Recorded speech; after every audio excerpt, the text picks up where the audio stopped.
Okay. Did I go live? Hey, what's up, everybody? Welcome to the Shake Up. And we got the first day of the Breeders' Cup today. Oh, man. I hate my intros, by the way. What's up, C Money? William Horton, Marco Lou. I'm scrambling. Yeah, dress comfortably. I found a blouse. Let's see, where the hell are we at? I think it's muddy over there at Gulfstream. Let's see, I'm just setting up. I could not get out of bed today. I said my wife was sick the last 2 days, and it's hitting me now.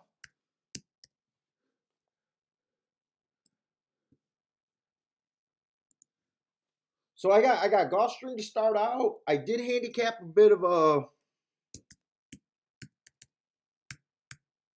Woodbine for later.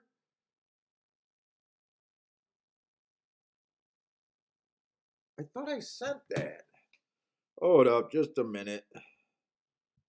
Oh, maybe I didn't send that.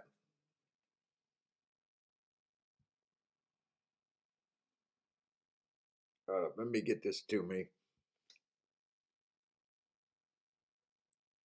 I thought I sent that.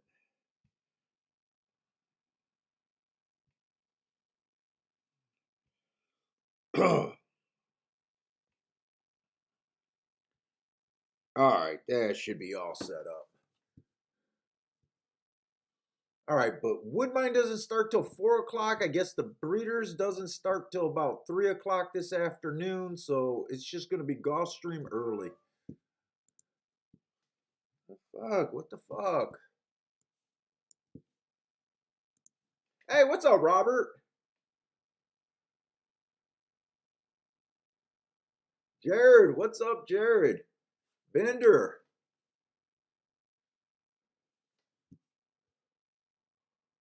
Let's see, Gulfstream does look like it could be cold and rainy over there. I'm just curious what that track looks. Oh yeah, this guy got a poncho on. Let's see. First race is going to be on race one this afternoon, about 5 furlongs. First race is going to be on the Poly.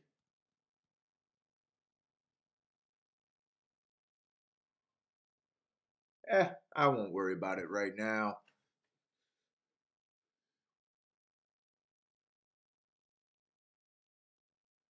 Hey, what's up, Ed?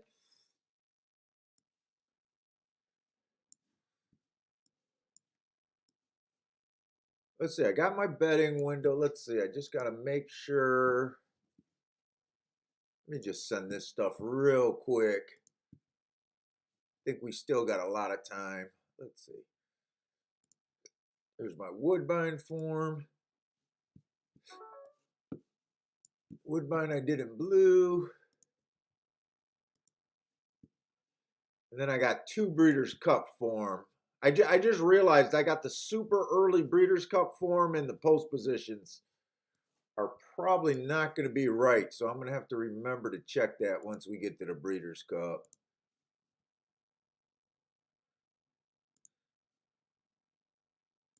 But shouldn't be that big a deal as long as I remember. What the fuck's going on? Why am I getting so many notifications? Leave me the fuck alone.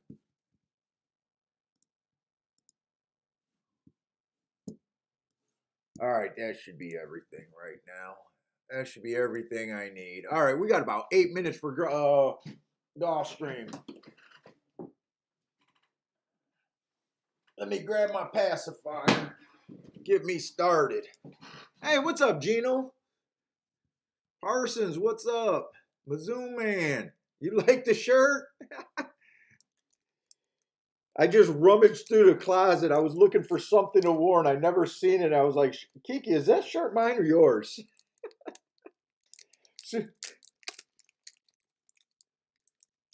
I had to throw something on that's dark.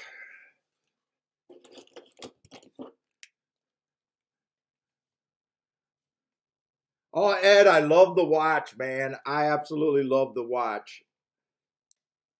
It feels great. It feels great on my wrist. I absolutely love it.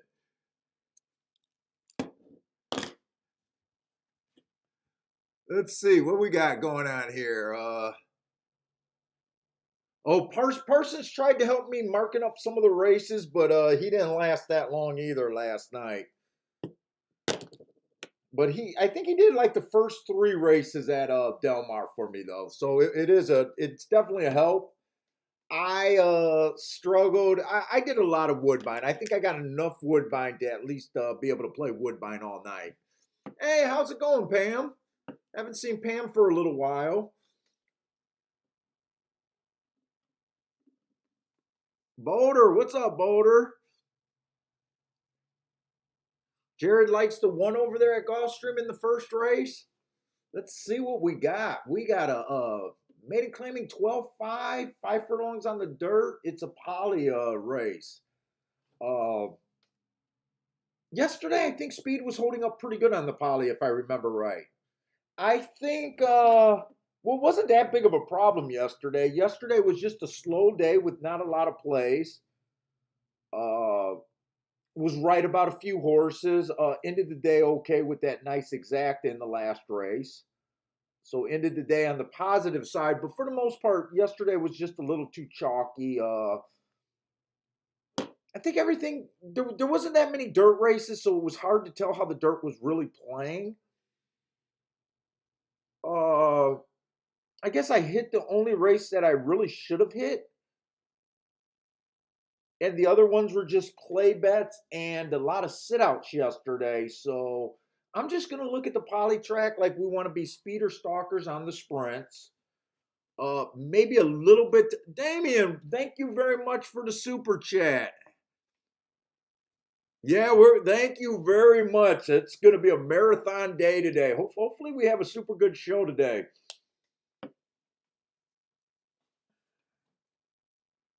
Joshua, what's up, Joshua? Daryl, what's up, Daryl? Garth B's here. Nice. Everyone's commenting on the shirt. I don't know how to take it because I just threw it on and at first when I put it on, I was like, oh my God, I hate the shirt. Then I looked at it again and I was like, I think I kind of like this shirt. So it's a little loud, but when I used to go out, I don't mind loud shirts. I don't know. It was a risk on my on my side. What's up, Q Savage? So, anyways, let's look at this one horse. The one might be a little bit farther back. Let's see. 4 races ago, it was an inside early pressing day. He had the 5 hole. He did have speed, or she did have speed. She was average, slow that day. I don't love or hate that. Well, that was at a mile. Let's back up. That was at a mile, so I don't like route to sprint that much. 3 races ago, it was an inside day. She had the inside. No, oh no, wait a minute. I got to get my eyes focused. She had the 4 hole, so she had the outside.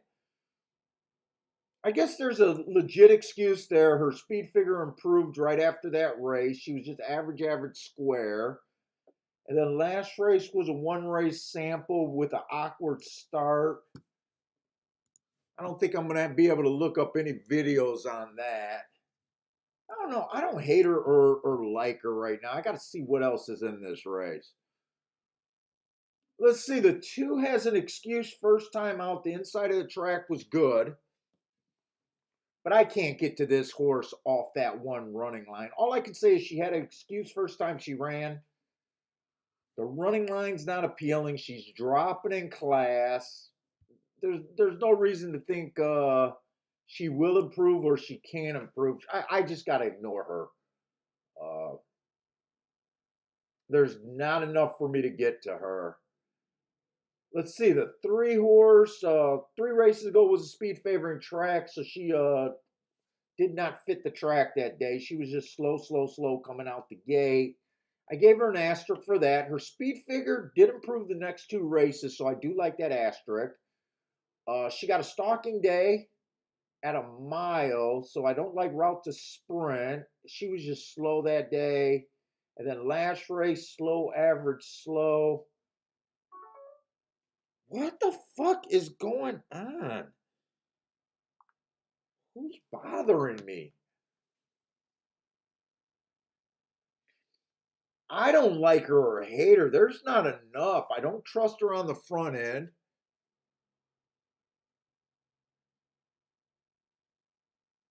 Oh, Mizzou Man really likes this shirt. Yeah, I said I didn't know how to take that. Let's see. I don't care for the three. I can't really get to those races on the three myself.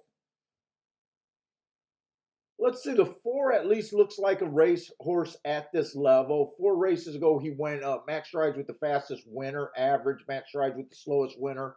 Battled the whole way, just missed. That's obviously a good race. Comes back, average, average, slow. I was reading this extra advanced. I don't know what that means. And I don't know why he felt the need to write that extra stuff there.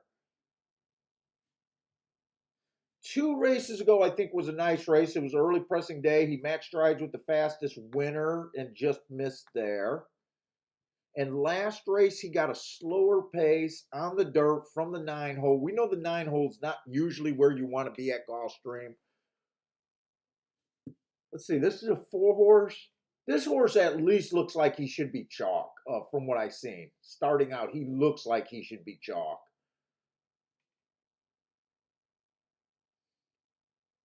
The 5 horse kind of hard to get for me off of that line. It was an inside early pressing day. He didn't really do anything, had the inside, had a pressing running style, just fell out of it too early. He is dropping a little bit of class, but I'm not that into him. Those races at Colonial, I just can't look. I'm not able to look those up. I don't keep track of them. Let's see, I got to speed up just because.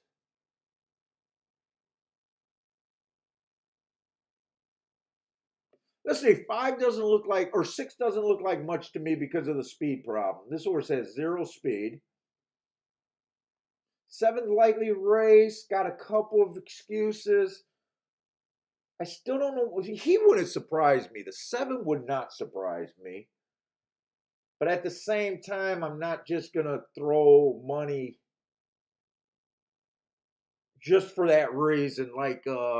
I wish he had a couple more running lines where I kind of knew the talent.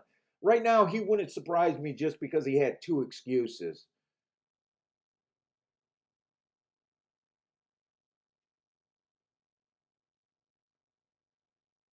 And 8 looks like he can run a bit. 9 looks like he can be underneath, but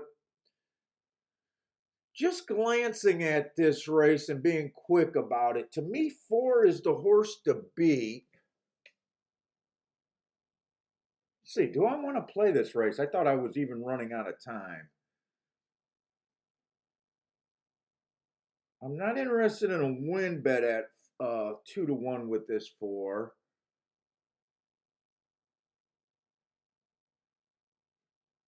1 looks like he should be about second choice to me. Okay, those are the top 2 choices, 4 and 1. I would give the edge to the 4, but I wouldn't make an argument either way. Those look like the 2 main horses. I don't think you could do anything with a 4-1-1-4 exacta box.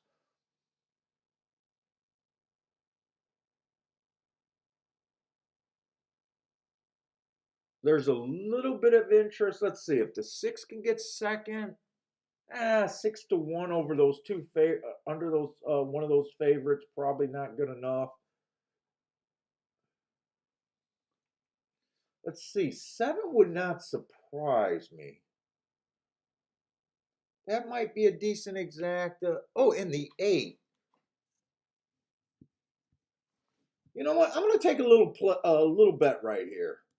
I like the 4 the most. 7 and 8 on top of the 7-8. 1 and 4 on top of the 7 and 8 a little bit more.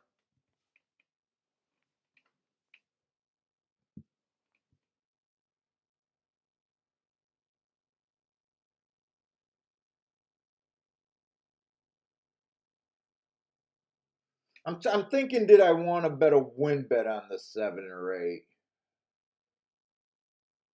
I do want to keep this bet down. It's only worth a play bet to me. No, I'm just gonna do those two combinations. I think I'll be able to get that in. Let me just make sure that's paying first. I'm assuming it is because the 7 and 8 are both long, but let me just make sure. Those are doubles I'm looking at. 4, 7 is paying. Yeah, those are actually paying all right.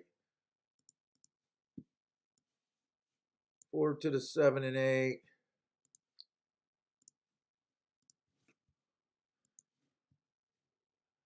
And then 1 and 4 on the 7 and 8.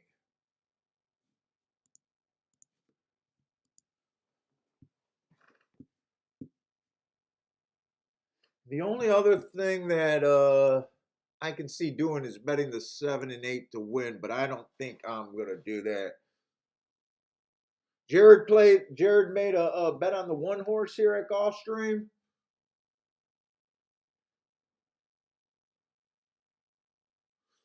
Let's see, Marco Lou's looking at a 1 with the 3 and 6 at the double. What's up, C Money?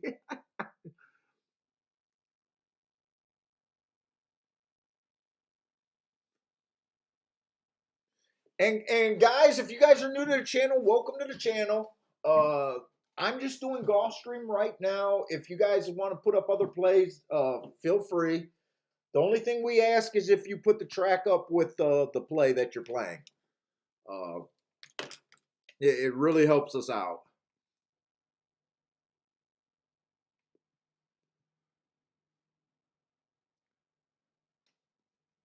Let's see. Gino likes the 9 over there at Gulfstream. What's taking them so long at Gulfstream? It seems like it's been at 0 minutes for a long time.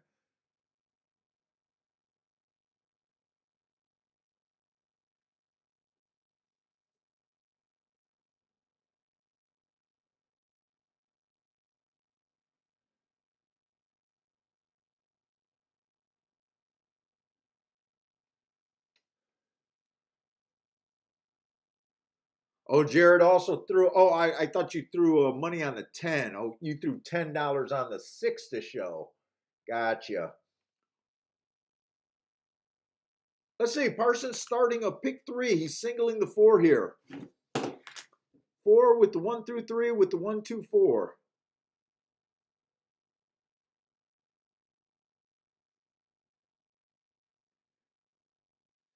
It's championship day. Gulfstream has to be slow today and do their drag today.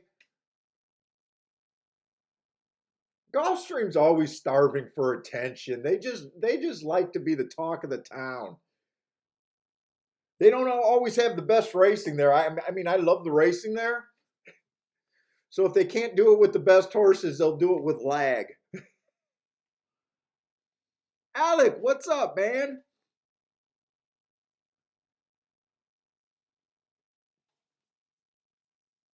Hopefully everyone's doing well today. Hopefully we can get off to a nice fast start today.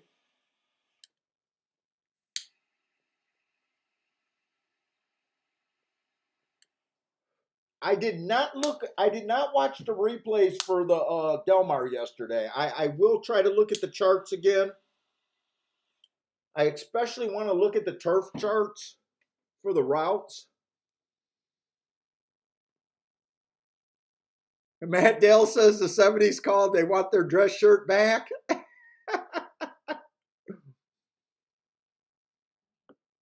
Let's see, Lanier's here. What's up, Lanier? And he has an enemy race at Belmont, 8-10-1 at Belmont, Lanier has.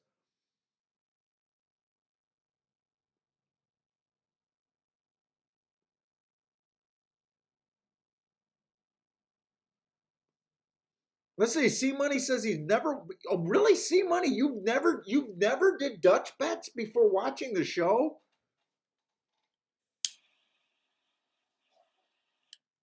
Wow. I would think that would be hard to believe. Wow, you've always had a single opinion, huh? You built a Dutch calculator, put in your first Dutch bet last night in at Remington and scored for a $71 profit.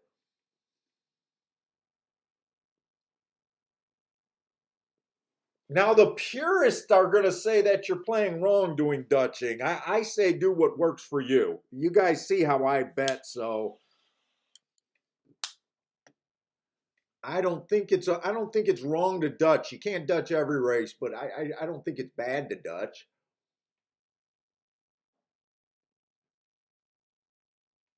I know you're paying for the security of another horse, but if you're at the right odds more times than not, I think it helps. Wow, this Gulfstream is just dying not to start today. Let's see, Pam's passing on Gulfstream Park, but let me get this Belmont up. Let me get these other tracks because I am definitely feeling under the weather today, and I don't want to be low energy today. So let me get these other tracks up where I can follow along with your guys' action too. Give us a lot of stuff to cheer for today.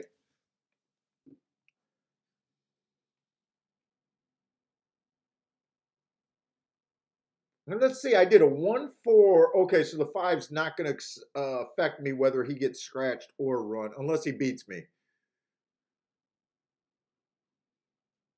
Let's see, who did Pam like? The 2-5-8. All I know is that her 2 was up there, but honestly, I don't know if the horse won or not. I didn't really see that.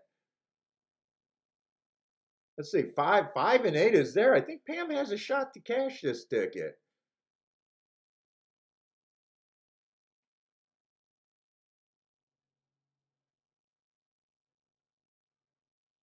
I don't see how Pam can lose this ticket.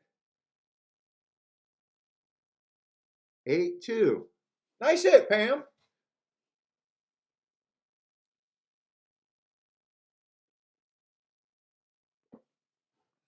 I'm assuming she did exact a box with the 3 numbers, but or maybe she did the try box. But I'm expecting her to hit the combination there.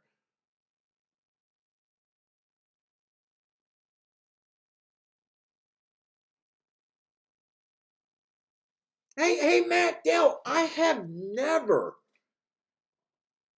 I think you're the guy that says I sound like him a lot, or a lot of my handicapping sounds like Dr. Howard Sarton. I honestly have never read anything of his. I'm not even sure who he is. I'm not even sure if he's an author or he's a speed guy with speed figures. I didn't invent the Dutch bets, that for sure. I think I got the Dutch bets concept. I probably read about that in I want to say Kinky Handicapping or something like that. I think there was a book back in the day, Kinky Handicapping or something like that. Money Secrets at the Racetrack by maybe Barry Meadows. Maybe Barry Meadows. Oh, come on with this 7. Don't I need this 7 for second? Come on, 7. I think I hit that. Did I play 1-4 on top of the 7 and 8?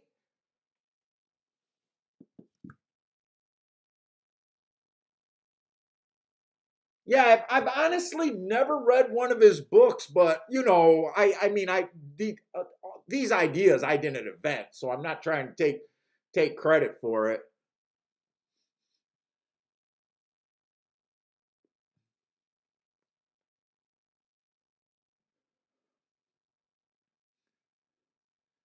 But yeah, I've never actually read one of his stuff.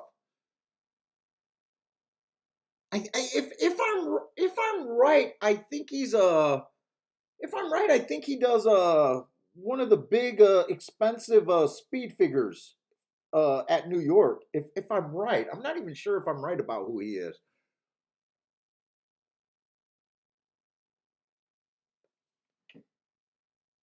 Yeah, I think I hit this exact. I think as long as the 7 split the 1 and the 4.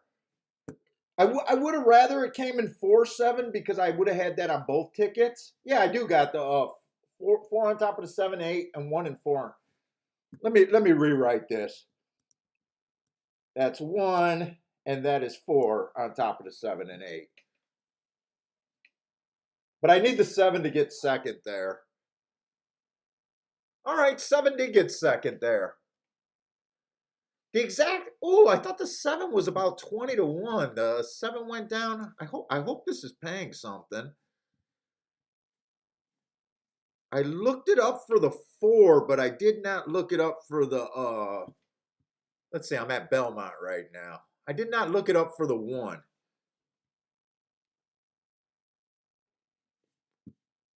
I might just have to wait to the payoffs anyways. Yeah, Jared likes that 1. I think Jared put a $75 bet. I thought I seen him put off on that 1 horse. So that, yeah, that's a nice start too, Jared. And you got 5-2 on the horse.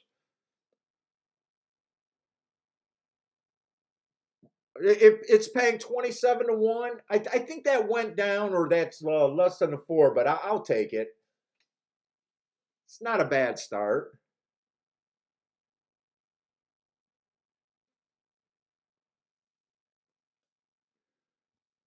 Yeah, last night I watched Scotty's shows last night.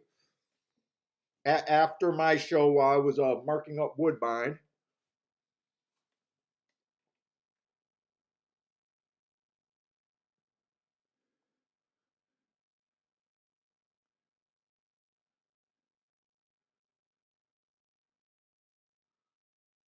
Oh yeah, Pam did hit that exact. I thought she hit the exact or the try there. I thought that looked like a box ticket there.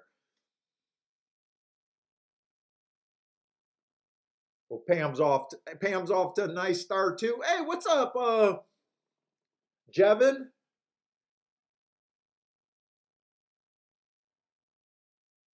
Is it? Oh, you're asking? Is anyone out there in California for the Breeder Cup? I think if someone visited California for the Breeders' Cup, they wouldn't be tuning into the show right now. I'm gonna just handicap people because I always try to handicap people too. Especially I love handicapping relationships with like the cousins and everything. Handicapping fights and all that shit, family drama. I'm gonna handicap that if someone flew out for the Breeders' Cup, they're probably not going to waste their time tuning into the shakeup today, even early for the shakeup. They're probably too excited and looking to get over to the racetrack. That'd be my guess. That's how I would handicap that. Now, if you're watching me and you're at the Breeders' Cup, I'm going to take that as a huge compliment.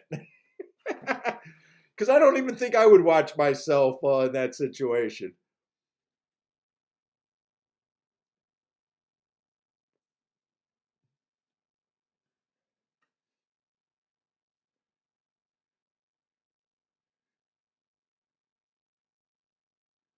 Let's see. Ed's saying Chantel is 27% on that trainer. Chantel, we're just going to keep pointing out. Chantel is riding lights out. You know, she pissed me off a week or two ago.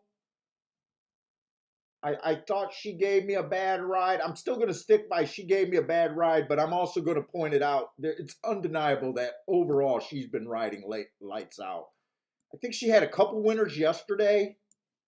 It seems like she hits the winner. It seems like she wins almost every day. What's that, Key? Plus she's Kiki's girl. Can you hear her in the background? I love Chantel. Mike Smith is stupid for dumping her. She's on Team Chantel all the way.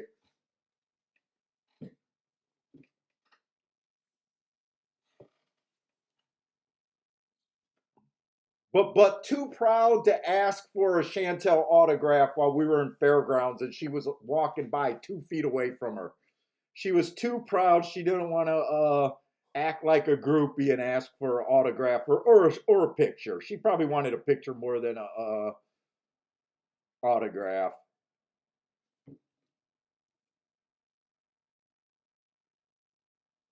And if we remember, we bet her and we thought we got a terrible ride on her that day too, didn't we? I think we did better that race. She can't win them all though. Let's see. Did the I think the one stalked? Honestly, I was looking at something else, and I did not see that first race at Gulfstream until they were deep in the stretch. Ed likes Chantel too.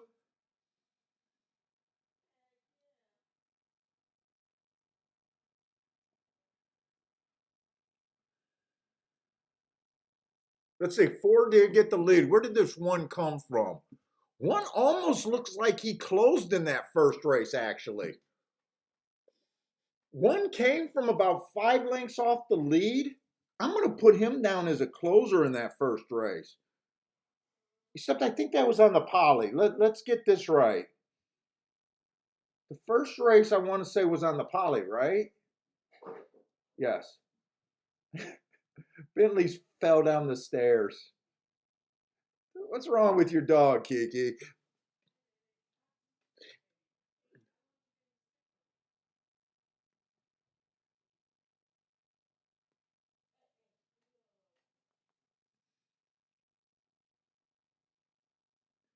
Chantel is cooking like Betty Crocker.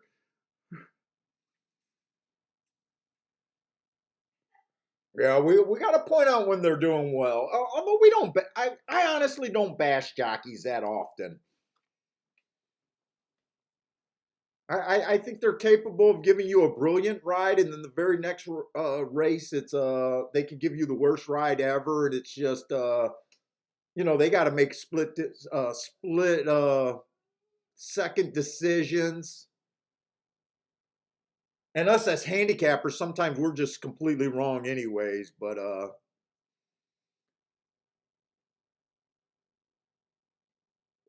yeah, I didn't see the ones break, but I definitely seen the one came from well off the lead. So one might have been much the best there.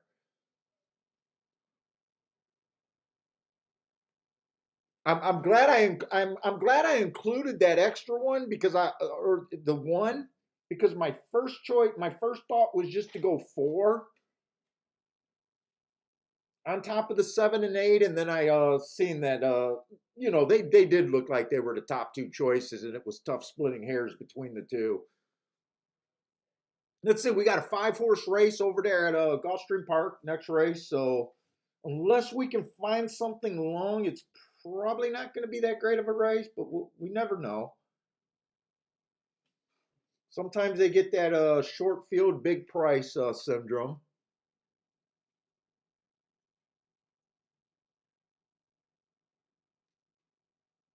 Matt Dell, are you saying Kiki is the only woman that never cost you money? Or Chantel is the only woman that's never cost you money?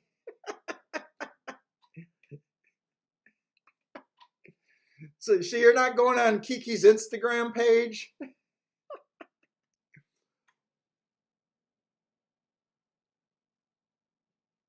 Yeah, C Money Bender's okay, or Bentley's okay. Bender's probably okay too, though. For some reason, when his hair gets long, he gets the extra. He's a long haired dog. He got those extra hair between his knuckles, and we got wood floors everywhere. And when he goes too fast, he just slides down a step or two every now and then. I just hear him plop down there.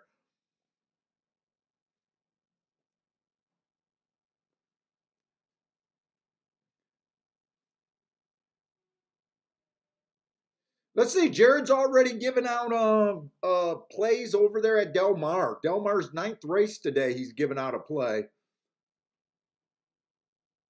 And Gulfstream, he likes the four here.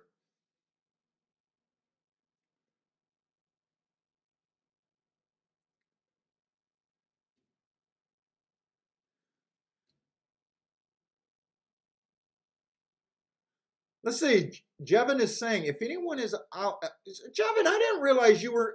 Are you out of California? I didn't think you were in California for some reason.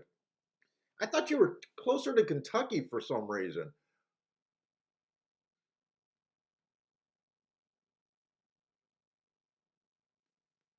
Let's see. You're giving it a plug for Sammy's Original, for a bar called Sammy's Original. It's an approved OTB if you're not interested in going to the track. No way you're going to Del Mar too busy.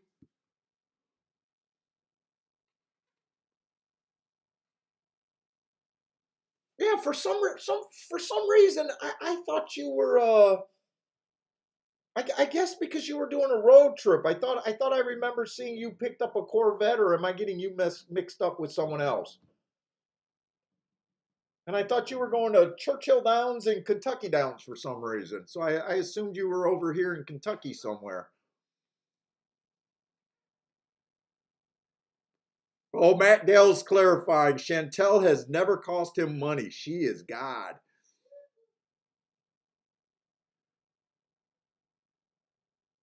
Dude, I remember when they were talking about her doing Playboy. I don't think she ever did it. I would have bought that episode.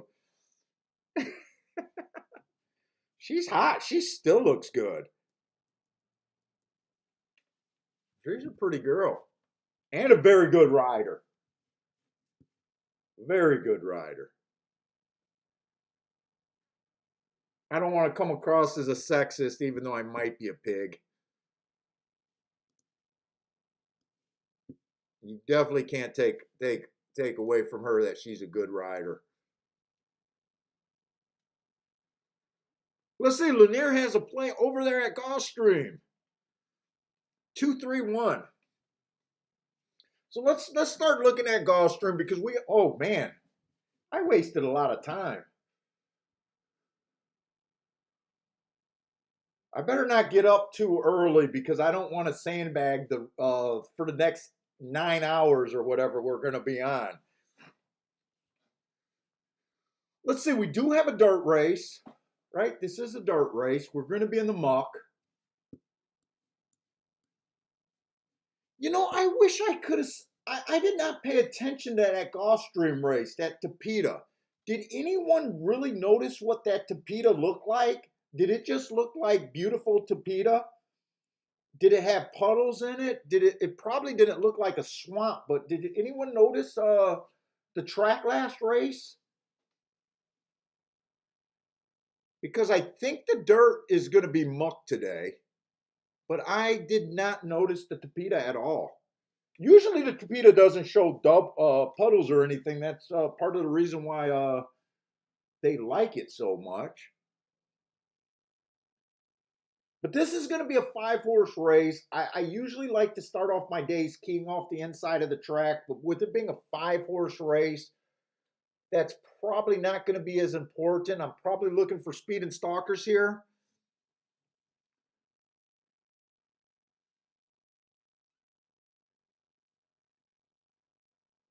Let's see, Jared's giving out picks like crazy today.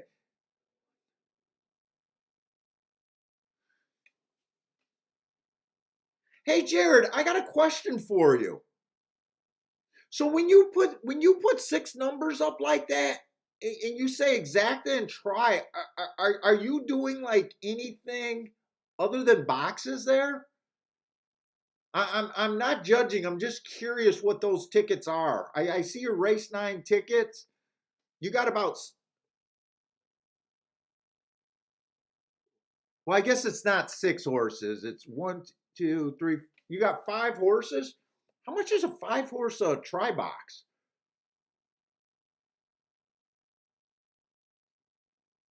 5-horse try box for $1. What would that be? 5 times 4. 5 times 4 is 20. Then 3 it would be $60, so it would be a $30 punch for. I guess a $30 punch for 50 cents. Probably sounds doable. Okay, so those are boxes. Okay, I was just curious on that.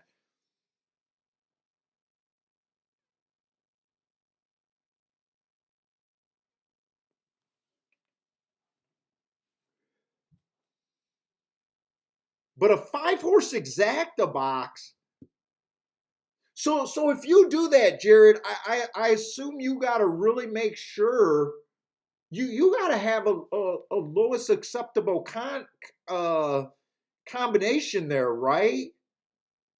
If you looked at the payouts and you had a bunch of like $13 for a dollar payouts, you can't play those, right? I guess I'm trusting that you mostly got shots in there because you got to be able to pay for the ticket.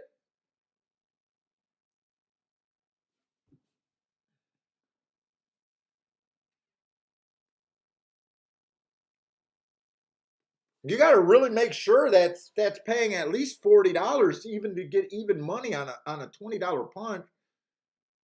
Unless you just do that all the time and you're able to hit enough big ones. Oh, you play them on multiple tickets.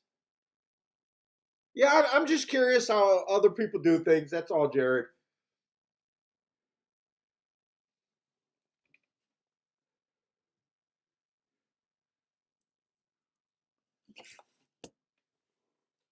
All right, let's go. So this is just a 5 horse race. So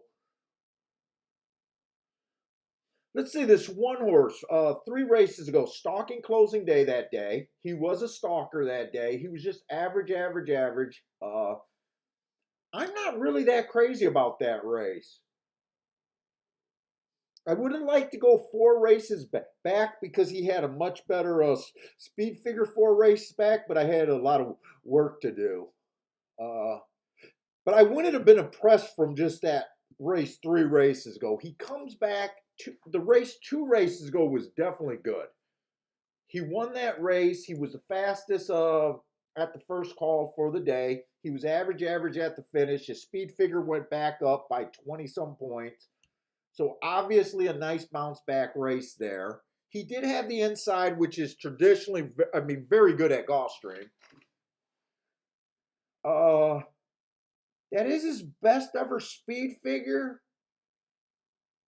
It's his best ever speed figure, but he has been able to do 89 and 86s, so it's not that far out of the realm. Maybe the inside helped him a little bit, but that's obviously a good race. He comes back, runs an 89, again, his average speed figure. Kind of an average, average, average from the 4 hole. He was bumped at the start, so he at least looks like he's in good form there. 2 horse has been running in a little bit lesser of a class. He's a sharp horse at a lower level. 3 races ago, he crushed at 8,000, being 1 tick slower than the fastest winner there from the 5 hole on an early pressing day. That's a nice race. When I use class on these horses that are sharp from a little bit lower of a level, these are the horses that sting more than a sharp horse dropping in class. Oh, 4 to 5. I don't like him at 4 to 5.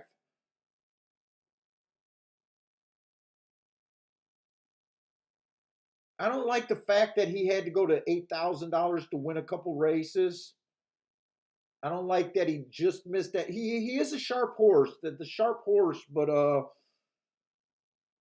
I don't like the price combined with him. If he was a price, I'd like him, but not at that price. No way.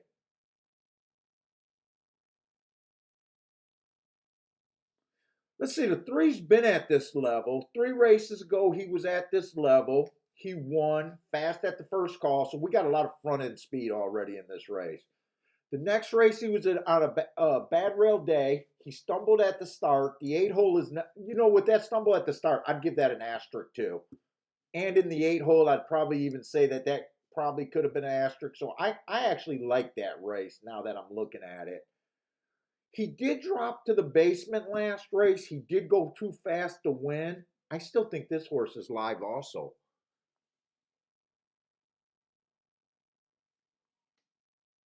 Especially at double digits. I can consider him at double digits.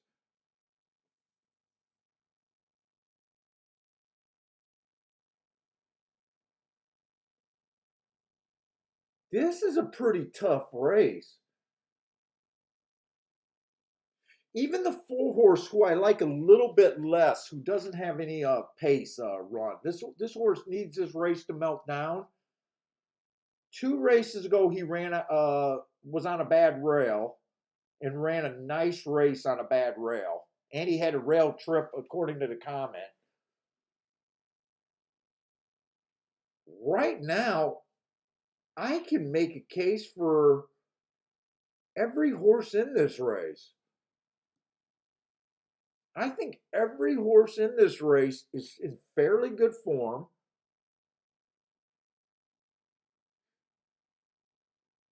I mean, even the 6 horse with kind of the worst marks in the race ran a slow race, got steadied out of the race according to the comment. The race before that was a very nice race.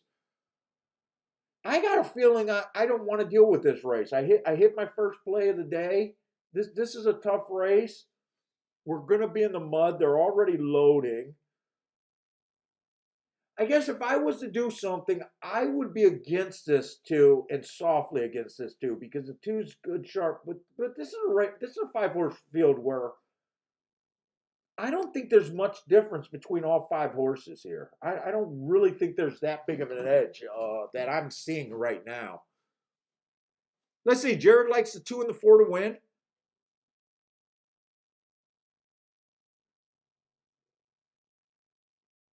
Ryan is ready for Delmar today. Looking forward to the big races today. Trying to give away his workload. He's trying to delegate. It's good to be a delegator, Ryan. That's what I say I do in the house. Every time my wife does something and she says I don't do anything, I say I manage her.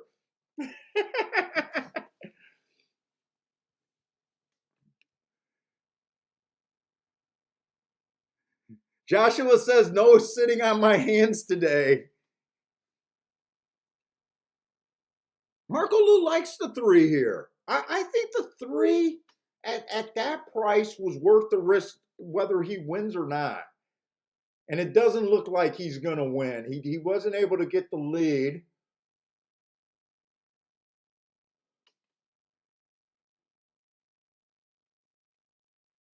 And right now, it still looks like well, I think the 1 and the 4 flatted out, but this did look like a pretty close competitive race all the way through. The 2 horse, so my thought of trying to beat the 2 horse here was not the right call, but just knowing the type of race and really not having an opinion was good enough to get me out of that race. Two ran extremely well. Might be a little early to say that the inside of the track helped him, but you guys know that I'm always a homer for the inside of the track. 6 ran, no shame in the 6's run. He just wasn't getting past that 2 horse. The 1 and the 4 ran their race, except the track just didn't back up. 3 was the only horse that probably didn't run his race. Three was the only one that couldn't get close enough to the lead. Everyone else kind of did what you kind of thought they would, and it was just a matter if the pace was going to break down for the 1 or the 4 to be there, or so I got no problem with the way that race was ran.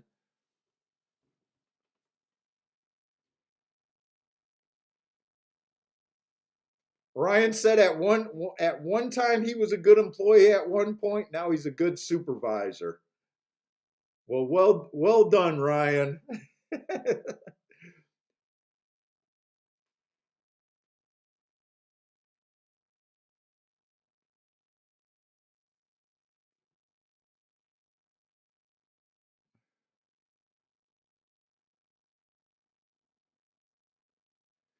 Every good employee needs a good supervisor. I was a terrible employee. Ryan's looking for a Rolex day today. We want a Rolex day. We got off to a nice start, but that's definitely not enough to put me off to a Rolex yet.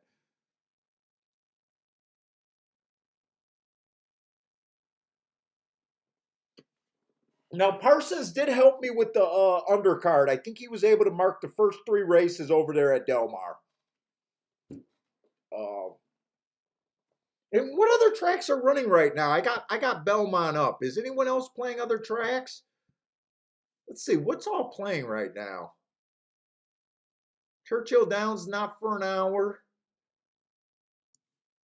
It just looks like well, Laurel. I'll throw Laurel up just to watch for a little bit. I want to stay involved watching your guys' picks and everything because I need to keep the energy up.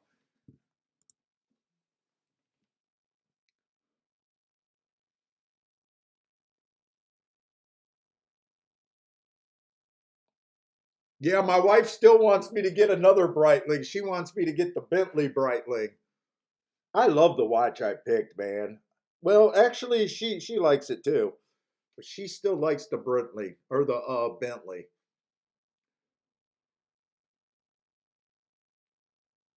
Hey, what's up, Brad H? By the way, guys, if you guys are new to the show, welcome to the show. We've been doing this show for about 3 years. We mostly do Thursday and Friday live. Uh, there's a few things you want to know about me. I'm a trip handicapper. Uh, I will sit out a lot of races. If I can't find plays, I don't try to force things that I'm not willing to do myself. Uh, we look for value. We're more into plays than loving horses here. The chat room is extremely sharp. Watch the chat room. We got a lot of really good handicappers that give really good prices. Uh, if it sounds like I am looking at the races for the first time and don't know what I'm doing, I am. I do my marks before, but I don't handicap races looking for winners. So every race I look for the most part, I don't have a plan of attack. Uh, uh, I go with what I think the track's doing. I'm a big believer in track profiles and stuff, so I really try not to look at the horses' names, trainers, jockeys, that sort of stuff. But I am looking at this card the first time with you guys right now and making my decisions as we go.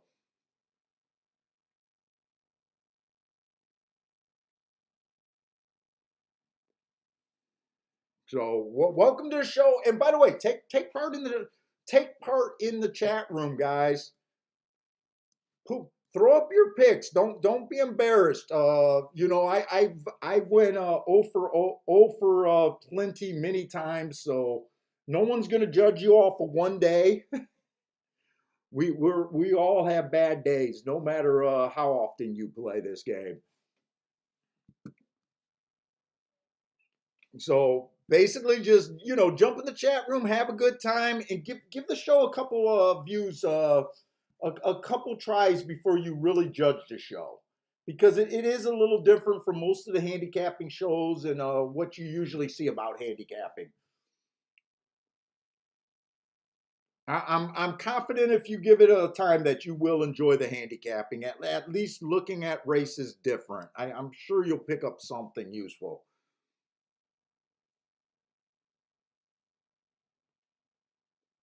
And see, Money's throwing it up there. I don't like asking for it, but please hit the like button. It does help, and it helps horse players and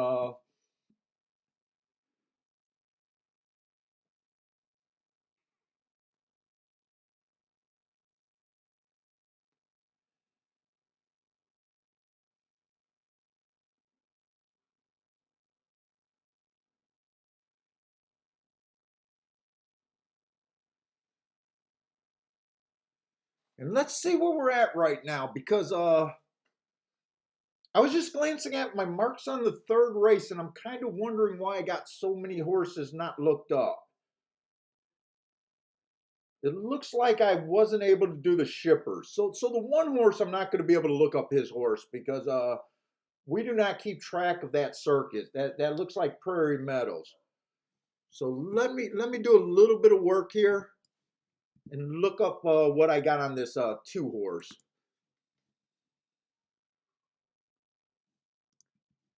Hey, what's up, Louise from the DR, man? Enjoying the sunshine out there. I wish I was out there with you right now.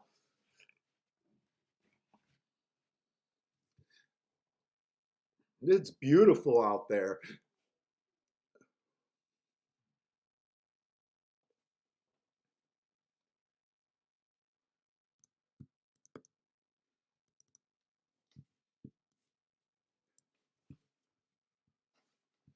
Let's see. This horse ran at Kentucky Downs 9-9.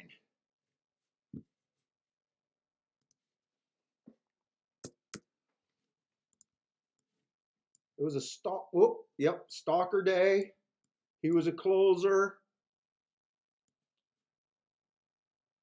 Wow. How fast did that race go? My form is adjusted, so they went 21 flat at the first call.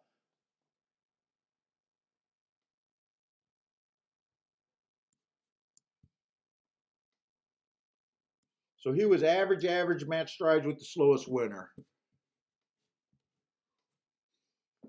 Let's see.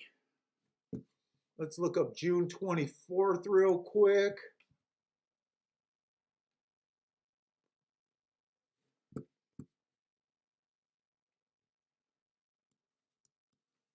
I got him as being slow, slow.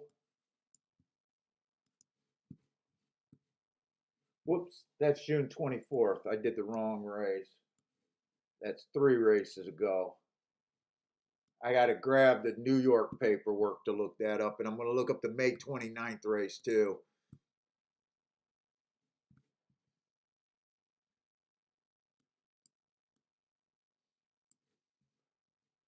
Bad rail stalking closing that day.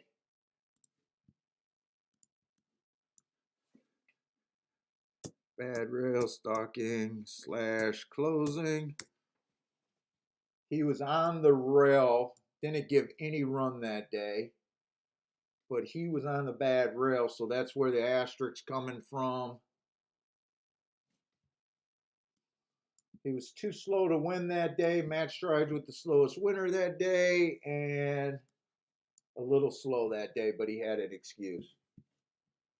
Let's see. Anyone else I need to look up here? I got to look up New York and Monmouth.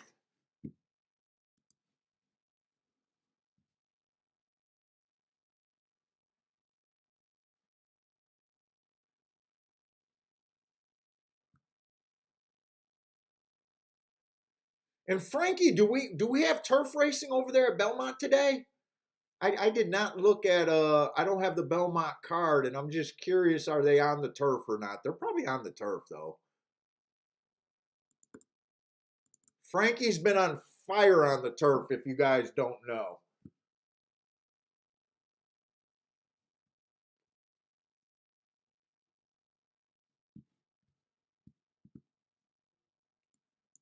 Let's see, this was an early pressing day. I'm going to give him an asterisk because he was closer to being a closer that day, 4 3/4 off the lead.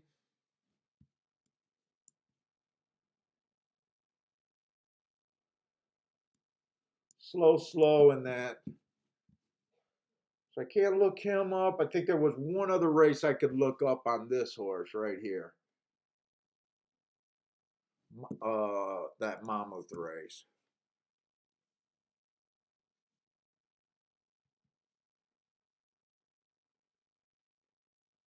Let's see, Monmouth. September 17th. So we're going back a bit. That was a 1 race sample, so that's not going to do anything. I can't look up these colonials, but I am going to look up those 2 Gulfstream races. That was May 21st and May 1st of this year. So I want to give us as much stuff that we could look at just to try to judge where this horse is at.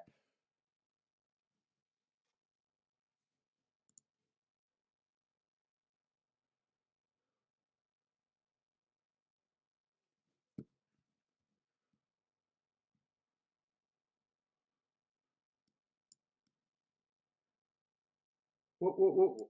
I'm looking at the wrong one.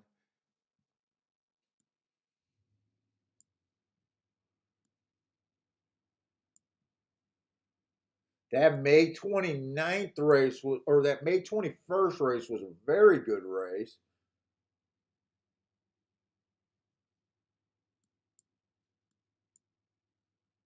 But he did not get a bump from that race. Usually I expect a horse that gets hearts to win within the next 3 races. He did not do that. Did go to Colonial Downs, so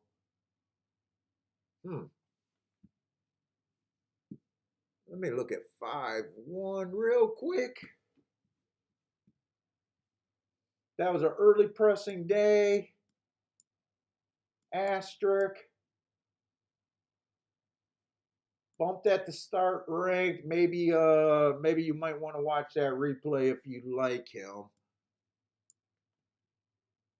I don't have great marks on him, but he did get an asterisk there. All right, let's see where we're at. I don't even know what type of race this is right now. Let's see, third race over there at Gulfstream. Oh, it's going to be a 5.5 furlong race, and it's going to be on the Tapeta. Hey, what's up, Peter? Hey, Superman, what's up, man? You like the shirt too. Thank you. Kiki, I think more people like the shirt. I got a lot of people saying nice shirt. They might be pulling my leg, but some of them are serious. Yeah, my wife bought it. My wife dresses me.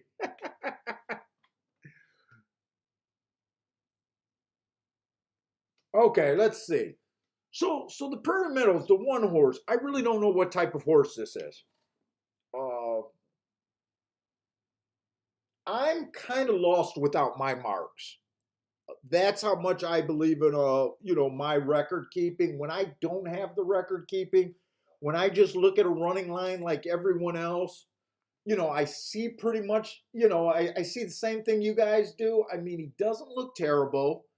Wondering what happened his last race. Does look like he can be either on the lead or stalk. Uh, but I really don't know what to do when I don't have my marks on horses. He is getting, well, this is going to be on the poly. I do think there's a little edge to the poly, but right now I'm not sure that it's 100% inside right now.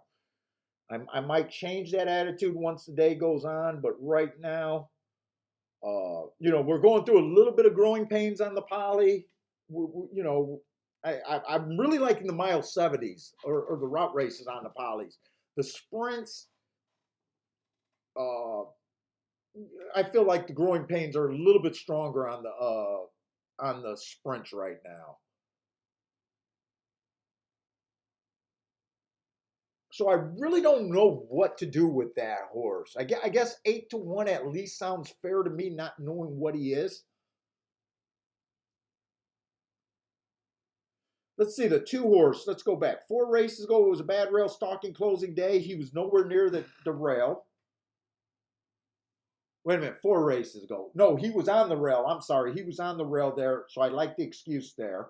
He comes back, runs about the same race, but he got an awkward break, and he probably shouldn't have been in a 5 furlong sprint.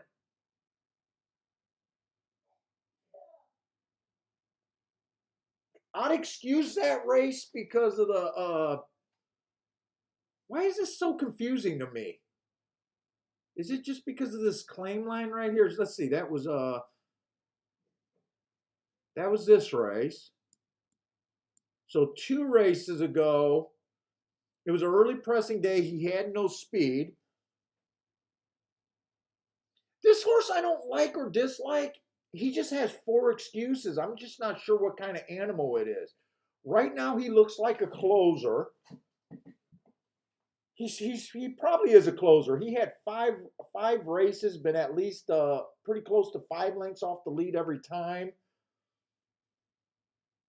I don't necessarily think that's the best running style right now for a 5.5 furlong sprint race, though. And 3 doesn't have any speed either.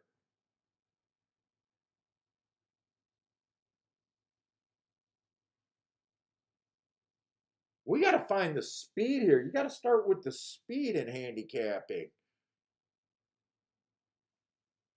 Let's see, we still got 5 minutes here.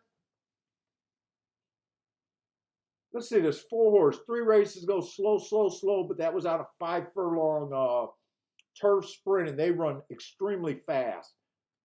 They went 21-4 that race, 44-3 he went, and it was still a slow, slow race that day. That's how fast they go on the turf sprints there. The very next race, he got a speed favoring track, flash speed for the first call, match pace with the slowest winner of the day, but fell out of it. And last race on the poly,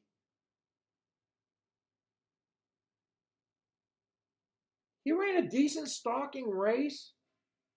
He was on the slow side of things that day. He went slow, slow average.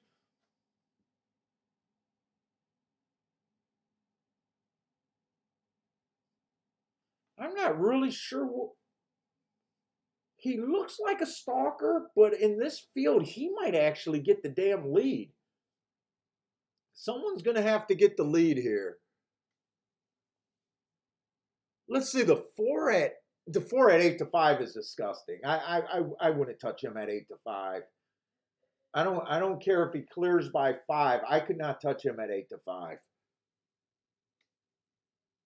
For me to even say that I'm interested in touching a horse at 8-5, that means I've got to think that he has a 50% chance to win this race. And I definitely don't feel that way. I just feel like he could win the race, not 50%.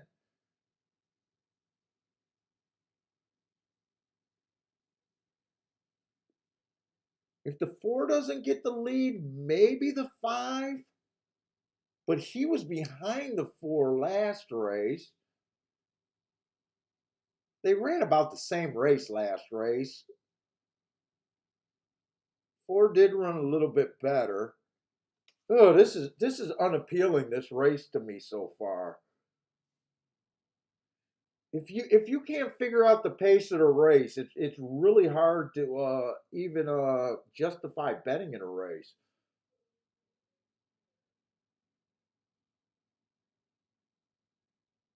Let's see, the 6 horse actually been on the lead multiple times, but he's mostly been on the lead in routes. In fact, I've only seen him on one sprint. He was a closer that day. That was last race. He came with a nice rush. But this is a weak field. I hate route to sprint myself.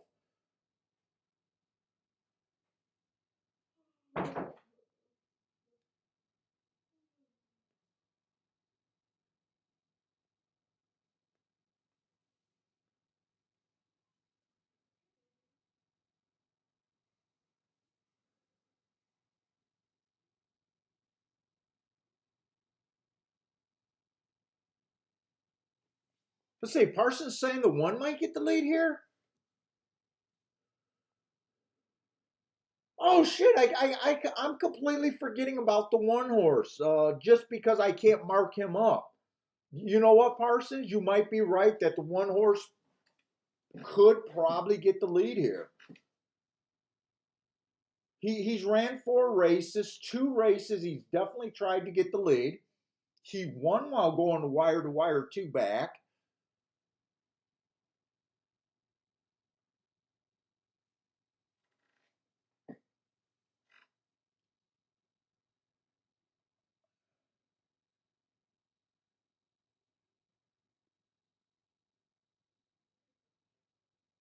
Yeah, I can see this horse getting the lead. I'm kind of uncomfortable playing a Prairie Meadow shipper. It doesn't seem like a thing at Gulfstream for the most part. This is a pretty weak field. He's still up there at about 6-1. He went down a little bit.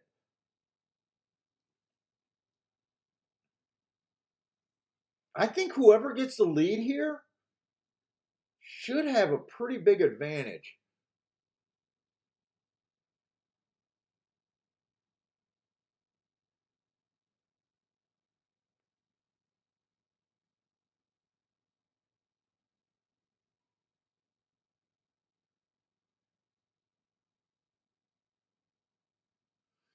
Let's see. We just seen that 2 horse. Well, no, that was on the dirt. That was on the dirt. I keep messing these up. Let's see. What's up, Unforgettable? Unforgettable likes the 2 and the 5 at Gulfstream. Chester Johnson, what's up, man? Chester, at Gulfstream right now on the Tapeta, there has been numbers to prove that it's a little bit inside. It's not that I'm as strong with it as I think the dirt is. There's a little bit of proof on the inside. It's just we got small samples there, so I'm not sure right now on the Tapeta. I keep getting mixed up if we're on the Tapeta or the dirt, but this race is definitely going to be on the Tapeta. So I'm not as bullish on that rail, I guess.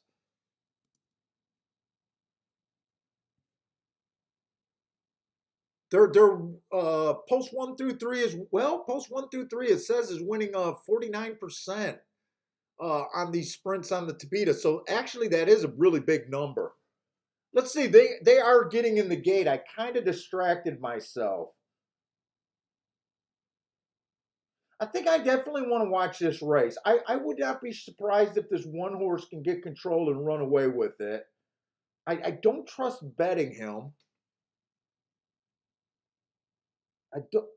I think the 4 has a shot, but at 9 to 5, I did not like him. And I think the 6 might be the other horse to get the lead. Right now, I'm just thinking whoever gets the lead here should have a pretty big advantage. And they are off.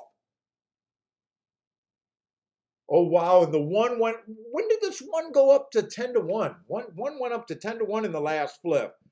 So I hope Parsons bet him, and I hope I hope we're right about the lead horse is able to win this race.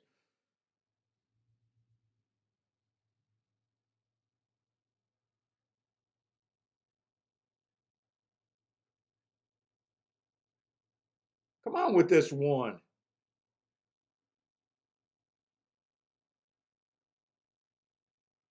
At 6 to 1?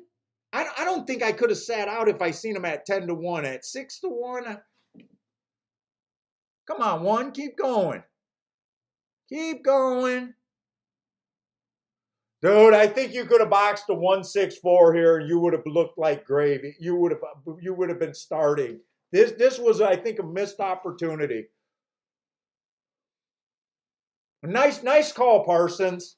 Nice call out with your 1 there. I'm glad you brought that to my attention because we definitely went over that enough and knew that was playable. Way to go, Parsons. Nice hit.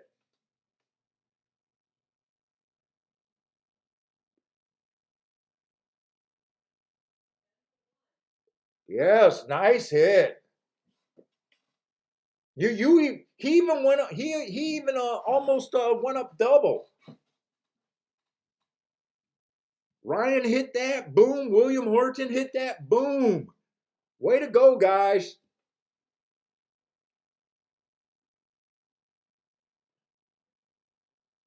Dude, I think that was a missed opportunity because I didn't want to play the 4 at 9 to 5, but I seen a 146 once Parsons put that on there. I think this exacta with the 1 at 10 to 1, the 6 at 5 to 1, and the 4 at 9 to 5 could have been bet in a 3-horse exacta box.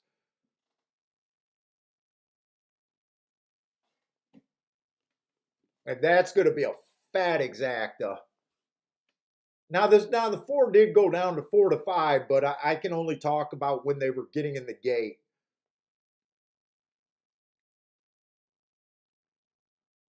Let's see, did Parsons just hit the win double, or looks like he hit the exacta 85 to 1 on that double? Nice job.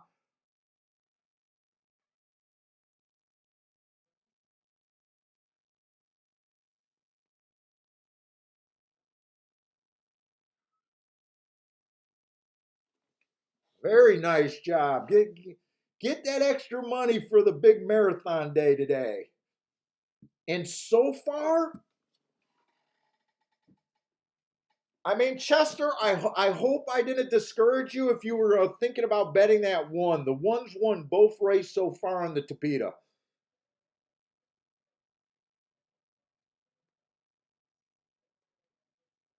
And I might even use, see, I don't even know. I might use that Prairie Meadows shipper because I usually disrespect Prairie Meadows coming to Gulfstream Park. It was a weak field. He did look like he could get the lead. At the same time, maybe the rail helped him there. Two got second, but I never considered a two because I thought the two would be way too far back. Or, I mean, two got third, but I never really considered him.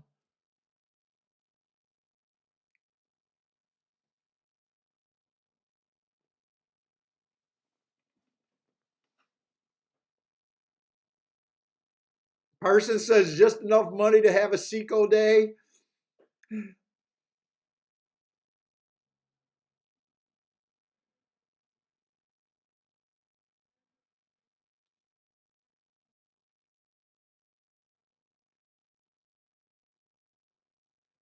Ryan says cheap speed. They call him Cherry Jink reincarnated. If you guys watch the on lead, you'll get that joke. Cherry Drink is always on speed, speed, speed.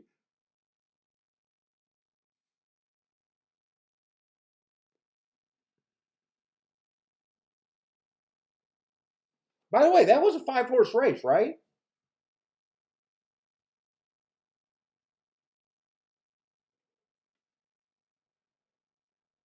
Oh no, the race before that was a 5-horse race.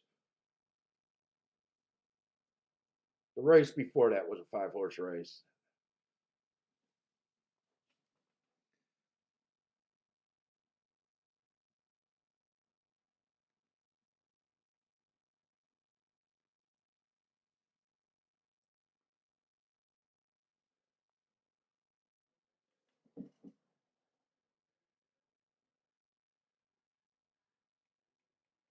Yeah, 171 for $2. So what is that? About 85 to 1 that paid?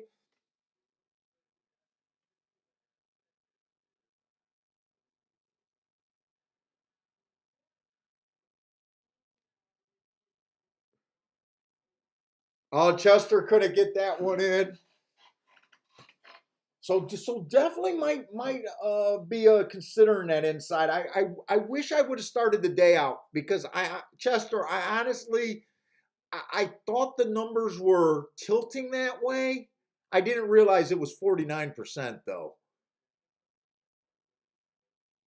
Now it is off of a 36 race sample, so it is a small sample,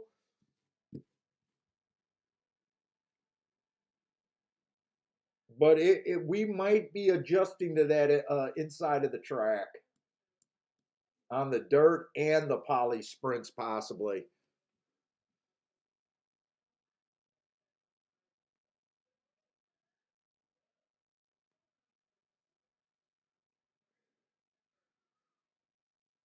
Like we said, guys, if you guys are new to the chat room, make sure you watch the chat too. You'll see there'll be some hot guys here with some prices. Parsons already came through. Pam came through with a exacta box bet so far. I'm sorry if other people came up with some winners. I did not see them.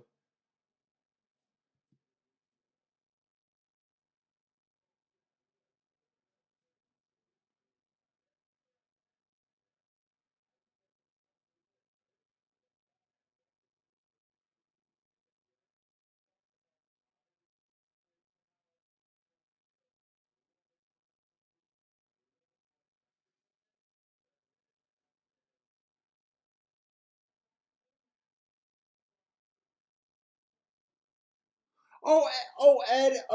What kept me off of him? I'm a believer in my data. Uh,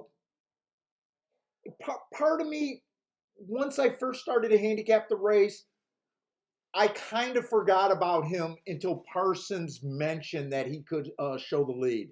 Once I seen that, I thought at 6 to 1 he was about fair value. I didn't know he was going to go up another 4 points there to 10 to 1. I think it was a bit of a missed opportunity. I kind of disrespect Prairie Meadows shipping to Gulfstream, even though I thought it was a weak field. I think it was a missed opportunity. I didn't see it until Parsons helped us out there. If you guys don't know, Parsons is Euclid Racing. So I remember always calling him Parsons. So if you guys are wondering, I don't see any Parsons chat in the chat room. It's Euclid Racing there. So it was just a part of me seeing it late, and a part of me just not firing, I guess. Like I said, I'm happy with the handicapping there and being able to see the spot, but I do feel like that was a bit of a missed opportunity.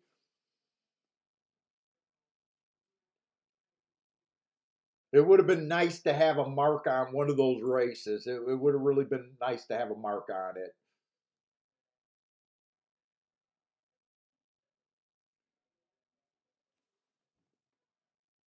Just like it was nice to have a mark on the 6, because the 6 was usually a horse that I wouldn't have considered because I don't like route to sprint, but I was willing to talk about the 6 and saying that I thought he was kind of a must use there. Uh, with those 3 hearts in that race, kind of a long ways back. That wasn't 3 races ago. Usually, when I put the marks down, guys, I know the guys that watch the show, it's last race here, 2 races ago here, 3 races ago here, and 4 races ago here. I didn't have the Colonial Downs races. So this was actually 5 races back at Gulfstream and 6 races back. But usually when I mark my form, it's 1 race back there, 2 races, 3 races, 4 races. That's how I'm able to follow it.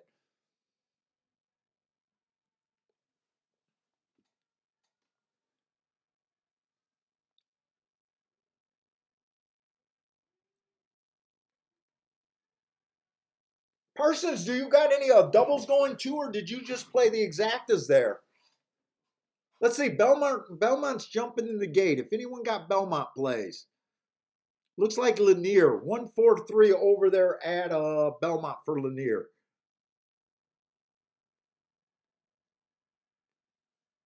And Laurel's going to go in 3 minutes. If anyone got plays for Laurel, feel free to throw them up there.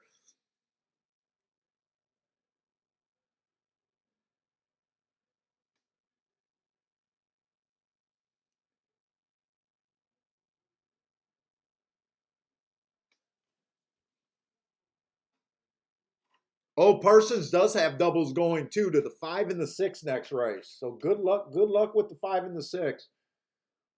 That is going to be a dirt sprint though.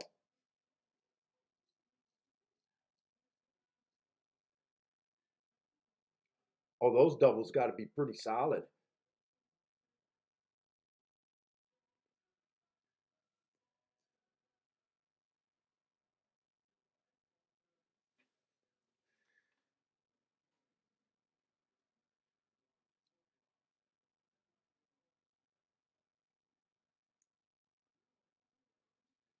Let's see. Is that the 4 on the lead over there at Belmont? He's banging with someone. It's kind of hard for me to see the numbers right now at Belmont too.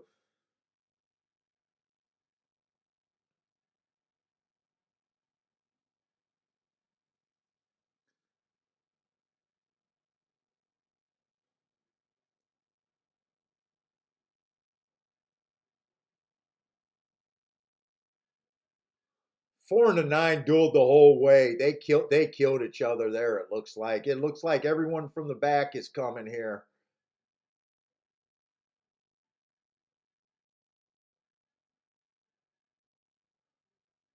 Looks like it's gonna be 2 and maybe the 3, maybe 239 over there at Belmont.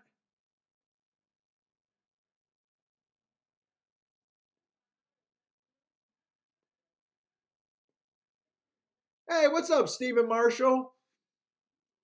Marshall got doubles going to the 2 and the 3 at Gulfstream. So You guys got 4 horses covered, but neither of you got the same runner over there at Gulfstream.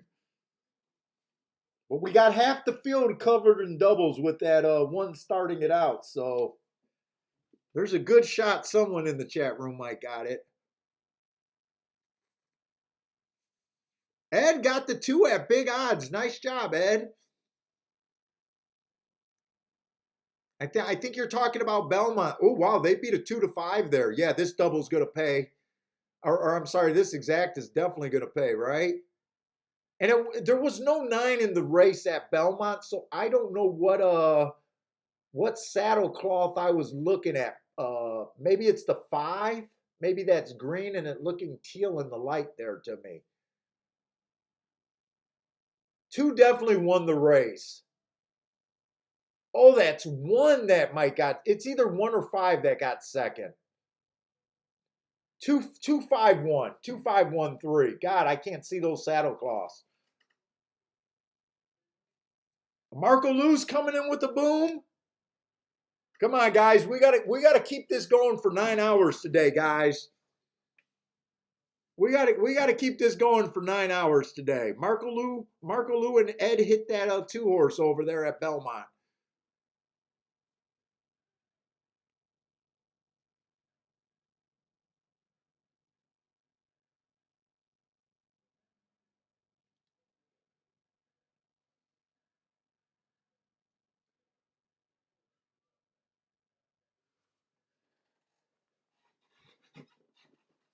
Yeah, and I think the 5, if I seen that race right,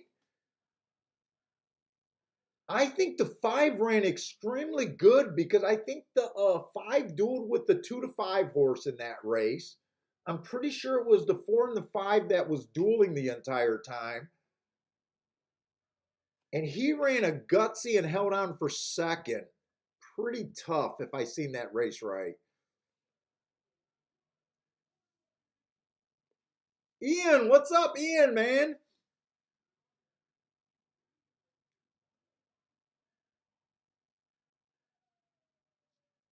Hey, Gregory, what's up, Gregory? Gregory got to play over there at Laurel. Howard, what's up, Howard? Howard said there was a bridge jumper over there at Belmont. Yeah, I think there was actually.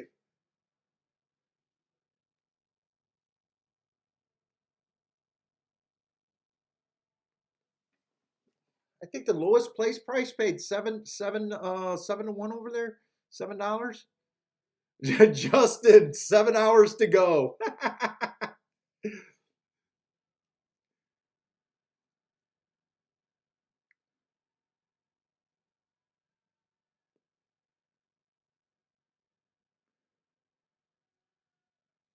Yeah, good luck, everyone. Let's keep this chat room going. Let's keep these tickets going, guys. It'll keep the energy up as long as we keep seeing tickets like this today.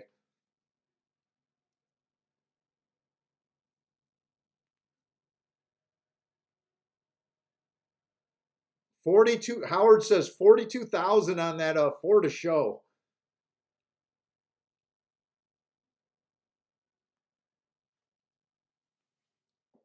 All right, let's get over to Gulfstream.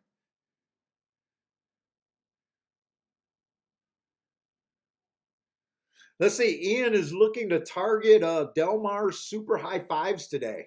I've never played a super high five ticket in my life. And the pick 6 today. Good luck, Ian, over there. Good luck.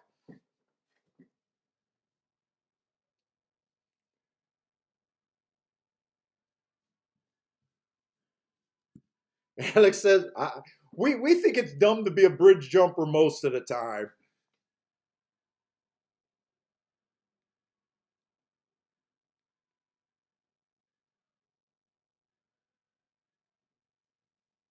They had a 5-horse field. The New York lets you bet.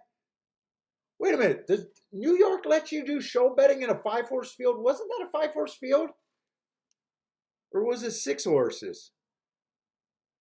New York lets you bet show in 5-horse fields, huh? Oh, that's kind of aggressive. All right, let's look at this. So we have another dirt race here at Gulfstream. It is going to be a 2-year-old. It's going to be seven furlongs, maiden claiming 35,000, 2-year-old race here.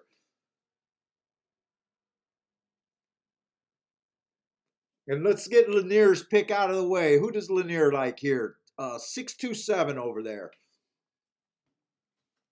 So Lanier like 627, and we got Parsons on 2 horses, and we got who else alive in that double? I know someone else had was alive in the double. Let's see. The one horse only ran one race. Kind of hard to get excited about that race. Uh, didn't look like he tried. Got impeded at the break. Might want to watch that replay. The tough part about that, no matter how bad that break looks, is still be hard for me to back this horse, because all you'll know is that if he lost all chance at the break, what does that, where does that put him, and what does that make him today? That running line is just hard to back regardless. If he wins, I'll be saying the rail is absolute gold, I guess. But I can't bet him. Let's see. 2's making the biggest drop in racing, dropping from maiden special weight. Maybe it's technically not the biggest drop in races, because those were state bred maiden special weights, but they were maiden special weights. Let's see. 4 races ago, it was early pressing day. He had 0 speed. I gave him an asterisk for that. He comes back. He improves after that asterisk on an early pressing day. Average, average, average. So I do like that race. He then hits a speed favoring track. He had no speed, so I like the excuse there. So far I like both of the excuse. Comes back, improves his speed figures again. Being kind of average, average, slow. There's some things to like about him. Oh, he's 8-1. I'm not sure if this horse has speed. He has been as close to 3-1, 3-by-1 on the lead, but technically never had the lead. Let's see, 3's a first time starter, and he gets the inside. He's taking all the action right now at 2-1. I usually ignore first timers. 5 horse ran 1 race, came out, matched rides with the slowest winner of the day before getting slow. Did chase a slow pace that day. Sometimes that's a good sign when you chase a slow pace, you're close to the pace, can't cut into the pace, and you fade. I don't mind that running line. I just don't know where this horse goes from there. I wouldn't be surprised, but at the same time, this doesn't really look like a bettable race. 5 horse ran against the inside speed favoring day. He did flash a little bit of speed. He was on the 4 hole. That's close enough to the inside, but it's still an asterisk.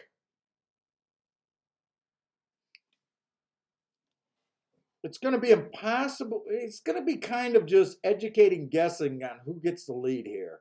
It's really hard to tell. The better 2 horses are the 6 and the 7, but the 6 does not have any speed that we can see right now. He has a couple of excuses. At 3-1, I wouldn't risk him with no speed. At 3-1, I think you need a horse that you know can get the lead, or at least be close. I'm not sure if this horse really has front end engine. He has the best speed figures in the race from what I kind of noticed, but I don't like him combined with the short price.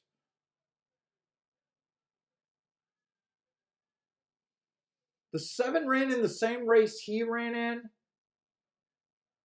He at least went for the lead. I like the 7 over the 6. I'm not sure about the 7 hole.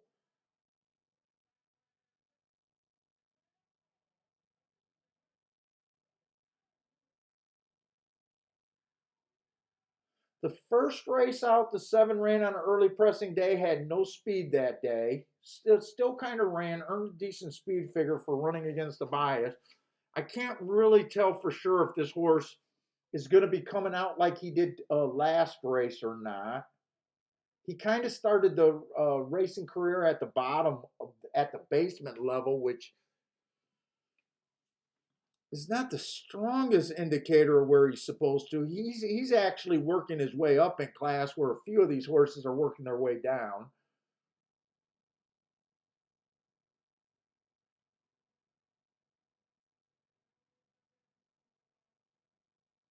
Let's say I'm probably most comfortable with the 2,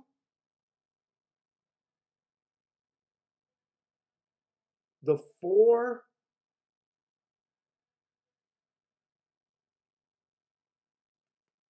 and the 7 possibly for the win. Let's see, 2, 7 to 1, 4, 5 to 2.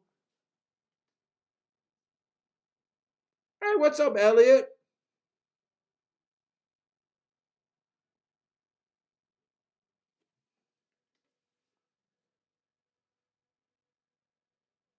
If 6 wins, he wins because he's the best horse and he'll be coming off the pace.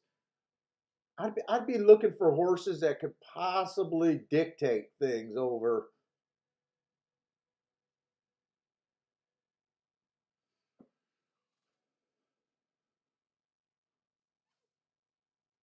Two's probably at a price where I'm going to have to play the 2 at 7 to 1.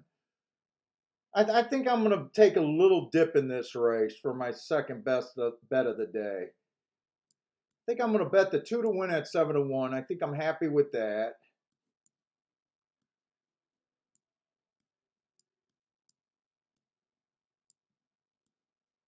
Two over to 4, 6, 7.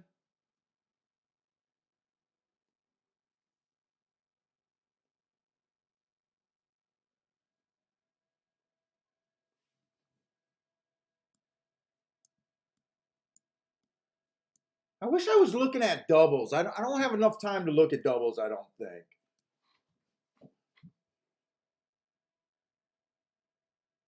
Let's see, I don't want to go crazy right now.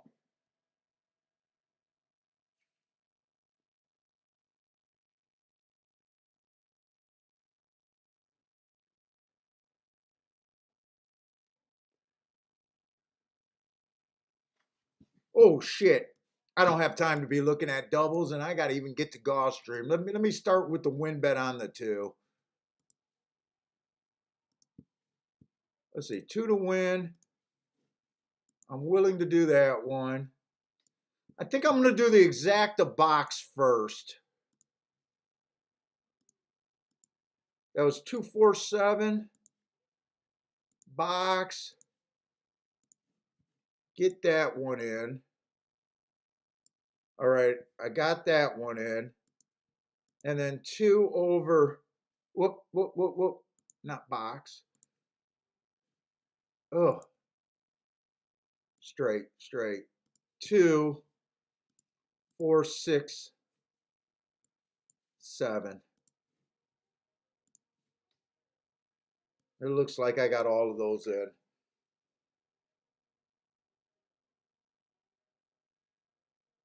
2 couldn't get the lead here. I think 2 is going to be in trouble without the lead. 4 got the lead.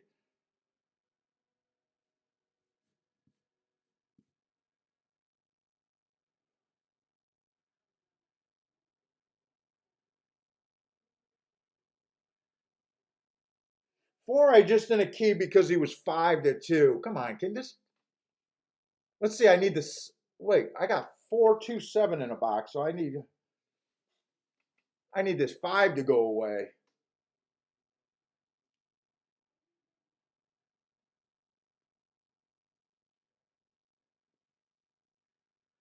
I don't think 5's going away. Come on, 2. Just keep this 2 interested.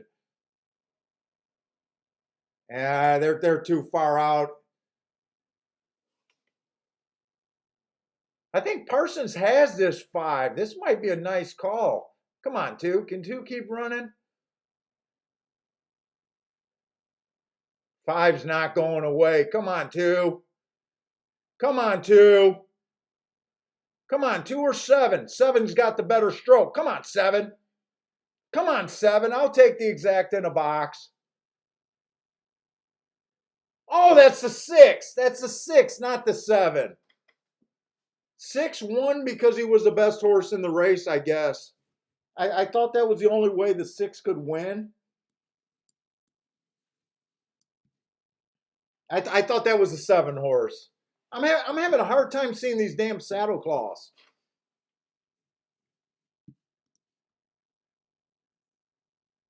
I think the 6 did get there.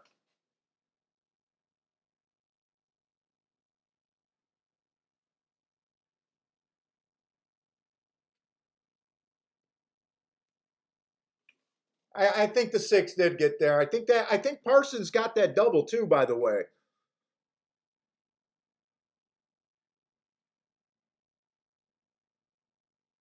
I think the 6 got there. I think the 6 got there.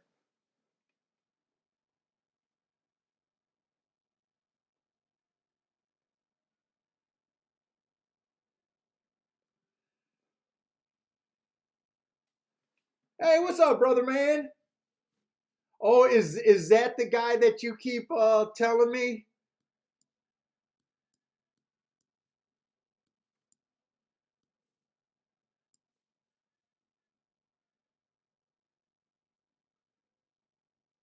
Is that the I don't remember. Is that the jockey you don't like?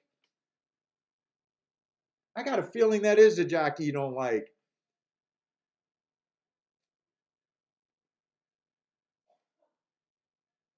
Nice hit, Parsons.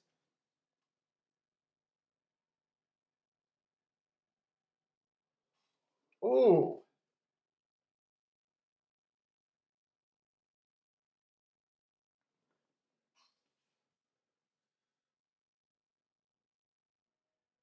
I can't blame myself for putting that bet in and singling on the 2 mostly that race. I just noticed that the 2 went down to 7-2. I don't like the win bet as much.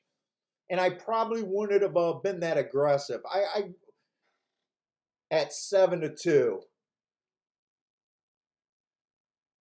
In fact, if I knew he was 7-2, I would have probably keyed off of the 4 and the 2. But either way, it would have still been a losing ticket. I didn't think this 6 could get better than second, coming that far off the pace.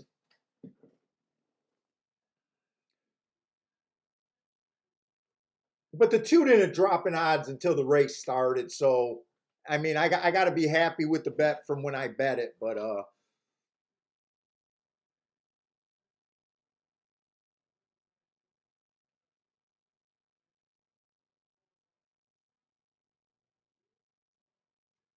yeah, brother man, I think that is the jockey that you keep telling me that anyone after him is an improvement, right? Oh no, oh Marco. No, it's not him. It's Marco. Let's see. Let me see.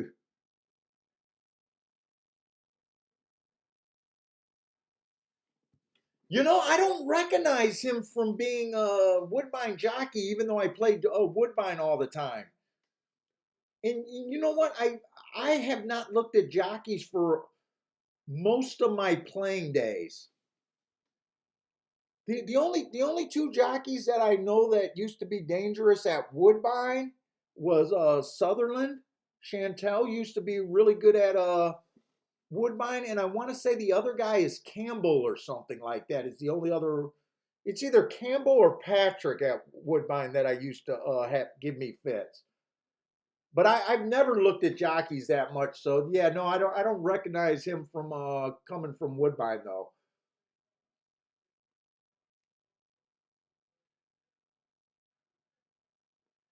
Hey, what's up, JW? Was Chantel on that 4? She got beat late, but I like the ride she gave. I think we understood exactly where we were in that race. If 6 won, he was going to come well off the pace, and we were going to force him to do that. I don't think Chantel did anything wrong on that horse. She's she just, to me, didn't have the horse there. I didn't really see anything that I thought that ride was bad. Yeah, Patrick Husbands. Patrick Husband was a jockey over there at Woodbine that had to be respected.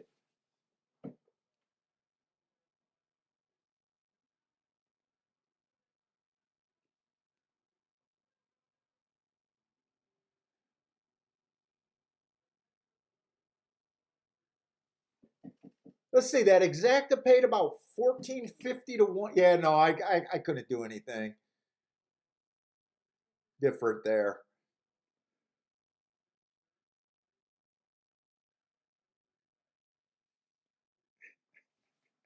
Parsons being a sexist over there.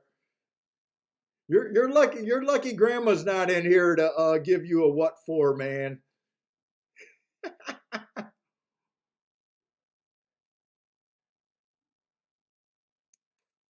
Yeah, Patrick's still a very good jockey over there at Woodbine. I believe it because that wasn't that long ago.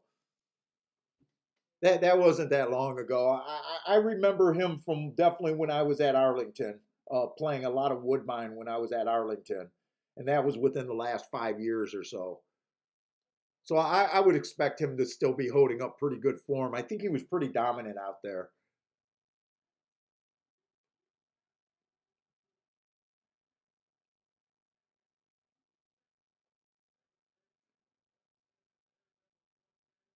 Let's see, Gregory's going to take the 7 to win at Laurel. Let me go get a water real quick. Give Billy some snacks if he needs it.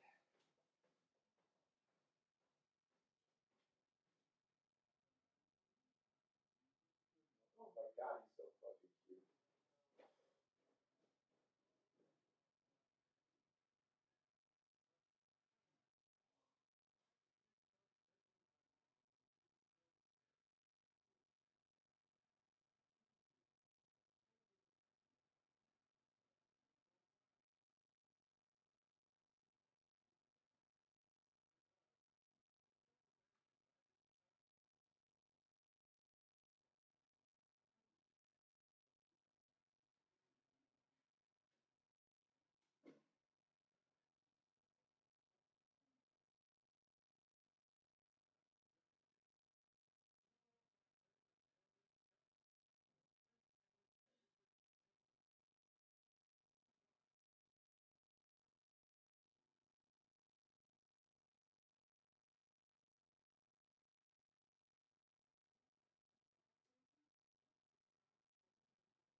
Did you need something, Keith?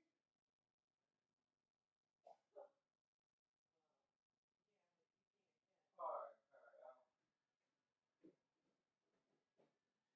I meant something I could get.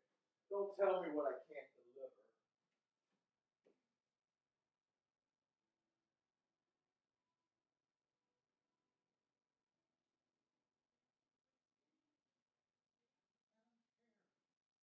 He's getting ignored all day today. He's your bodyguard.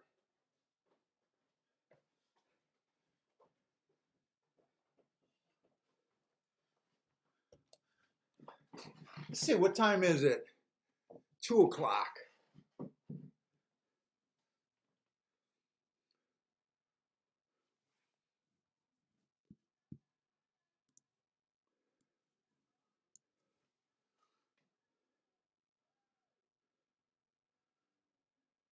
That 6 definitely closed, no doubt about it. The only question was that a poly or that was a dirt race in the 6 closed from in the middle of the track. I kind of don't like seeing that.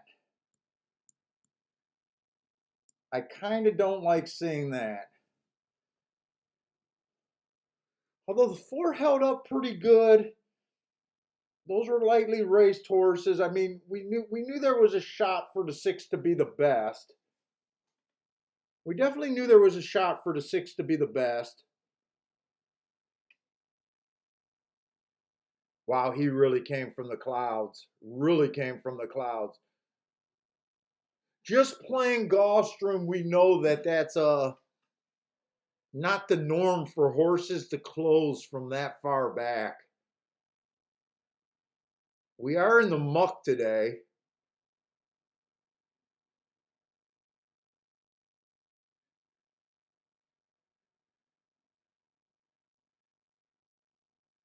He was all out to catch that 4. I'm still gonna look at Gulfstream on the dirt like it's still inside in kind of speed. But if I get beat by another deep closer like that, I might be willing to make an adjustment. Right now I don't think I need to panic.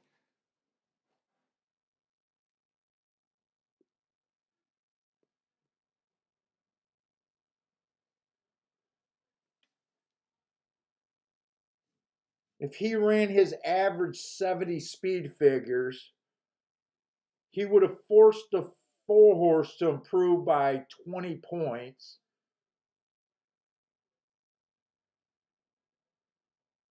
4 battled with the 5-horse, put the 5-horse away. Held on for second pretty good, but he did get beat by a closer, which is not really what we tend to want to see over there at Gulfstream.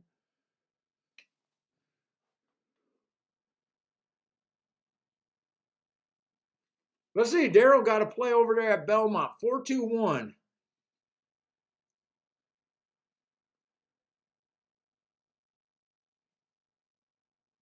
Wait a minute, Daryl. So wait, what's the deal going on? You like the 4-2-1 over there at Gulfstream. You're hoping that the 4 and the 5 can track and take over on the stretch. But from your bet, I'm wondering if you got another bet there, because if the 5 get the trip that you think he can get, he puts you in a loser ticket. Elliot likes the 4-5-7 also.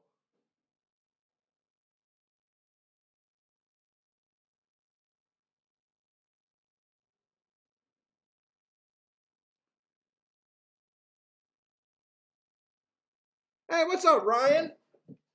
This is the only adjustment you need to make is that shirt. I knew it was a dangerous blouse to put on. I called it a blouse when I first put it on.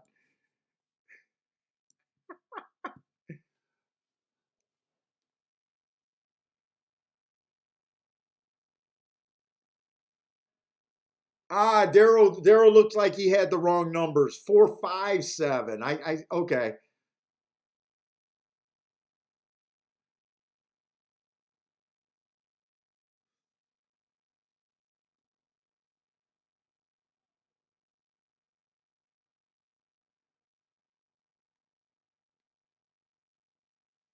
Let's say, Marco, are you waiting? Are you waiting for mostly Del Mar today, huh?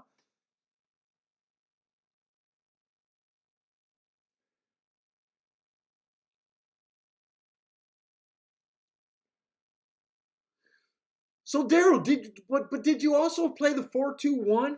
I'm just confused by your two different tickets, because that was the winning ticket.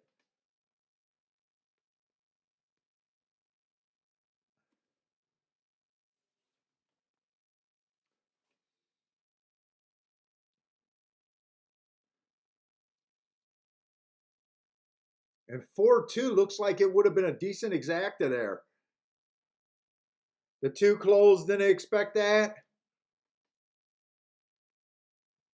Let's see, Ed is saying nice Lanier. So did Lanier give that out?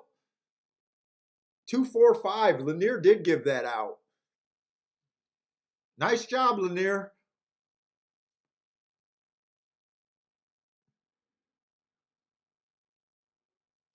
And I think that's going to be a pretty solid exacta.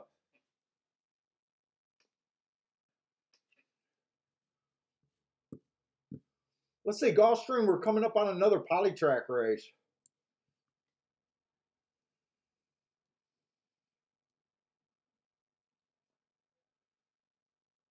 With a, it looks like a lot of speed in this race too. What do we got here? We got 5.5 furlongs on the Tapeta. And I got another Mammoth shipper. I did not, I guess I didn't get the shippers written down. So I'm going to quickly do that.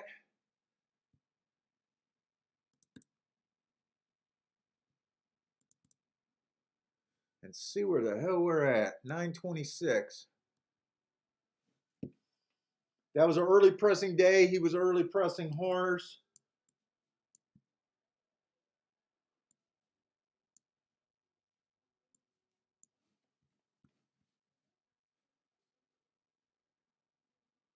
Another early pressing day.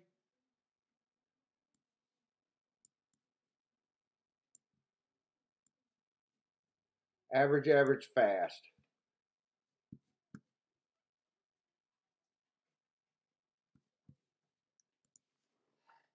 Did you eat that ice cream already?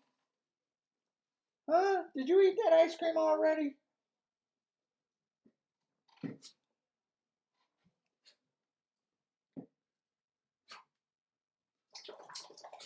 Wow, you better, that was a big wiggle you just gave.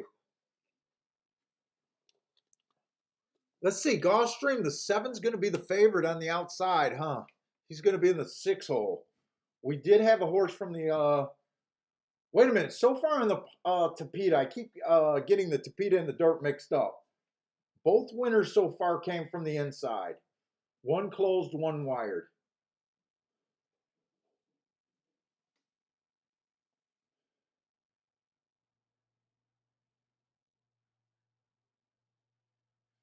This is going to be a nice race right here. We still got, what, 7 horses in this race?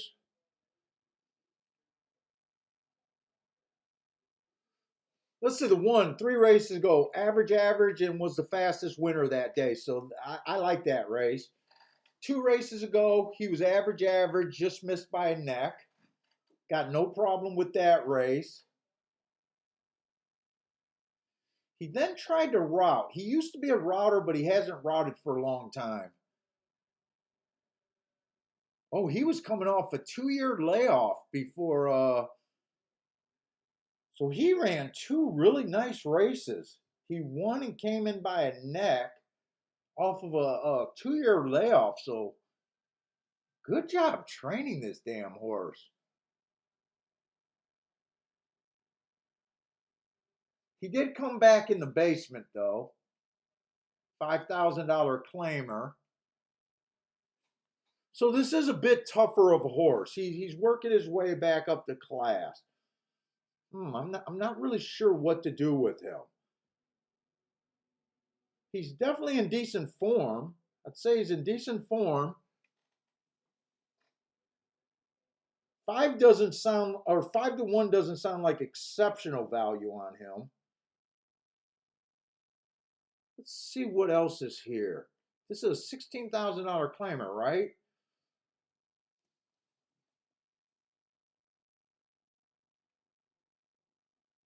This 2 horse is making a monster drop. 3 races ago, the inside of the track was good. He had the rail. He was the fastest winner of the day. He comes back, goes too fast to win on a bad rail stalking closing day, so he ran against the bias, went too fast to win. I love that race.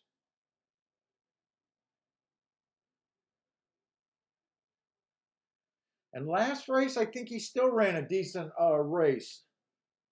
September 9th.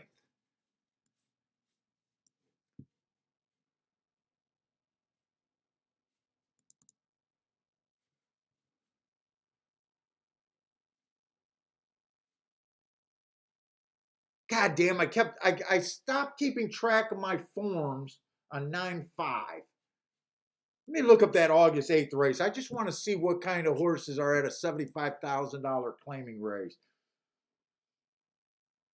Because that sounds like a giant, insane drop to me.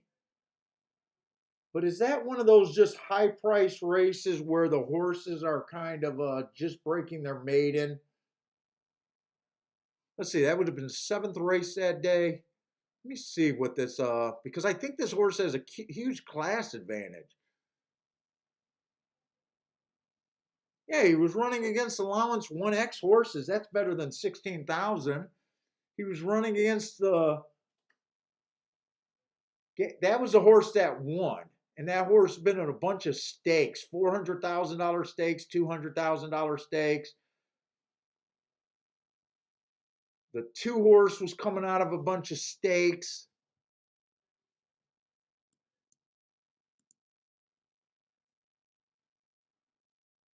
The three horse was just a maiden special weight.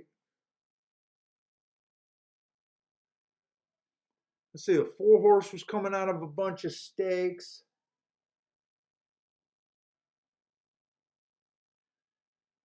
The five horse even won a couple $25,000 claiming.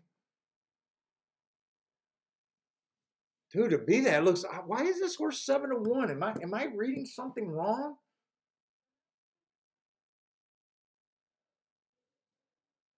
For state breds, 3-year-olds and up, which have never won a race other than maiden claiming or starter, or have never. I hate these. I hate conditions. Or never won two races, or a claiming price of 16. Well, he's never done any of that. He's won two races.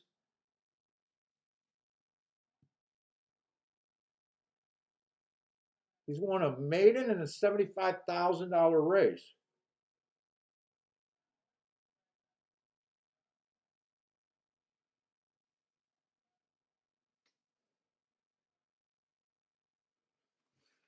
I definitely like the two. I think the two shouldn't the two be. Why is he not being bet? What am I missing?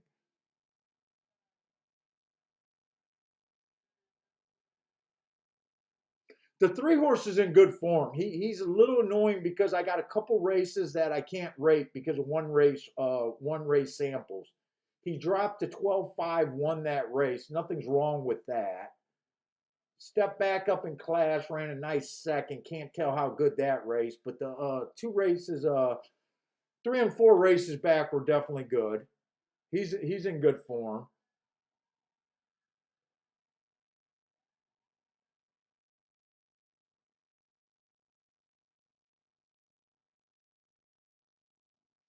Six, I love the marks on the six, but I love the marks on the six.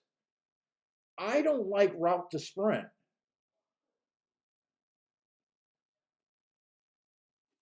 I don't like route to sprint. That's a hurdle that I have a hard time getting over.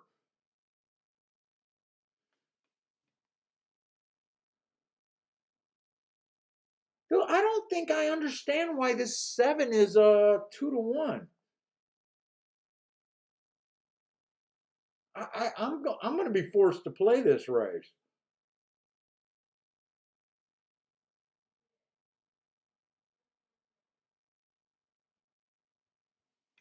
In fact,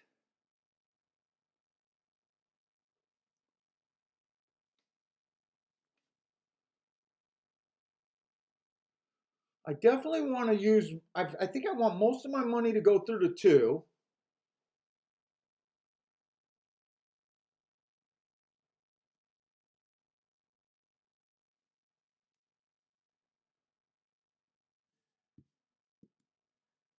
I want to use most of my money through the two, and I even want to use the 3 and the 4 a little bit, I think. I want to go for doubles here, I think. I got enough time to look at the doubles. Next race is going to be on the dirt.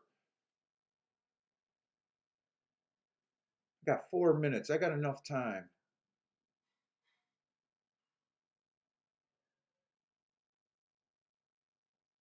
God, we got some good races today at Gulfstream. As long as so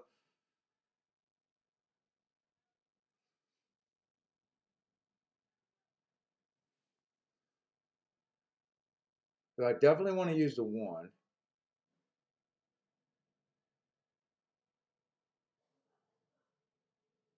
Boy, this is going to be two competitive races back to back.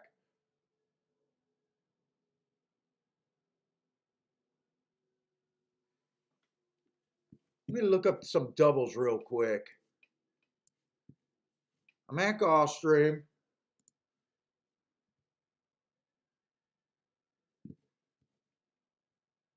The two is scratch next race. Okay.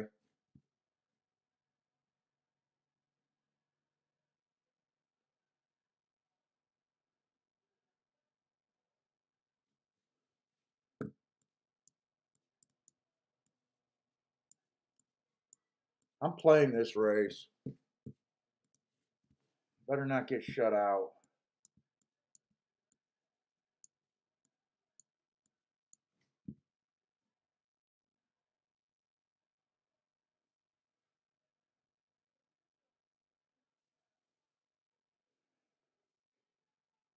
I don't like this 7 horse. I'm forced to play this race. I'm gonna play the doubles with the 2 for more. I'm definitely gonna do that.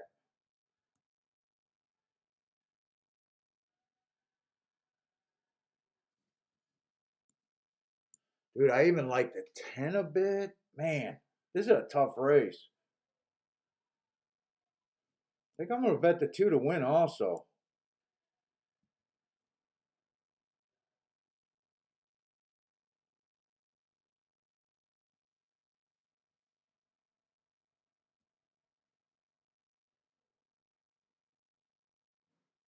I even still like the 6 there, but I do gotta make a stand somewhere here. Let me get these let's see, the win ticket. I want the 2 to win without a doubt.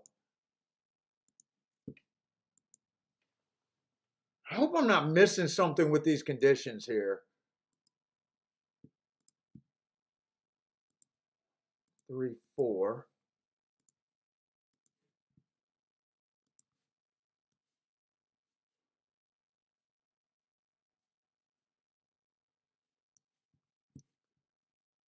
Then a smaller double, 3 and 4 to the 1, 3, 4. That would be a smaller double.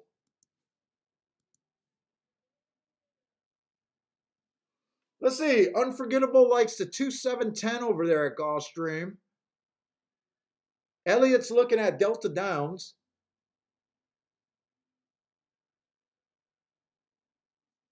Ryan's dutching the 2 and the 3. Hey, what's up, Dean? Dean, the chat room's been tough today. They've been good. Parsons gave out a 10 to 1 winner with the exacta and the double. Uh, who else gave out tickets? Lanier gave out a nice exacta ticket. Pam gave out a ticket. Uh, I'm forgetting the people that gave out that 15 to 1 over there at Belmont. Marco Lou had the 15 to 1 over there at Belmont. And I hit my first race of the day. I think I hit a $27 exacta pretty nice. And I only played 2 bets so far.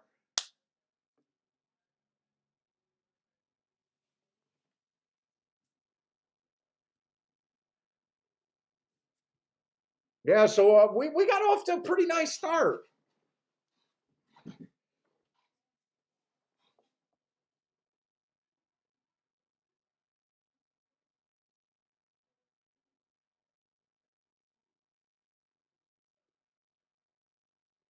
Let's see. Gregory likes the 6. You know that this 6 keeps coming on my mind too. I'm a little nervous about that 6 horse closing last race. But this is going to be on the Tapeta. Wait a minute. I keep because every race looks like the dirt. These Tapeta and dirt races are blending in my head.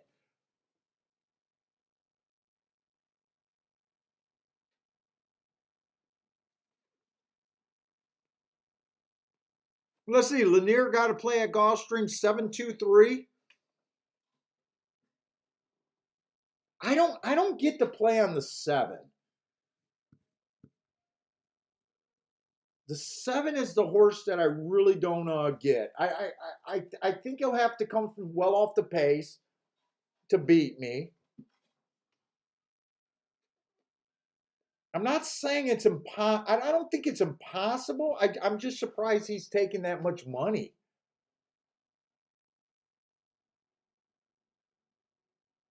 He's definitely in good form. Can't say nothing about that. I don't know. I kind of fell in love with this 2 horse though. It's not always good when I fall in love with a horse. And 2 did not even get the lead. 2 didn't even get the lead. Well, he's able to rate. He is able to rate. 3 got the lead there. God, 6 is in nice position if he got a run here.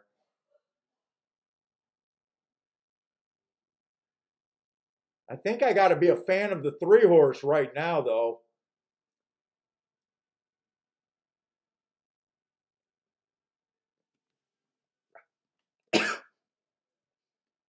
I thought the 2 horse was going to get the lead over the 3 just because of the class. But really going back and looking at it, 2 does not always get the lead. Maybe I was a little too aggressive thinking that. Wow, 7 came off the pace. This is a Tapeta race, right?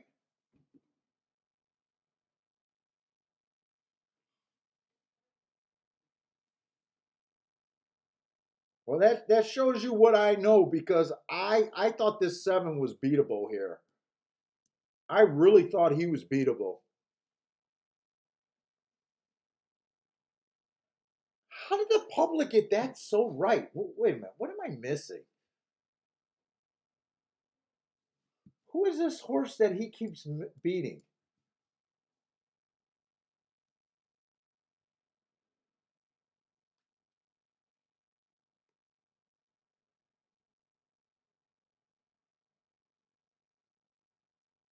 Let's see. He's been beating the 3. He's beat the 3.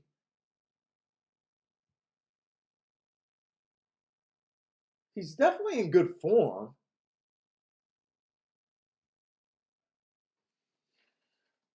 Hmm.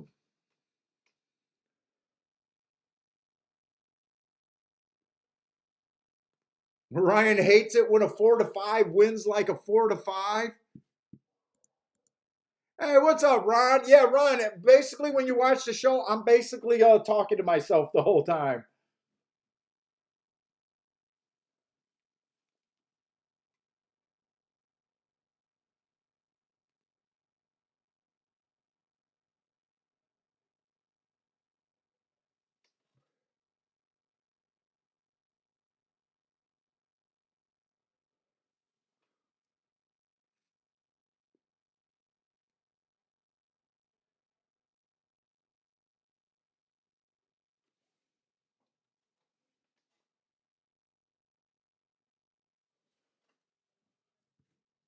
Well, I fell in love with that too, and he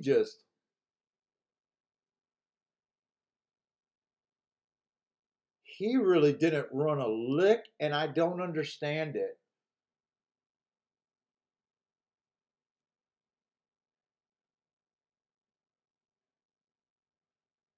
Although maybe I should have been warned with not taking action in that class drop. Maybe I should have been warned with that. I used the 3 and the 4 as backup, so I'm not disappointed with the 4 getting second. I took a stand against the 7 horse.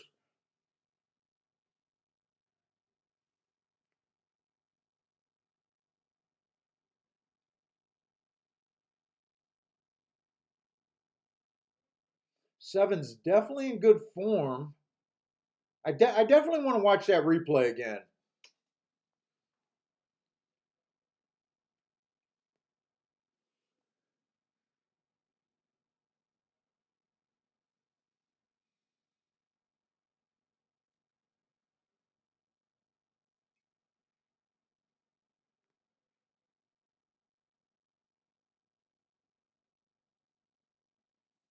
Yeah, right, Dean? I guess you're right. We do know why the 7 was a favorite now, without a doubt.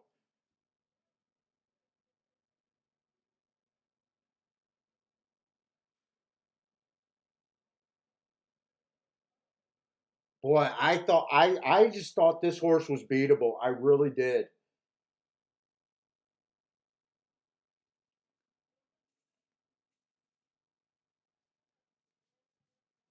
Let's see, Marco Lou likes an 18-1 over there at Churchill.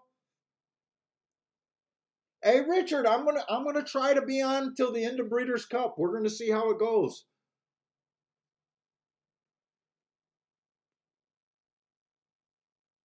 Hey, what's up, Bill Bell?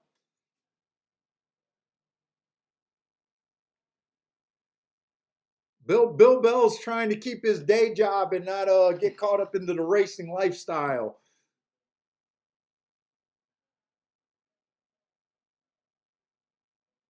But Bill, are you going to be able to play Delmar all day today? Hopefully, you'll be done with work now and be able to play your races.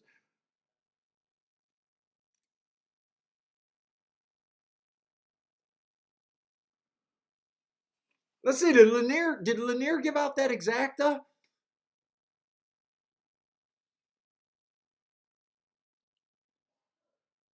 I know Lanier had the 7 on the ticket. I'm wondering. I bet he had the exacta there.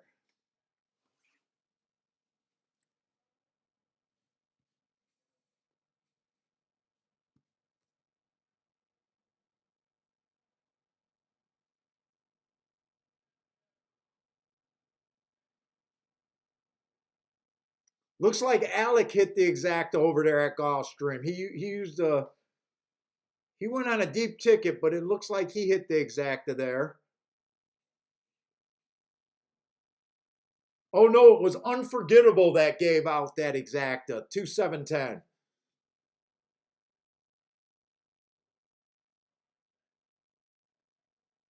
Oh, actually, Lanier gave it out too 2-7-3.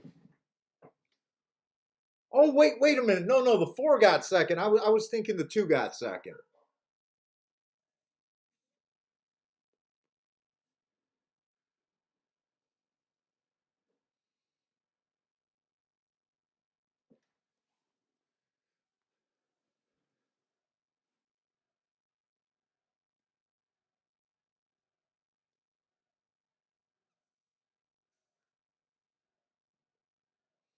Let's see. Parsons didn't hit the exacta, but he did start the double with that. Yeah, I'm sorry. The 4 screwed you there. Dude, the 7 screwed me there.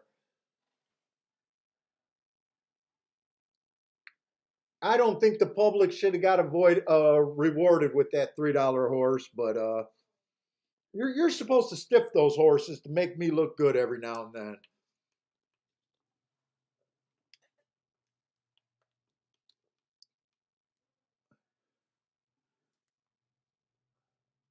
Yeah, I kept thinking the 2 got second. I forgot the 4.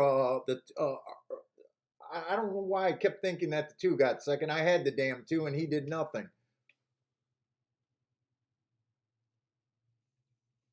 I'm confusing. Who's that says that I'm confusing? I'm confusing myself right now.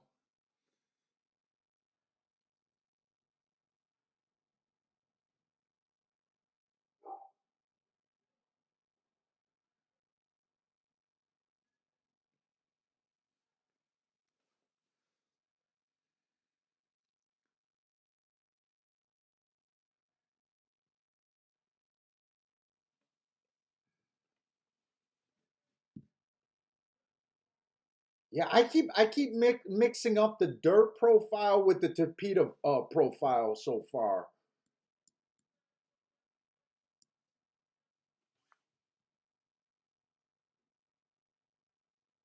Right now, I'm hoping for a Tapeta route race.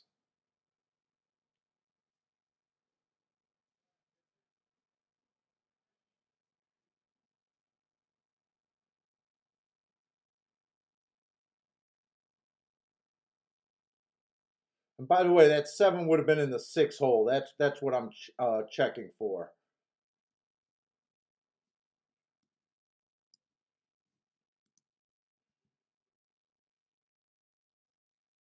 So we've already had, let's see, we've had 5 races today. Only two of the races went wire to wire, and 3 of them closed. That's a little disconcerting to me. That's making me on the nervous side right now for Gulfstream.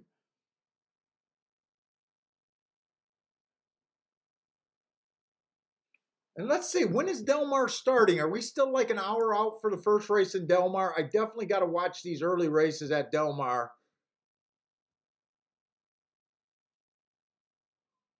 Let's see, are they even active? They're probably active right now, at least.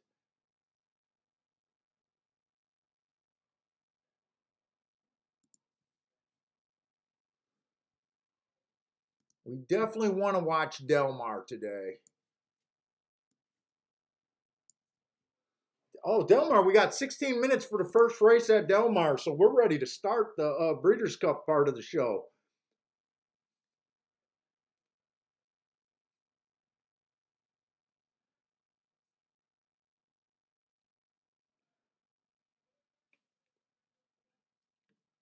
And I definitely so I don't usually keep track of West Coast, and I haven't played Del Mar for years.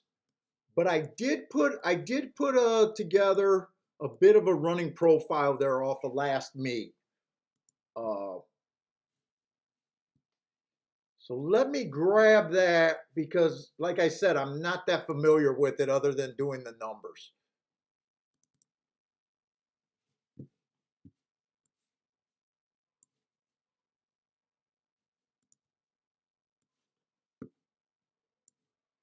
So the first race is going to be a dirt race, optional claiming 40,000.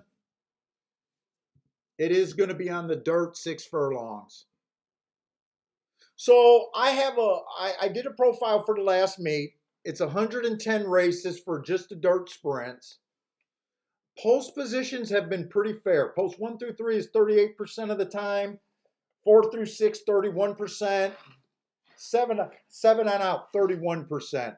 So it is definitely, for the most part, a pretty fair running surface on the dirt sprints. Uh, there is a little running style biases. 52% of the horses are going wire to wire, so that's a pretty strong front end bias there. That's a very strong front end bias there. Uh, they're stalking. My definition for stalkers is horses coming from 1 to 4 lengths off the lead. They're winning 43%. Closers coming from 5 lengths out or farther are only winning 5% of the time. So it's pretty much fade closers there is the biggest part of the bias there. Other than that, so far post positions are fair. Running style is what matters there.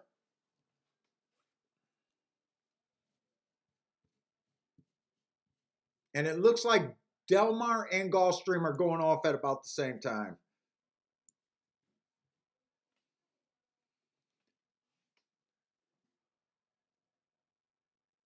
And Parsons did the extra work for me on these first early 3 races of the day. So definitely, I think the one fits. 3 races ago, he ran on a bad rail speed favoring day. He still managed to win while having the rail. Right running style, fastest winner of the day. So I absolutely love that race. His next race, the inside of the track was bad. Uh, Gave him an asterisk. He threw his head at the start and hot. That's where I think the asterisk probably came from there. The excuse. So I think that race, you look at that race like that was a throwout race. His last race, he went too fast to win. Inside of the track was good. He had the good inside, but he went too fast of a pace. I think he fits here. Wow, 7-1 is a nice price there.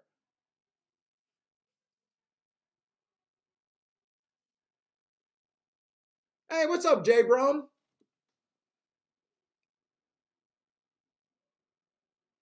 Let's say the two horse fits with the stalking running style. We want to be within 5 lengths of the lead. 3 races ago, bad rail. He was in the 4 hole. He would have matched strides with the slowest winner of the day, average that day. Next race, the rail was bad. He was nowhere near that bad rail, so that shouldn't have expected him. Parsons marks his stuff a little bit different than me. I wouldn't have gave him an asterisk. He gave him an asterisk because the horse got inside. I don't trust that asterisk there. But he was average there. And then last race, he had the good inside of the track. He was the slowest winner of the day, but he did win.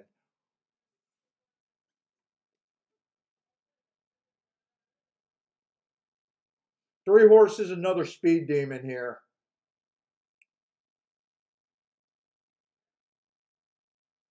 And wow, all three of those are nice prices, and I can make a case for all of them. Oh, we got a Bob Baffert horse. Slowest winner of the day last race on this 4 horse. Taking all the action.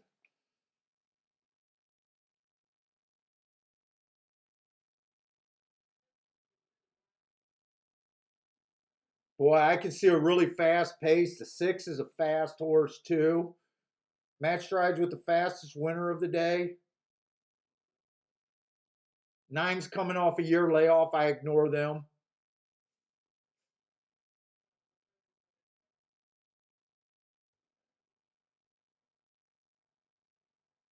Wow. This is a loaded race. This is really a loaded race here. 11 ran on an inside speed favoring day. He won while going against the bias. I would call that a little bit special. Margot Lou likes the 2 and the 6 there at Belmar. Let's see. So right now, other than the 9, I think 9's kind of the only horse that doesn't fit, and he's off a year of a layoff. I'm definitely against the 9. I know that's not saying much. I was able to throw out a 30-1 shot.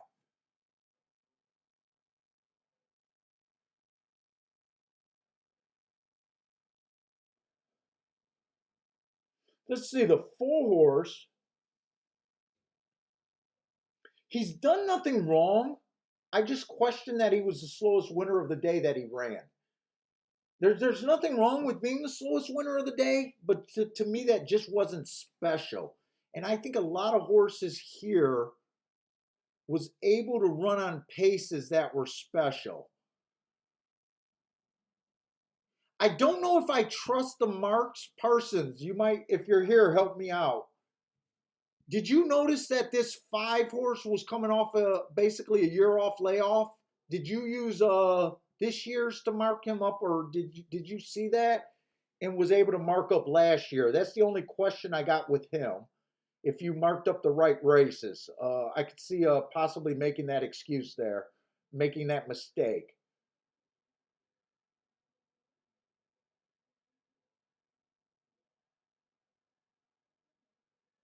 And other than that, I see a bunch of horses that are basically going for the lead. 2 looks like he's going to get the perfect trip.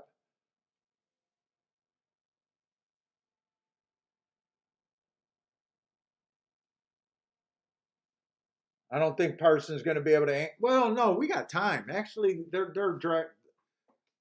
We got 8 minutes still there.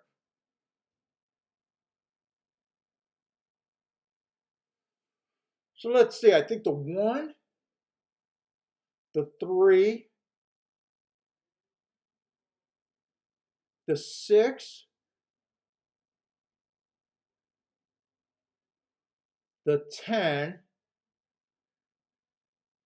and even the 11 are all speed demons. This looks like this is going to be a faster than average pace to me.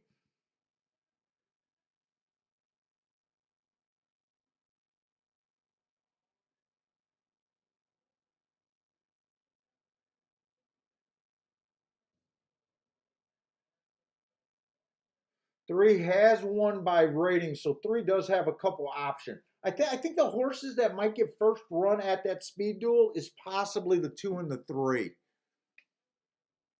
And they're both giving you generous prices.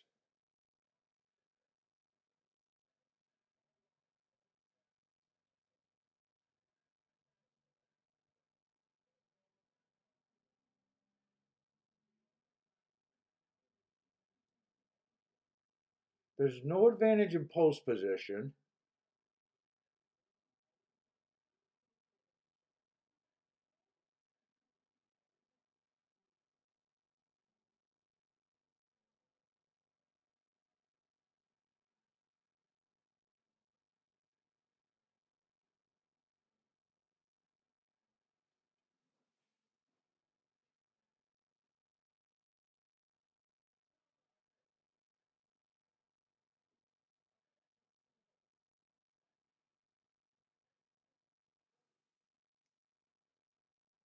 Let me see something. I want to look at the charts from yesterday. I want to see what this track was doing yesterday on the dirt.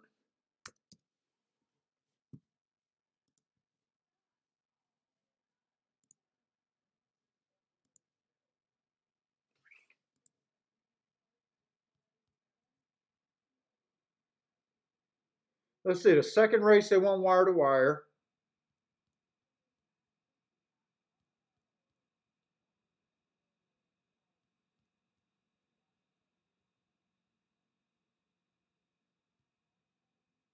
Third race they came from 1 length off the lead.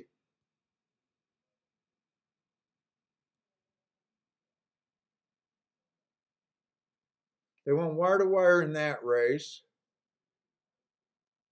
Outside post position.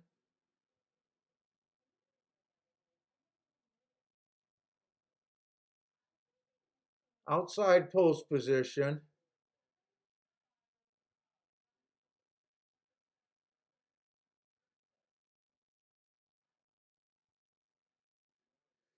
It was kind of outside speed yesterday.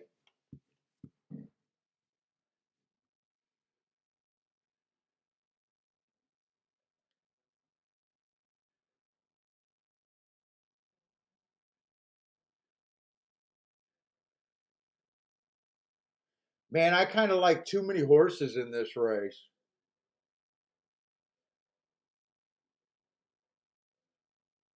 Yeah, Parsons, I almost feel like this is almost a grenade ticket. I like 2 and the 3 if they come off the pace. I like the 1 and the 6 on the out, or I'm sorry, the 10 and the 6 on the outside. And I like the 1 on the inside speed shot. I think I'm gonna watch this race to see how it plays because I got it down to I think 5 horses that I like. I like the 1, 2, 3, 6, and 10.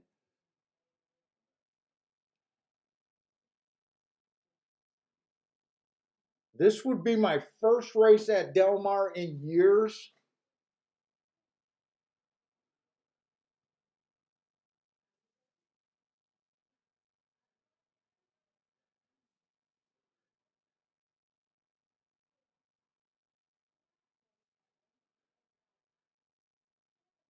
And the 4, I would just be fading an undefeated horse that was 20 cents on the dollar that won for fun first race out. I don't feel comfortable with this race. I got too many horses, and I'm not even sure my reason for trying to beat this 4 horse is the right reason. I don't really understand where I sit in this race, so I'm gonna leave that Del Mar to the you guys.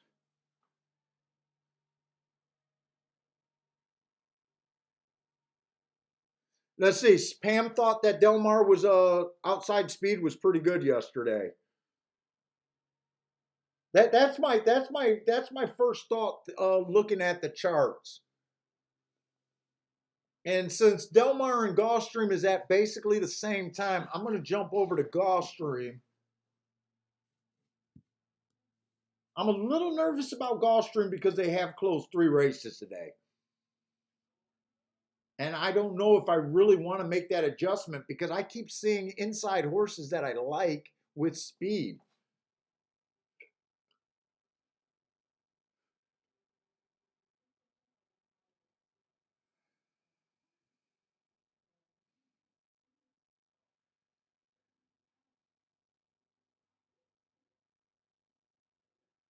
Howard surprised the 4 is only 2-1.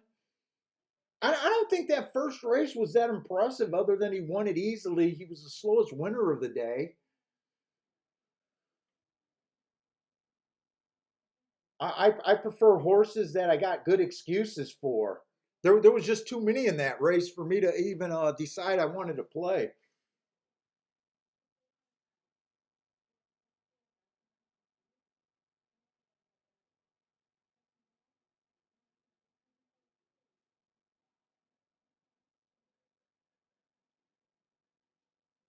Let's see, Lanier's Delmar race. He likes the 4-5-1-11 there. 4-5-1-11, and at Gulfstream he likes the 1-3-8.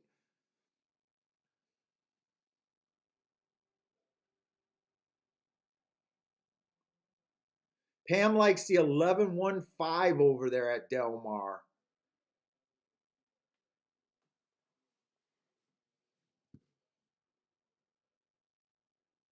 Let's see, Gulfstream, we got 10 races today. So this is a 6 race.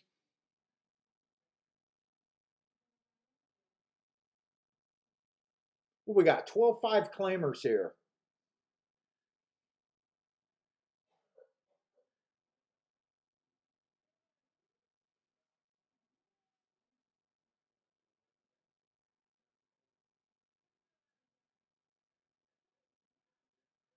We've had a horse go wire to wire.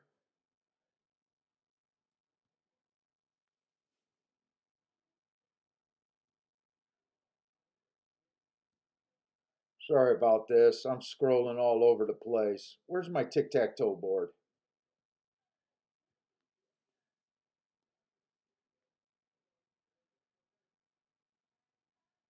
I think I still attack this race like I think it's inside speed over there at Gulfstream.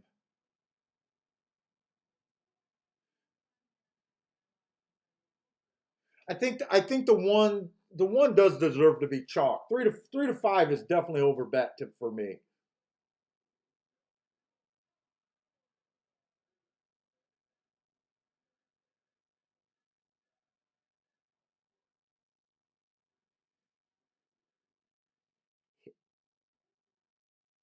I think the eight's the only horse that can press him from the outside. I'm not ready to go to the far outside. We know that the 8 post position is generally bad at Gulfstream. I think I'm going to watch this Gulfstream race too. I think I want to see one more race on the dirt. And with the one being the horse that I do like at 3 to 5, I'm not willing to play him.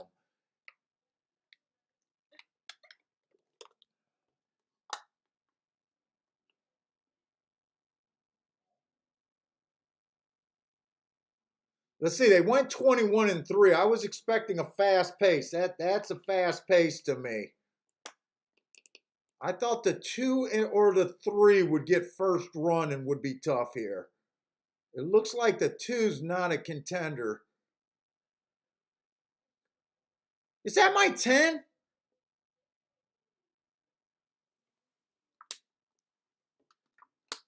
No, that's the 11. I can't see these saddle claws. I knew not to play with that Baffert horse. So the only way I could have played that race is if I really thought that I had a right reason trying to beat Baffert, and I kind of knew inside I didn't. They did come off the pace. He was in the middle of the track.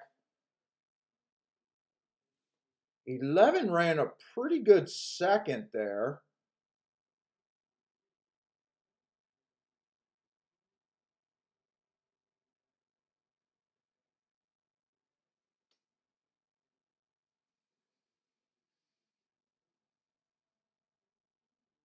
That was the horse that ran against two inside tracks that I said did something special. The 11 horse. He wasn't one that I was considering betting at 2-1, but I seen him. I just knew that was a race that I couldn't play there. And the next race at Del Mar is going to be on the turf. The turf, last year there was a definite bias over there. Let's see, Gulfstream is going off now. I got no play there. And my video feed just went screwy. Let's see if I can get in and get out fast enough.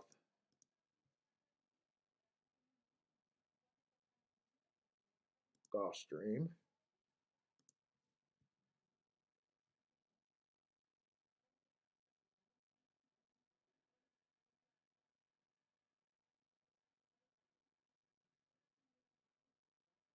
Four 11-3 it came at Del Mar.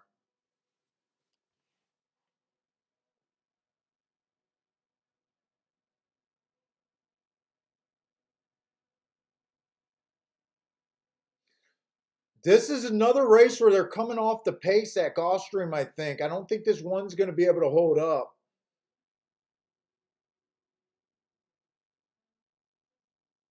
I think I'm seeing enough proof at Gulfstream that I don't know if you want to be on the front end at Gulfstream today all that much. The 4 horse won that race.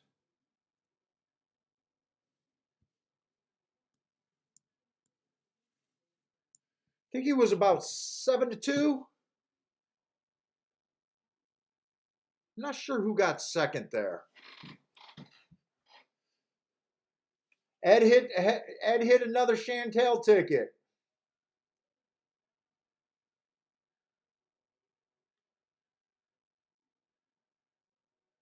Is that the 3 or the 6 that got second? 6.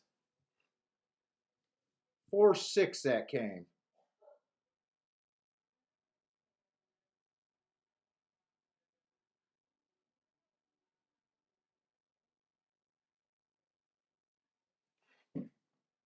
And what kind of fractions did they go there?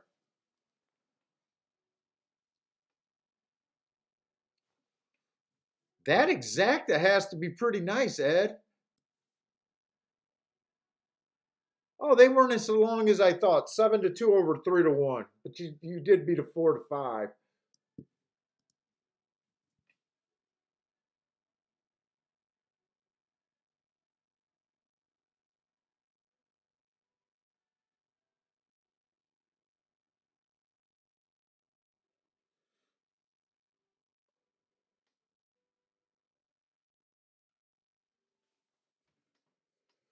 Oh, oh, let's go.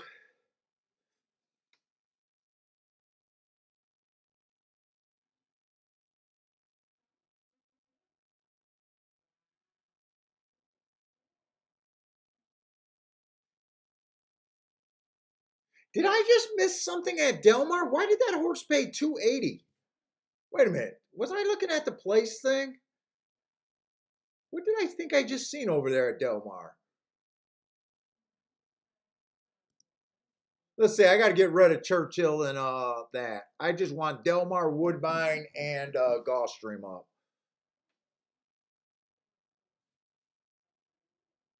That's all I want up.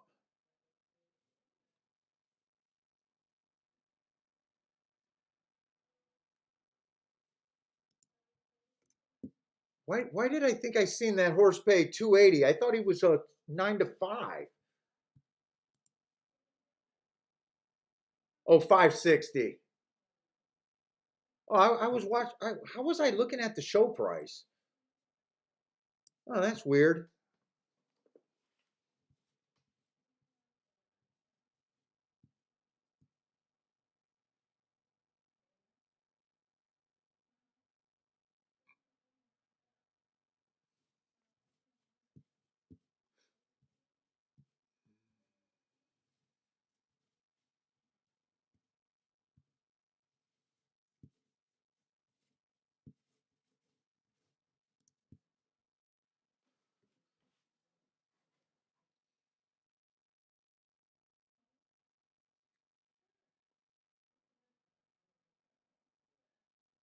Boy, that 4 horse came from farther back that I would have liked to see over there at Del Mar.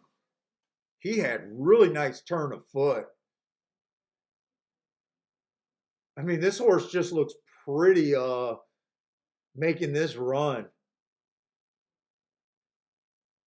Before he even got there, you knew there was no doubt. He really looked pretty.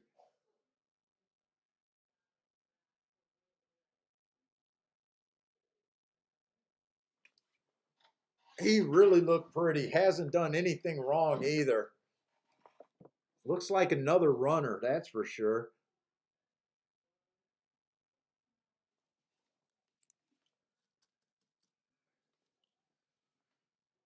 Kiki, we're on the Breeders' Cup races finally.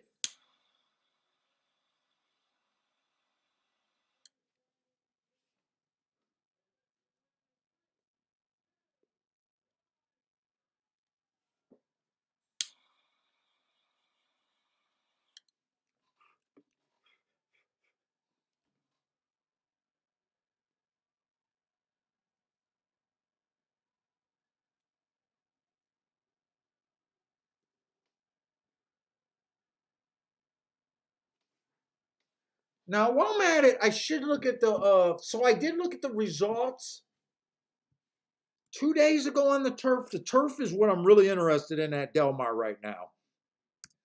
But I did not look at the results yesterday.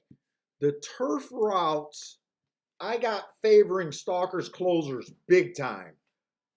Opening day, there was 4 route races. They did go wire to wire 1 race, but the other 3 they closed. Let me see if there was any turf routes yesterday. The first race was a turf route. The horse came from 6 lengths off the lead and paid $15. So I like seeing that.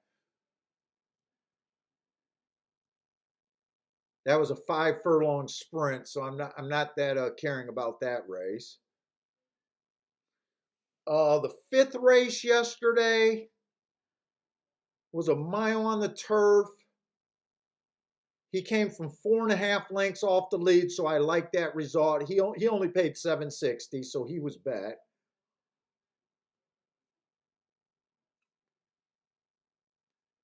The 7th race,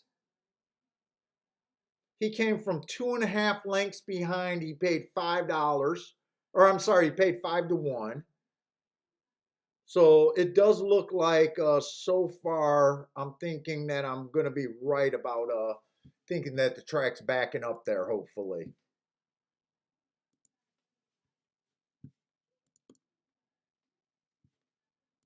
And that's what I was excited. So last meet on the route sprint, there was 87 route races. Post positions were pretty fair. They only wired 16% of the races.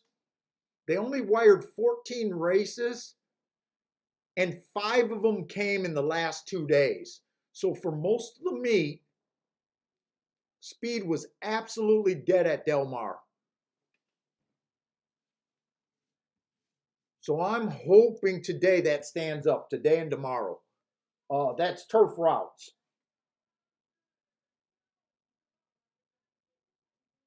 That's the track that I really want to take advantage of if I can.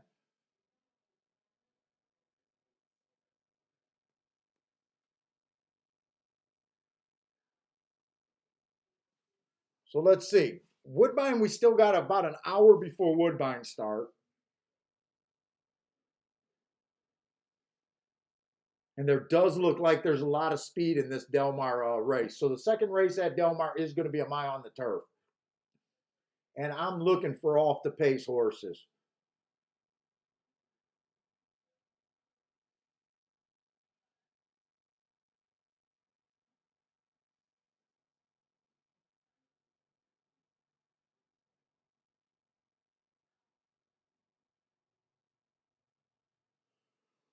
So I might as well just start there. What's up, Joshua? Joshua, you're saying inside on the turf? You're saying there's an inside turf bias at Del Mar? Is that just in the last 2 days that you're looking at, or is that can't be last meet?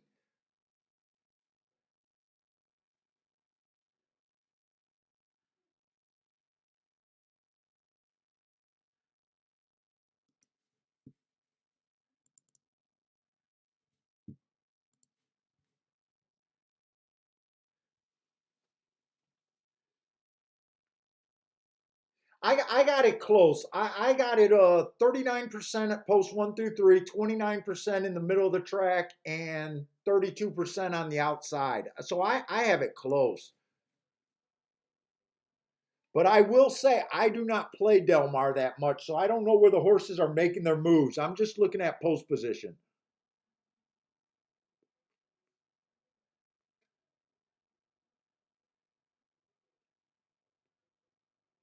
Let's see. Case G saying there's an inside in the sprints. God, I'm going to keep pulling this up. Let me see something. Why do I keep closing it? I might as well just have it nearby because I am not familiar with Del Mar.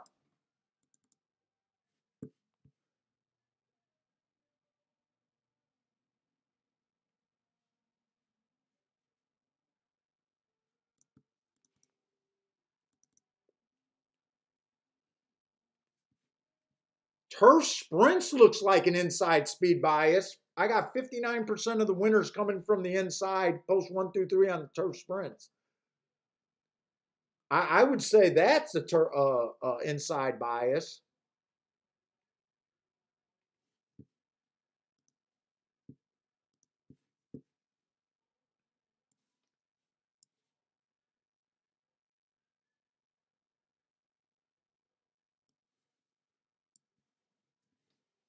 Now, all my Del Mar races are probably going to be in my playback category. I'm just gonna do this just for a show.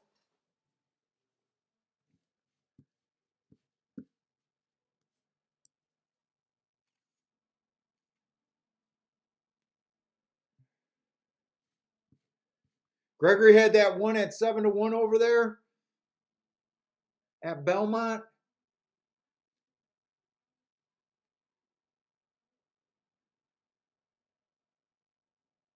Oh, Joshua was saying the last few days. Okay.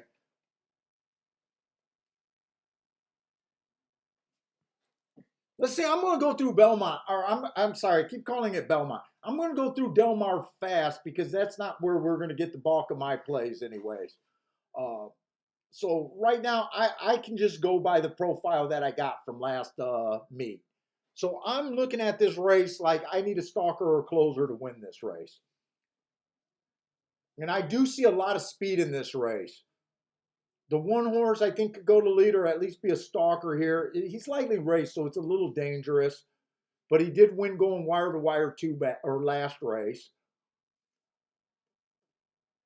The two horses, normally a horse that I would love because I'm a sucker for speed at most tracks, but when I don't think that's fitting the profile of the track, I'm not afraid of playing against what I would normally like. Uh, this horse has been going too fast to win every race, still hasn't broke his maiden. Uh, if I'm right about the track, I think he can't win, and I'm going to try to beat him, but he does look like a speed horse here. Three horses a little bit trickier. He did rate his last race on a closing day, went too fast to win. But his other three races were all sprint races. A lot of times these sprint horses, I tend to just think they're going to the lead, especially when they were fast stalkers. I want him to get caught up on the lead. If you guys are new to the show, I'm a profile player. I look at class. I don't like these, these pricier races aren't really my thing for the most part. Uh, I see you got a grade one race, last race, and I do like that race, but I'm guessing about where my horses fit in the profile that I'm using.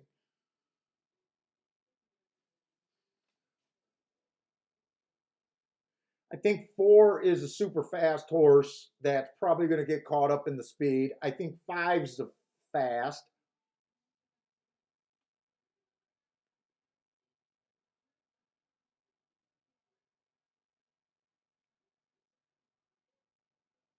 7, I'm a little interested in his running style. he had two excuses in two races. The first race was a speed favoring day. The second race was a stalker day. He was too far back both races. He's a little interesting to me, but I really don't know where his talent is. He still hasn't broke his maiden. I don't know if he's just slow. In his last couple of races, he hasn't really made a move at the top of the stretch to make me think that he could win a race yet. But I am looking for off the pace horses, and he might fit on that one. The 8, I think, fits this race perfectly, except I am not interested in 6 to 5.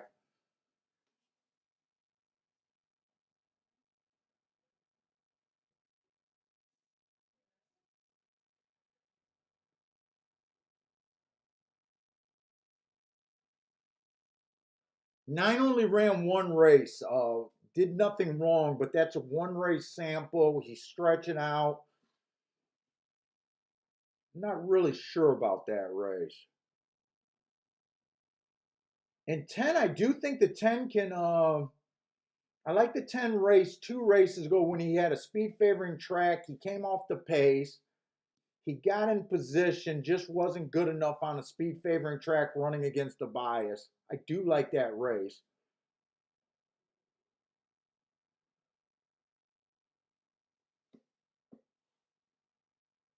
Oh, the 10 is out. I didn't realize the 10 was out.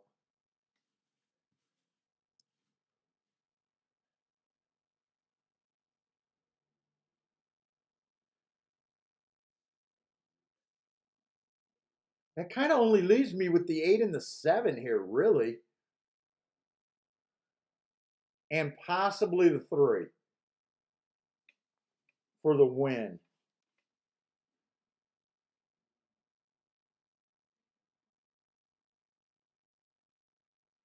Richard, no, I never look at jockey or trainer. I don't break ties. If they're both at playable odds, let's just say they're both 4 to 1 or higher, 5 to 1 or higher, I'll bet them both. Or I'll do something in the gimmicks in that situation. If one of them's a favorite and the other one's a price, I'll always go for the bigger score. Or I tend to always go for the bigger score. In the long run, it's better going for the bigger score. Sometimes you let emotions and you'll play the lower one. I mean, I've been guilty of doing that and shouldn't have done that. But the jockeys and the trainers are never a decider for me. It's running line and excuses.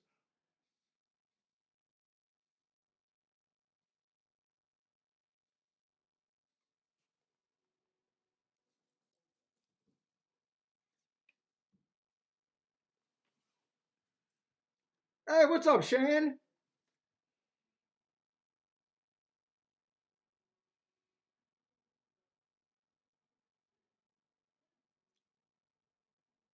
Well, I think a few of you guys had that one horse. Didn't Gregory give out that one horse over there at Belmont? Another decent shot for the chat room.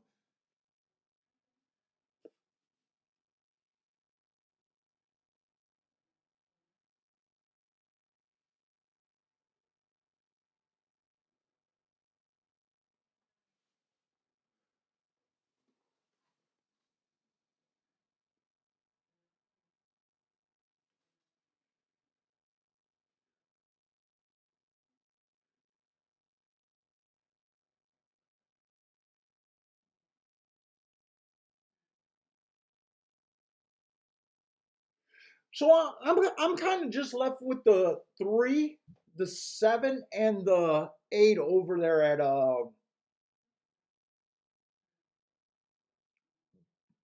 Del Mar.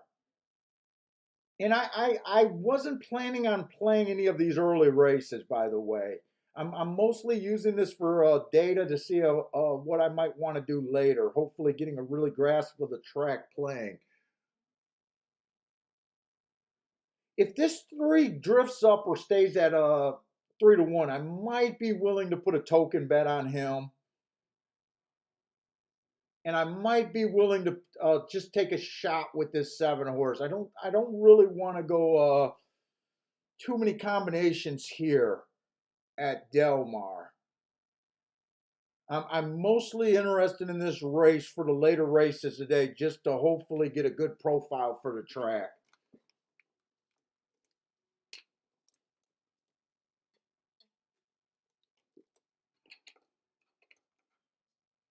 Parsons likes that 3-horse. I think looking at that grade 1 race, running against the closing bias, going too fast to win while stalking is a really good. His price is just borderline for me to really want to play, especially in a win only ticket.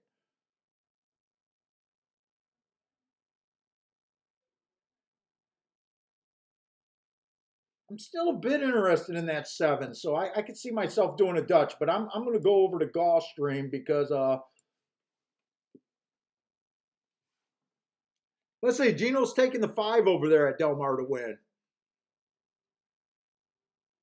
Del Mar is going with the 5, the 8-5, 8-9-5-3-2.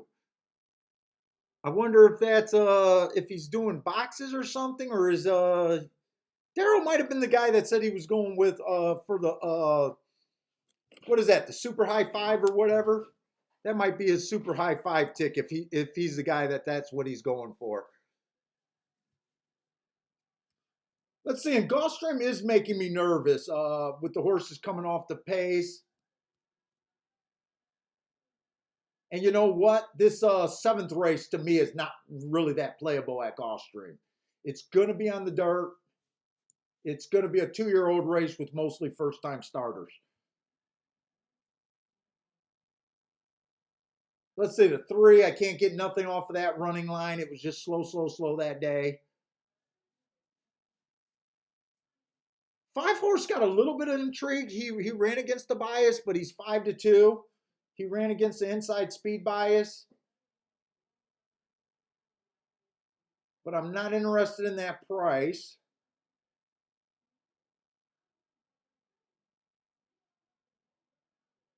Seven might be able to do something if the track's backing up. I'm just not sure if I'm ready to make that adjustment in this race. But there's not much for me to consider there. And there's a lot of money at Del Mar today, so I'm not sure if these odds are even going to change that much. I'm waiting for the last minute.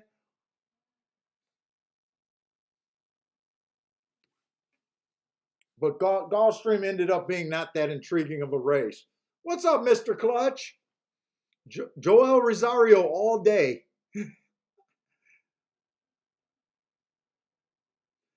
That makes your handicapping really easy. As long as Roselle have a good day, you should have a good day. You're buying stock in a jockey.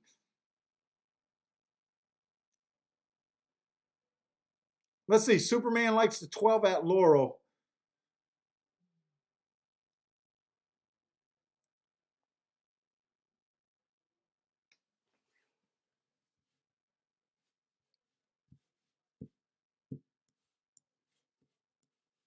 Let's see. I never look at trainers and that sort of stuff, but I'm might as well look at that here. Is there any Baffert horses in here?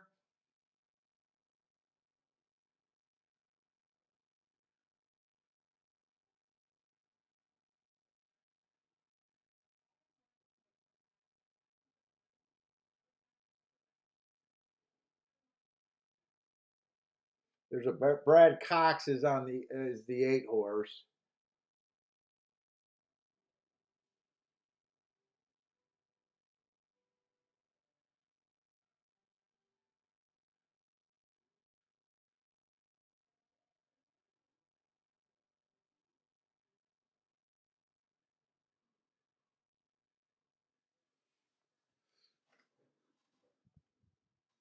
Let's see. Lanier likes the 8143 over there at Del Mar.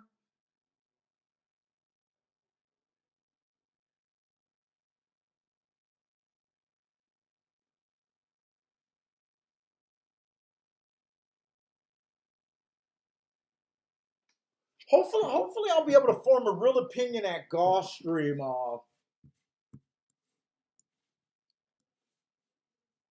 I'm leaning towards the track might be backing up. And I'm hoping that we get some mile and a 70. Let's see. Next race is going to be on the poly. That's going to be a route race.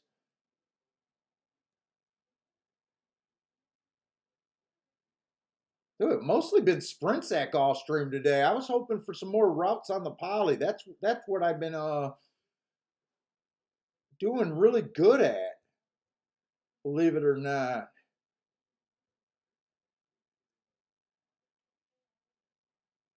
Looks like next race on the poly is what I'm looking for. That's actually going to be a stakes on the poly too. I'm going to have to do some work and look up some shippers too. Now, I think Woodbine is a completely sprint card today. Parsons thought the Woodbine card looked really good today.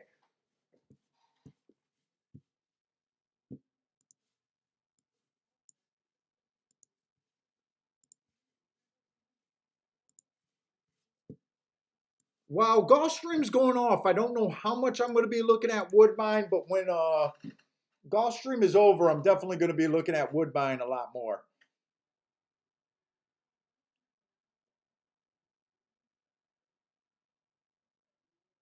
Hey, what's up, John? John, you think the 8? I think the 8 fits perfectly here. But I'm with you. I think you could play the 3 at 3-1. 5, he just went down to 5-2.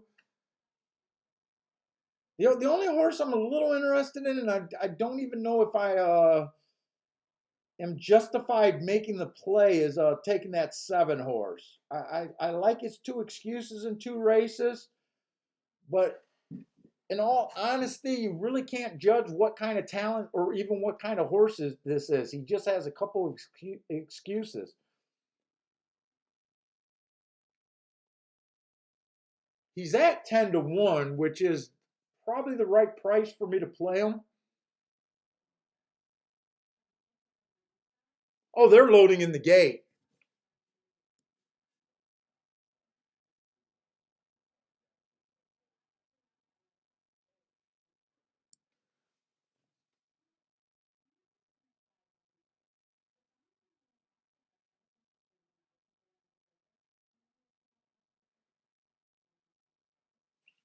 Let's see. I'll do that bet.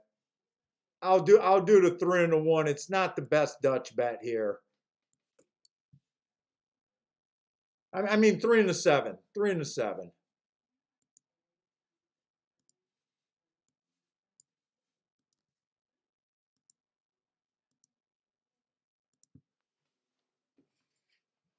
And like I said, I'm going to be betting on the small scale for the most part at Del Mar.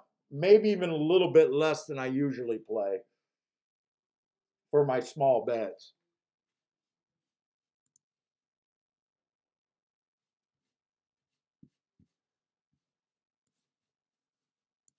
Let's see. I got to make this a little bit bigger here.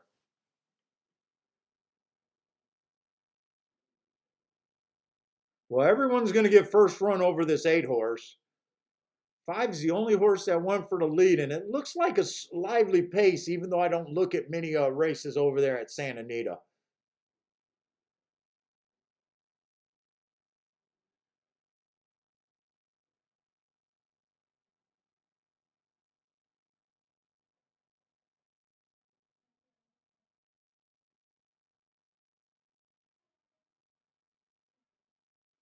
Seven's making a legit run at this.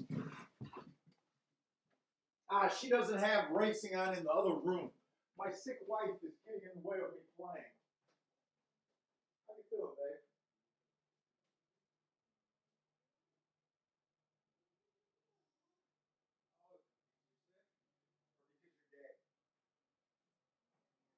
No, that's all right. I'm not begging for a kiss. You're sick. You're right.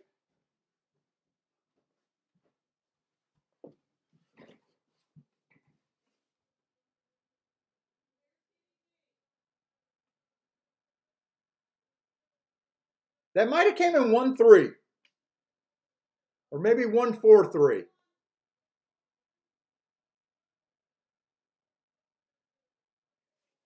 Eight was a no factor there. Gino with the boom. 30-1 on that one horse. Nice job, Gino.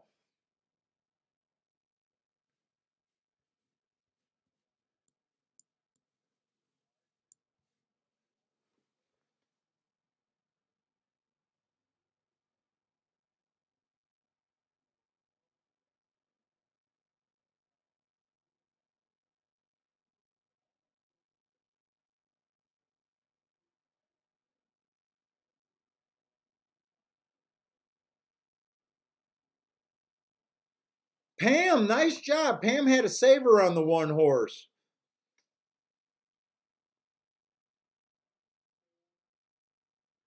Earhand looks, wow, a lot of you guys played that one horse.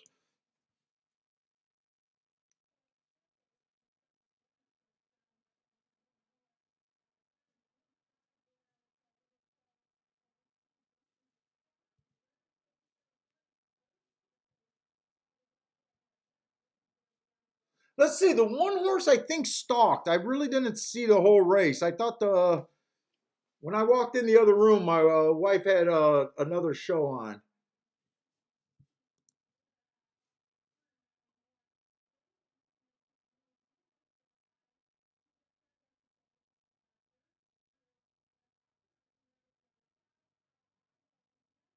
Oh, that's the first bomb over there at Breeders' Cup.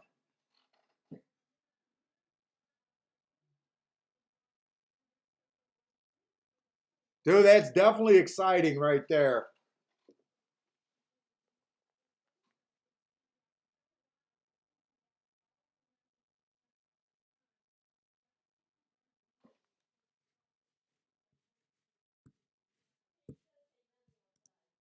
Let me take the dog out. Bentley, come on. Why are you telling me to do something when he's not asking? I don't care. You don't need to tell him about it.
No, he was asleep on the couch. And he barely even tinkled. Don't tell me unless he comes up. I don't need you being the peoplies.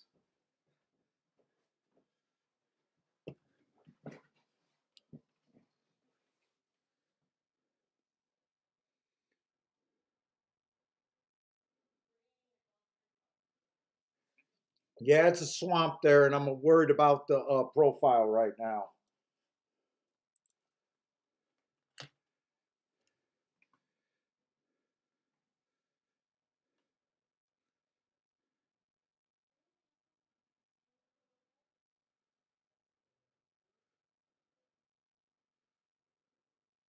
I definitely want to watch that replay again. I want to see where that one is, even though I know he was a little bit off the pace.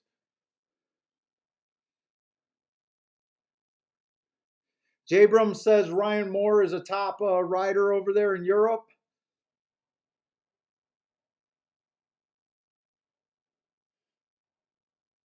Yeah, eight. I thought eight was going to be tough. He was false as can be.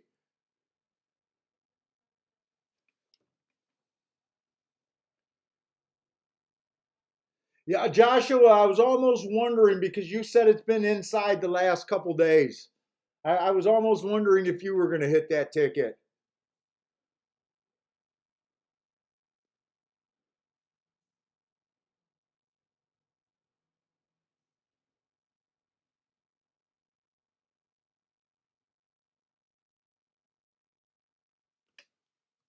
Let's see. In Gulfstream, this is that first time starter race right here.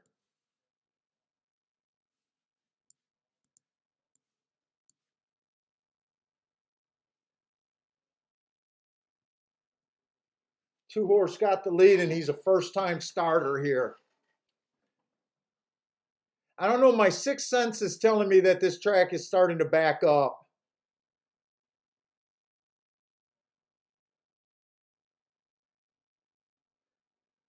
But I can be completely wrong about that.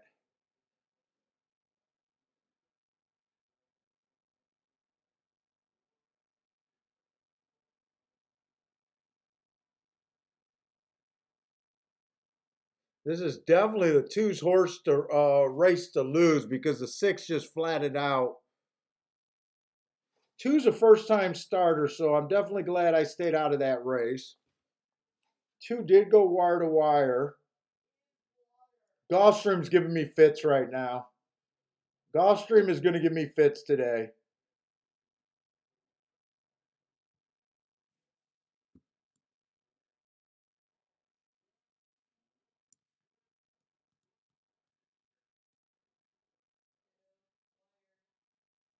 Yeah, wired is right.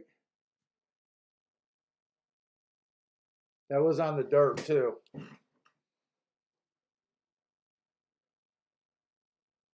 not even sure who got second there.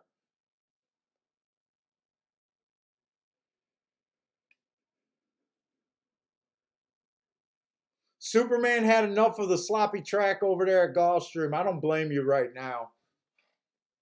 I don't mind the slop. It's just I want the running style or a post position or something to be solid. If I can narrow down the track, I don't mind playing it. It's just right now with those closing races, I'm a little nervous about it.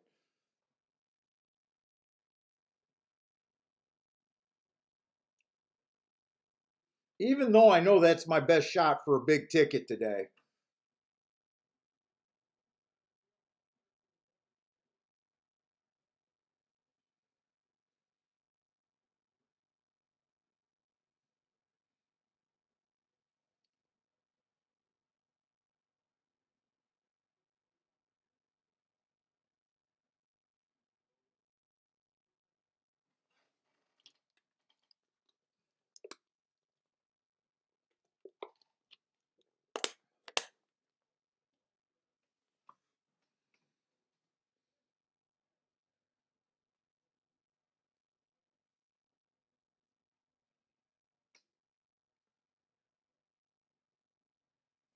And who was the four over there at? So I know who the one was.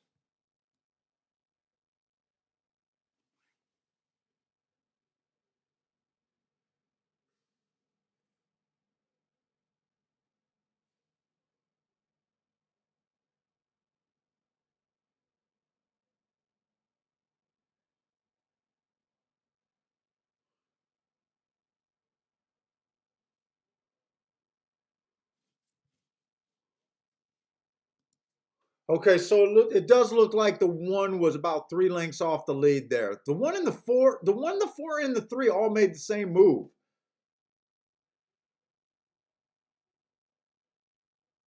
And that's how it finished 1-4-3.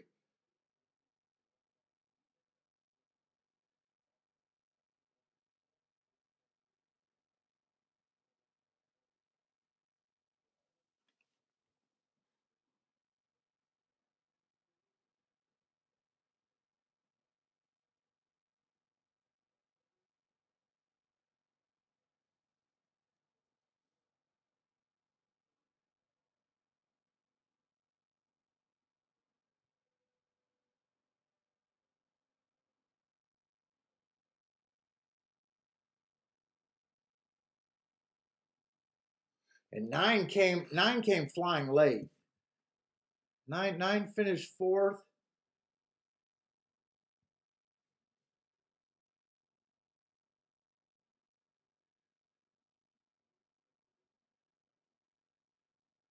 So one did win ratings, so they didn't go wire to wire.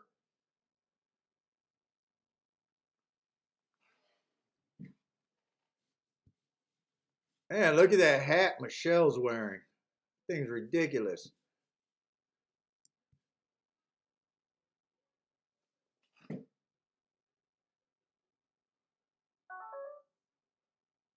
Joshua said he should have. Well, yeah, especially now after you've seen how it happened. Should have boxed the 1, 2, 3, 4. That would have put you right on a Rolex day to start off the day right there.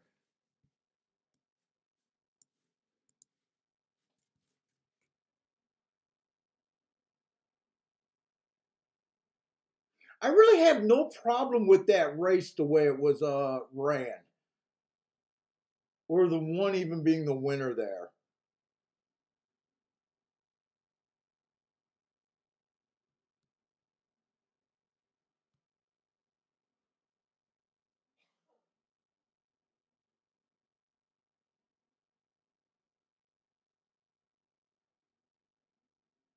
And I think this horse could have been looked at. It's just his last race he went wire to wire. But the other two races, it was just hard to say if he was going to stalk or go to the lead. I kind of put him as possibly going to the lead.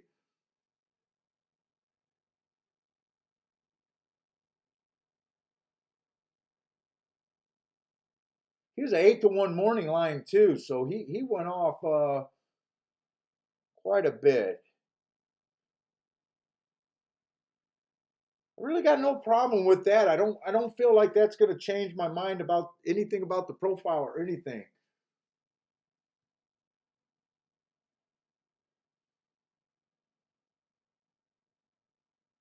I'm still looking for off the pace horses on that turf racing.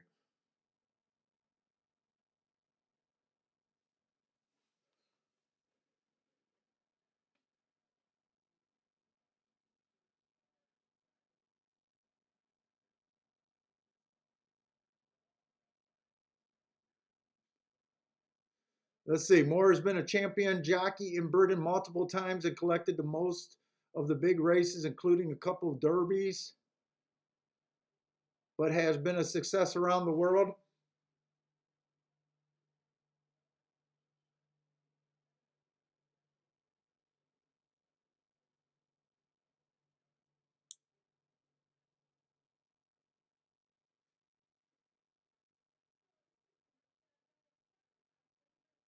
So these are just going to be tough races for me. So we got this 7 furlongs stakes race on the dirt here at Del Mar.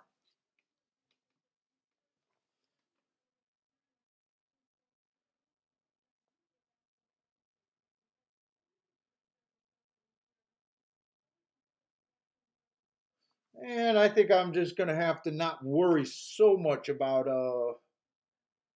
some of the things that I am worried about over there at Del Mar.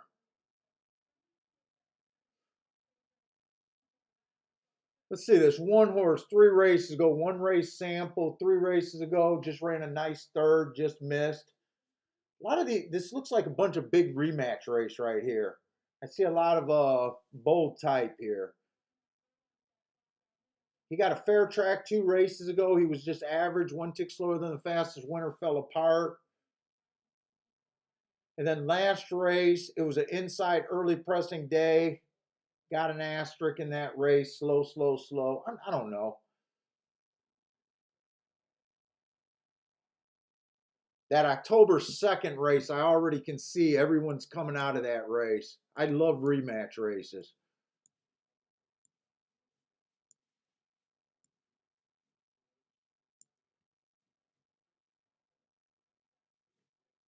The 2 horses coming out of that same race, it was an inside day.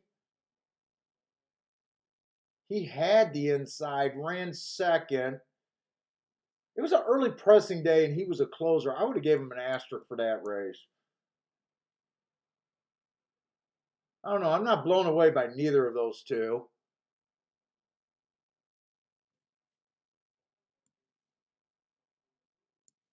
Three horses coming out of that exact same race. He got the best trip. It was an inside day. He had the one hole, ran his best speed figure while winning. To me, he got the advantage of the inside there. The pace wasn't extremely strong. It's kind of the slowest pace at the first call and at the last call, and they kind of went fast in the middle.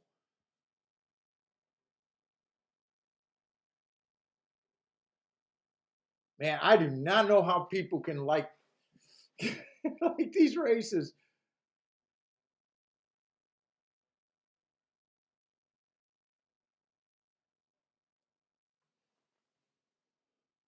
Let's see, the six horse just ran one race. It was inside early pressing day there. Oh, he ran against the bias and won.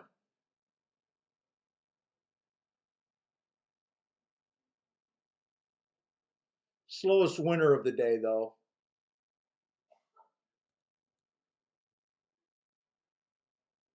Let's see, this is just a maiden special. This is just another maiden special weight race.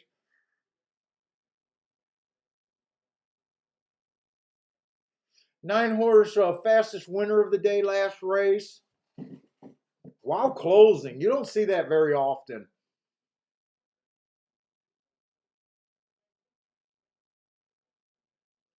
I wanted to look up that day, but now that I remember, I don't have Santa Anita. I can't even look that up.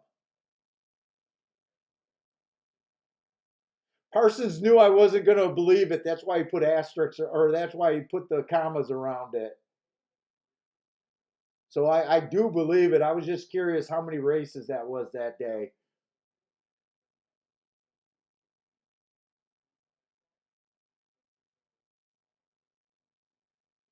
Let's see this race. We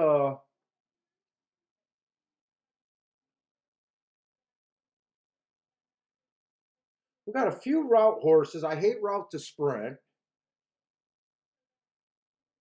So I kind of the 9 and the 7. I'm kind of just overlooking.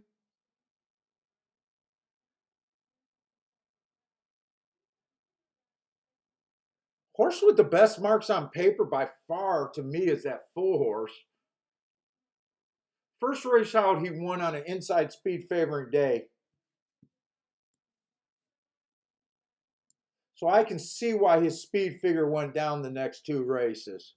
But I do like his last race. Stalking Day, he tried to battle while while going too fast to win. What kind of odds are they offering on this four? 6-1 on that four.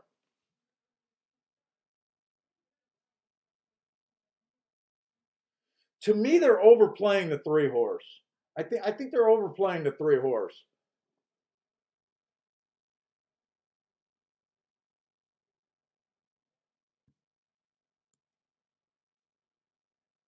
That was an inside day. He ran with the one, two, and three that day. He had the best part of the track, ran his best race. I can see him being not as good as that 92 speed figure.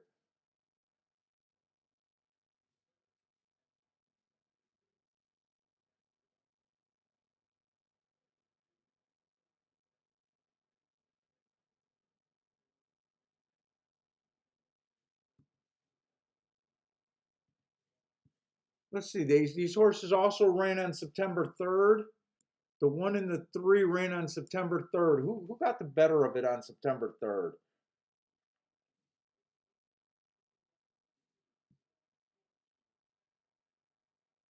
Three beat the one horse on September 3rd, too. We got that as a fair track last time.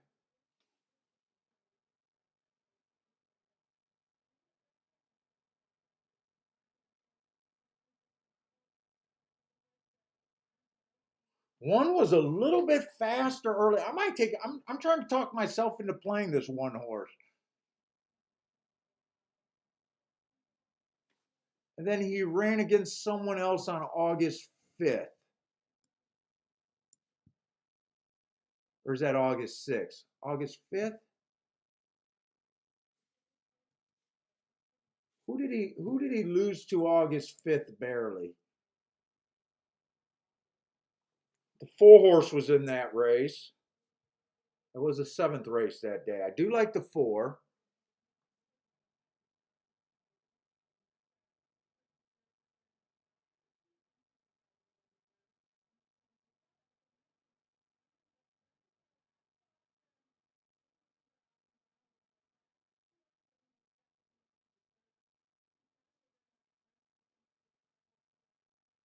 Dude, I think I'm going to take a shot this race.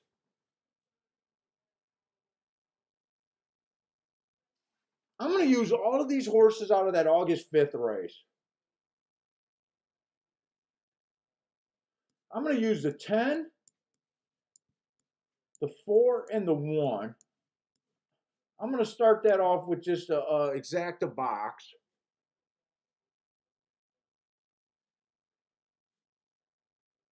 I think I'm even going to do a 3-horse Dutch. I'm going to put more money on the 4 to win and bet the 1 and the 10 to win.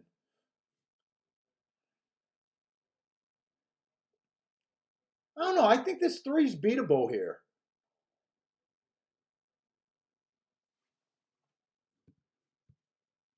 And because I don't have a lot of time, I'm going to put that bet in now. I think there's enough money at Del Mar where I don't think the prices are going to change too much.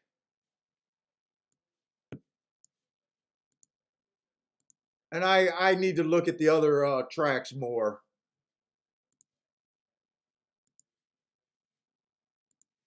So 1 and 10 to win. And I'm going to go after this a little bit, I think. It's going to be a little bit more than a play bet.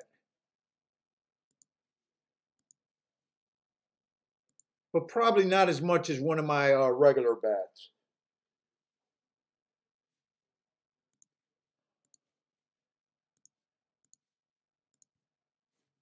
1, 4, 10 in the box. And then I need to put a little bit more money on that 4 to win.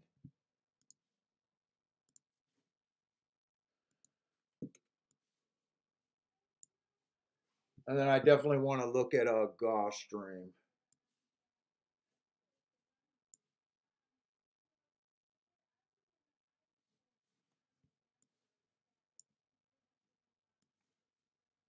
Because Gulfstream is going to be that poly race. And I've been doing really good on these poly races lately. Even though I'm uncomfortable on them, I've been hitting them.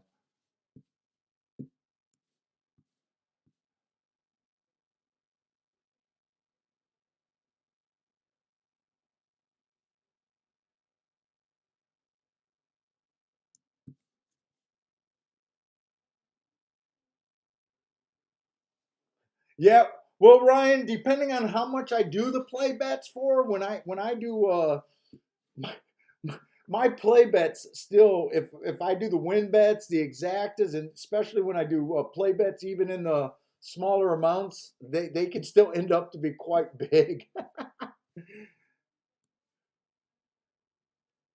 what a lot of people would consider pretty decent sized bets.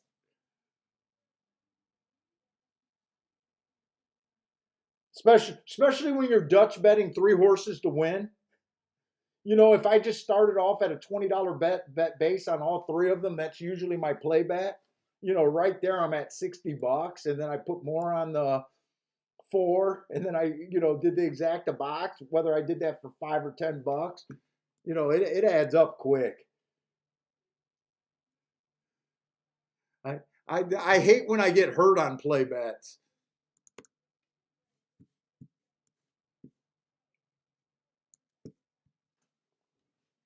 It's like aiming in poker. You see enough that you're interested in, but it's not a main play.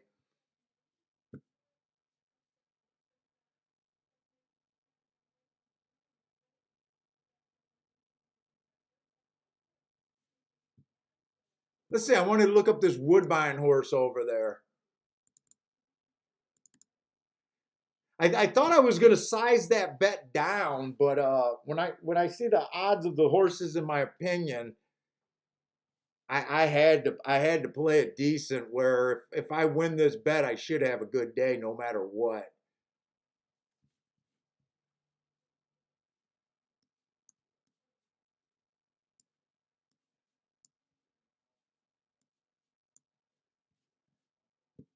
This horse is just coming from everywhere.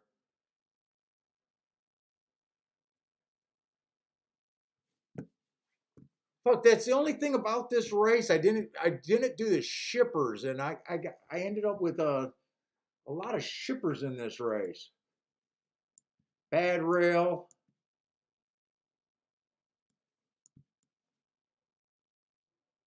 Oh, I'm looking at the wrong. That was 7.5, not 7. That makes more sense.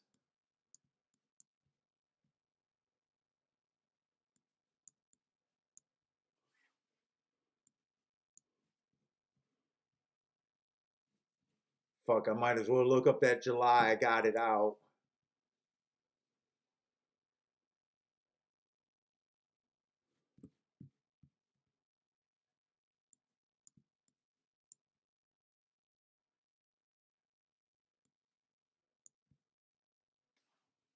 Come on.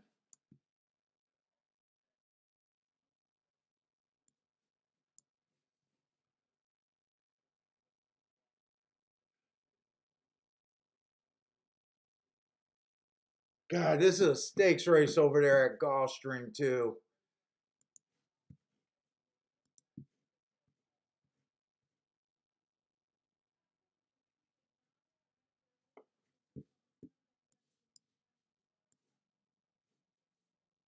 Let's say I'm losing concentration at over there at Gulfstream. I need to watch this Belmont race.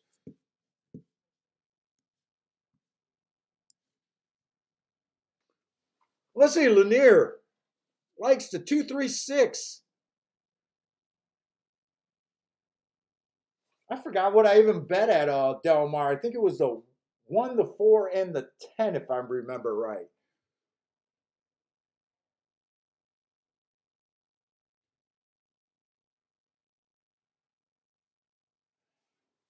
And yeah, I do plan on being a bit more active this weekend, Friday and Saturday. So I do leave myself room to bet even more in these 2 days, even though they might not be during the Breeder Cup races. Oh man, this race did not shape up how I wanted at all. I thought the 1 was consistently outbreaking the 3.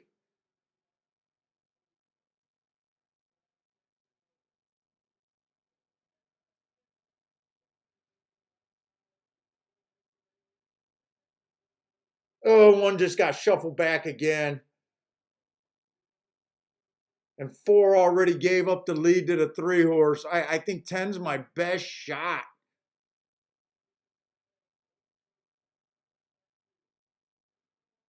10 looks dangerous if he's the horse that's getting the lead right now. Come on with this 10.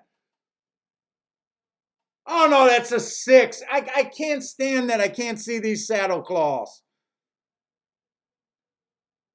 I thought that was a 10 horse.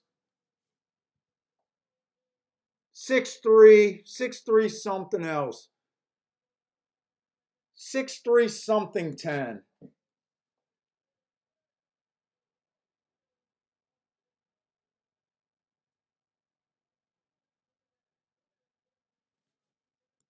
I'm looking at the wrong racing form.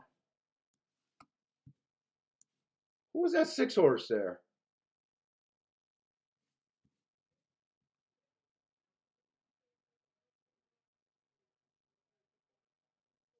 This horse won while running against the bias, and I missed that. Well, he was 3-1. All right, he was 3-1. It's not the biggest mistake. At least he wasn't a price. All right, I'm okay with that.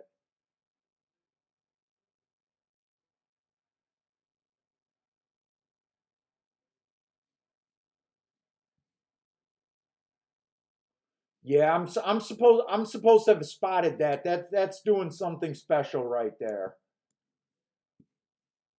Running against the bias and winning. I should have been able to spot that, and I didn't. I didn't spot it at all.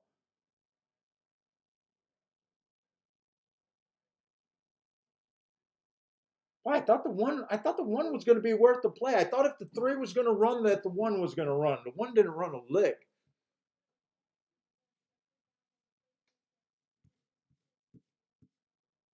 Parsons got that. Parsons on fire today.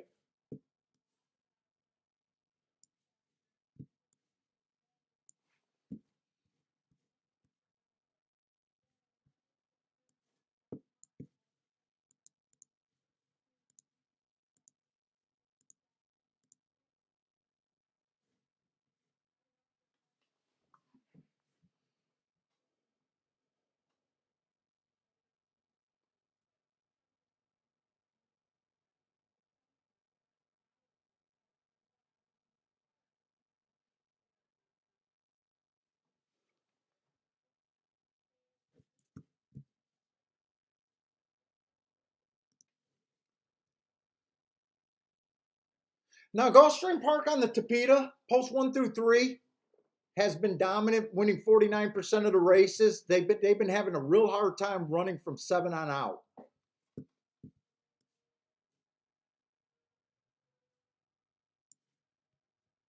I don't think I'm going to be able to look up all the shippers here. Speed has been terrible so far on the Tapeta for the route races.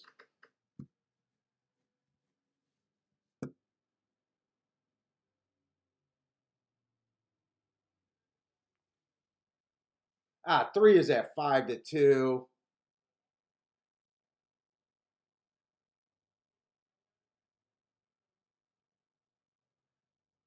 We got a bunch of horse stretching out. The other thing that I've been against kind of on the Tapeta for the route races are these horses stretching out.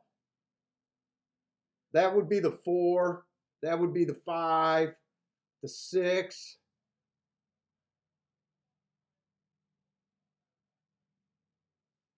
Where are they betting here? The 8 horse? They're betting the Woodbine Shipper.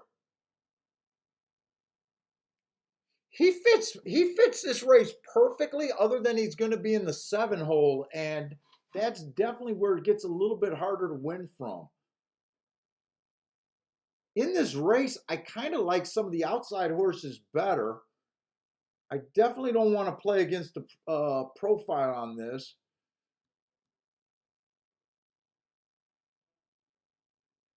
3 is kind of the only horse. 3 and 2. Let's see, the 3's not that appealing at 5-2 by himself.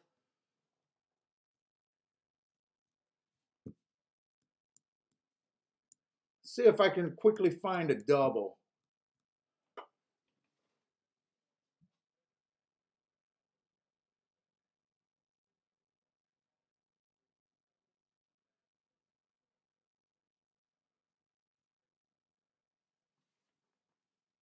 What is a 2 and 3 paying to the 1-2-3? I'm running out of time over there at Gulfstream.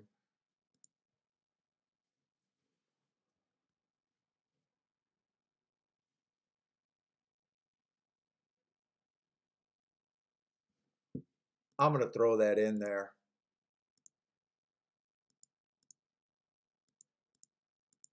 2 and 3 to the 1-2-3 in the double.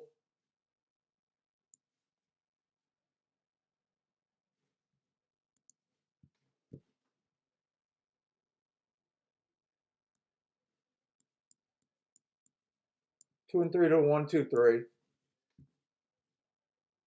And I might even Dutch those 2 in the win bet.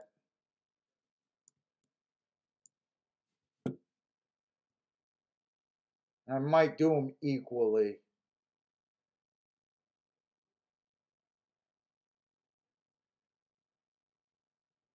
I might even like the 2 a little bit more, except I would have liked to look at those pressed out downs races.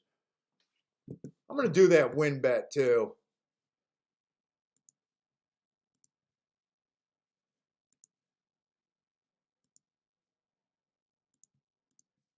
Two and a three.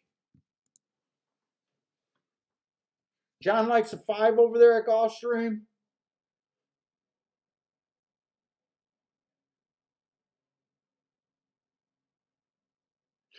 To me, I've been fading the sprinters just because I've been putting them on the lead and they've been getting sucked up more times than not. If they run with that stalking, patient running style, I think they're more playable. I would have liked to look up these horses, but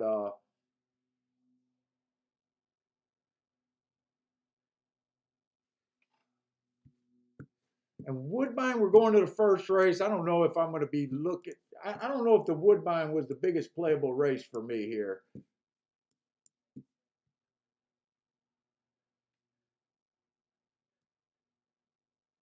And Woodbine, I've only been playing with you guys lately. I haven't been playing it on the weekends.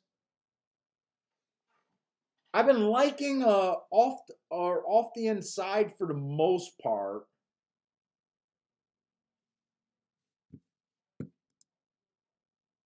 Ah, 3 had to be at 7-2. I think I'm going to let that race go by.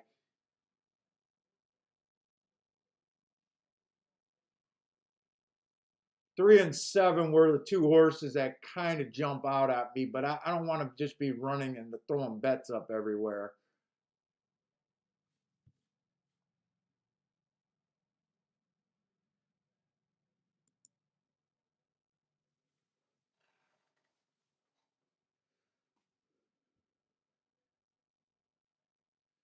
Where's that, Joshua? At Woodbine Speed? I like this 3 on the front end over there at Woodbine.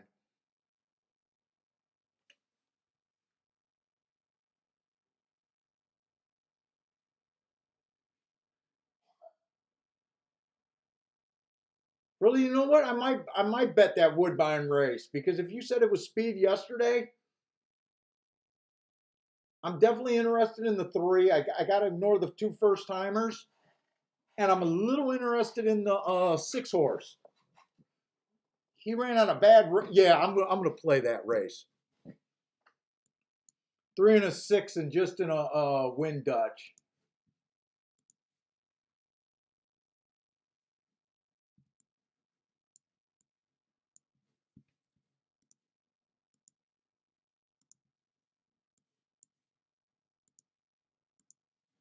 And I am going to put a bit more on the 3 to win.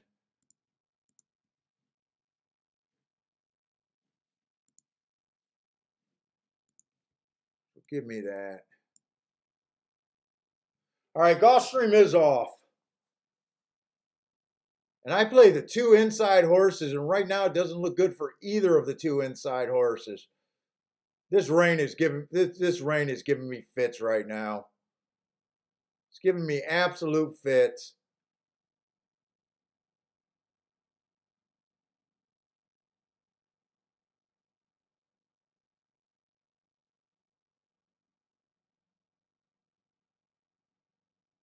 Absolute fits over there at Gulfstream.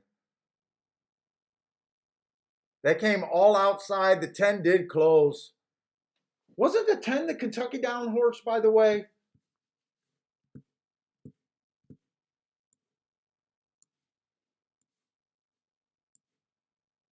Absolute fits over there.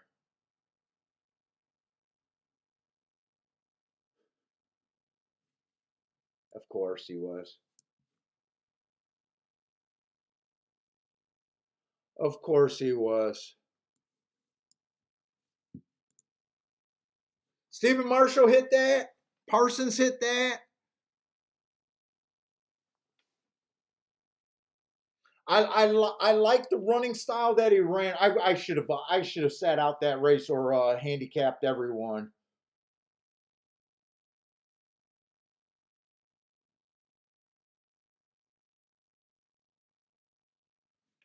I'm gonna look that one up because I got a feeling that one's gonna piss me off. I seen the Kentucky Downs horse and I just didn't want to play the outside. September 5th.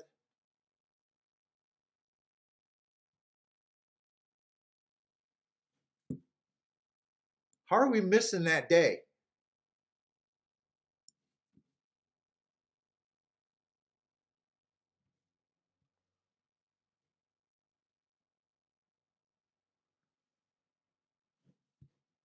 That wasn't last year, was it? How am I missing that day? September 5th. I can't be missing that day. I don't miss that Kentucky Downs. Wait a minute.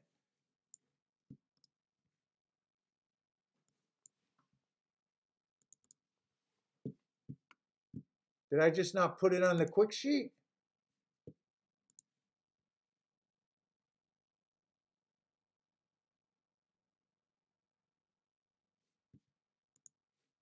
Let me see something. How am I missing that day?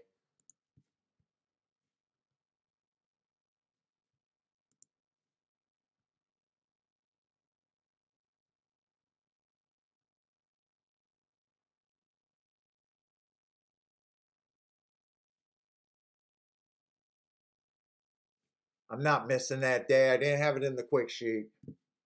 I knew I wasn't missing that day.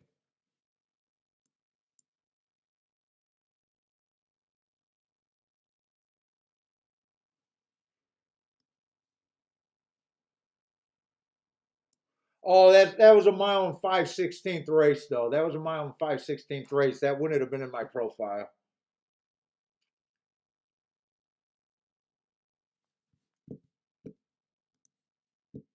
All right. It doesn't matter.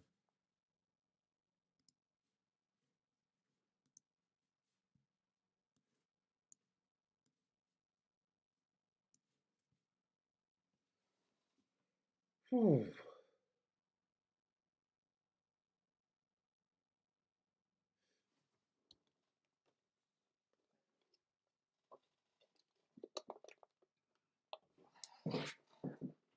Oh, I gotta go bathroom. Did you let the timer time out? Don't let the timer time out.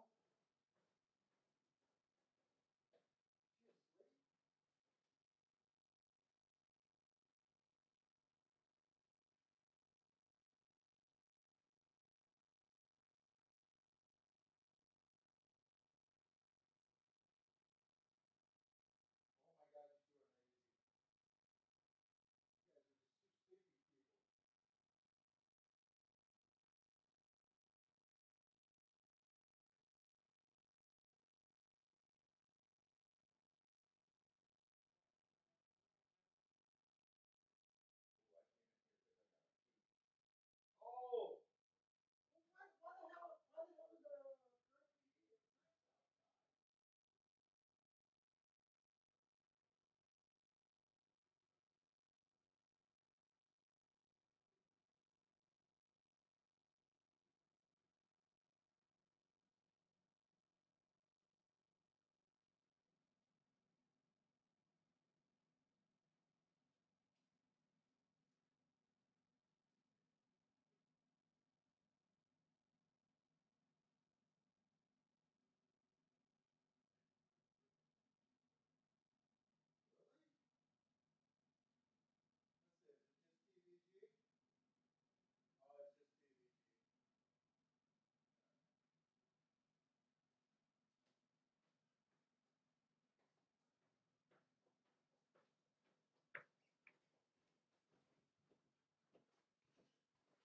All right.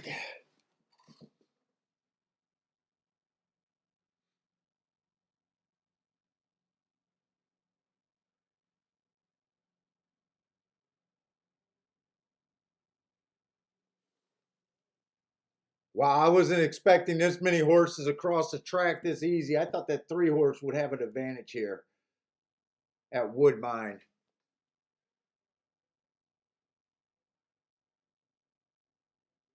He's hooked.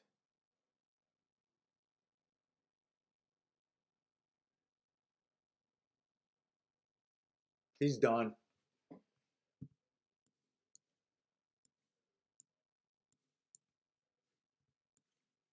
He is done.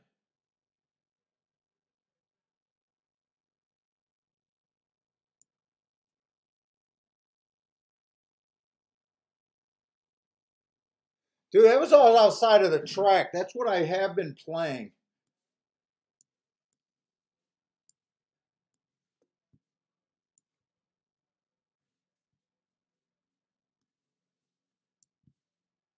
The 8 horse won that race.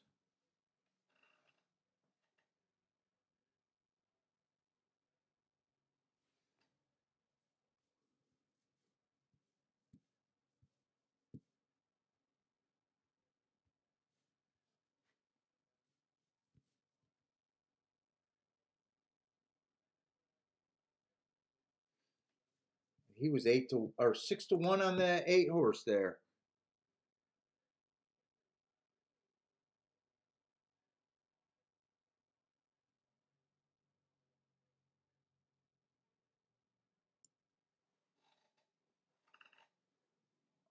Hey, right now, Parsons, I'm worried if I'm going to be right again.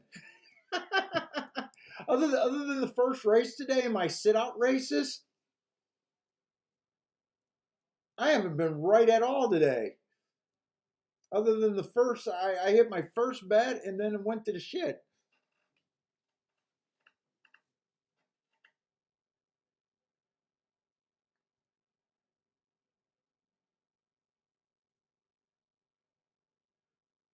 Let's see, Gulfstream's going to be done. Let's see, we got 2 races at Gulfstream.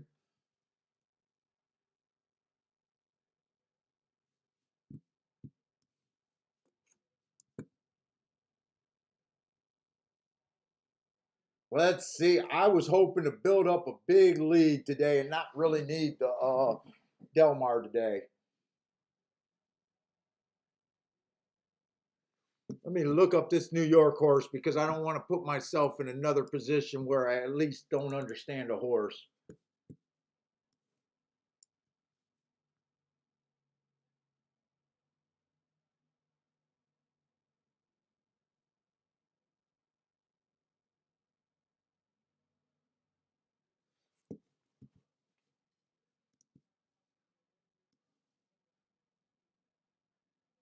Yeah, 10 came from dead last there, by the way. 10 came from dead last, basically dead last over there at Gulfstream. The problem is that's the only poly route race that I have today. I kept saying I was waiting for a good poly race, and then I didn't have it marked up. That's the bet that irritated me the most today. I can't believe I let a Kentucky Downs horse get away from me at odds.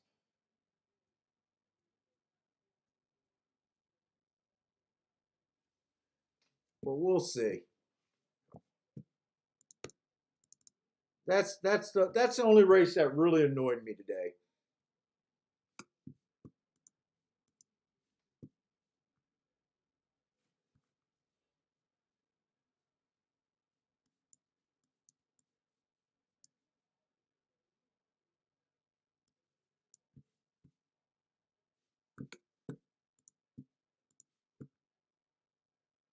And I still got a lot of racing left.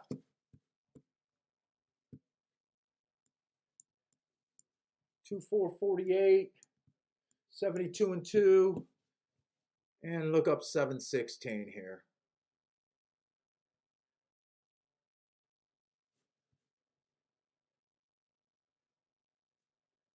That was a 1 race sample. Okay.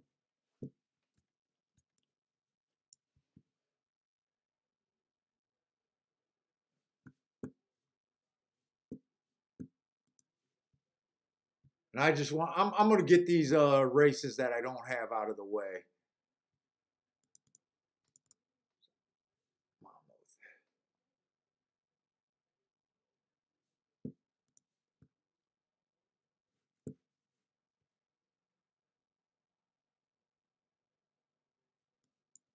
That was an early pressing day. 50 and 1, 74 and short. Let's see. Any other horse in the last 2 races? Let's just make sure I got everything. I got the scratches. Okay. I need this last 2 races at Gulfstream here. I need a quick reset.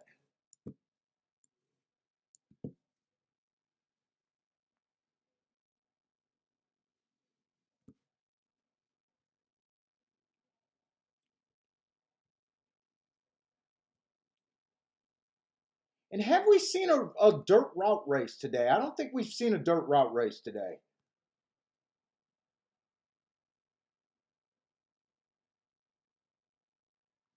One, two, three, four, five, six, seven. So I'm missing one result. One, two, three, four, five, six, seven.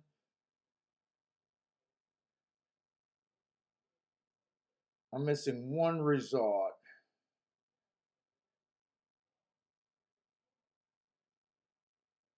I don't think we've seen a dirt route race. That's what I'm looking for.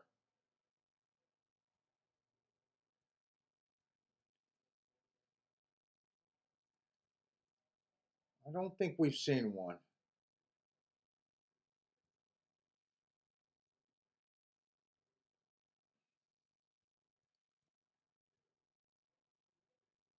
That was a poly. Yeah, so this is the first dirt route race today.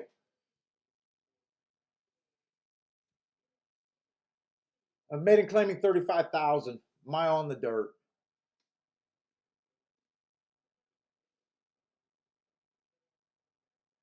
Let's see, I was trying to get alive to the 1-2-3 basically because the 1-2-3 has been a big advantage over there at Gulfstream most of the meet.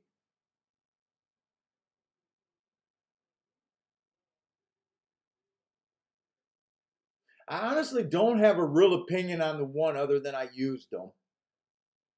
But I do like the 2, and I did like the 3. The 7 is the favorite. I still like the 1-2-3 there. Let's see. I'm not really scared of the 4. I think he comes from too far out, and I think the inside horses already got him covered. 5 is a little bit scary because I could see the 5 getting the lead here. He's a nice price.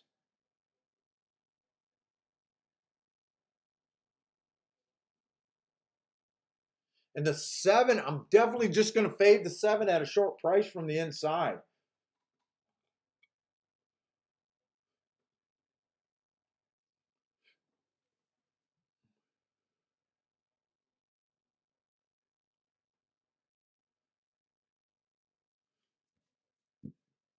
Did this 5 and 7 run on the same day?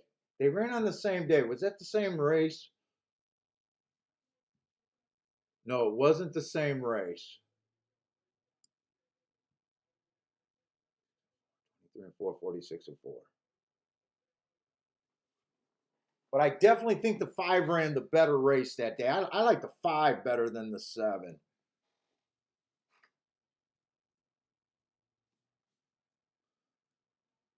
I think what I'm thinking is I want to play doubles.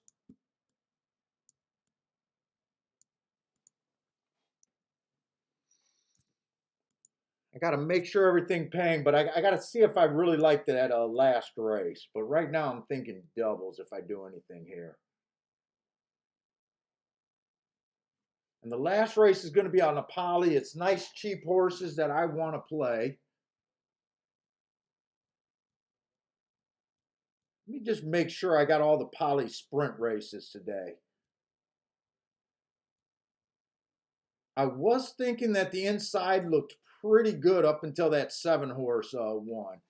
Let me just make sure that race that I'm missing wasn't another poly race. I'm curious to see what race that I'm missing.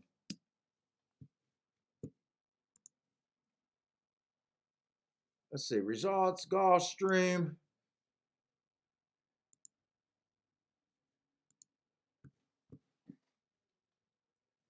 First race to 1-1. I think I got that one. He closed.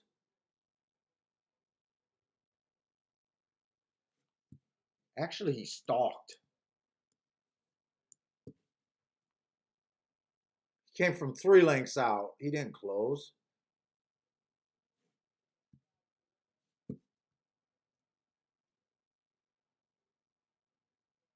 That one wired.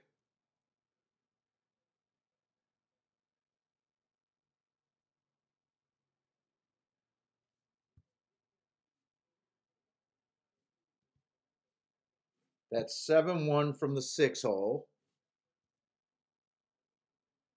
He stalked. Whoa. Oh, fuck. Dude, mislabeling those 2 horses, I don't know if it would have made me think any different, but I will tell you one thing.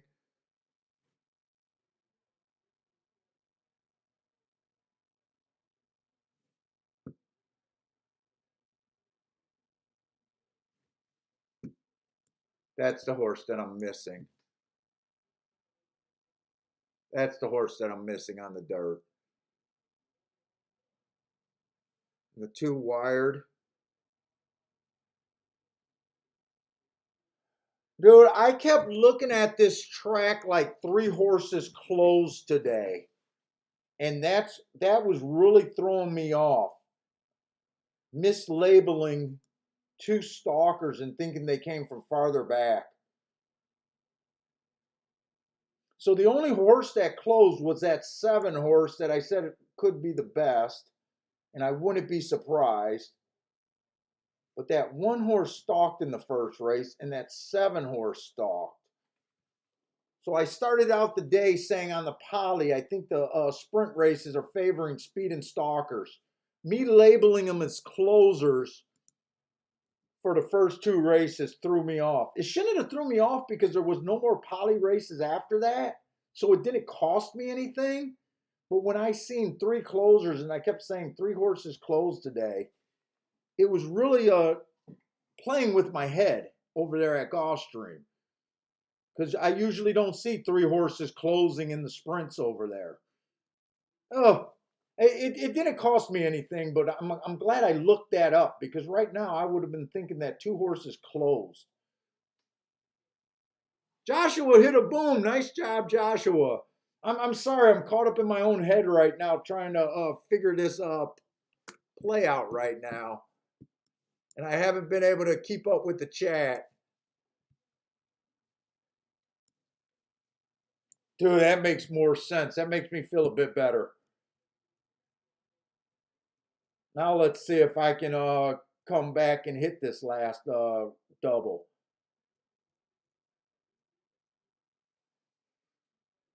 Let's see. So the 10th race is the race that I think I really got to figure out. Let's see. The 1 horse ran against a couple biases there. Speed bias last race. I'm not sure if this horse can be on the, I don't think he can be on the lead. And I'm 50-50 on if he can even stalk. The 2 horse has been a router with not a lot of speed. I first want to find out the speed. I think I'm going to be real interested in the 3. I don't really like the 3's last race. I like his race flashing speed. Well, I'm not even sure if he can have the lead. Actually, those were at a mile. Although I like his race 3 races back where he hit that bad rail and went fast for the first call before giving it up. I might be interested in the 3. Is there anyone else that can get the lead here? 6 can definitely get the lead.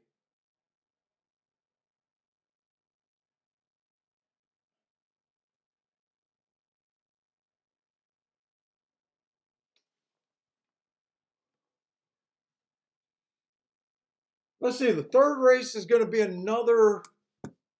I don't think I got enough time to look at both of these races. In fact, let me shrink that out of here.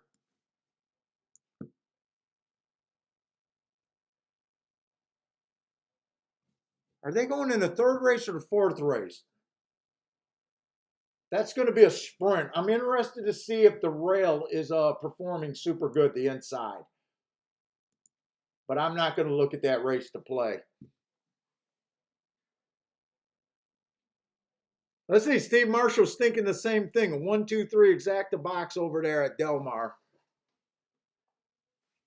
Let's see, what was I thinking over here? I definitely want to play to the 6.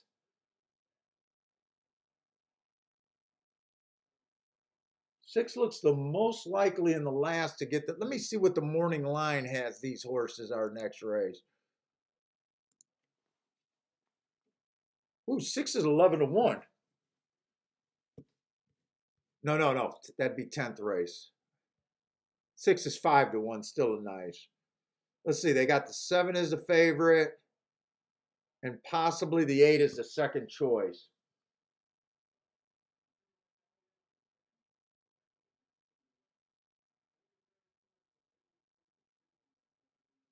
Both of those horses were running sprints and had the wrong running style to be a sprinter at Gulfstream. They're definitely going to make it tricky for me.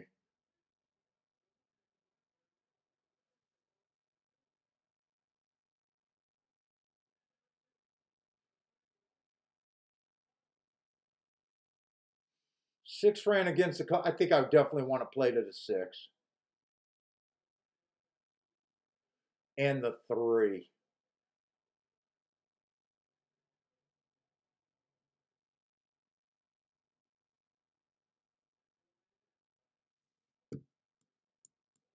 Three and the 6 are the main ones there.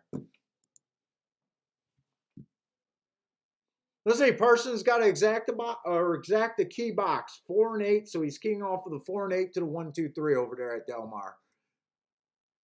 Let's see, Gregory's loving the 7 and the 9 over there at Del Mar.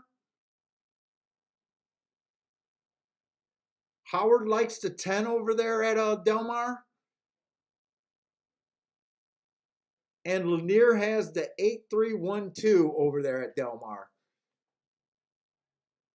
And let's see, I'm concentrating on Gulfstream in this last 2 races. Let's see, I got to get back to the 9th race so I can see these doubles.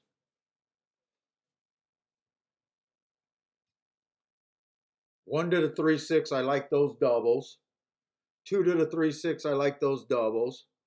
3 to the 3-6, I like those doubles. 5 to the 3-6, I barely like those doubles. Well, 5's the throw-in horse. I might have to play those for a bit more.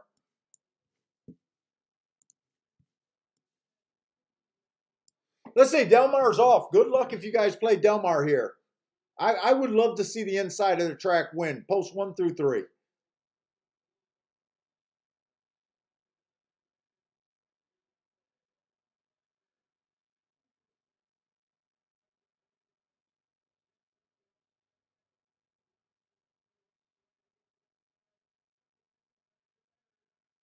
Two, 5, 1. I like that result. 4 was in there too. It was kind of all inside. Too bad it wasn't Stephen Marshall's 1, 2, 3 box. I don't know what odds this 2 horse was at though. Joshua's coming back. Joshua's booming twice in a row. Nice job, Joshua. Joshua says he's going to be on the inside.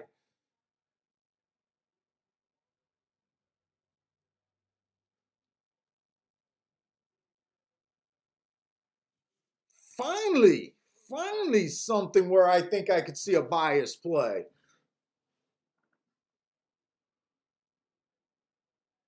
Too bad that 3 couldn't hold on or that 1 got second. I think it came in 2-5-1 and the 4 was there too. 2-5-1 it looks like it came there.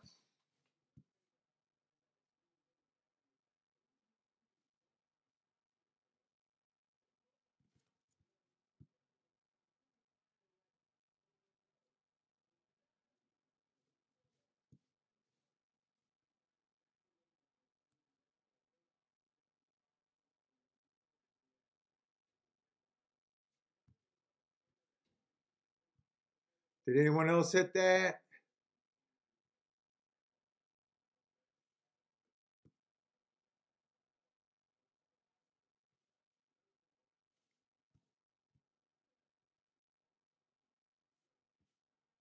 Buck Lanier needed that 5 not to run too. 5 was the train record for Lanier also.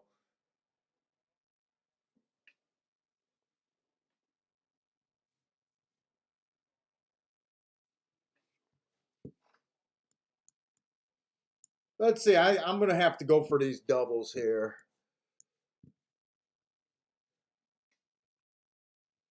Let's see. 1, 2, 3. Whoop. I got to put in double. To the 3, 6.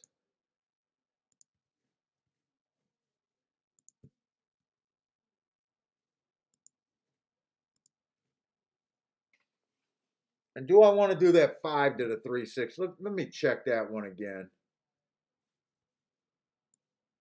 I might just say I think I'm going to do 5 to the 3, 6 also.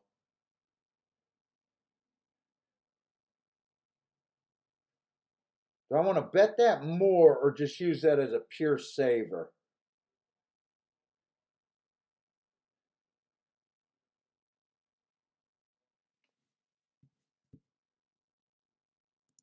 Five to 3, 6. It's just how much do I want to do that for?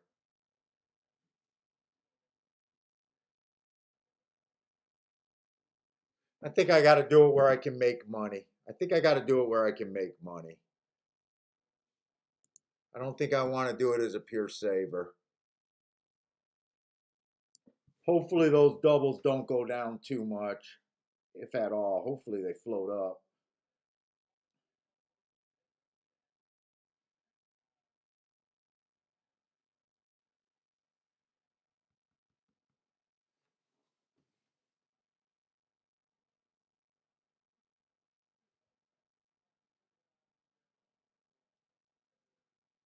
Do I want to do a win ticket here? This is a mile race. I don't think I'm going to do a win ticket.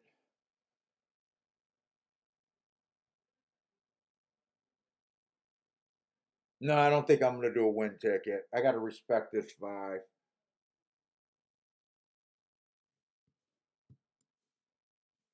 I got to respect the 5 there.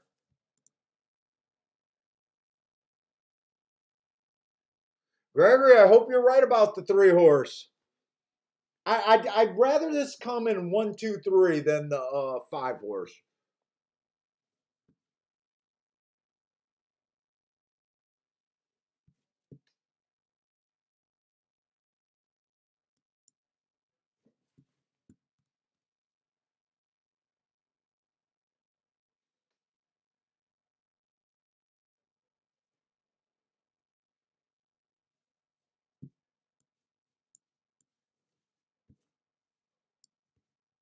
That is a second race, right?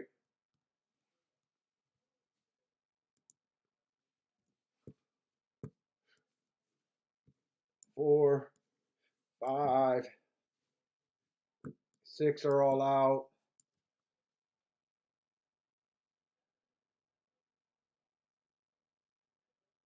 8 is at 3 to 2.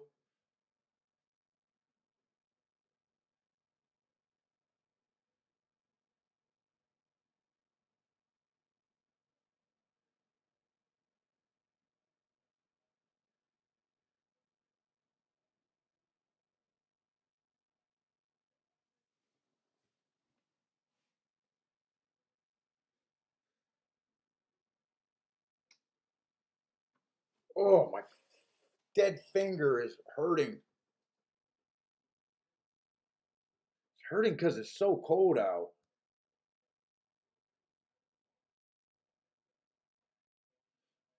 Let's see, Woodbine. Right now, I don't think I'm going to play Woodbine. I just want to settle in.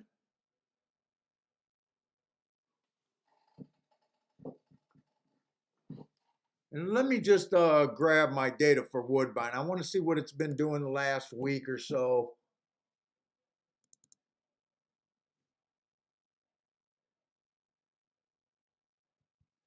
This is going to be a route. It was stalkers and closers last week, without a doubt. It's been kind of stalkers closers for the entire year.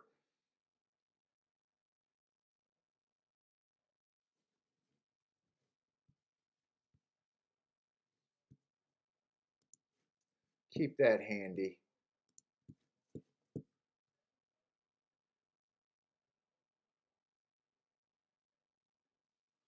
I think 2's probably going for the lead here.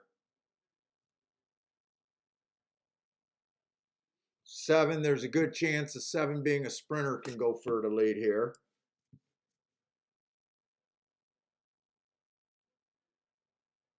Howard's taking the 3 over there at Woodbine.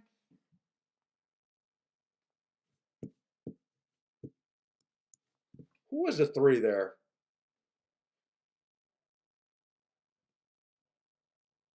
A lot of these horses were coming out of that October 22nd race. That caught my eye with the chalk. The chalk was coming out of that race.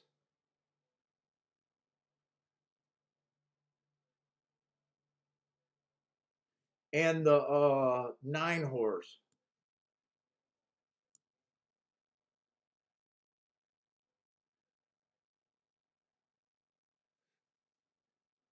I'm a little interested in how this 9 horse runs over here at Gulfstream. Or I'm sorry, at Woodbine. I was even thinking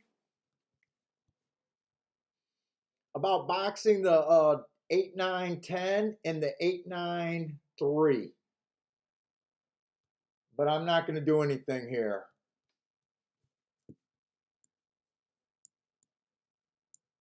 I was thinking about boxing 8, 9, 10,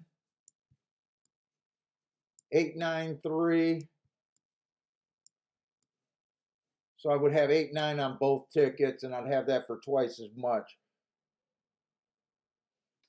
Let me write no bet here so I remember that I didn't bet it, though.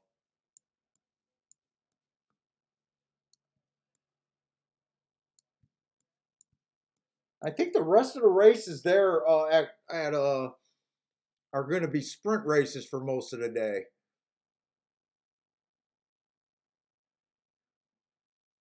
I think 8's sitting in perfect position there.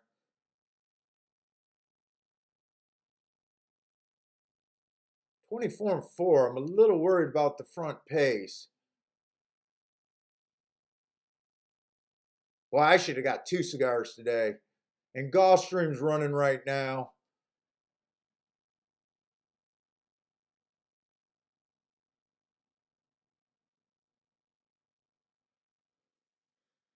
Come on with this 3, but you would have had to bring the 8 or 9 with you.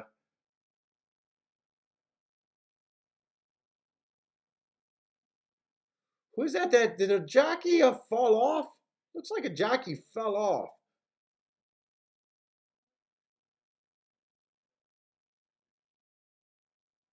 They went wire to wire on the inside there.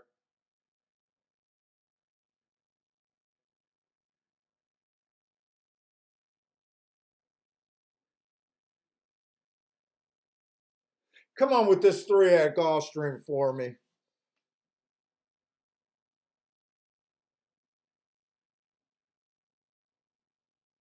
Come on, 3. Just keep it together. God, it looks like the 7 got him lined up easy. Come on, he's blowing the turn. Just keep this 3 running. I didn't blow the turn like I thought, but he did a little bit. Keep this 3 going. I think the 8 got him no matter what, or the 7 got him. I went 4 deep and couldn't even catch a win. I'm playing terrible right now. I'm fucking trash.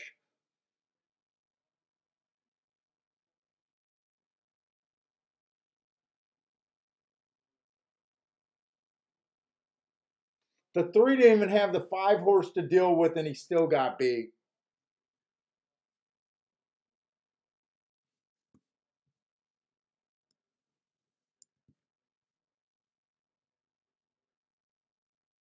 I wanted to play against that 7. I guess I shouldn't have wanted to play against him so bad.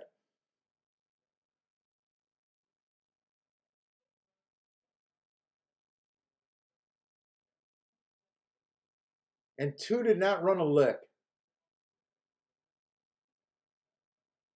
Didn't 2 just run with Crumbum? Oh no, that was October 4th and September 24th.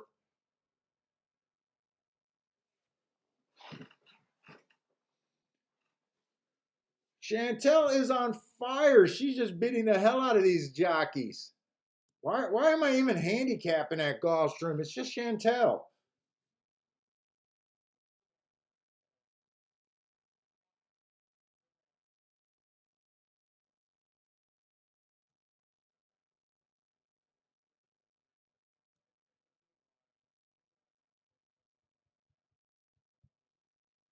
Three ran a good race. He just wasn't good enough. I thought for sure this two was gonna be around. He did nothing. The one was the horse that I wasn't sure about that I was using.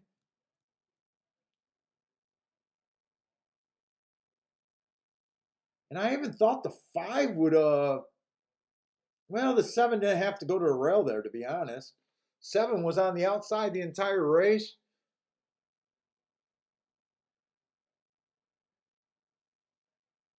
Yeah, right, Jay Brum. I'm brutal today. I'm trash. I hit my first ticket, and that was it. I don't even think I had that much good insights today. Like they weren't even I think the races that I lost were pretty bad. I tried to beat a couple chalks that won. I was excited to play against this seven horse. He won easily. There was another horse that I was excited to play against. Yeah, three didn't embarrass you. The seven did have the class and did look like he had to get beat. I was hoping that with this being the first route race and the seven post usually not good. Right now I'm not sure if it's the weather that's wrecking everything or I'm just not playing good right now.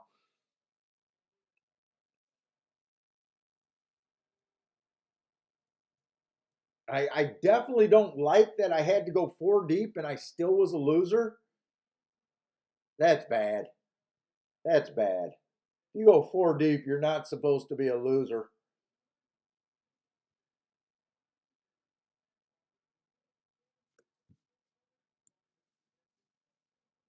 I better pull my head out of my ass because I think I'm burying myself right now. I know I'm not up anymore. I do know that.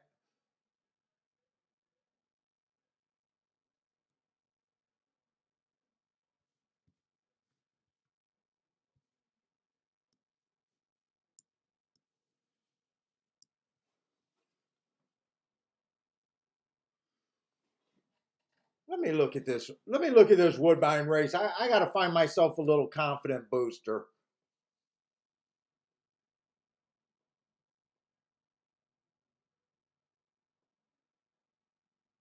So the one went wire to wire that last race at Woodbine.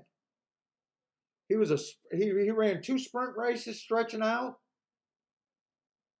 taking a drop in class. Matt made a move in the last race. I didn't bet this race, but I thought I had an opinion this race. Let's see, the two horse was dropping. The one put the two horse away. I'm not even sure where the two horse finished. I think he got put away pretty good.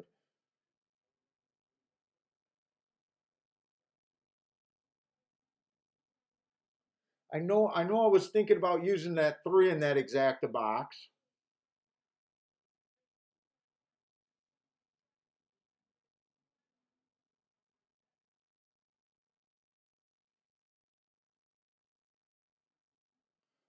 Ooh, I could see why he didn't win. I could see why he didn't win. I didn't like the seven horse.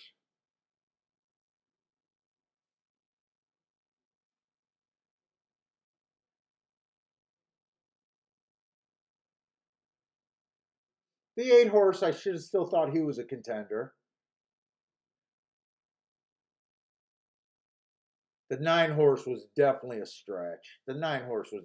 I think the nine and the three were both stretches. What did that race even came in? I know the one won that race. Who got? Here's the replay. Who got second there?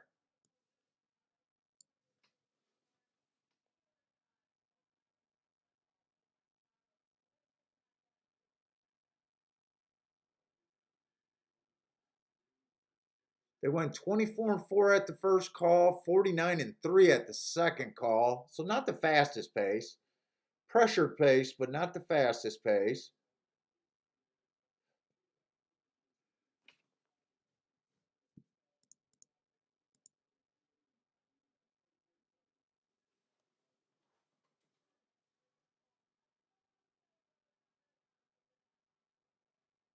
Let's see. The one getting that pace definitely could make sense. I don't have a problem with him winning. I don't think this 2 held on for second, even though I think the 2 was a better contender than the horse that I was using. Did the 2 hold on for second? No, the 2 did not hold on for second. Who is that got second there? I can't even tell who got second there. Let me just go to the results there. Let's see, that was second race. Oh, the 7 did run second.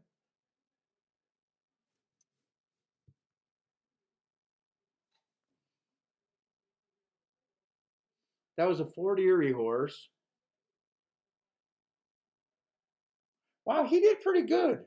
Yeah, he did pretty good holding on there.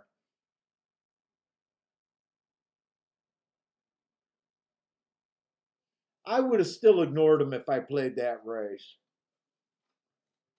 Yeah, I'm glad I didn't put in that ticket because I was definitely rushing.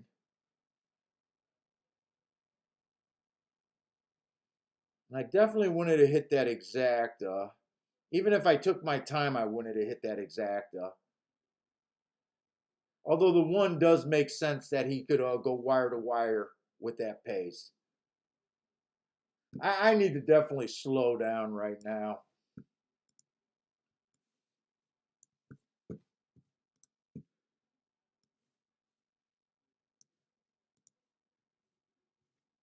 And I think it's going to be easy because I don't think I'm interested in this 5th race over there at Belmont or at Del Mar other than to watch it. And then we're going to start getting into the Breeders' Cup races.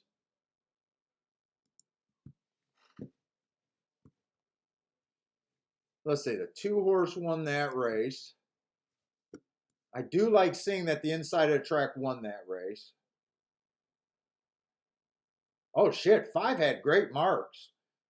I didn't look at this race. I'm just kind of reviewing in my head. If you guys are new to the show, I do this all the time, especially when I'm having trouble.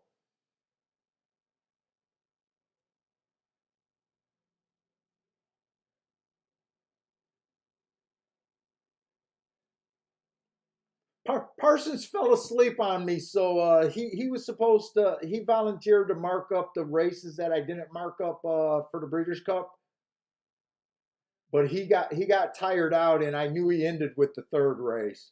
So I know I didn't have. I wasn't. I was 99% sure I wasn't even going to play the 5th or the 4th or the 5th race. I told Parsons if he makes it and gets it to me, I'll look at him. If not, it's okay. And he fell asleep after the 3rd race. He got tuckered out. John loves the 4 at Belmont. Let's see. I'll try to look at there. I'll try to watch that along with you.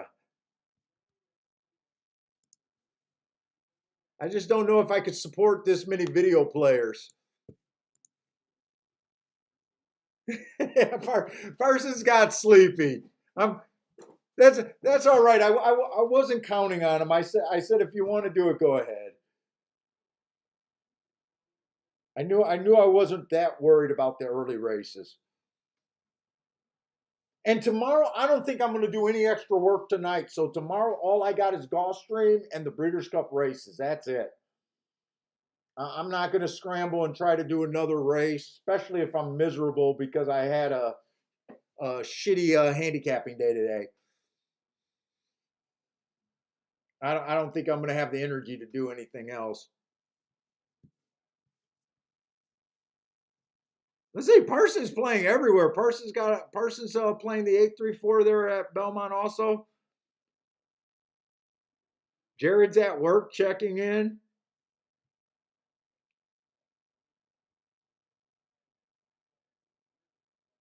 Oh, Gregory, I'm not even complaining. I've been fairly hot. It's been a lot less plays, but we'll see. I just don't have a complete confidence of me at the Breeders' Cup. I really thought I was going to be on for Gulfstream. I'm going to try to shrug Gulfstream off today and blame it on the rain. I'm probably gonna spend more time reviewing my bets, what I did, more than anything tonight.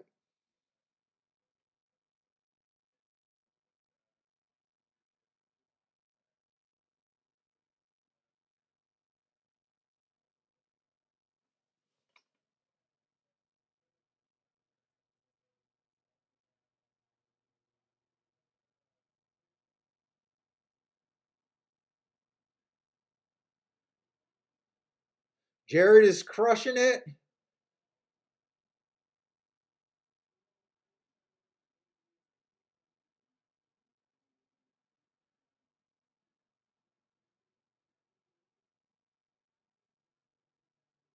Let's see, three's a nice price. Does this three hopefully I didn't jinx him. I thought he was gonna go past the one.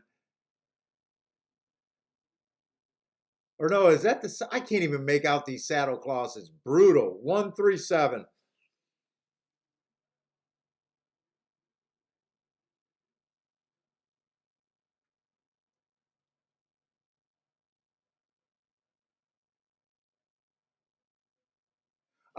No, Richard, I'm anti big races for the most part. My plays do not change.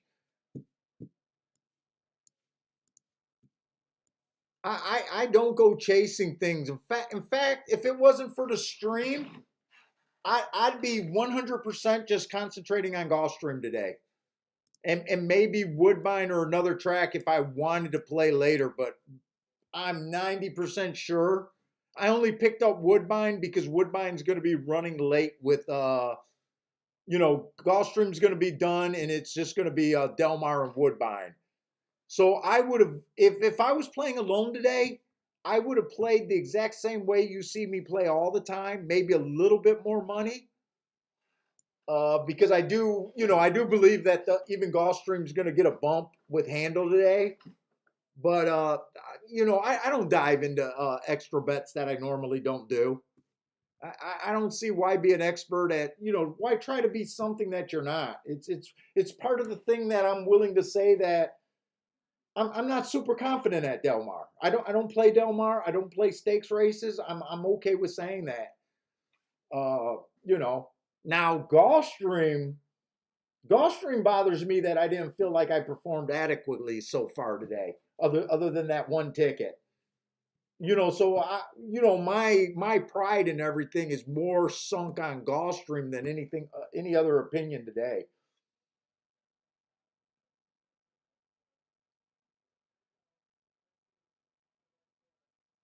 Marco says I need Jared on my show.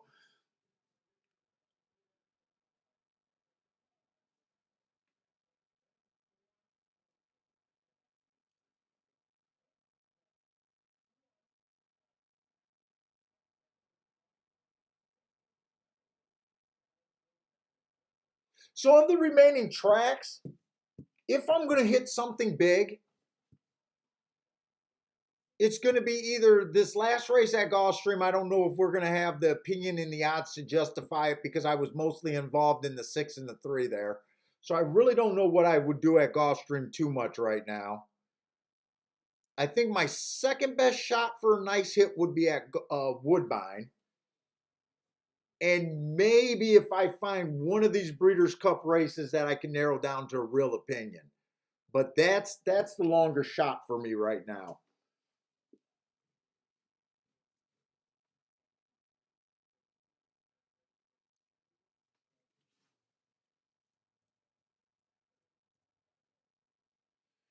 And if it is, it'll probably be a bias play if I'm able to hit anything at Delmar.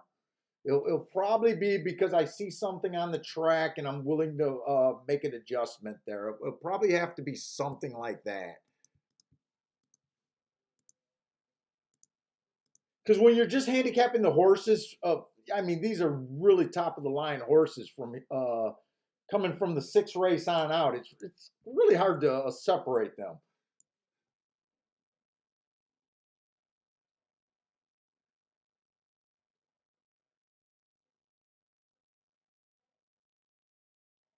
I'll have Jared on. If Jared wants to come on the show, all he got to do is reach out to me.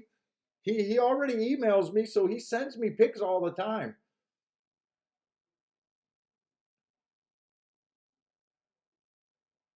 And the first Delmar race of the Breeders' Cup starts in the sixth race, I think, and it is going to be, yeah, it's going to be a turf sprint. So we do like how that turf sprint ran. I'm hoping my numbers are right, but I don't know if they will be.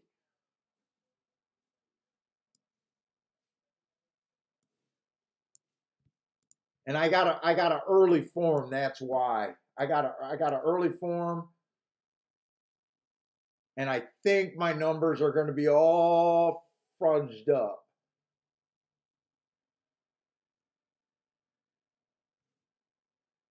Yeah, it looks like they're going to be different. I'm kind of hoping that race we don't have as many Europeans in it, but I got a feeling it's going to be pretty much. It looks like all the Europeans drawn in, if that's the final form.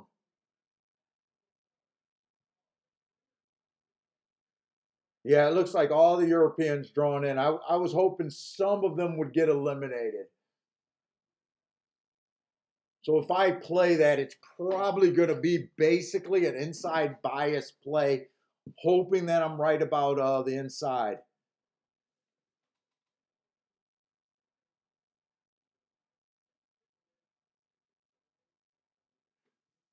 Jared, I have not been able to follow your plays, man. You haven't been able to follow them. Look in your account and see how much. See if you're up a ton. I have not been able to follow too much of anything.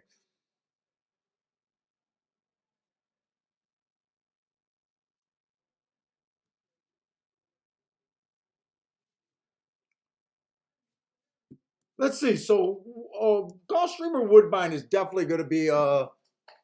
Let's see which one of those races. Gulfstream and Woodbine are going off at the same time. It looks are pretty close.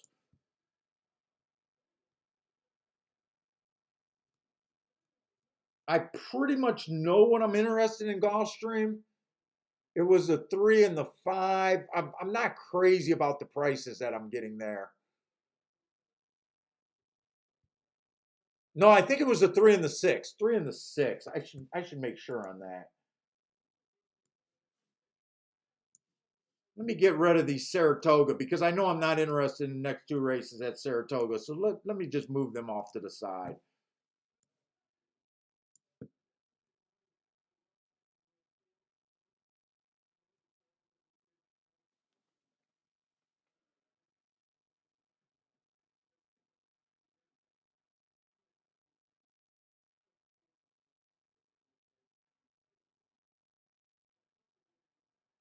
Pigs get fat, hogs get slaughtered. Yeah, Jared, I just look at your play and then I follow them the night after. I really don't look at them for picks. I do my own picks. So whenever I look at your plays, I look at them a little bit before and then after the races, after the day is when I usually just go back and look at them. I'm one of those guys that you can't. I don't listen. I live and die with what I do, man.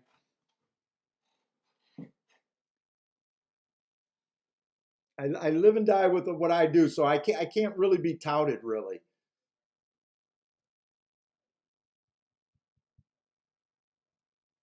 But I do glance at them after.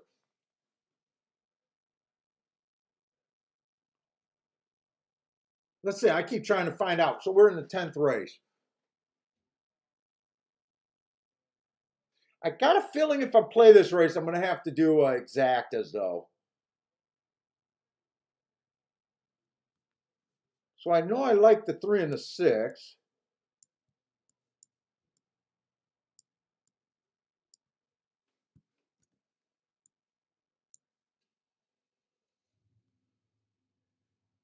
This race is going to be on the Tapeta. Speed and Stalker's been good on the Tapeta. So I am glad that I looked that up because I thought Closers won 2 of the 3 races today.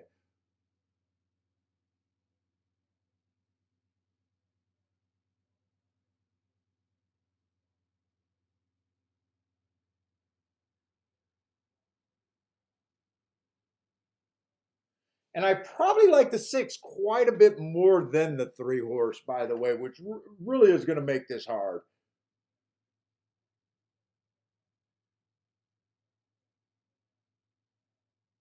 And I kind of thought the 7 and the 8 was going to take some action here. I'm a little shocked. Well, the 8, they are actually. They are starting to get bet down.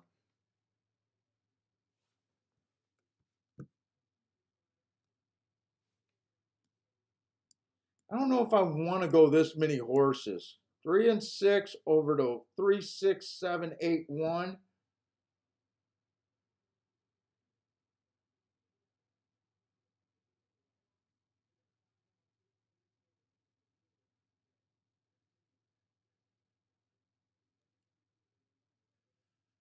Maybe I won't use the 1, but let me look at those. I don't even know if those are paying enough. They're probably playing fine with the 3, but I do like the 6 a bit more than the 3.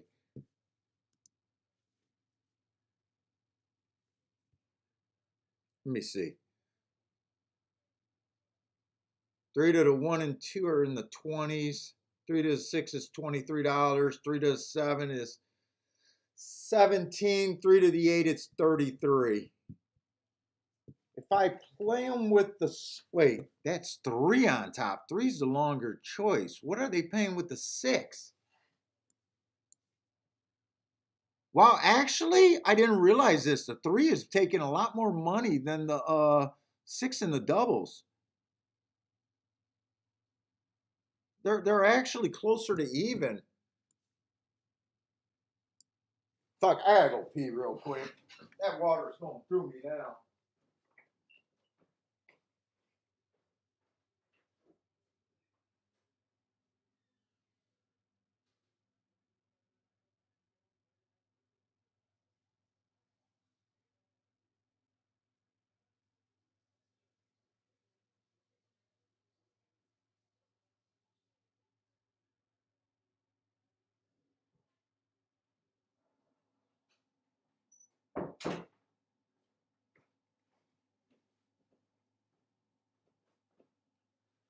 Let's see, where are we at?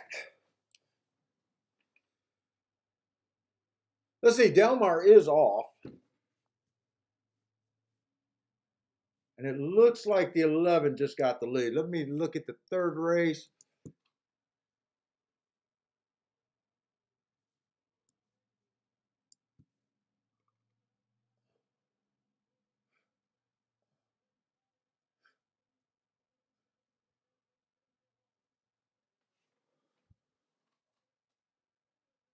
Oh, that's a 12. That's a 12, 11, 5 over there at Delmar.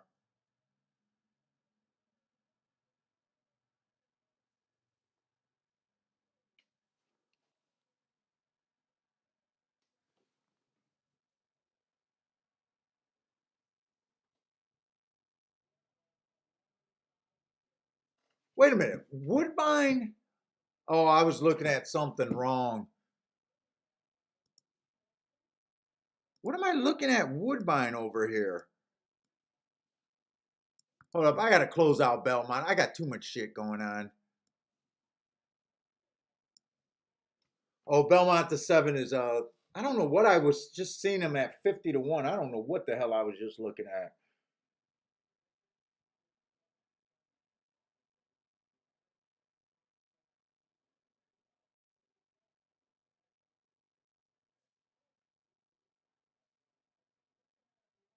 Belmont, Woodbine, I definitely am interested in the 7 horse. 3 to 1, I'm not the craziest about. Let me do my Gulfstream bet because I definitely gonna play this Gulfstream.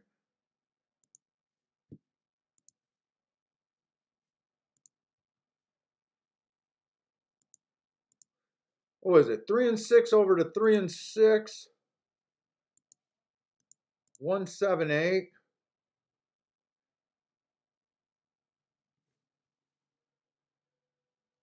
No, I was gonna leave the 1 off the ticket. I want to hit this for a little bit more if I hit it.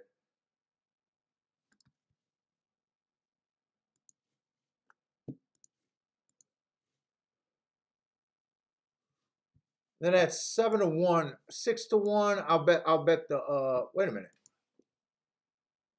There's still 3 minutes there. I'm gonna decide what to do with my win bet over there. If I'm gonna Dutch that or just bet the 3 horse. I'm not sure right now. 3-6 to 178 is all I did at Gulfstream. Joshua was on fire. Let's say Woodbine's loading in the gate, so I'm not going to do anything at Woodbine. I'm going to watch this Woodbine race.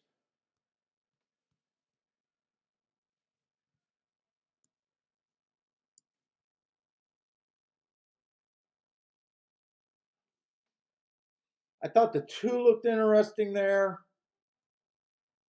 And definitely I thought the 7 looked interesting there. I was kind of hoping that I would get an outside read on that track right now, but I'm not sure with that 1 horse wiring last race. He did get a slow pace, and that was at a route. I think we're going to have a lot of sprint races today.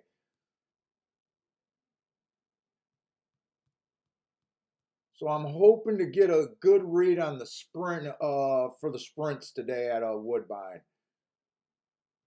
I think most of the races are sprint on the poly, all the rest of the card.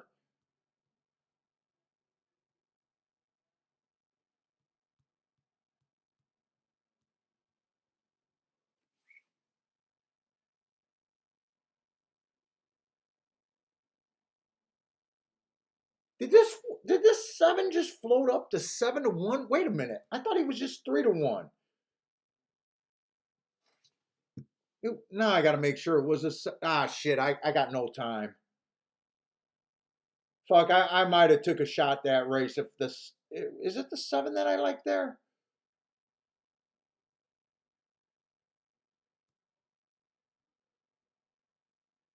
I thought he was 3 to 1. He goes off at 5 to 1. We'll see if he wins.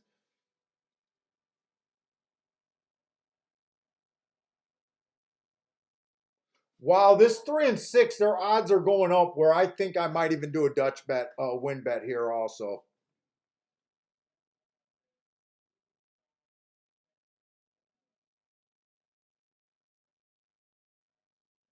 Dude, this 7 just totally went up. I don't know if he's going to be the winner, but he's definitely running well. I kind of hope that he gets beat, but I got to get my confidence, so I don't know what I think.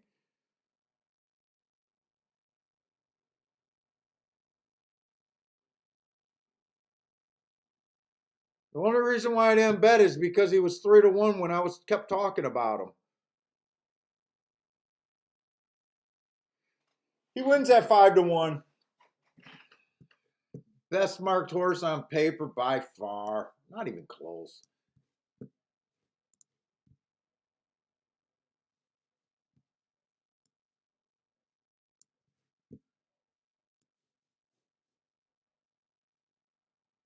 If is anyone watching Woodbine?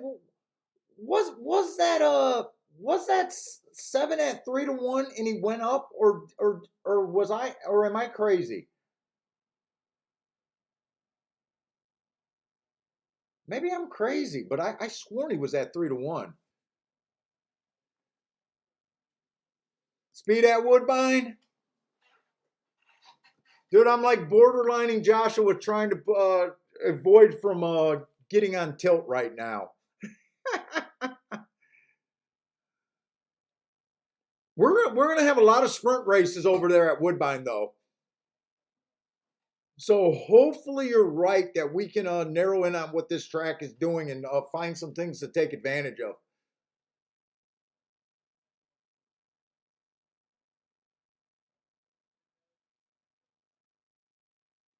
I think I'm gonna have to go grab myself a Coke though. I need a little pick me up, a little energy boost.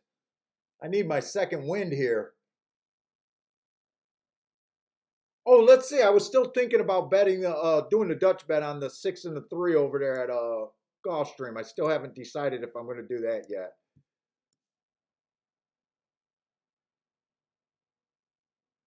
The 6 and the 3. I called this 3 to 7 horse, but 7 to 1 is what I was talking about.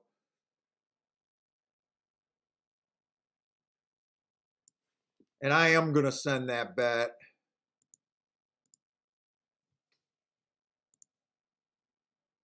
Win.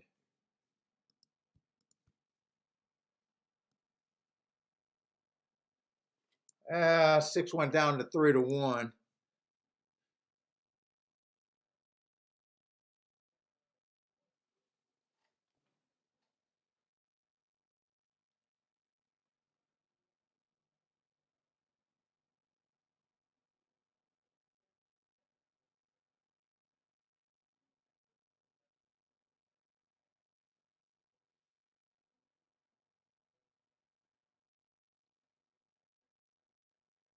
See, this is part of the problem with I have just doing your picks in a day before. It's so funny because I watch the other shows and when they do their picks 3 days in advance, they can sound so confident. But just being a longtime player, we know that it's about the mistakes. And do you still have that same level of confidence after your first 5 picks went off? Are you willing to take what you thought at the 7 was going to win at 3 to 1 and you don't play him and he goes up in a price?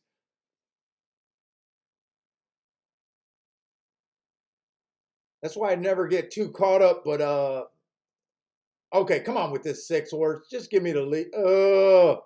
Why did you not continue the lead? 6 got a beautiful break. Then he I don't know why he waited. And I took the 1 off the exacta. I did take the 1 off the exacta, didn't I? I think I did. I wanted to hit the combination more. I need this 1 to go away because that would be a huge mistake.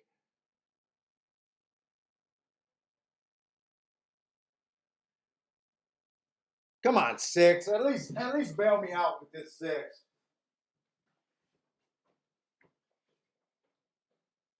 Oh.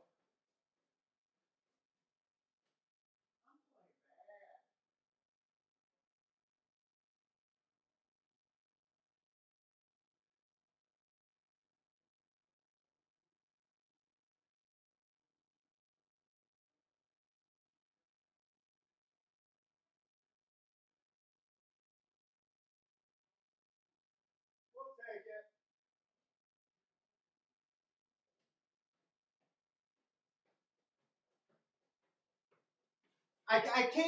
I can't say it's the biggest hit of my career, but it's definitely a hit that I needed. It's definitely a hit that I needed. 6 was my top choice there. I got a win bet down. I played the exactas a little bit more with the 6.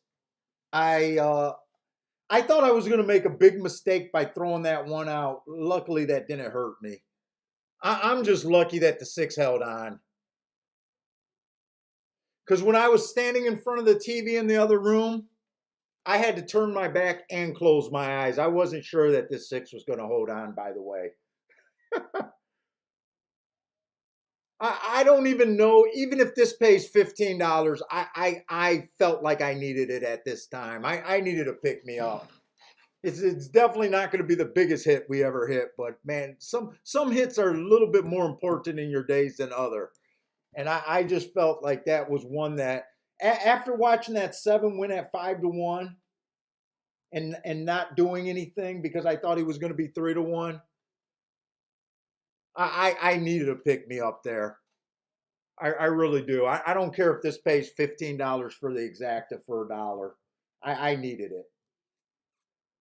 And it's not always about money. It's about just getting loss after loss after loss. You know, it's not always about the money.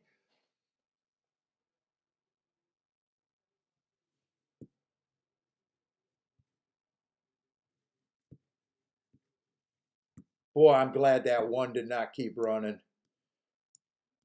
If it would have came 6-1, even though I would have had the win bet on the 6 horse, that probably would have not canceling the ticket, but throwing the one off the ticket, probably would have set me on tilt the way it's going.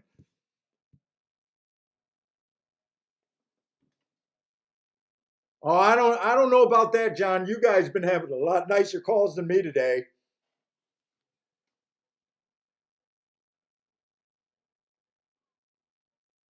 Dude, that's really why it's kind of what I was bitching about. I don't know if I was really bitching.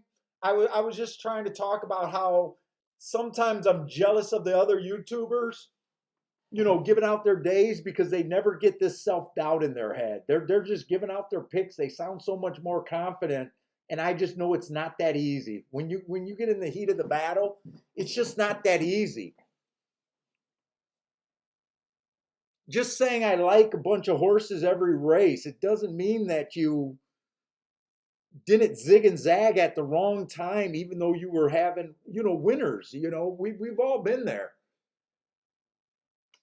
We've all been there. Sometimes we have, 5 winners and we don't cash a ticket just because, we messed up the combinations or whatever. It's tough.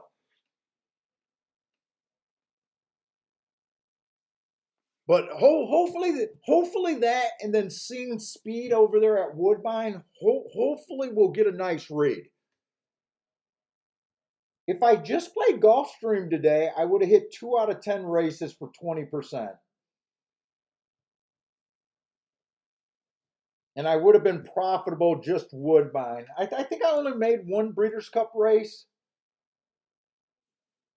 I don't know why it feels so bad, but it does feel bad.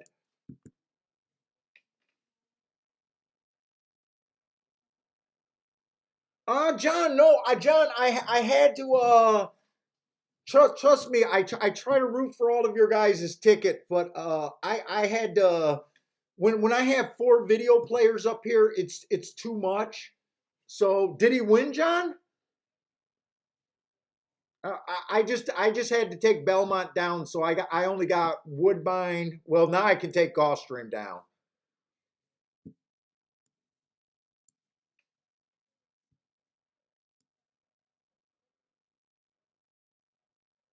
Right, Ryan? It's not really for the faint of heart. Hey, what's up, Chris? Oh, Chris in St. Louis. I've seen you in here before. St. Louis Chris, I think I was calling you. Need a winter rent payment is due Monday. I have $35 and have to make 850. How much plasma? How you can only give so much plasma? I dude, I hope you're not in that bad of a spot right now.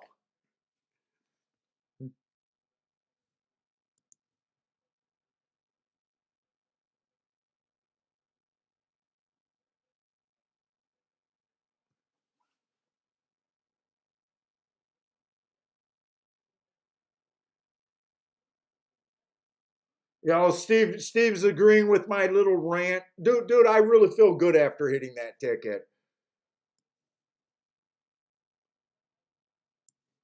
I didn't even look to see how much it paid either. Oh, I don't even know if the 6 got bet down. For all I know, the 6 could have got bet down to 8-5 for all I know, and I'm celebrating like I just hit a Rolex day. Oh, the 6 stayed at 860. Okay, I'm definitely happy with that. And okay, 1660 to 1 on that exacta. I'm happy with that. I'm definitely happy with both of those tickets. Now hopefully we can get in a spot to do some extra damage though.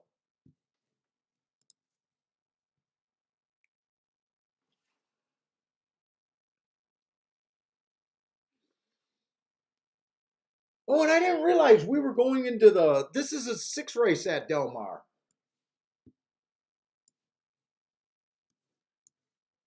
So that's when we're definitely going to start looking at the Breeders' Cup, but I got to make sure I got the right forms here.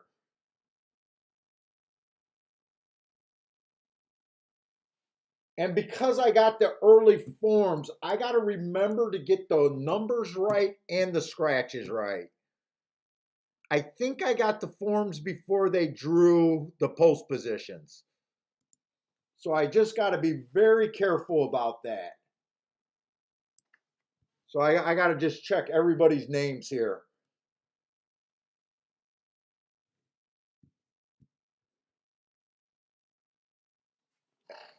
All right, let me go to the bathroom real quick and I'll be back.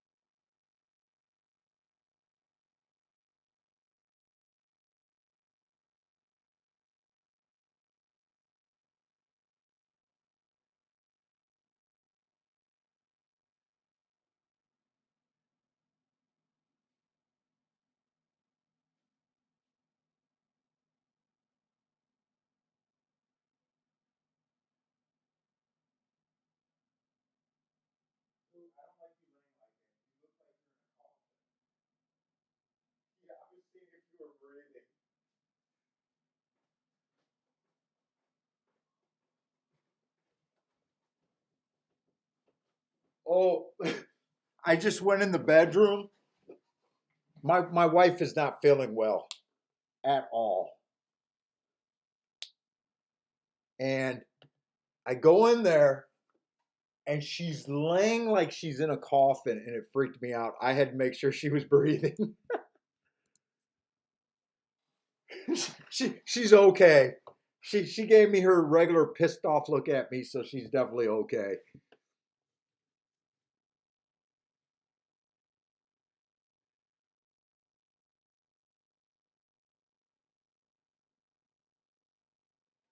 Let's see, what is Lloyd saying? My 40 years of handicapper, the CA betters were the least correct. Also, you think the CA California betters are weak handicappers? Now with online, I'm looking for smarter results. I might have interpreted that wrong, but Gino says, "Let's eat. Here we go." Dude, you think I can beat my wife? My wife is a spitfire. She's a feisty girl.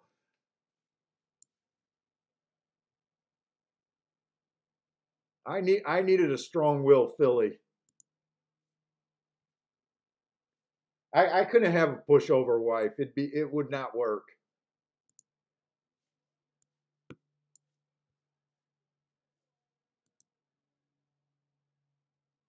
Let's see. This is going to be a little bit annoying because it's going to be hard for me to figure out. Let's see. So this horse is in the set. Really, this is going to be a pain in the ass. I probably should have downloaded a more recent form. This is what I'm going to do tomorrow. I'm going to download a newer form and just transfer my marks. Because these horses aren't even close to their post positions. They did it alphabetically or something. And this is going to be a pain in the ass, me having to do this every race.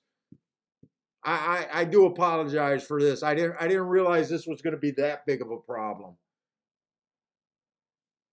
But it is going to be a problem because I can't see good enough to do this quick.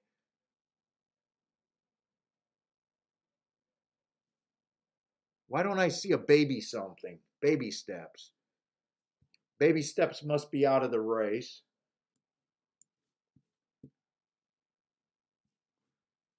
Yeah, this is not going to work tomorrow. I'm going to have to struggle through it for today, but this is not going to work for tomorrow.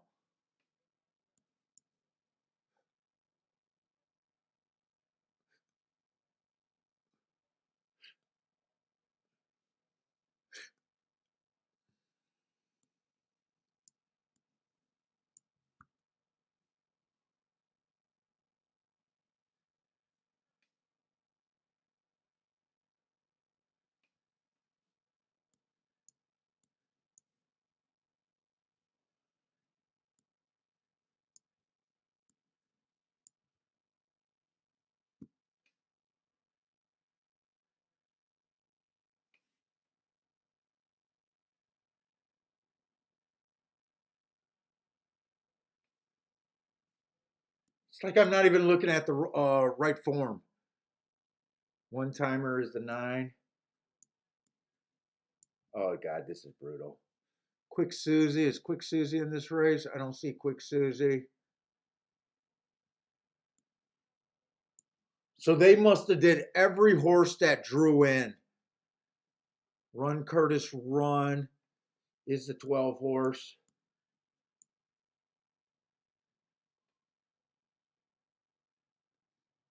God, I could just see us me making a lot of mistakes here. Thunder Love. Time to Party is a 10 horse. Twilight Gleaming. Twilight Gleaming. Yeah, this is bad. Twilight Jet.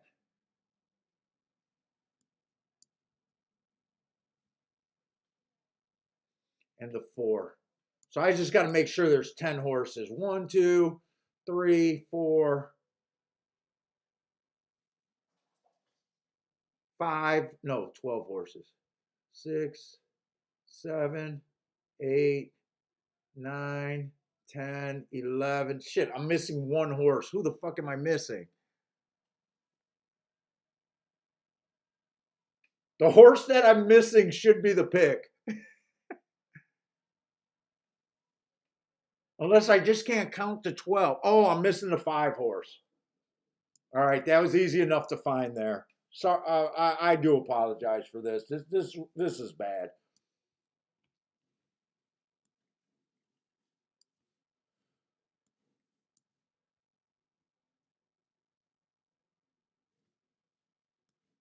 God, there was some horses with some good marks that I might have been interested in. Now this race is obviously going to be tricky for me because I don't do anything with the foreign horses. Uh,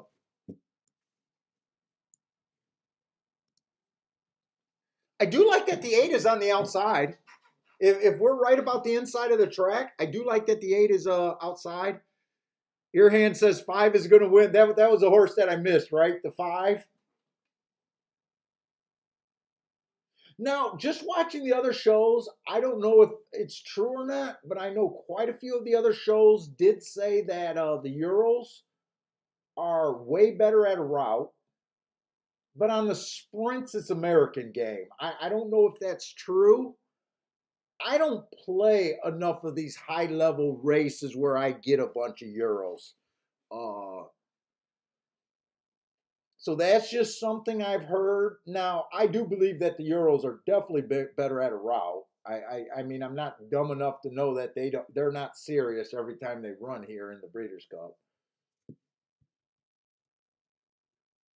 Let's see. So if I'm trying to focus on the inside, it's kind of, let's see, the 3 horse, which is going to be a Ural, the 5 horse.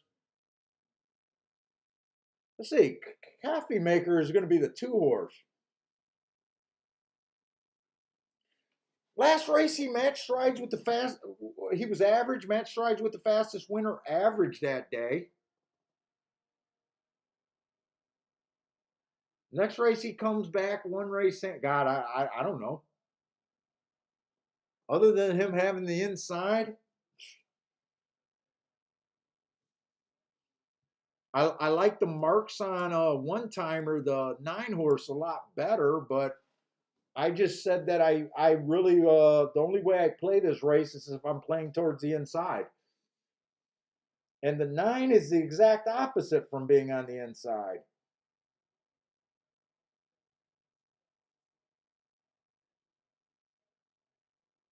Well, I like the marks on the 12, but he's going to be far outside. Let's see. I guess this horse is out.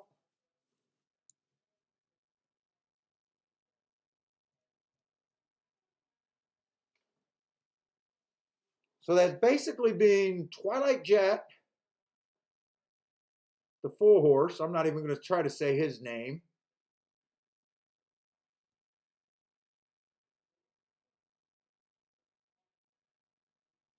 Go Bears Go. Ooh. Well, obviously, this is not my type of race. I'm just going to call that I'm thinking it's inside of the track.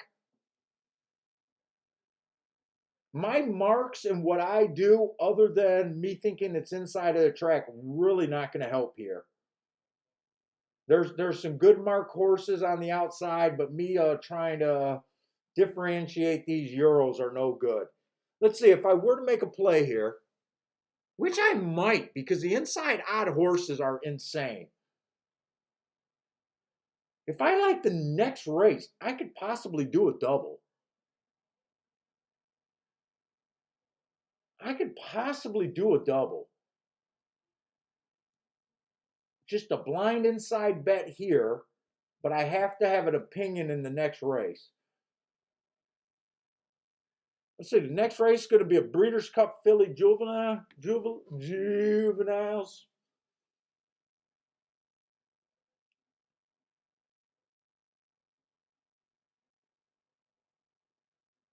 It is going to be on the dirt.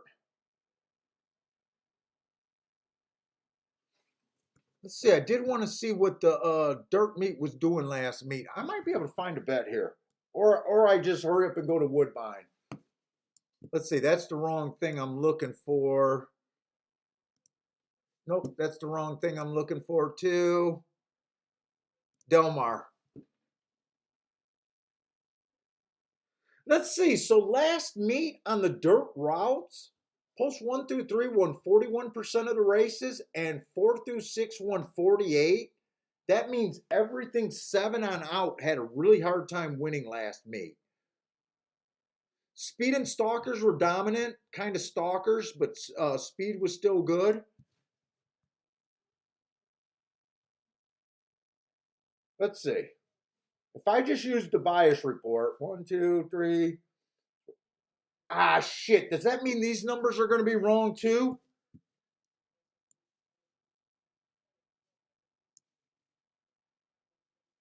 Let's see. I got to check the numbers for next race too. Next race might not be bad. They might be. No, they're not going to be right.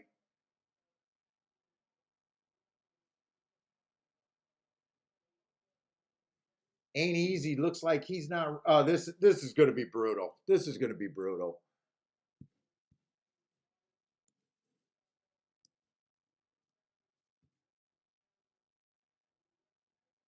Wait a minute. Am I in the right fucking race? Okay, at least Echo Zulu is in the race. This is bad. Hidden Connection. It's going to be the 2 horse. Juju's Map is going to be the 5.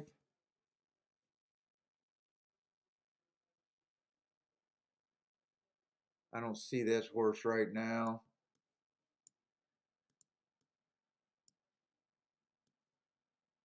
Oh man, I did not see this problem.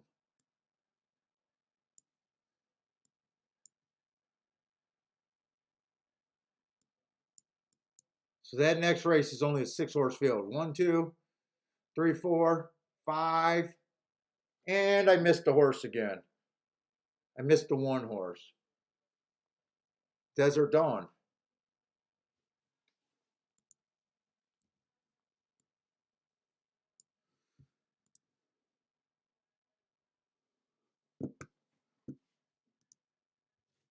All right, I'm just going to keep looking at this because Woodbine is already at the freaking gate.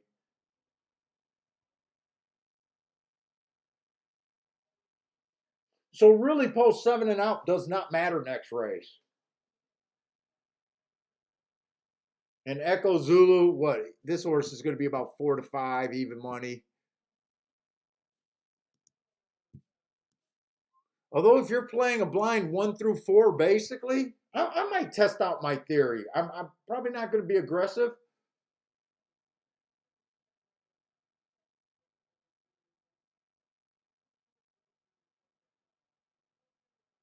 Let's see. 4-horse ran on an inside track on an inside day. Not that impressed. Who ran against a bias or something? I don't like Nest.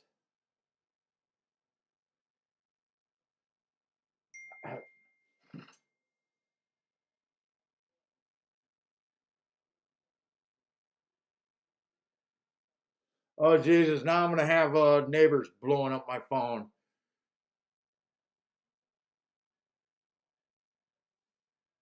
Tell them to watch the fucking show.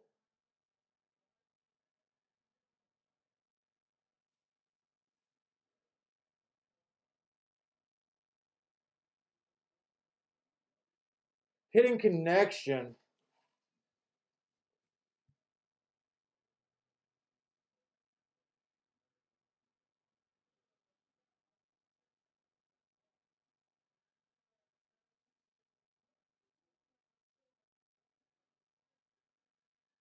Dude, that race is just a 4 and a 6. Getting in a speed duel, possibly. Let's see. Woodbine's going off.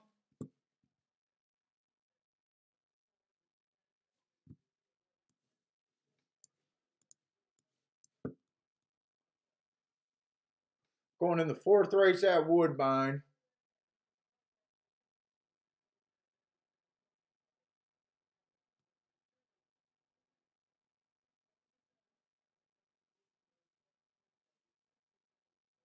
If it's speed, that 8-horse looks good at Woodbine. All right. I just wanted to get a quick glance of that race.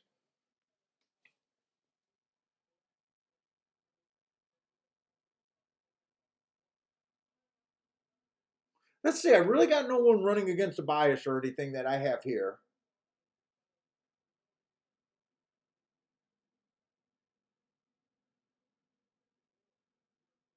Four and 6 looks like they're going to be hammered. But if I'm just playing, oh, I don't even know who this is.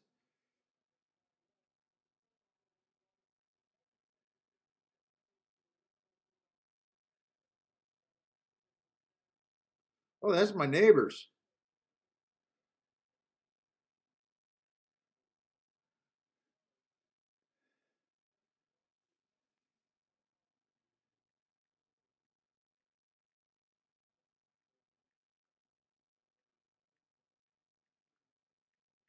I'm just putting streaming live all day. Don't keep bothering me.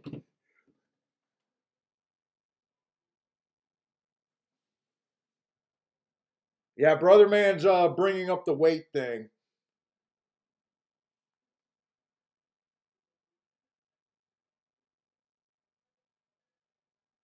Oh, 8 didn't even fire over there at Woodbine, did he? I definitely want to watch that race because I want to see if speed looks like it's doing something there. But I can't concentrate on everything.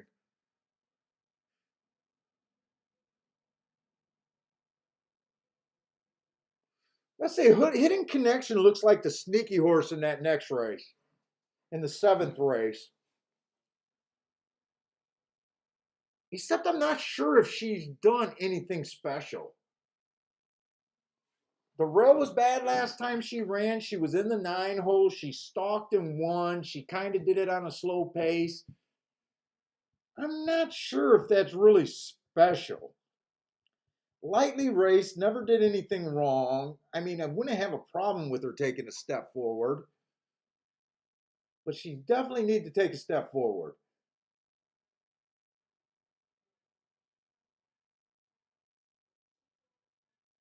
I don't have enough on the 3 or the 1 horse to really have an opinion. I just got that as a slow race.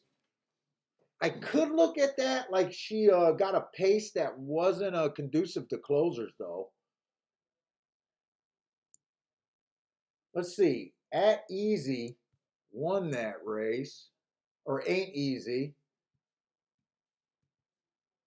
She was only 1 length off the lead and then handled business. I could make the argument that that pace was too slow if the speedsters duel here. I could see her getting a stalker trip and possibly improving the 1 horse.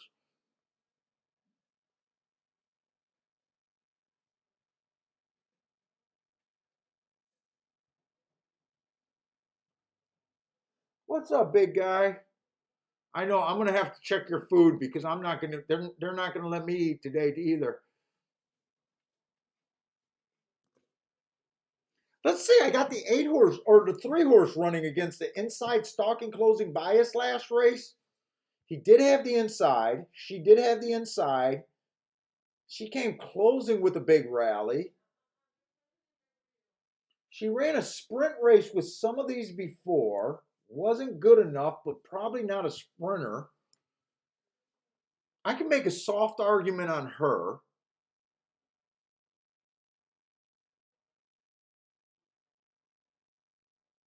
The 4 horse kind of got an inside bias that day and just ran with it. Still didn't win. I think the 3 and the 1 I'm a little interested in.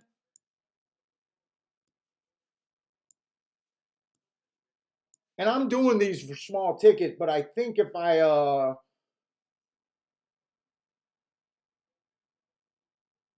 think they're gonna pay because I'm basically gonna play the 1 through 4 in the first leg.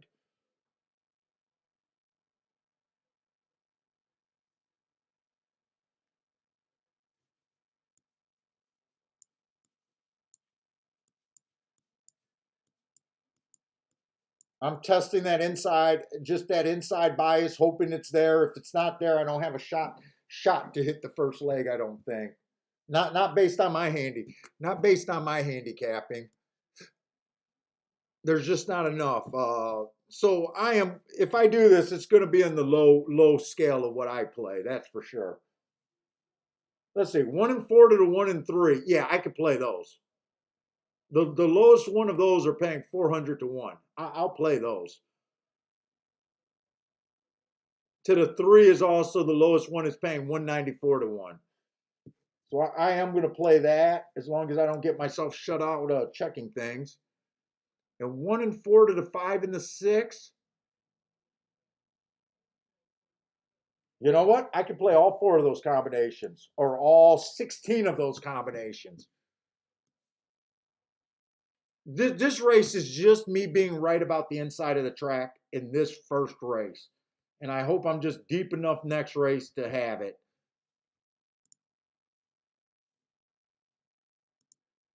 Let's see. This is the 6th race. I got to make sure I'm in the right race.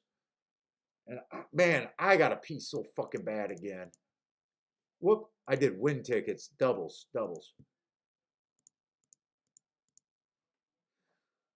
To the 1 and 3. And I'm going to play the 1 and the 3 a little bit less. I'm going to play them for half of what I'm going to play to the 5 and the 6.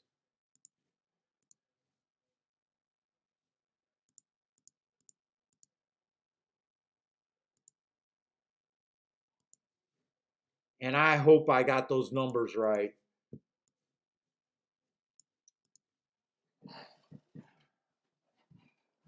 Oh.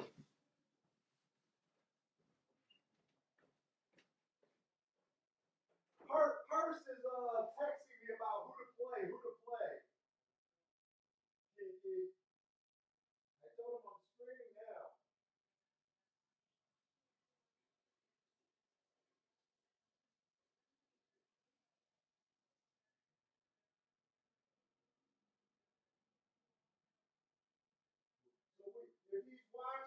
betting, we might have a neighbor that ends up hating me.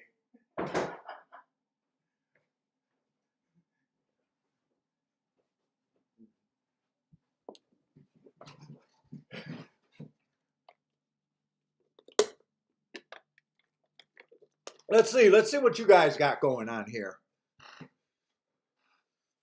Gregory's rooting for two of my horses. Yeah, this is a play bet, anyways. It's the anti bet. Got enough to be interesting, but not enough to risk your day on. Gregory's rooting for the two of the horses. John likes the two also. Let's see. Lanier, what does Lanier got? The 9, 8, 5, 6. So me and Lanier cannot be me and Lanier are not friends this race. We're completely different part of the tracks here. Good luck, Lanier. Gregory took the 2.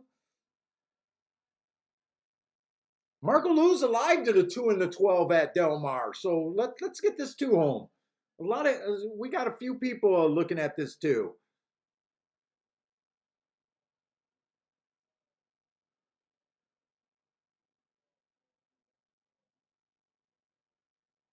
Oh, Gino, I'm always going to be more. I'm going to hit more long shots than I do chalk. That's for sure.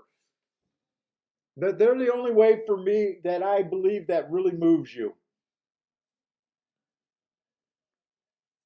That you can still hit 20% and still be okay, or even 10%.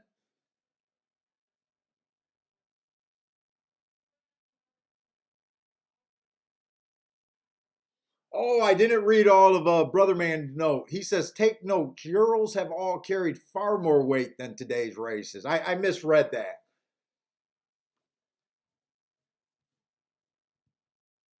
I thought you were saying everyone was carrying more weight. But yeah, Urals do carry a lot more weights, don't they, over there?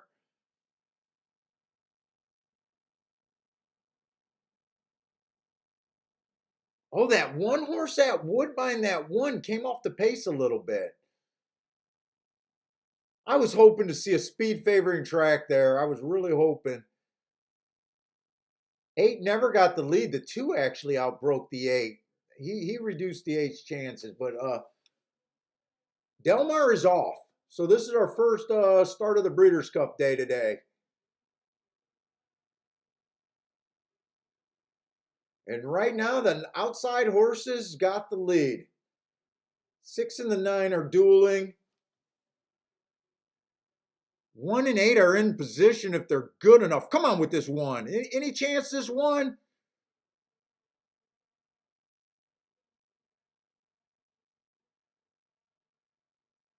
Who's this flying up the rail? I don't think anyone's coming fast enough.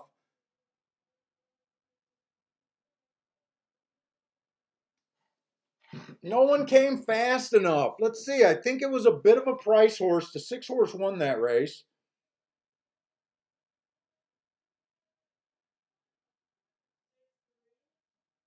Did 3 get second? We needed the 3. I needed the 3.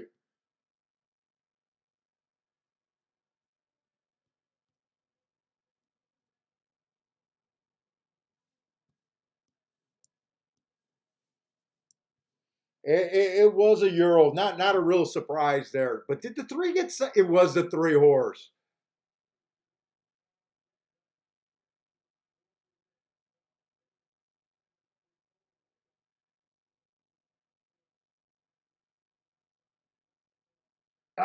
Is there any way that they can take this 6 down? No, there's no way they could take the 6 down. I thought it was worth the play bet. I thought it was worth the play bet there. Three gave us a little bit of a life or a little bit of a shot there, just not good enough.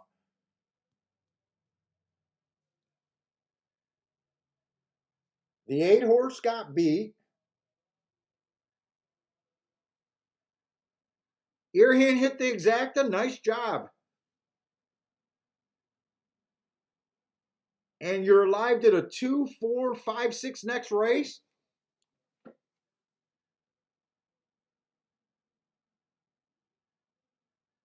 Oh, I wish there was something to get this 3 home. I wish there was something, but there's nothing there. What did the 6 go off at? 5-1 on the 6. Twilight Gleaming.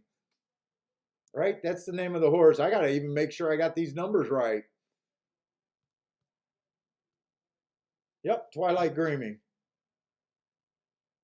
Oh, son of a bitch. I could have looked this horse up in 2 races. Ooh. I could have looked him up. Since these are super good horses, I'm going to guess that was probably fastest winner of the day. I'm going to try to look that race up. But I knew I was going to play post 1 through 3 or 1 through 4. We got time for Belmont, or I'm God, I got to get these tracks right. We got time for Woodbine, so I'm just curious because I did not notice the running lines. I just seen a Euro last night and didn't look them up. I got tired too. Let's see, May 9th, that was this year.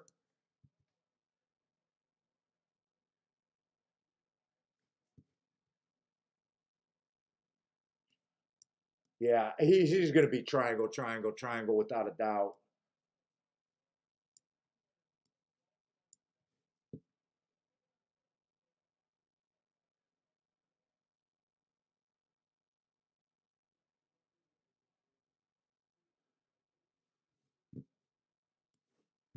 I know if you guys don't believe me. May 9th, May 9th. These are those route sprints. 22-1 was the fastest winner. 24 seconds was the slowest winner. If he equals that, it's a triangle. Faster than that, it's a heart. Between those two, it's an average. 22-1, 22-1. Triangle. 44-4, 44-4. I got those in tenths instead of fifths, but that's 44-4. Triangle. 5-6-2 or 5-6-4, 5-6-2 is what that would be. 5-6-2.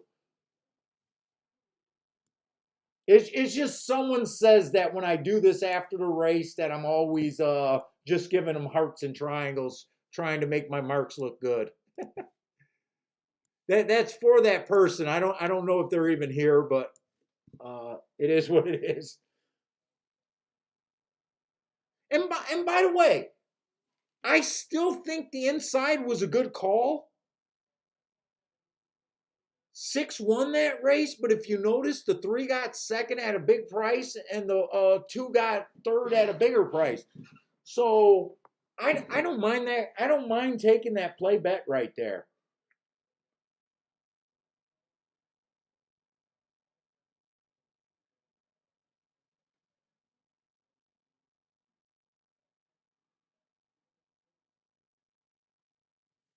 Oh, what did Frankie Tubbs thought he had a ticket or something? Never mind, thought that was the 5. Wait a minute. What did I miss?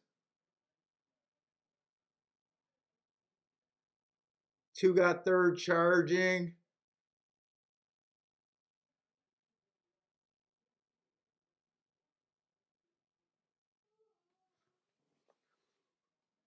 Let's see. Airhand says let's beat the Echo Zulu to spice up the pick 6.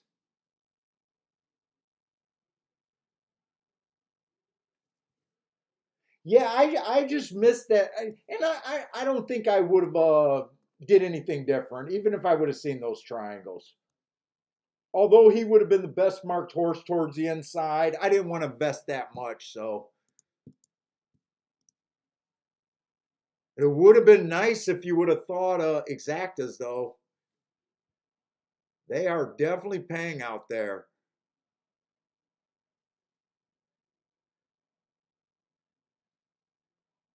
Frankie Tubbs says he thinks the turf's back. And hey, Frankie, what do you think about the inside call? Do you think we've already seen enough to be kind of inside tomorrow, or are you doubting it, or what are we thinking there? I'm kind of excited Thinking turf on the sprints might be inside a bit.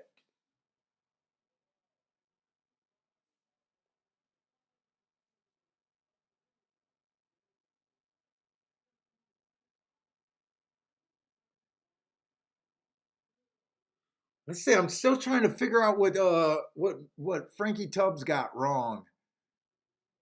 That one hurt, had the place and show and the kicker. Damn Iraq. Oh, you needed the 2 or the 3, sounds like, huh? Trying to figure out what he had there.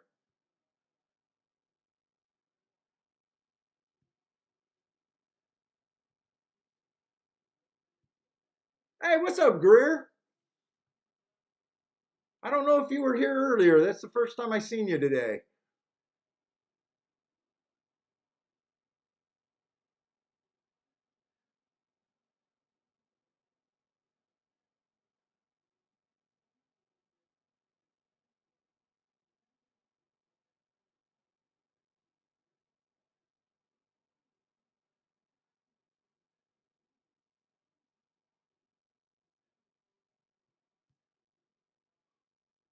Oh wait, I missed.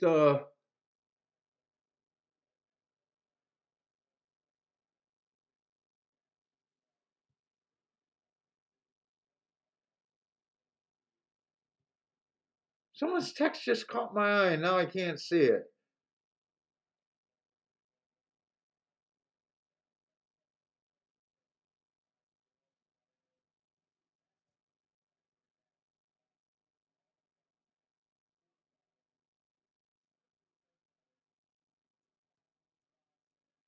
I don't know what I was looking at.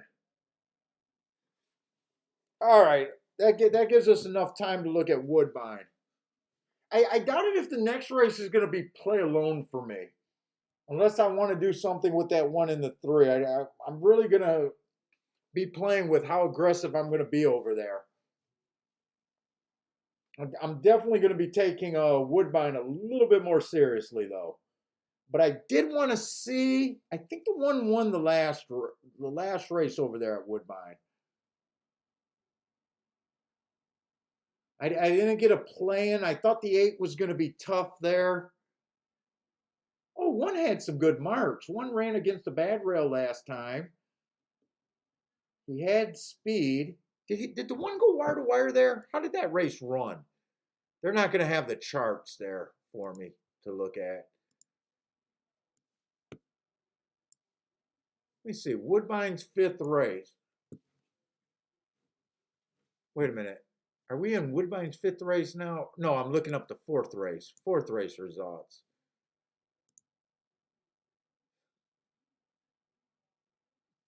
That race came in 159.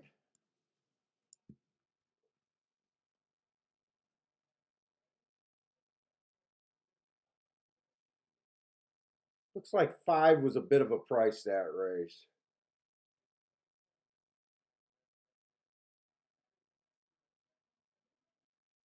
So at first glance, I thought I didn't put a bet in. I thought the 8 was going to be a tough at first glance. Let's see. What did he do? He just broke his. Are these maidens? Oh, these are maidens. Okay, so he didn't break his maiden.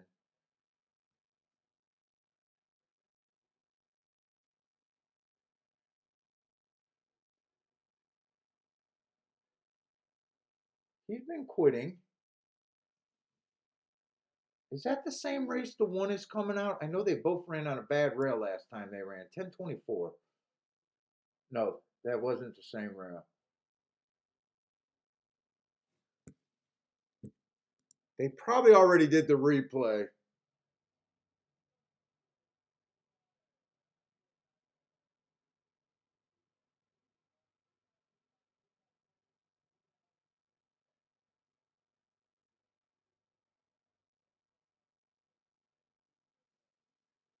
Hey Ed, I usually look at Fort Erie like it's a bit of a step up. Uh, Horses do come and win from Fort Erie, but it's overall a step up. in my opinion. Going to Woodbine.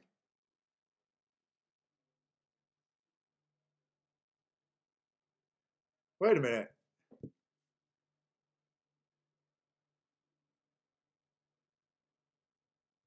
Wait a minute. Did I answer that right? Wait a minute. It's Fort Erie to Woodbine. Wait a minute, Parsons. You're telling me that you see? Wait a minute. You think that horse? I think Parsons made a mistake here. Fort Erie to Woodbine. That should be a step up. You're saying it's a step down? I don't think anyone would agree with that. Woodbine to Fort Erie is a step down. Fort Erie to Woodbine is a step up.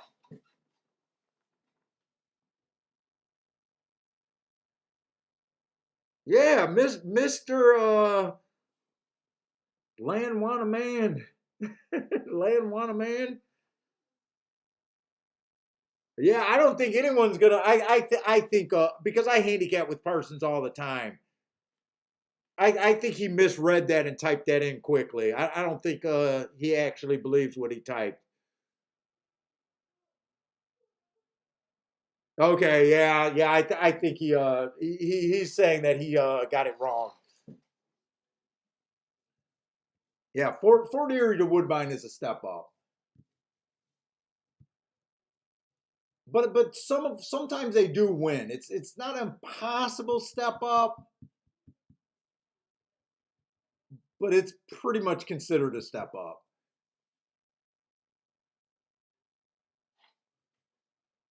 Let's see. I didn't do my scratches for the Woodbine.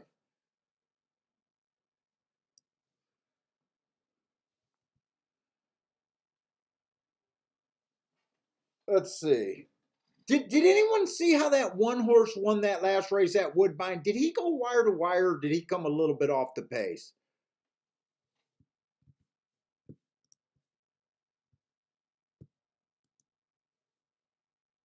I could see him doing either or. My guess is he probably came a little bit off the pace.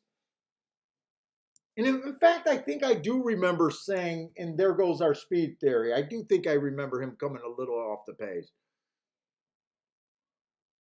Fort Erie is the Penn National of Canadian racing. Yeah, I kind of agree with that. That's when you're on your last legs, and two of them might not be completely right. One did come off the pace that race, so it might not be a complete speed favoring track. But right now we know horses have. We had two horses win from the outside. We've had two horses win from the rail, even though one of those rail horses was a route race. But so far, they've won from everywhere. So far, they've won stalking, they've won wiring, which I don't like to say. Walking Dead. Dude, Kiki, I'm still shocked I haven't got it yet. I must be living on adrenaline over here.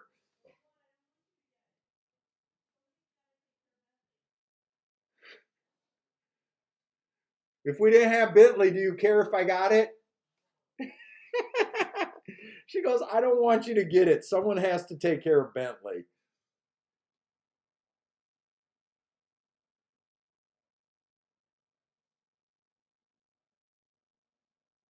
Dean says, I don't think a horse younger than 8 years old has ran out of Fort Erie in the last 10 years.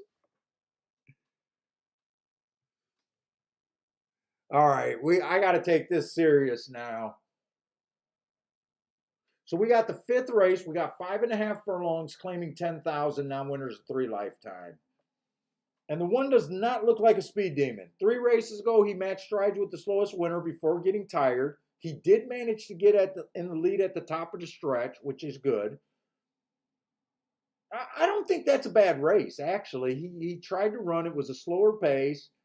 I don't like route to sprint that much, or I don't like it at all, actually.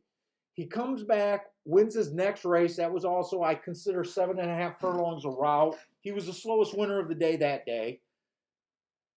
And then last race, it was a bad rail stalking closing day. He was in the 4-hole. He was a stalking closer running style. He ran at a lower level. He just ran his same, even, just flat kind of race. I don't know. I'm not excited about him. I got to see the other horses before I decide if I don't like him completely, but I'm definitely not that excited with him right now.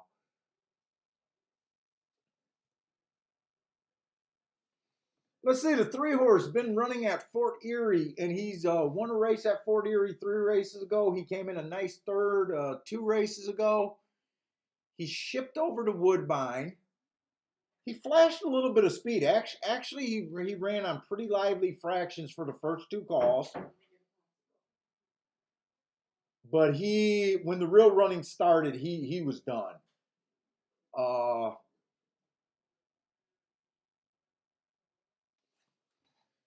My eyes are just getting completely dried out. Let's see.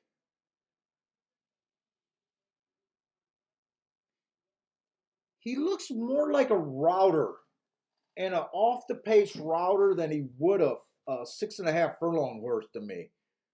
I'm not interested in him. Four's a Fort Erie horse. This horse I would like a little bit better. He at least has a little bit of speed. I don't keep track of Fort Erie at all. So I can't rate any of those races. He just looks like he could be a speeder stalker threat here. And so far we're having a hard time locating the speed. Am I looking at the right race? Oh no, I thought that, man, my eyes are getting really bad. I thought that was a 2-to-1 morning line. That's a 12-to-1 morning line. I was going to be shocked if he was 2-to-1.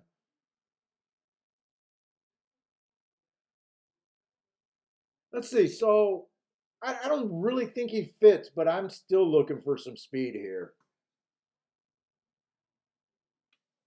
The 5-horse at least looks like he got a good shot stalking. Uh, 4 races ago, the rail was bad. He had the bad rail, so I think that's a good race right there. Ran third. He was slow on the pace, but he was running against the track. He comes back, got an early pressing track. His speed figure did go up, so I'm not going to hold it against him. He technically did improve, even though I got him at slow that day. He was just 1 length off the lead. I think I got to splash some water in my eyes. So he chased the slowest pace of the day and couldn't cut into it. I would have thought that was a good race, by the way. He comes back, runs an average race. He's not fast enough to get the lead, but he's definitely fast enough to be a stalking contender here. I say 6-to-1.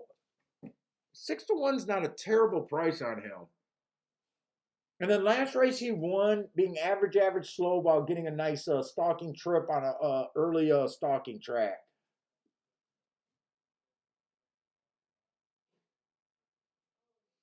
Let's see, the 6 earned those good marks on a route, so I don't like route to sprint, but I do expect him to win within 3 races of earning those hearts.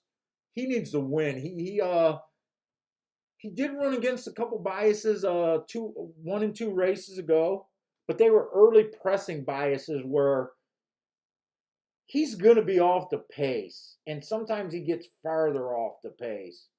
I don't trust the hearts on him. This horse is capable of being too far back to 6. I don't like him at 9-2.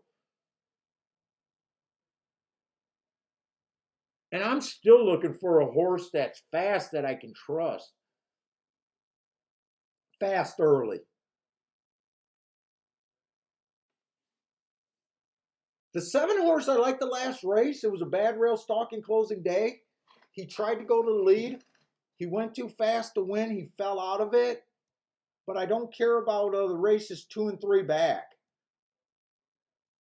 2 races ago, bad rail. He was just slow, just kind of chasing flat. I don't think this is going to be a fast pace at all from what I see.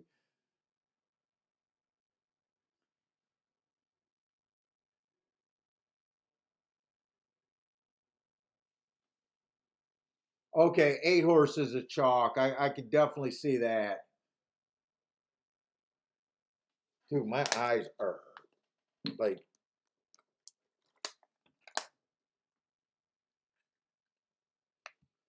having trouble reading.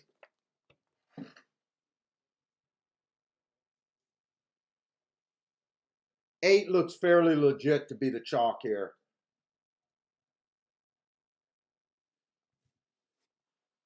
9 got some great marks, but he's been earning them at a route.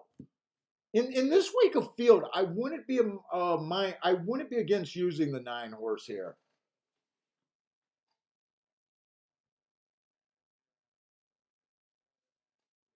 Let's see. I think the 8's legit. I think the 9 could be used. I think even the 7 can be used a little bit.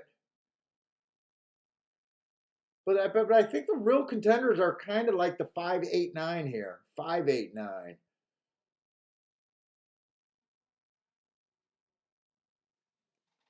Let's see. 5's 5 to 1, 9's 9 to 2. Is that worth doing a 3 horse exacta box? 5, 8, 9. What's up, big guy? Huh? I know you're getting neglected today and tomorrow. I know. I know. It sucks being a horse racing dog, doesn't it? Let me see if these exactas are worth playing. I got a feeling it's going to be hard to really find some value here. Let's see, 5, 8, 9.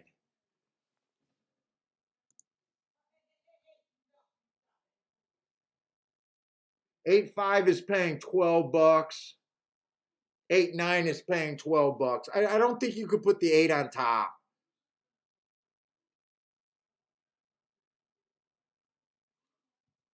9, 5 is paying 30 to 1. 5, 9 is paying 33 to 1.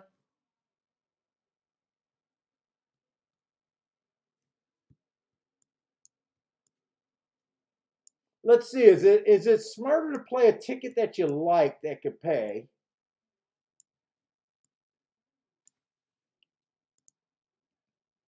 Or is it smarter going for the bigger hit? King the 5 and 9 first and second.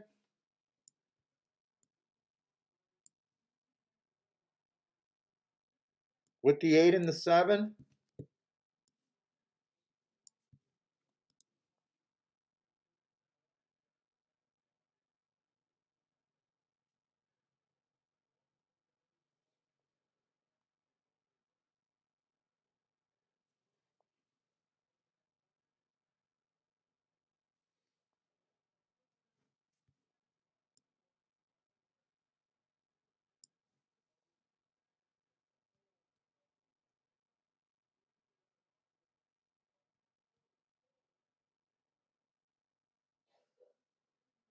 Although I can still see the 6 getting up there too.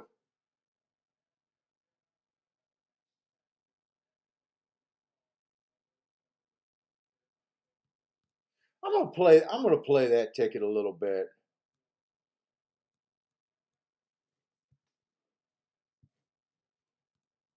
Could I have looked at doubles? Was doubles a better spot?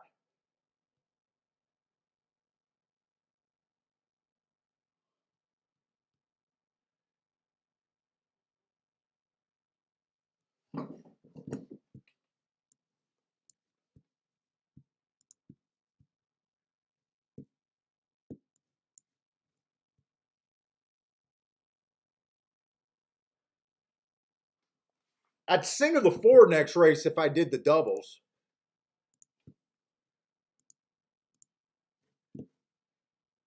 Where's that ticket?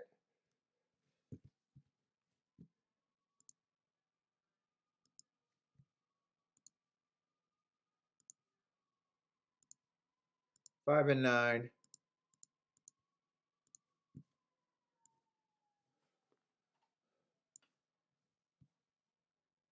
Do I want to key box this? Let's see, I don't have to key box the 5 and the 9. Although I'll get that twice as many times if that exacta comes in. The only exacta that might hit that I won't really be happy with if it comes in 8 over the 5-9. I think I am going to key box that though.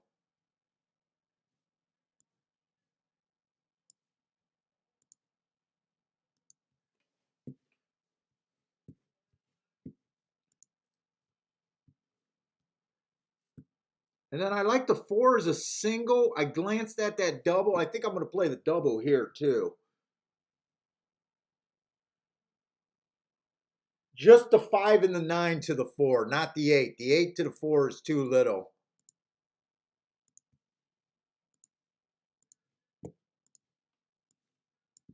And they are getting in the gate. I got the bathroom. Man, I'm peeing every 2 seconds again.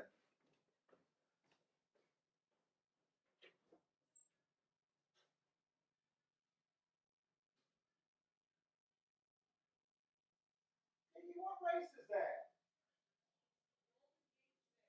That's not Delmar, is it?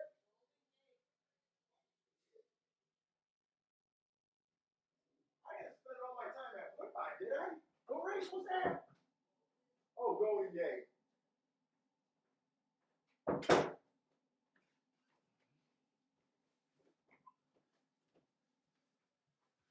Golden Gate.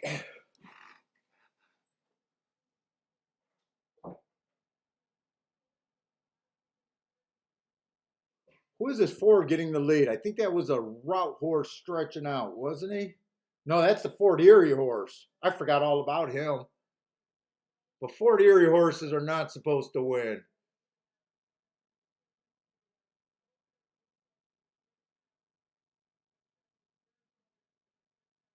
Come on, 7. Keep the pressure on with this 7 horse. I need the 8 to go away. God damn it. I don't even have an 8-7, do I? Come on, 9. You're a router. You should be able to have a kick. Come on with this 7. Come on, 7. Bring the 5 or the 9 with this 7. Give me a shot here. Come on, 5. Get through there. 5, get through there. You're blocked in, you motherfucker. Oh, I messed this up.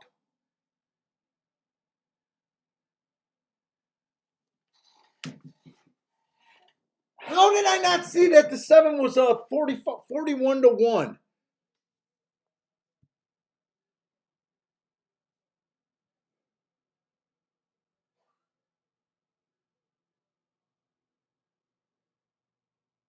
I never realized this horse was 41 to 1. I knew he was long. I don't have, I can't blame myself for that. Or I can blame myself for that. Oh my God, that was my race right there. That was my fucking race. There's no way I shouldn't have bet even a $20 on the 7 to win and backed up that 7-8 exacta. I could have done this power wheel the exact same way I did. How do I make that mistake? Tell me someone in the chat room got it.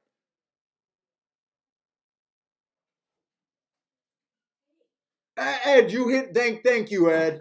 Thank you, Ed.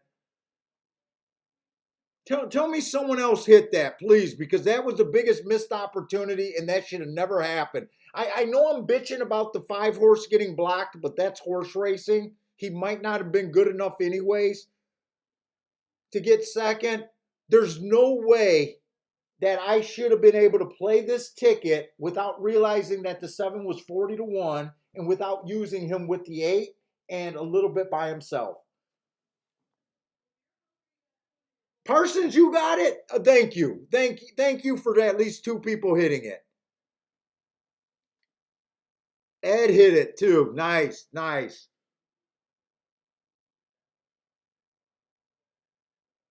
Dude, to me that's nothing but a betting mistake. That's not a handicapping mistake on my end. That's a betting mistake that I should not have made. I know in my deep down, no bullshit, I should have hit that ticket.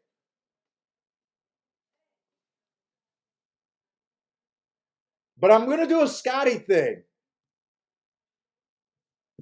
How about those marks on that 7 horse?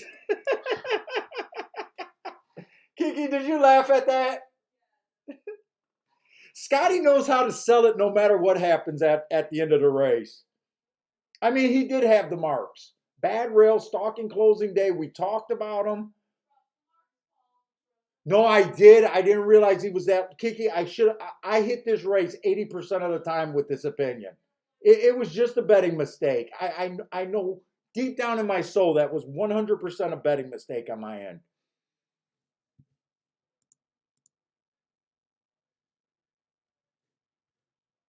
Not nice hit, Ed. Nice hit, Ed. Feel free to blow up the chat with your bragging there because you deserve it. Nice hit, man.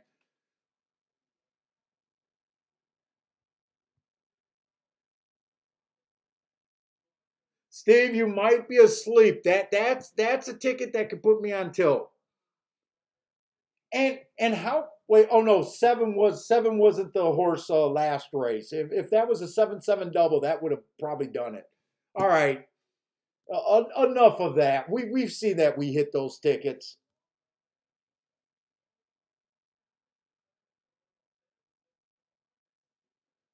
Oh, Jared hit that too. Nice hit, Jared. Sorry I missed that.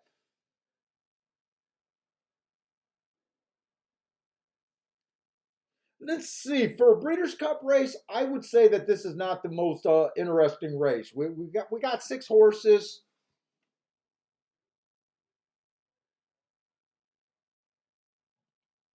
I was trying to get a little creative in this race. I don't know. Like I said, I was playing this double because I was interested in the 1 through 4 last race, and they were all long. So I was kind of using the 1, 3, 5, and 6. I wish the 3 would have won the last race because I wouldn't have had to do anything here or even feel that I needed to do anything here.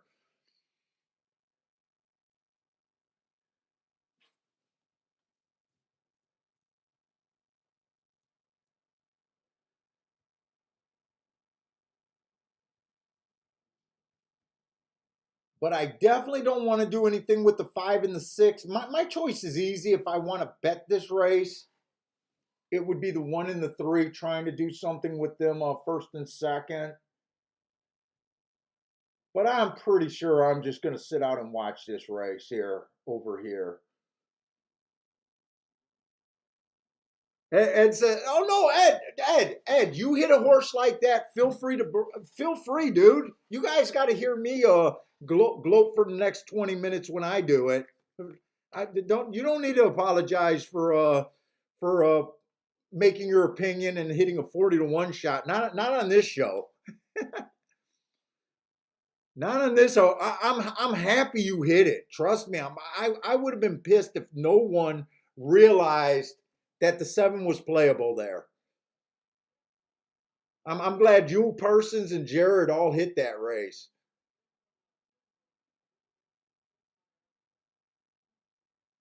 The rest of us are just saying would have, could have, should have, and we know that was a real missed opportunity there.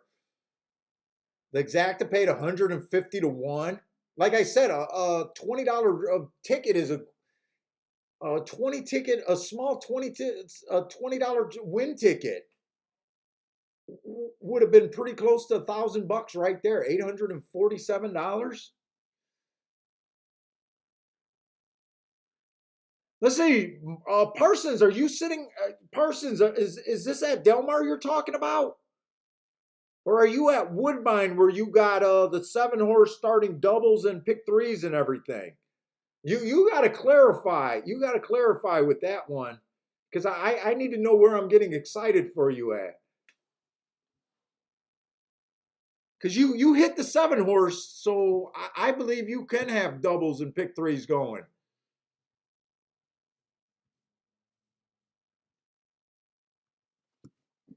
Let's see. I'm watching the replay right now. Jared likes Hidden Connection and Echo Zulu.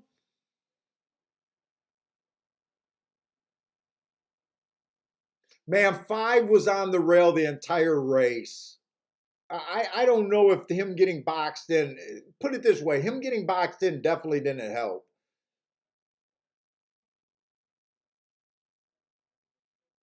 He's boxed in right now. If you guys are still watching the replay, he's fighting to go. He can't go because of the 4 and he can't go because of the 1. He is hemmed in completely.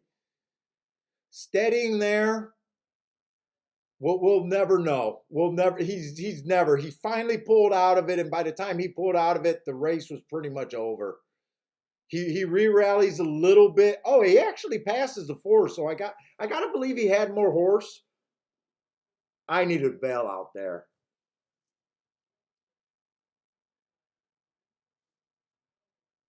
Oh, you do have a small okay, so you got a small double at Woodbine, but you're highly invested in Delmar. You got okay, so everything is at Delmar right now. But this 6 would be a big hit for you at Delmar. Good luck, Parsons.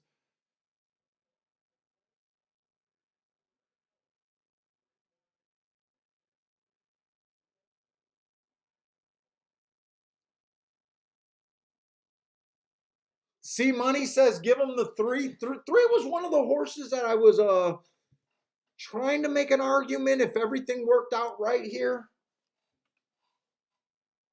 But right now, that speed duel did not develop. Right now, they just let the 6 get out by himself. He got out and he got to the rail.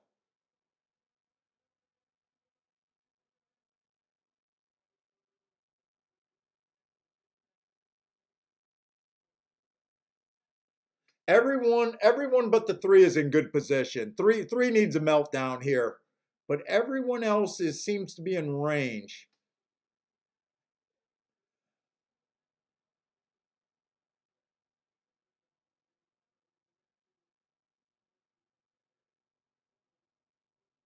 Is this 1 interested a little bit?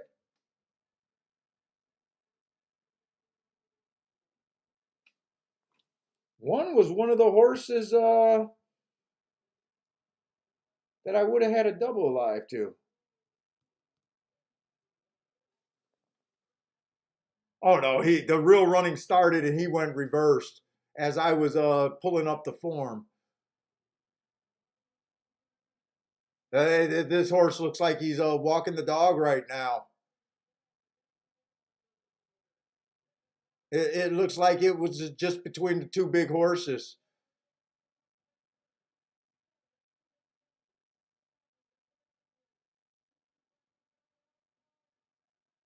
Or actually, that's the 6. Wait a minute, the 5. The 5's not there, is he? I see the 3 on the. Wait. I can't make it. That must have been the 5 that got second. I couldn't tell if that was a green saddlecloth or a blue saddlecloth. I think it was the 2 chalks though. Yeah, it was a 5 that got second.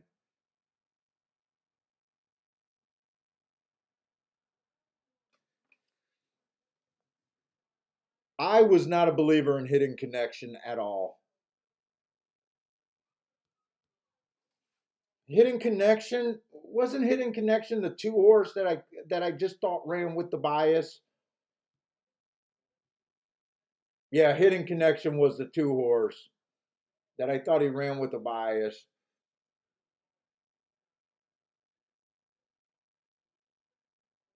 Let's see. Even though that was a favorite, that Parsons needed, and Parsons said that was really going to be good for him.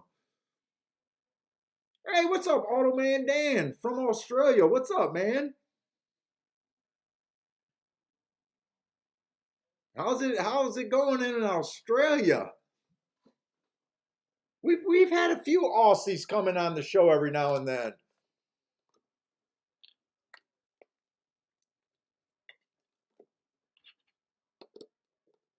6-1 Parsons. You never had to worry. I think you said you needed the 6 here. Never had to worry.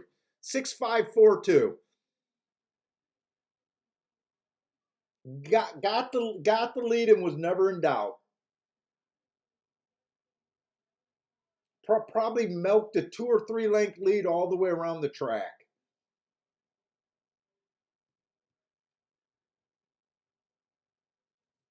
That was Echo Zulu. Horse has done nothing wrong.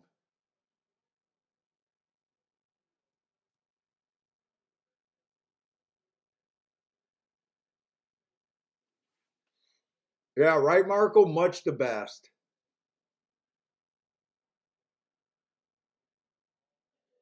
Oh, Earhand, that's right. You were our Turkey player, weren't you? Guy from Turkey.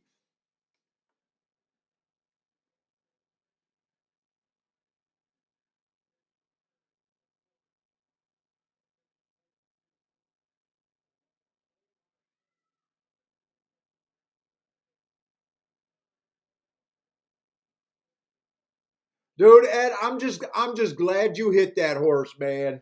I'm glad you hit that horse. Those are the horses that we look to hit, man.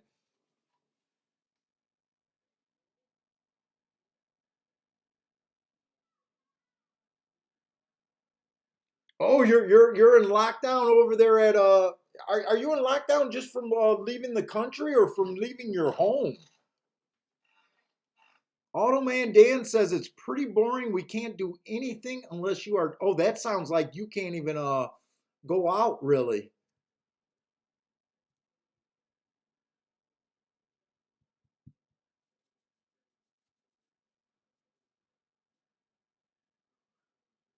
And you're not getting vaxxed. You're waiting to see if us vaxxers got drop dead or grow an extra leg or something. Oh, Bentley, you Bentley's bored too. Bentley's coming here like, what the fuck, Kiki? I got 0 walks today. No soccer time. He does. I'd rather be bored than a blood clot. Well, man, hopefully you enjoy the racing and cash some tickets, man. Oh, no lockdown, but you can't go to pubs or movies. You can't go do the fun things, right?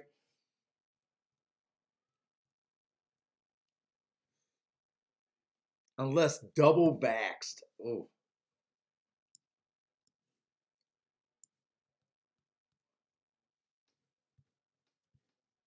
let's see. We got the 6th race at Woodbine, and we I missed 2 opportunities today at Woodbine. Just plain and simple. And they were both the 7 horse. Man,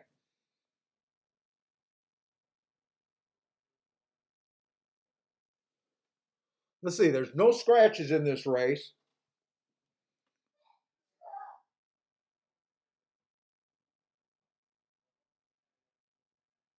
Why would they celebrate Thanksgiving in Turkey? Oh, I get it. I get it now. You see how slow I am with the clever jokes, Kiki? How do you celebrate Thanksgiving in Turkey? I fall for that one.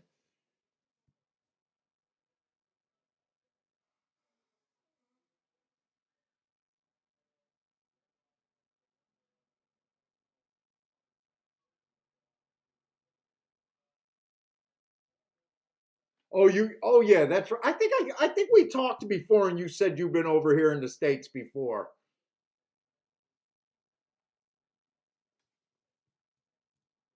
I think I remember talking to you about that during another show. You mentioning that.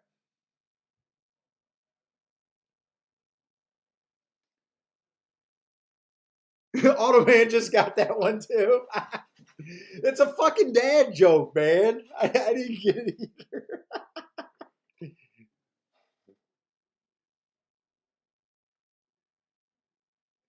All right, we got a nice field here. Lots of horses over here at Woodbine. Come on, let's keep this Woodbine going at least for us. Let's say the 6 horse. Oh, okay, so we got 7 furlongs mating, optional claiming 40,000 on the poly over there. Let's see, this 1 horse just ran 1 race. Hard for me to judge the talent of the horse after 1 race. I just said that it was an early pressing day. He was average, slow, average. Uh, but other than that, I can't get to him with a bet. I don't have a problem if he improves and does something, but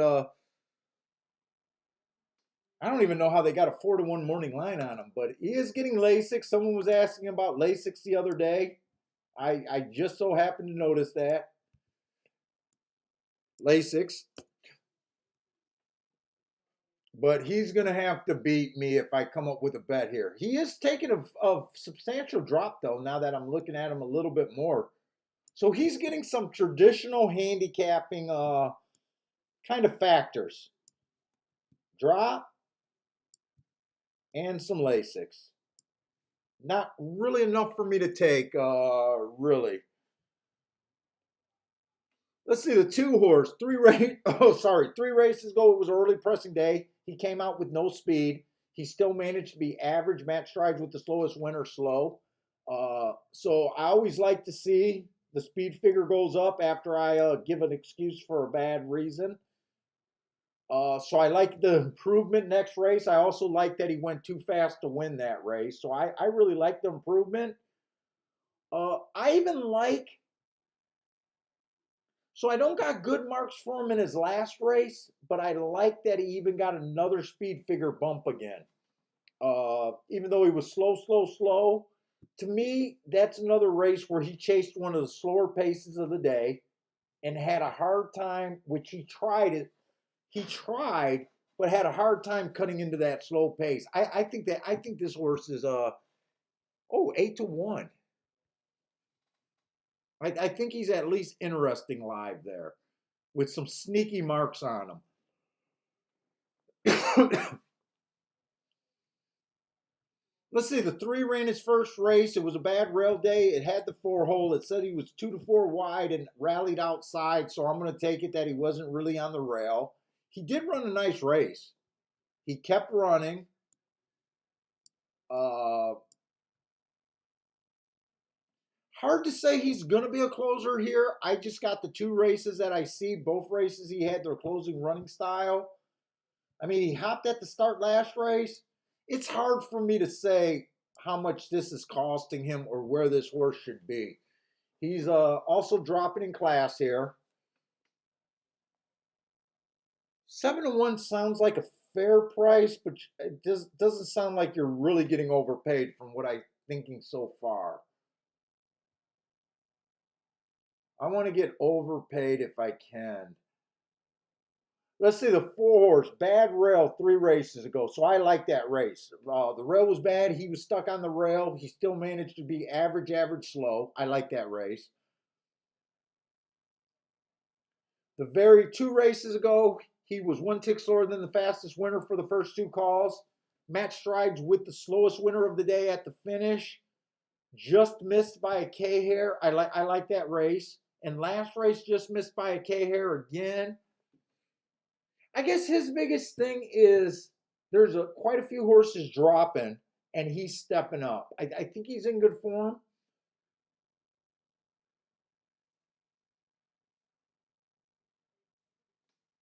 Let's see, 5-2. I would not be interested in him for a win ticket though, especially with so many droppers, and he's been able to get beat 3 times in a row. Close. And it looks like this TT horse, whoever this horse is, beat him or was with him the last 2 times. Who was that? That can't be the 1 horse.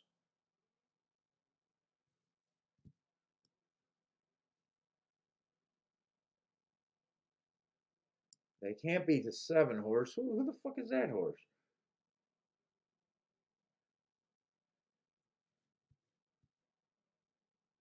PT. Oh, pot to something. That might be pot committed. Pot committed. Well, this horse is not. Wait a minute.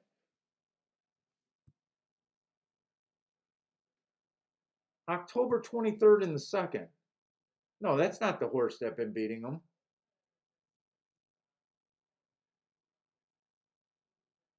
Who ran on October 23rd in the second? Oh, it's this. So it's the two horse. Point to the stars. It's the two horse. Been beating him.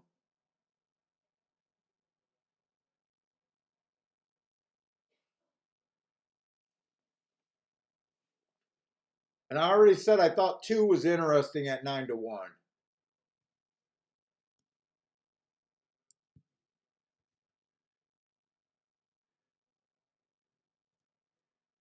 Let's see. The 5 and the 6 are both first time starters. I have no game with them. I ignore them for the most part. If they beat me, I can't bitch.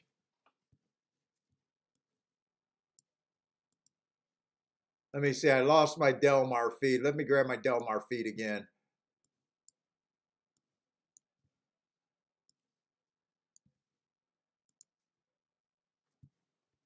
Dean's warning me. Yeah, the one is dropping way down in class. The one I think you can get to the one on traditional handicapping. It's just if you like that price. Like like to me the running lines doesn't give you a tip off. To me, you're betting them because you like the class drop, maybe the connections, all the traditional things. The first time Lasix, he would not surprise me. Let's see, Seven's making that same drop from maiden special weight. The 7-3 races ago went fast for the first two calls. That was at 6 furlongs. This horse, I'm trying to figure out. It's.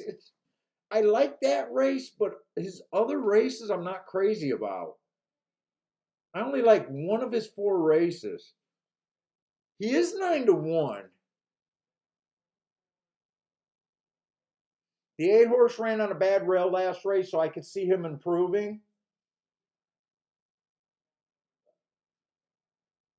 But I can't really. We just don't have enough running lines on a lot of these horses to really know where I'm sitting at here. The 9 horse ran against the early pressing bias last time. He's another horse. Ran one race. I got an excuse for him. I still don't know where he falls in this picture. 10's another first time starter.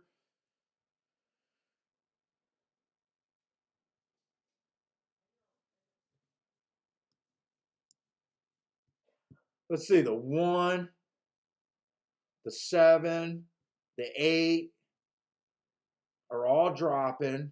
I don't think I'm going to have a real play here unless I just decide to take 10-1 on the 2.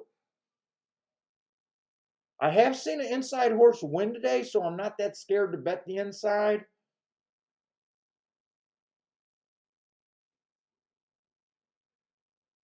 I'm gonna look at the Delmar race to see if I got a play there, and then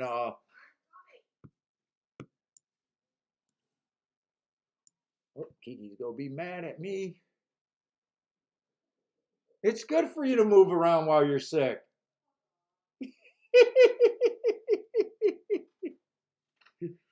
Ooh, she said, "Fuck off." Damn. Let's see. The 8th race is going to be on the turf. It's going to be a route on the turf. We did see the one win an earlier race at 40-1 while stalking. I think the track is favoring stalkers closers.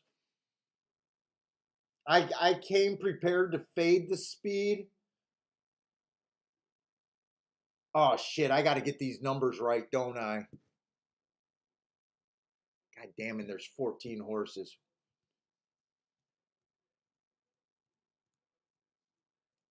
Ah, that's going to be a clusterfuck. All right, I'm sorry. I'm going to have to do this again.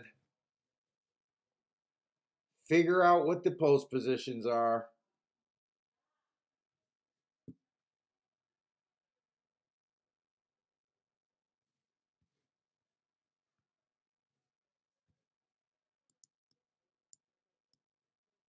Bubble Rock.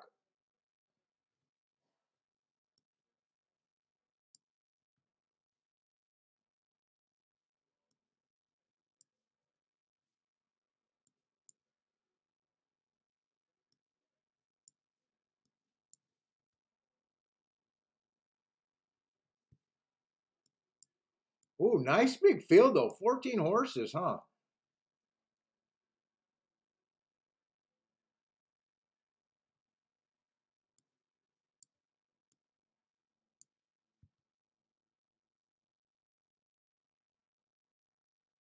Let's see. I don't see a Crazy Land.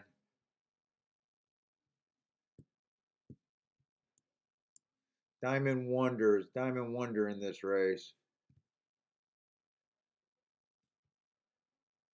Dude, it was going so good, then all of a sudden, what about Haughty?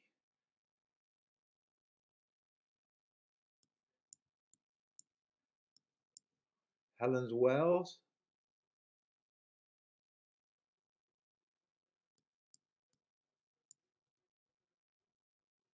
Hello, you?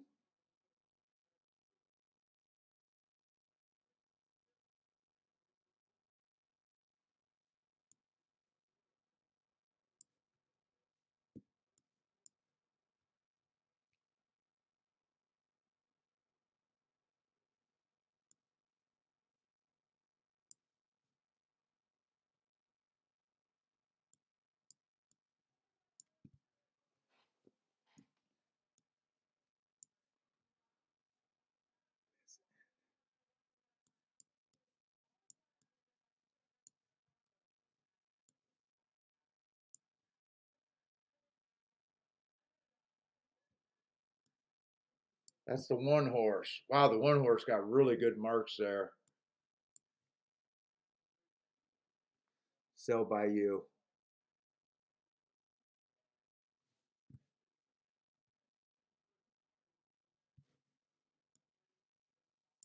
One, two, three, four, five, six, 7, 8, 9, 10, 11, 12, 13. God, how do I miss one horse every fucking time? I don't see Baby Steps. Crazy Land. I don't see Crazy Land. Diamond. Is there a diamond in the house? I don't see Diamond.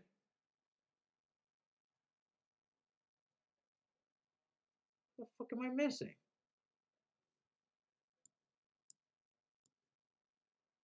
Turner Loose. I don't remember looking for Turner Loose. Ah, that's the horse I'm missing.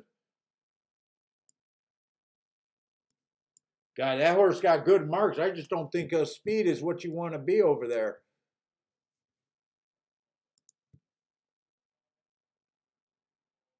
Let's see, Marco Lou likes the 5, 8, 10, 14 over there at Del Mar. Alec likes the 8 at Woodbine.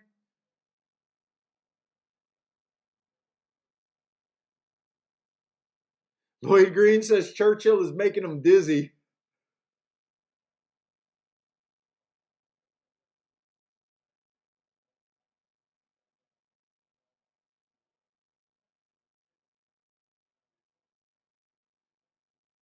Most of these races, it's a guessing game. Which one's hurt? That must be at Woodbine, huh?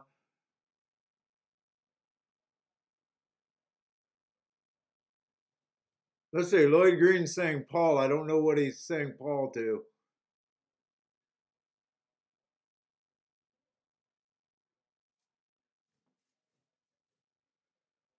I think I want to go back to let's see, how many Euros are in this race? We got the 3 horse, 7 horse, or wait a minute. I got to get rid of these ones that aren't in it.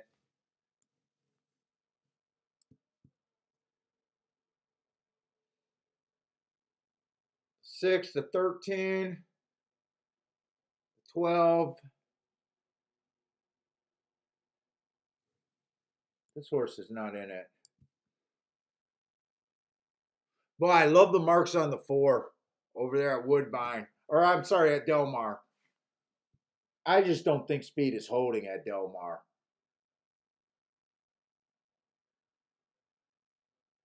The horse that I would be interested in is the one horse a little bit. I like to move on the one horse.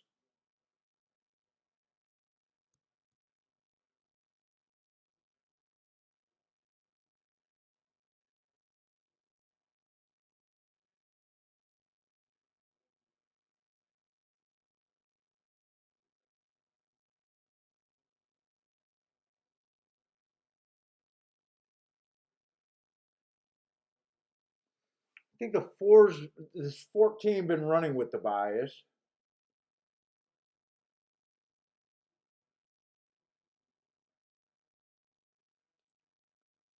I think the two looks a little bit interesting.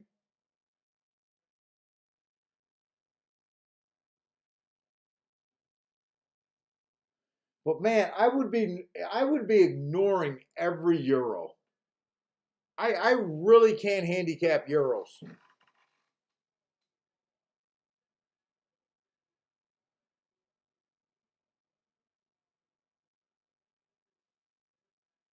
I would only be interested in the one or the two at the Breeders' Cup. Let me go over to Woodbine. Woodbine, I'm way more interested in right now.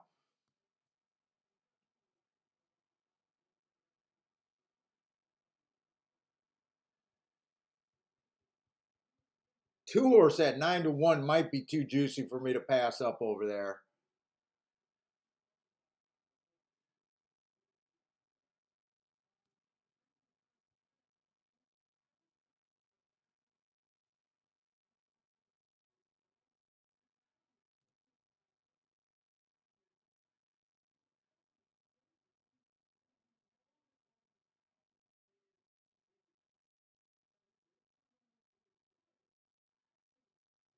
I still don't know what to do with it. Let me see. I'm interested in the two, the four, the seven.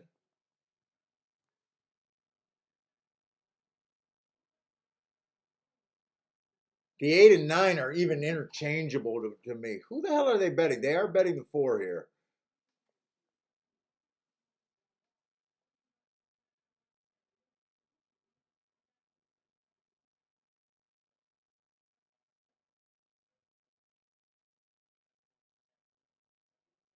I think I'm just going to play the two over there. I'm definitely going to play the two over at Woodbine.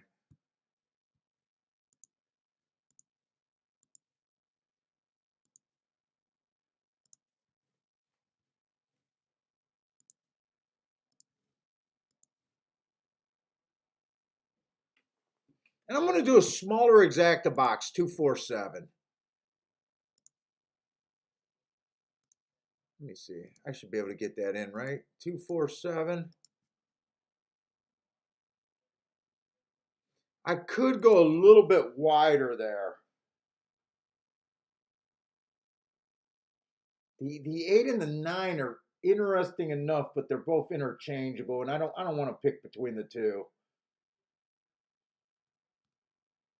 So I just did a 247 box, two to win. That's all I'm doing there.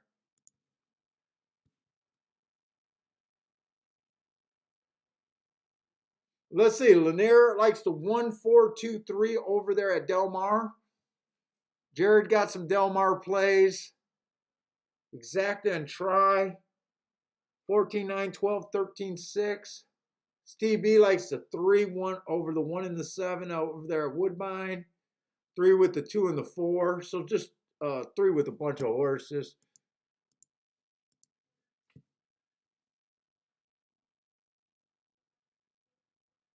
Alec likes the 8 over there at Woodbine. No, I'm wondering if I should have been a little bit more aggressive in this race, really.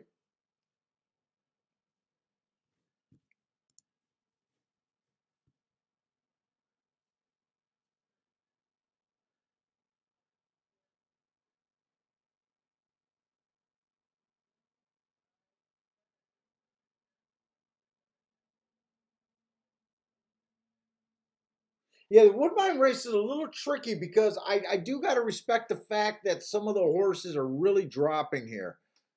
I got to respect the bet on the one. I don't care for the one, but I can definitely see the one. The 8 and the 9, I can both see them improving, but I thought it was worth a play with this 2 with the 4-7.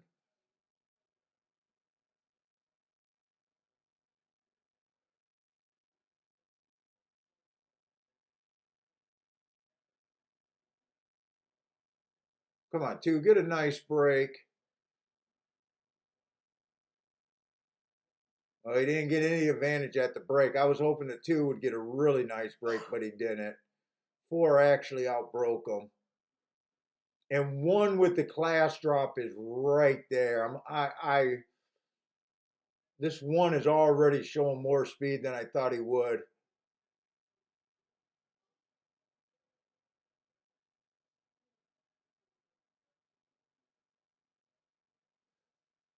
Come on, 4, put that 2, put that 1 away. I need this 1 to go away. I like where my 2's at.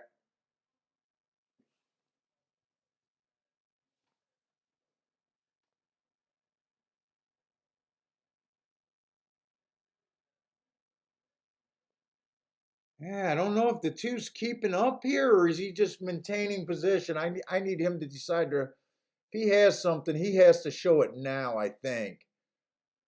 He's been waiting. Come on, get through with this 2. Get through with this 2. Shit, the 2's fucking around with the 1 horse. Can't find a fucking hole.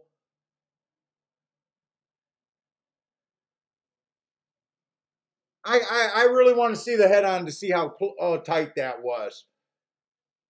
When I kept saying I thought the 8 and 9 were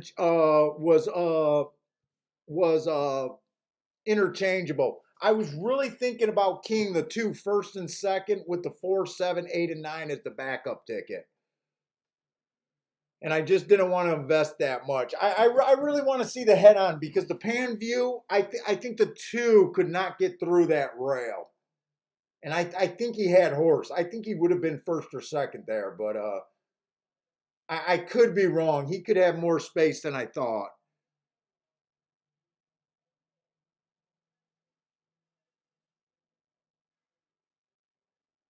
Oh, I would have liked to see that 2 get a clear run. We'll see if there's a hope. Maybe there'll be an objection, but that's not going to help.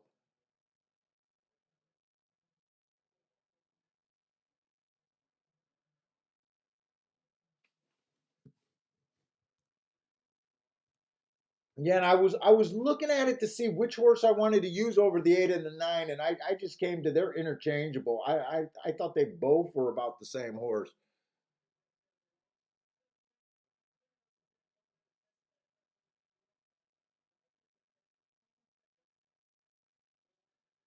Jared had the 9 over there at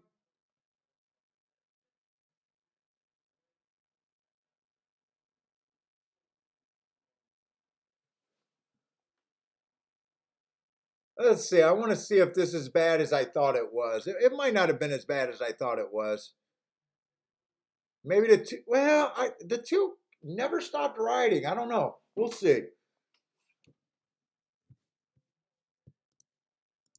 Nope. I think my thought was right. 2 had no room to go through that rail, and 2 still got third.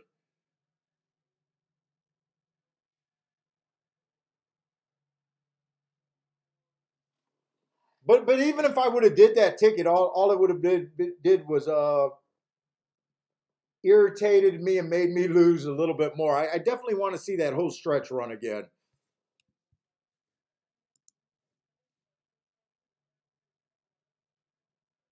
Yeah, that's going to be a really nice try.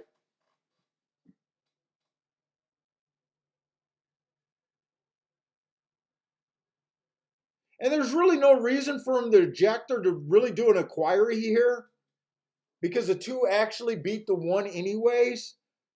And like I said, I could be wrong, and that might not have looked as bad. And I don't even know if it was the 1's fault. The 1 had a right to be where he was at. I'm just saying the two didn't really have a hole to go through. Lloyd Bree. Oh, it was Gary. Who's Gary B?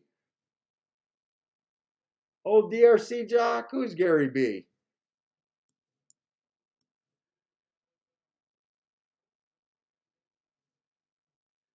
Oh, that was old DRC jockey, huh?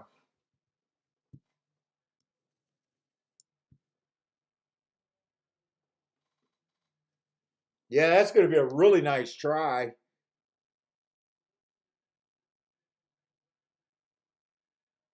Well, I feel like I'm seeing the ball kind of over there at Woodbine.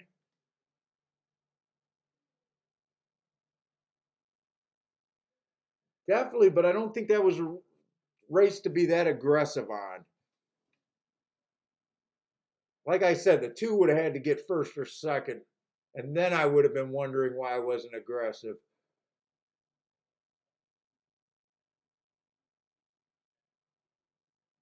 Boy, the dollar super paid 5,900. That super was hittable.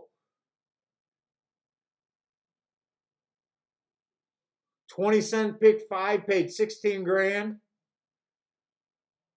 That's a nice ticket.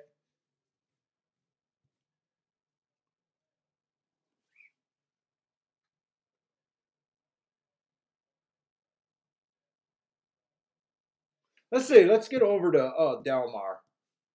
But I do want to catch that replay there.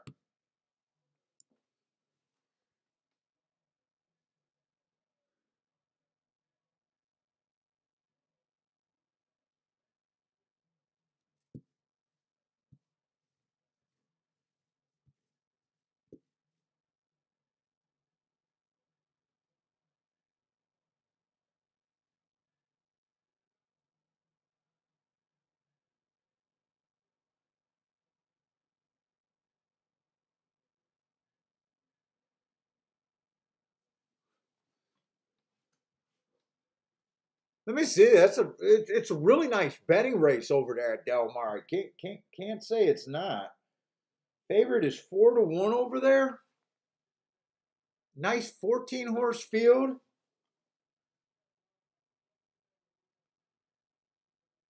I got an opinion on what I think the track is doing. I just don't have a real opinion with any of the Euros. Let me see what they're betting these Euros at.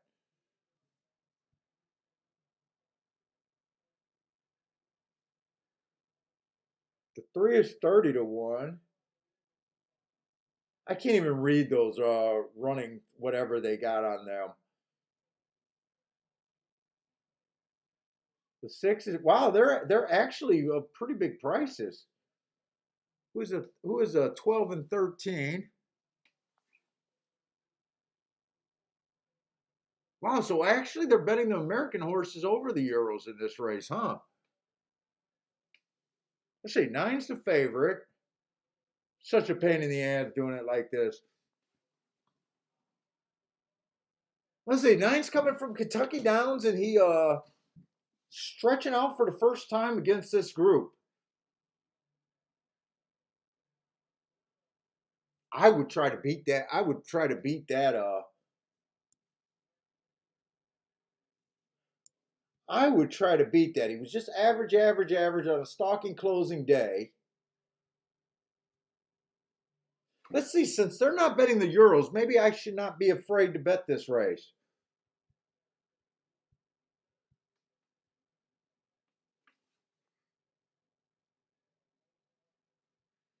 Maybe I should be worried about it.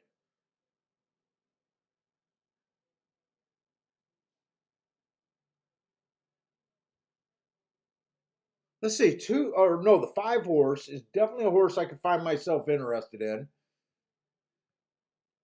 Now, you know what? I don't know about him stretching out against this group. Maybe I can't get interested in the five. I would prefer a horse that there was a horse here with good marks that I wanted to play. Who was he? Oh, the one horse. The one horse. I love his first two races.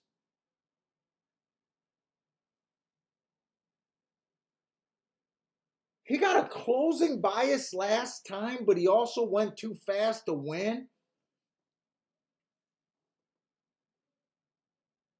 I think I'm going to take a little shot with this one horse. Let's say Frankie's looking at the 3-6-13. That sounds like all Euros right there. I think that's the Euro ticket right there. Let's see. I think I will play this one horse.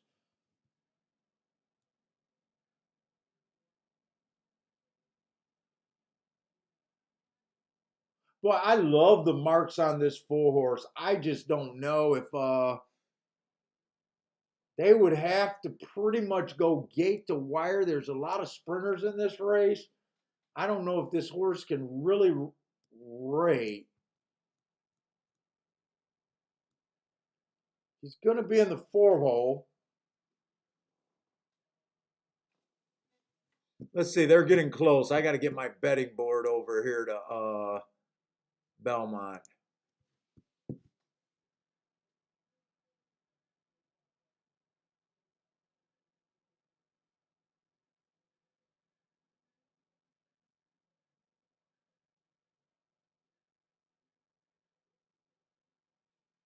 I'm definitely going to play a bit on this one horse.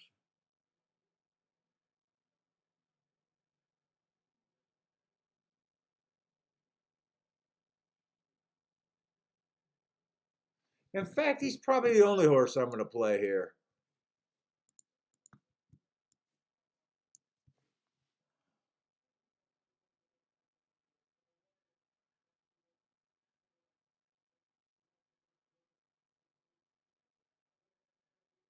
I don't trust the 7 horse. The 14, I think, been running with the bias. The 2, I think, been running against with the bias. It's kind of the 1 and the 4 are the only 2 horses I could have been interested here. What is this 4 at? Except I don't think they're going wire to wire. I'm not going to play the 4. I just did the bet on the 1 horse, and that was it.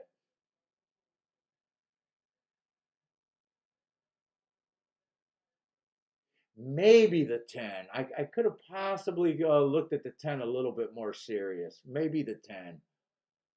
I'm going to be rooting for the 1, the 4, and the 10 here. I just think the 4 can't win because of his running style.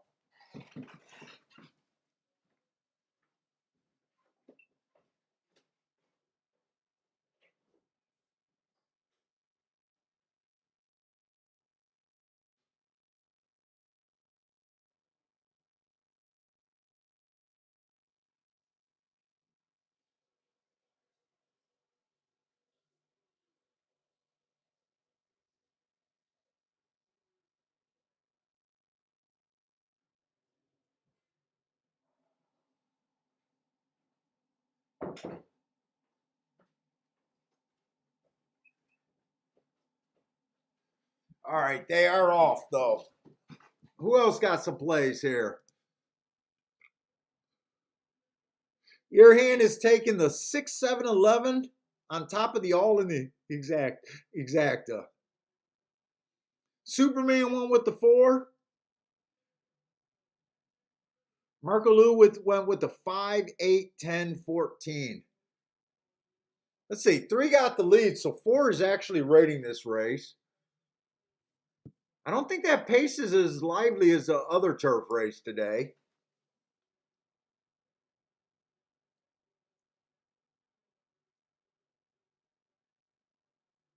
Boy, I don't remember who the hell. Oh, I bet the 1 horse. God, he is not doing anything.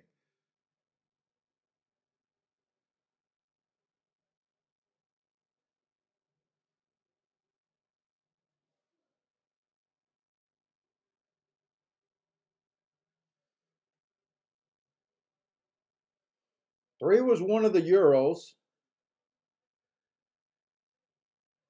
Is someone going to go wire to wire today? Come on with this 1. Come on, 1. Get up! Get up! Get up! Get up!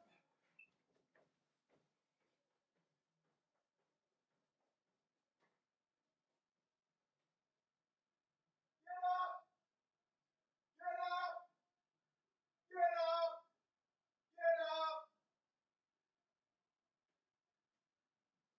up! Get up!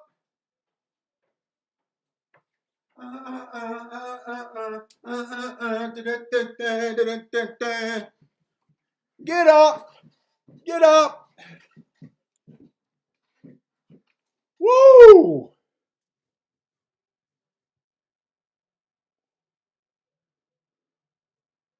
I could go for some pizza.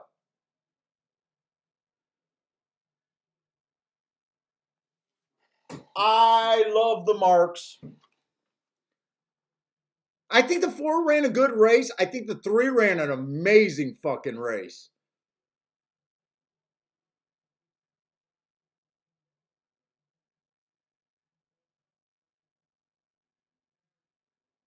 Boy, I didn't think there was any chance for him other than the track backing up. But man, when we were watching it, when you could see him in the picture of the backstretch, I kind of gave up hope on him.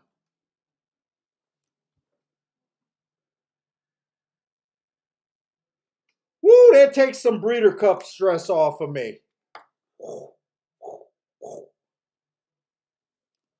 That takes a little stress off of these high price races right there. Parsons gonna yell at me when he talks. I don't know why you're so scared of these races, Paul. That's what he's gonna tell me. I guarantee that's what he's gonna say. I don't know why you sweat the big races. How does this horse make it through this kind of traffic? Jesus Christ.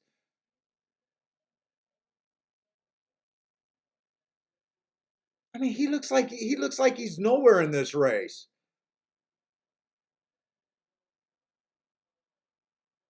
Wow, dug through. I mean, God, you got you. How does he win this race? Still, how does he win this race? I mean, his path just opened up for him. You got to give it to the jockey. So that came in 1:12:11. Who was the 12 and the 11? So one of the horses I was most impressed with that ran that race was the 3 horse. I think the 3 horse had to lead the entire race on a track that we don't think speed is favorable. I think the 4 did a good job chasing, but if you're going to say you thought the 4 ran a good race, you got to say that the 3 ran a better race because he ran with a little bit faster of a race on the fronter end than him did. Let's see, 12 was a Euro. 12 was a Euro.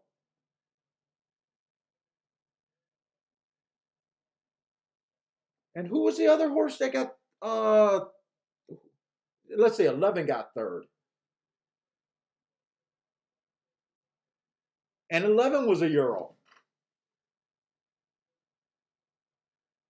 Dude, I could have singled and went all Euros. We always say that the Euros have an advantage on the turf. But really, the reason why I bet that race was when I realized that the Euros weren't being bet. So I doubted if I could have done that exact myself because I was almost sitting out that race until I realized that the Euros weren't really taking that kind of action.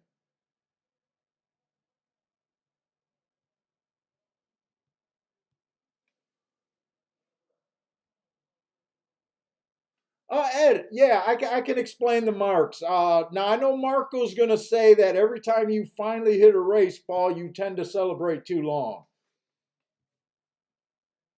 But Marco, bear with me. He asked the question, and I got some other new people that never seen me handicap. So the first thing I did, I built a profile, and I came into today thinking that the turf was going to be off the pace. That speed wasn't holding. So that's one part of narrowing down what kind of horse I was looking for. Uh, his first race out, so I built a data profile, and the first race out, when I have stalker closer, that means stalkers and closers were winning that day, uh, which he was. So that race did not step out, did not pique my curiosity, because I would have said that he ran with the track that day. He didn't do anything special running against the track. He won while the track was favorable to him, and he was the fastest winner of the day, which is nice. The race what caught my eye was the next time out. I got CL. That means closers were winning that day. Normally, him being 5 lengths off meant that he was a closer that day. So normally, I would have said this horse ran with the bias, and technically he ran with the bias twice. What caught my eye was the 2 hearts. That means he went too fast to win. So even though it was a closing day that day, he went faster than any other winner that day, which is a strong, hearts are my strongest mark. Uh, Technically, I shouldn't have gave him an asterisk, but hearts are the same as the asterisk. And I remember when I marked him last night, I wanted to remind myself. So technically, normally I wouldn't have gave him an asterisk that he ran against the bias, but because he went faster than the fastest winner that day on a closing day, that jumped out to me like a sore thumb. And I wasn't super confident, but he was kind of the only horse that I could have played.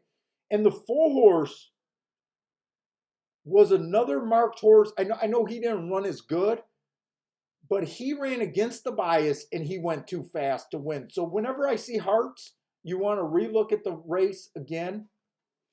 And whenever you see an asterisk, it means I see an excuse. You at least want to look at it again. So I kept saying the 1 and the 4 were the only 2 horses that I could personally bet here with in good faith.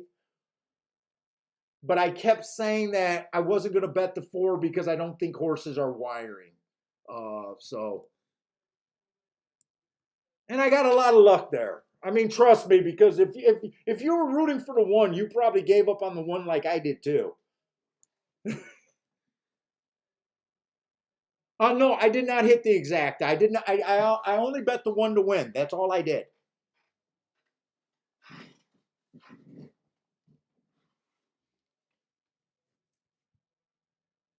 And if I would have seen the Urals taking a lot of money, I probably would have been intimidated there. But since the Urals were all long, I think the shortest price on a Euro was like 8 to 1 or something like that. I wasn't that intimidated as I might have been. Whenever Euros are super bet in these big races, I tend to get intimidated because I don't know what to do with them.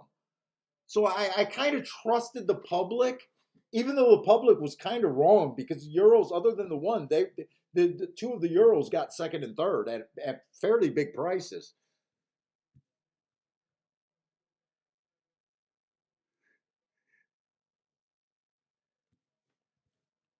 But I know someone was saying that there was going to be no $14 winners during the Breeders' Cup races. We've already seen a 30 to 1 winner over there, a 9 to 1. I think we've seen a lot of prices so far. Oh my God, how am I going to say this? Oh, you hit that exacta? Anakin? Oh, is that like Anakin from Star Wars? Maybe Anakin. Sorry if I'm butchering your name, man.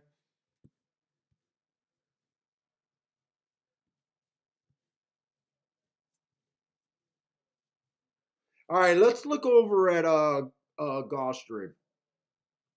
Yeah, yeah. So Edwin, I know you've been in here for a little while. So basically, I'm reading the marks. Every time I go through a race, for the most part, when we got enough time, I'm basically reading the marks to you. Uh, so I know a lot of guys caught on, but my scribbling all over the form, it takes some people a little while to get used to.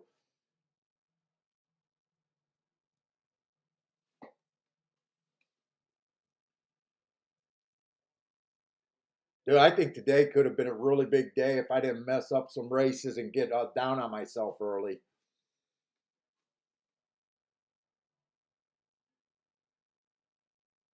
Hey, Parsons, one was a single.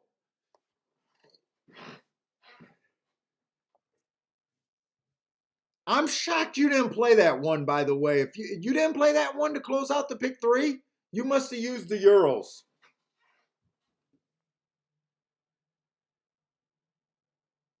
I play with Parsons all the time on Skype, and I'm guessing that's what he did there.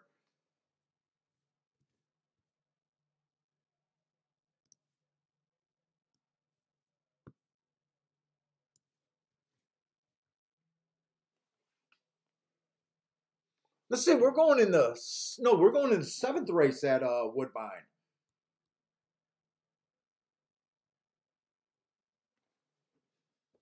Dude, I might have to grab something to eat. I'm gonna get sick if I don't eat something today.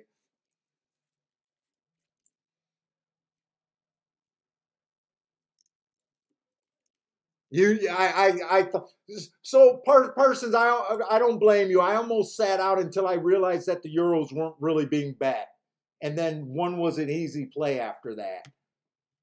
If the Euros were taking a lot of action, I would have been intimidated that race.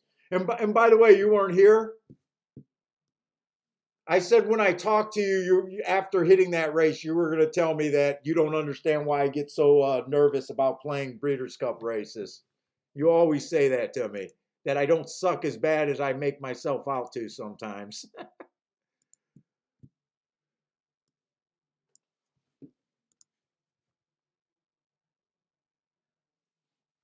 Yeah, Ed, hearts are my best marks. It means the horse did something special that no other horse can do that day. We used to have a saying, "Trust the hearts, trust the hearts." It's always better when there's not that many hearts in a race. By the way, if you have five or six horses with hearts, it's just like buyer speeds numbers. Every one of them breaking 105.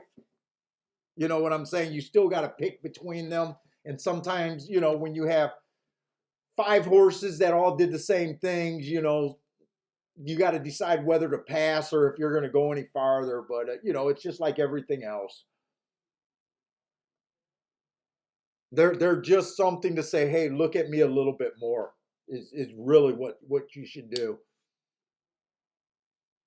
Parsons got a boom over there at Churchill. Nice. Parsons, you've been on fire today, man.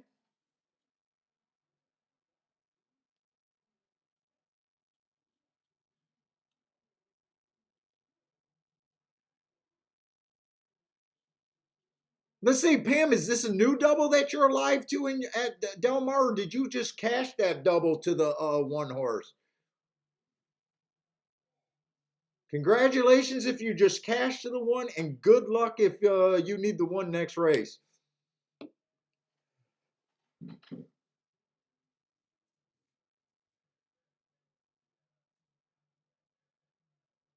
Dude, I always like when Brother Man's in here because there's always at least one race a day where Brother Man comes in with a trip note for a horse to watch. That makes me believe that Brother Man does his work. I always like seeing his little trip notes.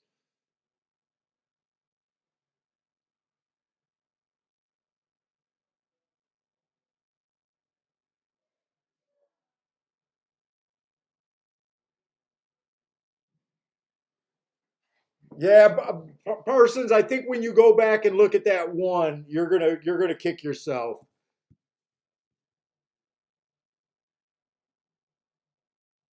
I got a feeling you might have backdoored the exact of the one on top of the Euros, and that would have been the bet right there as a saver for your pick three. Let's see, we got the seventh race over there at Woodbine. We do got a 7-5 or 6-5 favorite in the four horse. If we can get past the four, everything else is a huge raise out there.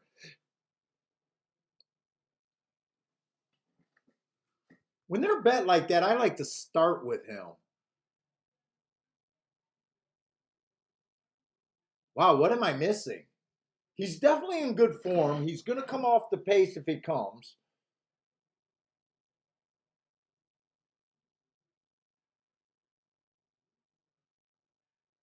Does he have a class advantage?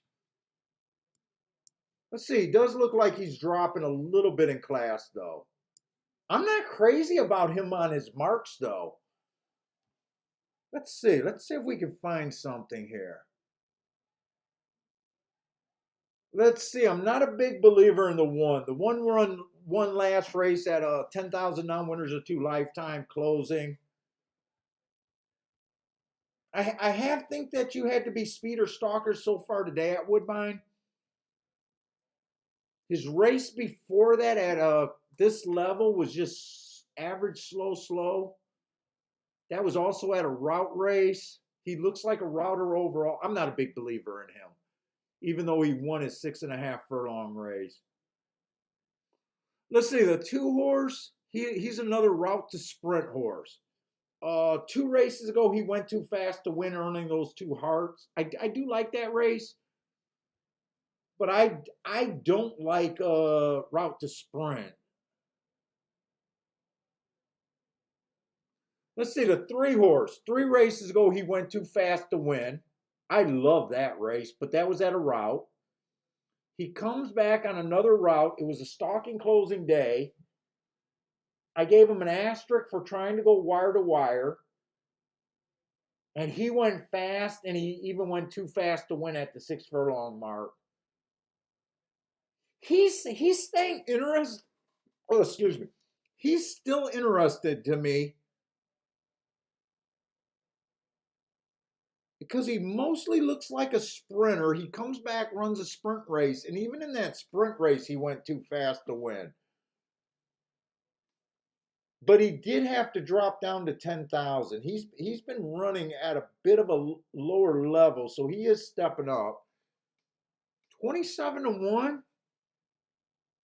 Let's see, if there's no other speed, I might be interested in him, but I'm not sure yet.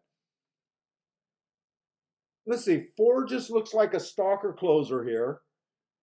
That's the favorite, right? Yeah, we looked at him.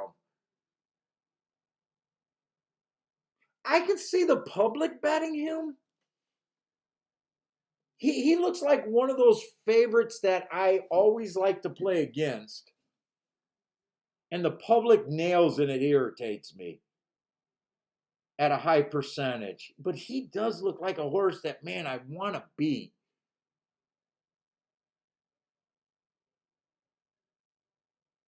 Let's see, 2 earned or 5 earned his heart last race.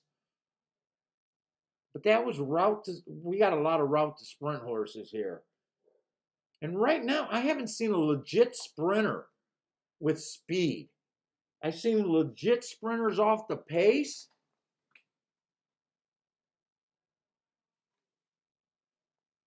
This 8 horse should not be 8 to 1.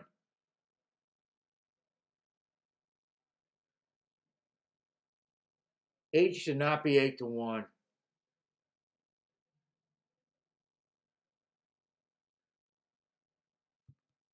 Is that the last horse?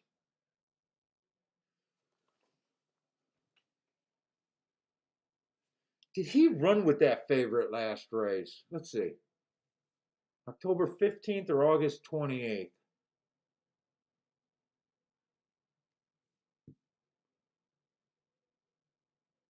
He did run with the 4 last race. Let's just make sure that was both the 6 race. I think it is. My eyes are blurry as fuck.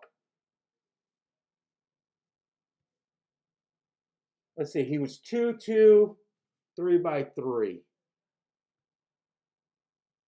Do those 2 horses, wait a minute.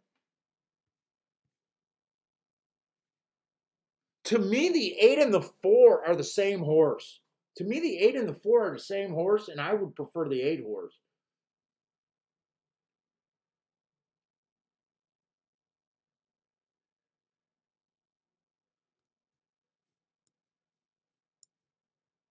I would prefer the 8. Let's see, I got 2 minutes. I might have time to look at doubles, but let me make sure there's nothing else I want to do here.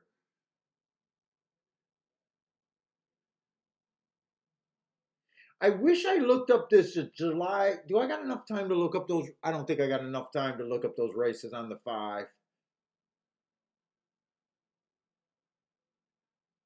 The other horse I can get to is the 3. Even though I know the 3 is going to be a long shot. I got no problem with that. I know I'm reaching a little bit on the 3.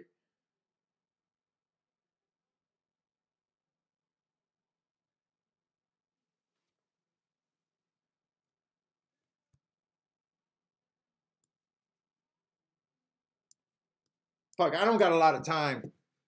Maybe I'll box 8-3-4. Let me get over to. Oh, I'm already at Woodbine. I'm going to do the 8-3-4 for a little box. I should be putting the win tickets in first, by the way. 8-3-4. Win tickets, 3 and the 8. And I want to get a little bit more on the 8 if I can.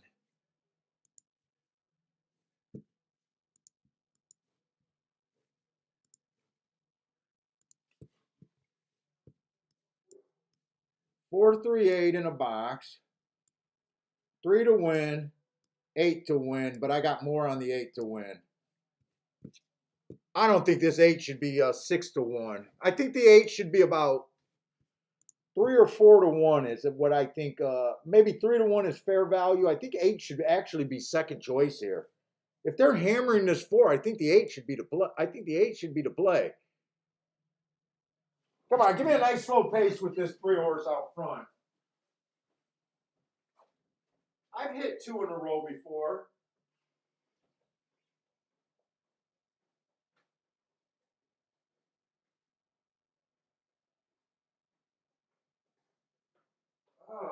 Woodbine's not on the other TV?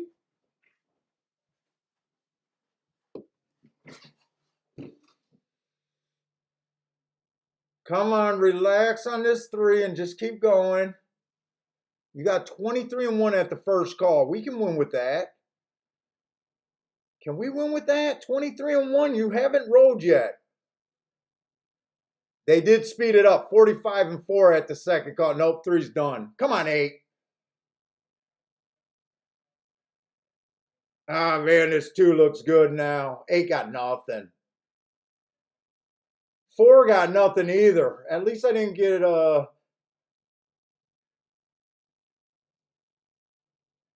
that was a nice race. The 2's gonna win at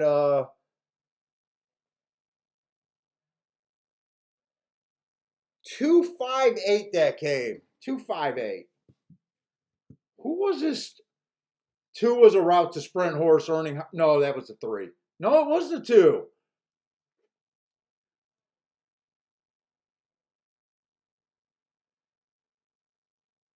I got no problem with the 2 horse winning that race, by the way. I got no problem with him winning that race. In fact, I would have been happier with a losing ticket. It would have been the same losing ticket instead of using that 4 that I really didn't like. I would have been happier boxing the 8-3-4. Or I'm sorry, the 8-3-2 than I was the 8-3-4. I didn't like that 4. I threw him in for safety. Every time you pay for safety, it fucking more of the times than not, it doesn't work out.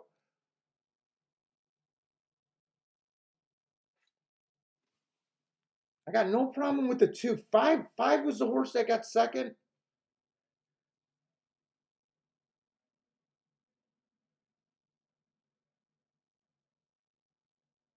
That was the horse that I said I wanted to look up those 2 races. I really have no problem with this. I said I wanted to look up those 2 races there. Oh, that's going to be a nice ticket all the way around. In fact, I don't got to rush over to Belmont. I think I want to look up those 2 races. Because if I don't do it now, I'm going to do it at midnight tonight. Woodbine. 717. So 23-2 in the middle average. See, I don't lie. I just don't give them marks. 47 in the middle for average.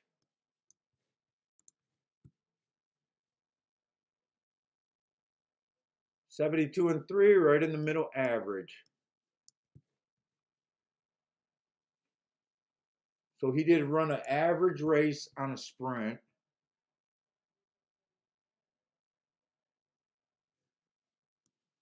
And then on an early pressing day, ooh, fallback gain pattern. Who was I talking about? Oh, I was talking to Get Disco about fallback gain. That's a classic Z pattern right there. 4 by 1 1/4, getting back into the race 3 lengths off the lead, falling back to 5 lengths lead, making a little bit of a comeback. Let's see, did that look like a good race? Let's see. That would have been June 12th right here. No, that would not have been good. Slow. Slow, slow. Slow, slow, slow on an early pressing day.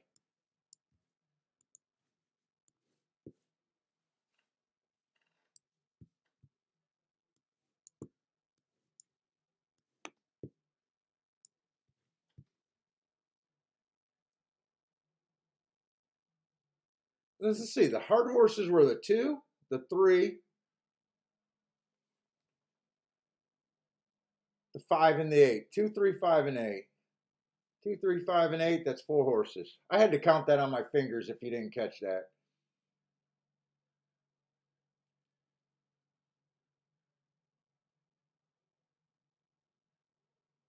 Let's see. I think I'm most interested. I think I'm most disappointed with how the 8 ran there, by the way. Although I was pretty convinced he was better than the 4 horse.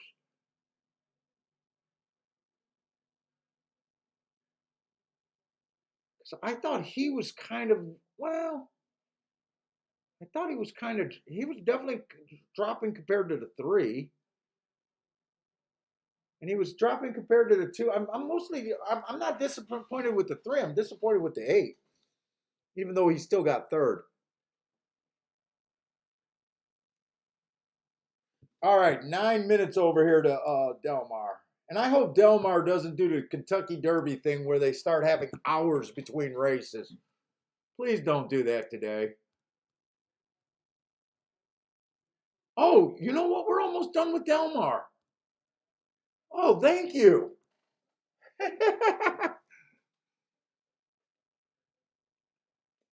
Thank you.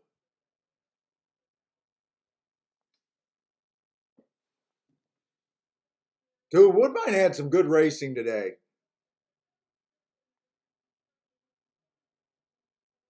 Good racing, lots of price horses, and other than a bad time to sit out and a ticket that I feel like I really should have had. Yeah, there's only 2 races left over there at Del Mar. Thank you. Man, I'm sitting here going, I don't know if I can go on for another few hours. I didn't realize we were already that late into the card.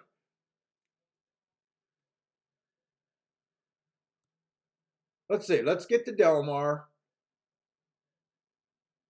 This is going to be the Breeders' Cup Juvenile. Juvenile. Ugh.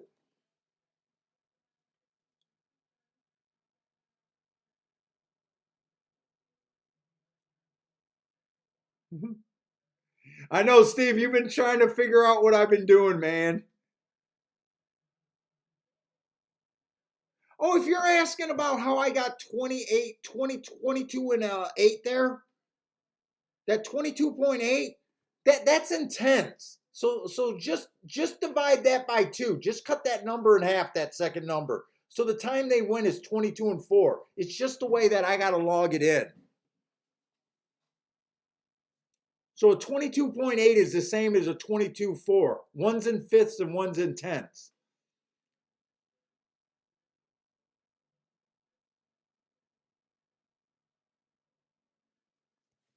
Is that where you're having the problem with? Oh shit! And I forgot. I got to get these numbers right. I got to get these numbers right over here at Del Mar. Maybe this race won't be, ooh, 12 horses. Yeah, it's going to be bad.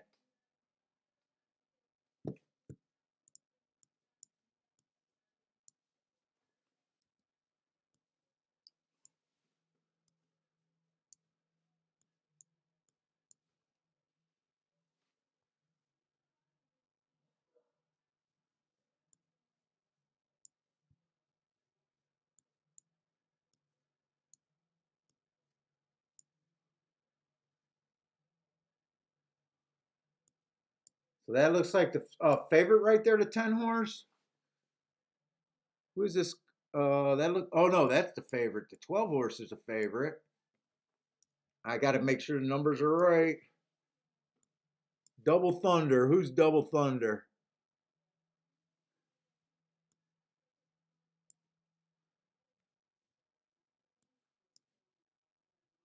Giant Game. So far, every horse is in this race that we looked at. Let's see. Jasper the Great. That's a 2 horse. Jasper Chrome. There's 2 Jaspers? I don't see Jasper Crone though.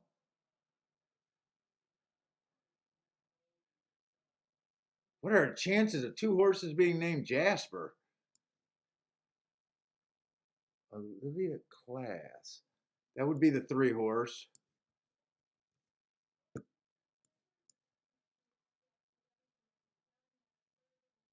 Who is this Papa something? 4 horse. And I just seen Pinehurst, 9 horse. Tell me that's all the horses. Battle and Roll. I don't think he's in. Tough Game. The 11 horse. So we need to have 12 horses. 1, 2, 3. Wait, 1, 2, 3, 4. 1, 6, 7, 8, 9, 10, 11. All right. I think I did that one right this time. Only got 4 minutes, but hopefully they're dragging this out. Did I scratch the 1 horse or the one? One's probably scratched. Wait a minute. I would have had to mark the 1, right? Oh no. There was 11 horses. I only got 11. No. Yeah, there's 11 horses. Yeah, this is right. Let's see. Let me start with the favorite, the 12 horse. And they're not in order, so this is a pain in the ass. Let's see. The 12 horse done nothing wrong. Got an inside track last race and ran away and hid. To me, he ran with the bias. He was average, match strides with the fastest winner average. I'd be looking for a horse with an excuse or something. Plus, he's going to be in the 12 hole. Let me look at Del Mar's for a route race real quick. I thought I seen something on Del Mar's route races for some reason. Fuck, I got to open this up. Running styles.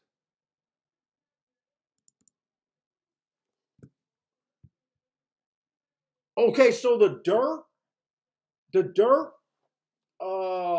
route is interesting at Del Mar. Last meet, post 7 on out only won 13% of the races out of a 46 race sample. So that's on the small side. So I would try to beat this 12 just for that fact. Post 1 through 3 won 41%. 4 through 6 won 46. So all the winners came from 1 through 6. Kind of speed stalkers, but closers can still win. Let's see, Chester. What's up? Oh, Chester. I talked to Chester. What's up, Chester? Again, Chester likes the 7 to win over there.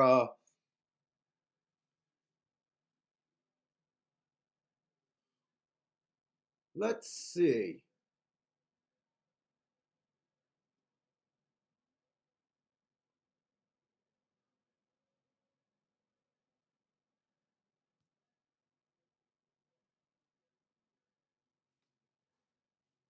Let's say I'm just going quick in my head. If I see something that I really see,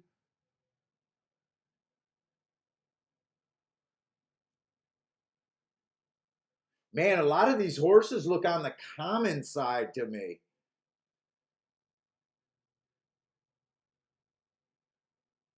Let's see, the 3 horse ran against the inside bias last race. Made a nice closing move. I don't know if you want to be that far back, but he'll be on the inside. Let's see, the 4 also ran against the inside bias. I think the 4 might be a better option. 3 or 4. This race does look kind of common to me.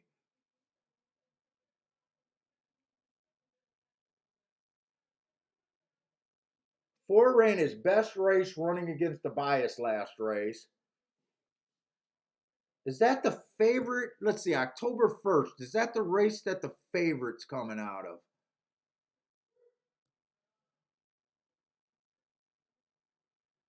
I don't think I'm going to have enough time to form an opinion here.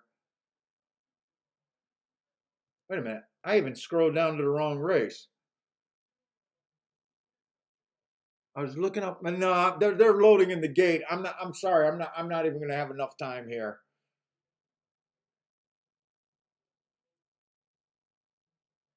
Yeah, October 1st, the inside of the track was good. I think this 4 and 3, especially probably a little bit more on the 4. All 3 of those horses are coming out of the same race. I think the 12 got the gravy trip last time, and I'm not sure. Well, he got the lead, but I was saying I'm not sure. I think the 12 is going to get the same gravy trip here.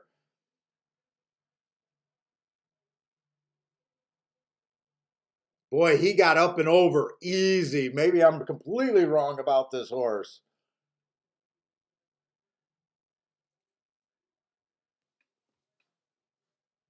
Matt Dell like the 9 here. I think Matt Dell was one.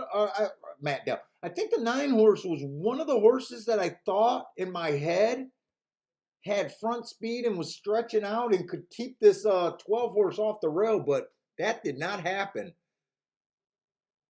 12 got to the rail way too easy. Let's see, 4's at least looking interesting to me. That was the horse that I was trying to make a case for the most, the 4 and the 3. I'm not sure the 3 is going to do anything to make me look good, but maybe the 4 can help out.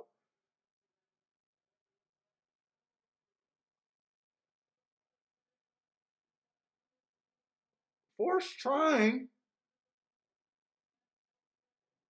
Come on, get through on that rail. Nope, I think the 4 is flat, but the 4 ran good enough for me not to be embarrassed.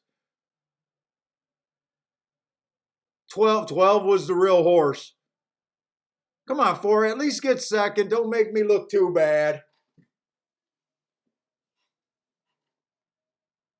I wonder if that exacta was playable, even though I wouldn't have considered that exacta.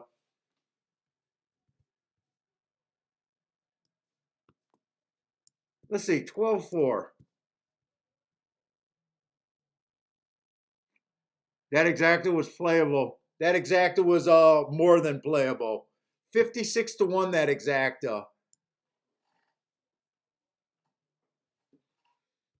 If I would have had enough time to look that up, because I was really pressing the 4 and the 3, and I kept saying the 4 had a lot more upside.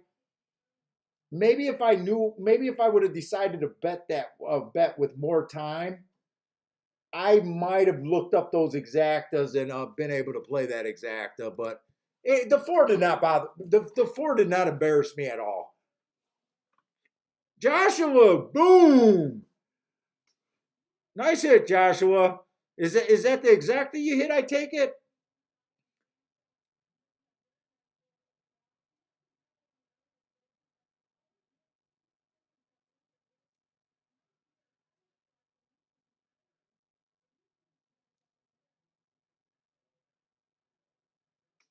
Yeah, I think looking back at that, if you would have slipped in that bet on the 4, and we see this payout, and this payout stays at 56 to 1.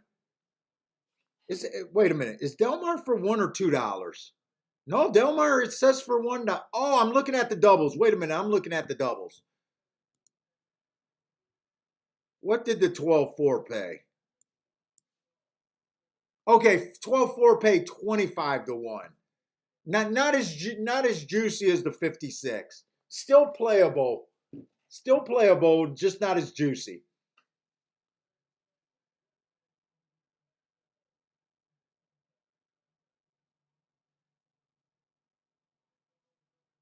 Yeah, person spotted that I was looking at doubles.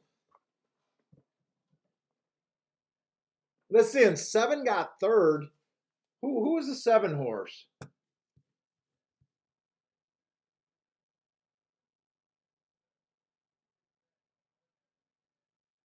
7 ran against the bias first time out, and then he won his next race being slowest winner of the day. Nothing wrong with that. He won easily too. He wasn't really on my radar though.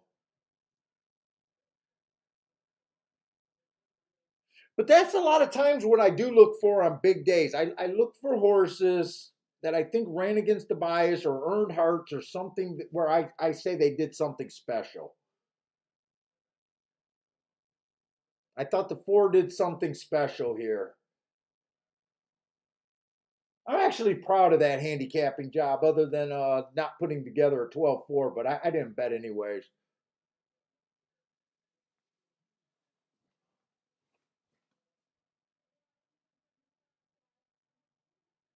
Let's see, Lanier. Lanier gave out that try, by the way. Sorry, Lanier. I see you put up so many bets, and sometimes you do the same bet more than once. I miss them sometimes. Lanier had 12-7, 11-4, so I think that's a try. It might even be the super for all I know.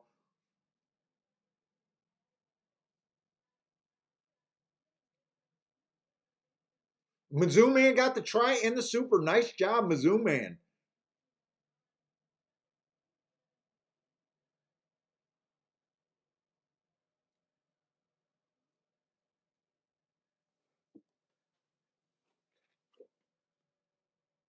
No, he didn't have the super. He did have the try though.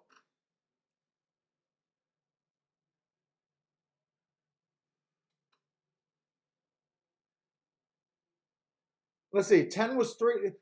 So what is this super and try supposed to pay? I'm very bad at guessing supers and tries. My guess is this super or this try shouldn't be bad and the super shouldn't be bad either, any right? I don't even have an idea of this what overpaying this combination would be.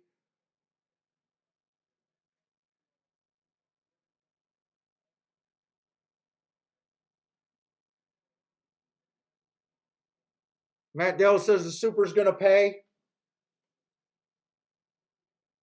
Are they only doing dollar supers over there, or are you able to do the 10-cent supers? Let me see if I can put in a fake bet here. Let me see. Let me go to the 10th race. Let's see, can you do a dollar super there, or are they just 10 cents? It says you can do a 10-cent super, so I'm guessing you can do a 10-cent super. I don't play super, so I really don't know. I think at Kentucky Derby, they only let you do dollar supers, I think. I could be wrong about that, but I think that's true.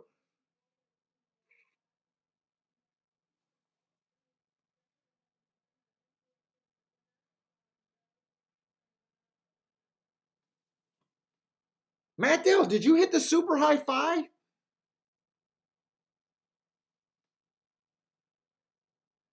The 10-cent, oh yeah, the 10-cent super. I would say that's a nice super. That paid 262 for 10 cents. Yeah, I would say that's nice.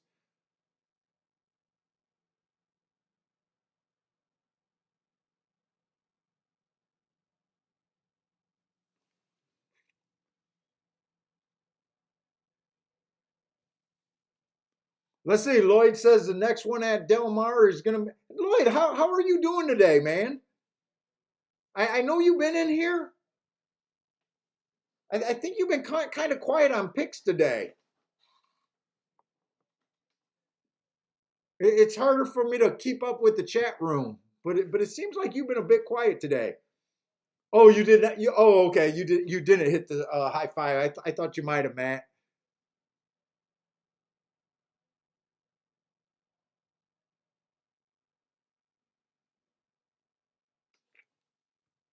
Let's see. So 12 was every bit that legit. I thought he was going to have problems from the 12 hole. That did not bother him. I wonder if that race could have been a little bit different if they were able to keep that 12 from getting to the inside instantly. But they weren't, so it really doesn't matter. They weren't able to do it, so we'll never know.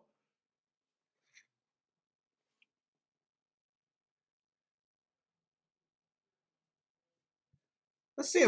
Is Woodbine done? Woodbine, do we got one more race at Woodbine? I'd like to hit a race at Woodbine because I really felt like there was some chances today at Woodbine. Woodbine's the only track that I didn't hit a race at. I think I played 3 races there, something like that. I didn't really go after much.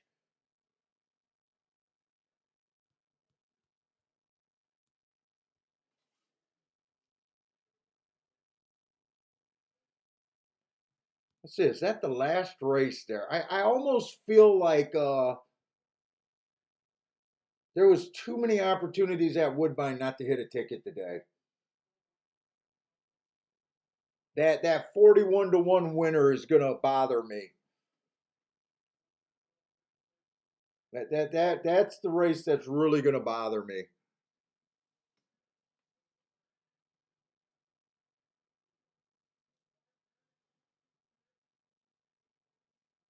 Boy, it's funny looking out the window here in Michigan. It's pitch black and it just looks fucking awesome over there in California right now.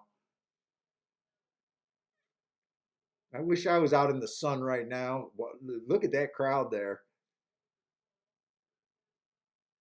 Not that I want to go to the Breeders' Cup. I'd rather not be in that crowd.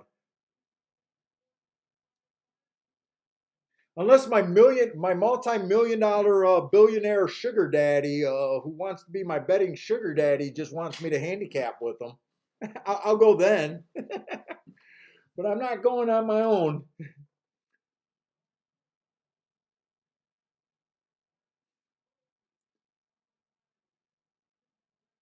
Oh, Matt Dale, you're going to be going to Northfield Downs?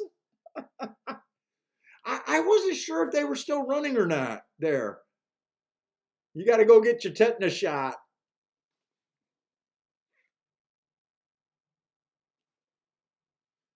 Dude, I don't know if I should put it on the air, but I'm probably responsible for at least 6 broken TVs there. And a broken window going out to the back stretch from the basement. That was a pure accident, by the way. I didn't do it because I was pissed.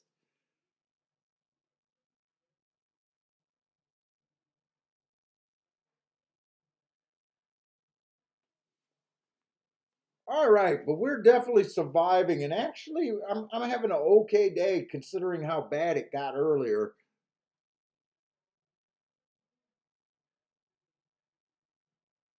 Oh, Matt Dell, are you one of the ones that bring your red cup and your own liquor to the Northville? I've seen a few of those guys over there at Northville. You wouldn't be the only one.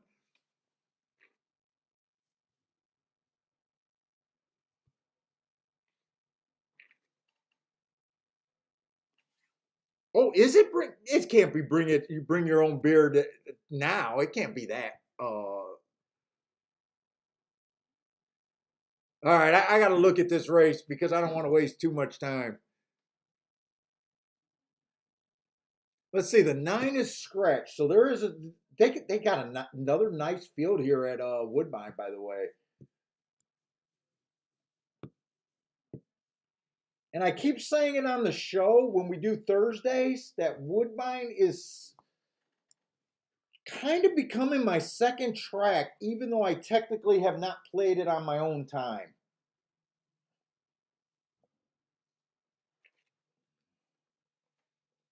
What's up, big guy? I'm almost done. I'm almost done, and I promise we'll go outside and play. We'll get your glow in the dark ball and play that in the dark. Let's see. We got the eighth race. We got 5.5 furlongs, claiming 10,000 non-winners of 2 lifetime. Let's see. There's one horse, 2 races back. Average, average, average. I think that's a nice race. He was in position at the top of the stretch. Dropping in class a little bit. Actually been dropping for a little bit now. This will be his lowest ever. Last race I like. It was a stalking day. He tried to go wire to wire. He went too fast to win. So he has a couple excuses there. I really like that race. 5-2. I'm not the craziest about the price right there.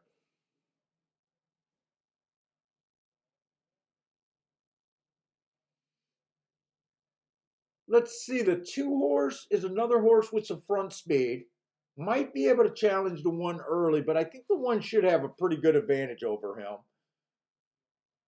He won his last or 2 races ago, being average, matching strides with the slowest winner of the day at a low level. Maiden. That's not the most exciting thing to me. He stepped up against winners for the first time to 10,000. Oh, that is this level. So that's right. The 1 is dropping. He matched strides with the fastest winner of the day, but he wasn't there. I would think that if he goes with the 1, he won't be there late.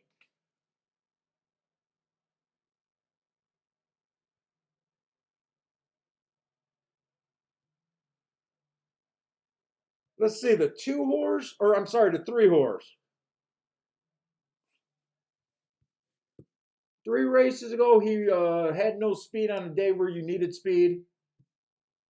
That was also at a route. I don't know if that was really the race they wanted to run there. He just had no speed. Usually he has some speed at a sprint, and he didn't that day. I would throw that race out. They did lay him off a little bit after that. I do like his last race. It was a bad rail. He had the 3 hole. It was a stalking closing day, wrong running style, went too fast to win. So there's a chance that there could be a lot of pace in this race if the 1, 2, and 3 all battles here. I do like the 1 and the 3 better than the 2 horse, though.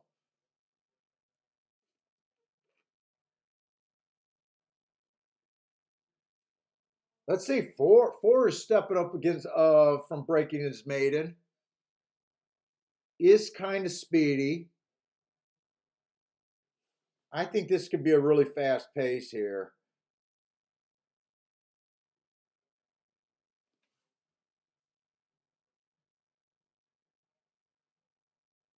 Let's see, 5 horse. Average slow, slow 3 races ago at a higher level.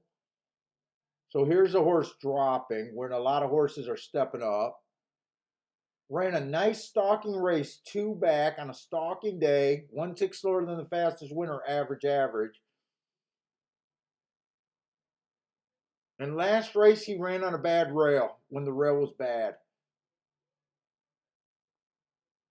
I can see this horse if he gets a first run at these. If this horse decides to stalk, I don't like him if he tries to get to the lead, because I think there's already enough speed. I think this horse, if he can run a stalking running style. Let me see what else is here. 6 won his first time out. It was at the basement. He just looks like another speed horse. I doubt it if they're going to be 5 across all the way around this track. Because the other thing about Woodbine, it tends to favor stalkers more than speed horses. 7 looks interesting. 7 ran on a bad rail 2 races ago. That's probably why his speed figure went down so low. He ran on a bad rail last race. I can see this horse getting the stalking trip. That right now, I think the stalking trip might be what you're looking for here.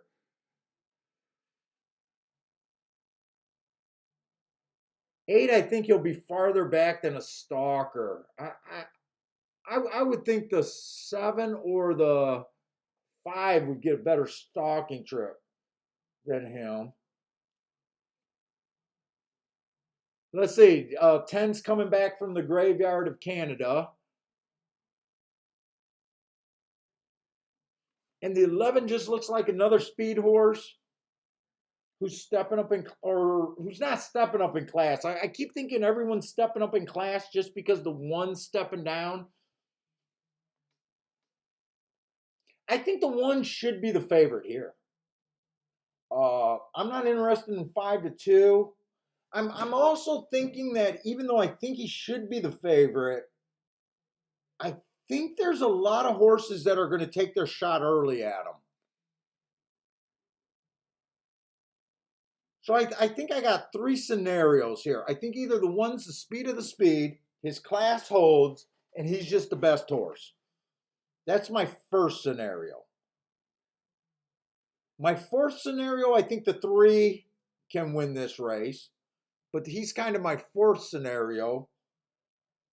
And then my second and third scenario, I think I'm looking at either the 4. Was it 4 and the 5? Who was it? No, it was 7. No, it was 7 or the 5 winning the race.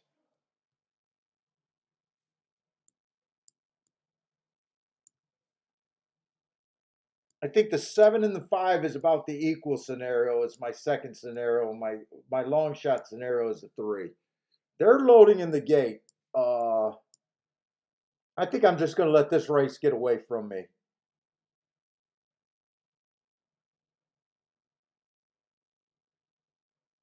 I'm not sure if I would want to play the 7 and 5 first and second on top of those horses, or just play the 1. Yeah, they're not off. I thought they were off. Let's see. I could see myself doing this ticket 7-5 on top of the 7-5 1 and 3, and willing that first and second. That way, if it comes in 7-5, I got it twice as much. I could also see me just taking the 1 on top of those horses. 3-7-5. I'm not going to be able to check these or anything. I think I am sitting out this race. I'm just writing down what I'm thinking.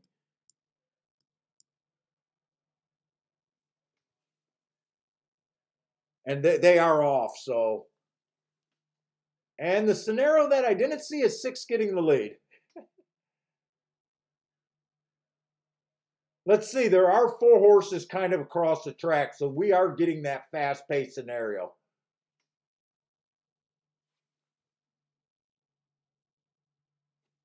I kind of like the scenario tied for second and third to be the best.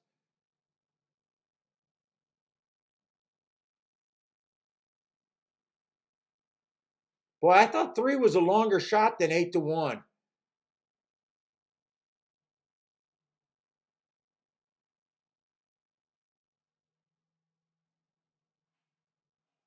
Boy, I'm glad I didn't bet anything because I would have keyed that, but I would have need 5 or 7 to get second. The 11 would have been the heartbreaker. 1 really disappointed the most.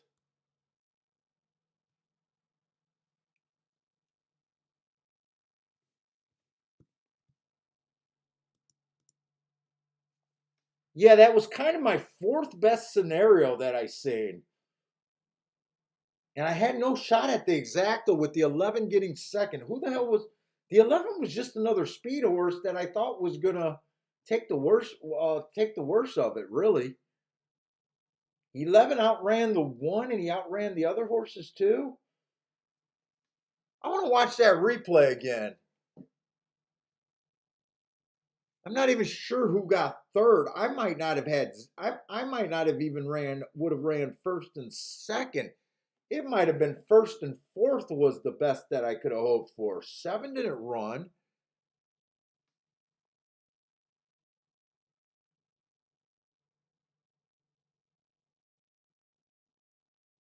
You know what? I don't know if I like this. Well, 7 had the class. He had a bunch of excuses.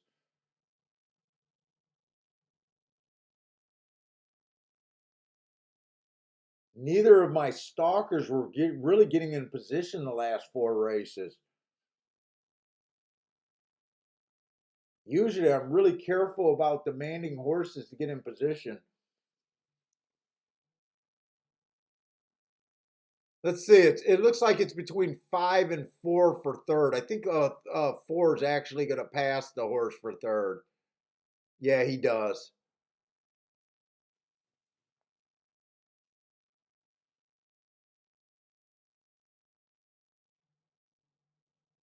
That was a horse where I wasn't sure if I liked the 5-4 or the 5-7.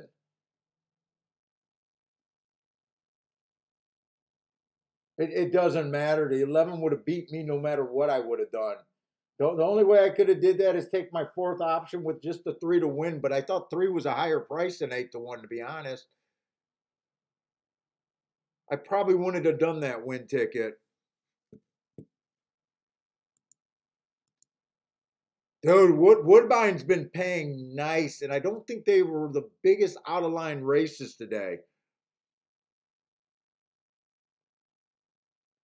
Jared hit it 90% today for 5,300 today.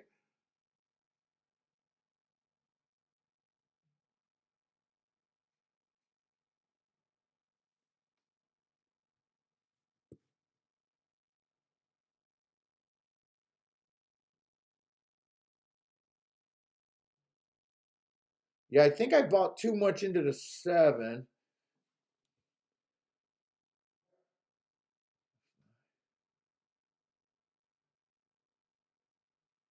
I definitely like the 1 and the 3 over the. I just thought the. I thought the 1 was. I want to see that race again. I thought did the 3. I think the 3 and the 1 battled the whole way around until the 3 put away the 1.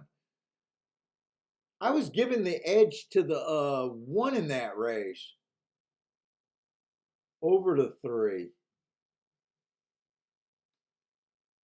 Oh well, I didn't bet the race, so that race didn't really hurt me. I was just all right, we got the last race over here at Del Mar. I'll try to keep an eye on that last race.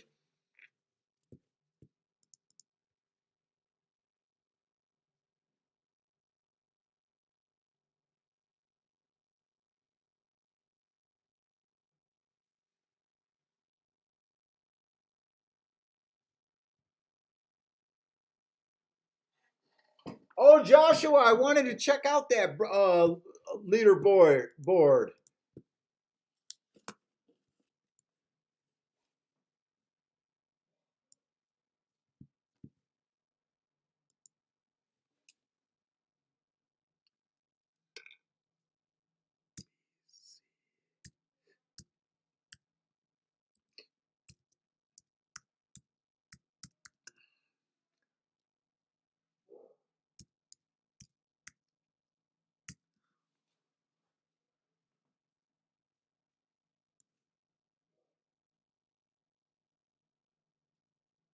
Oh, they just I just see the 2020 standings.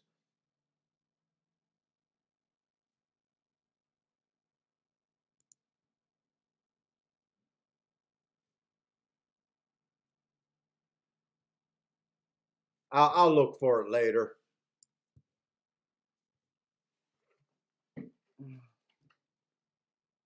I'll look for it later. I want to take a look at this race.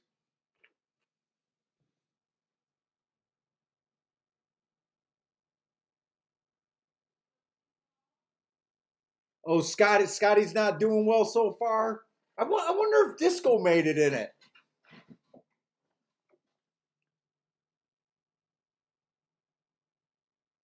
I thought Disco was in, then I thought he said he had a qualifier. I never got that cleared up.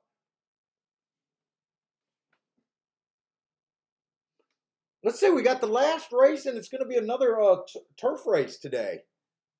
Like I said, turf race was the ones that I was mostly interested. So I did my job at the Breeders' Cup today. Oh, that's right. I got to get these fucking numbers. I'll have this done tomorrow.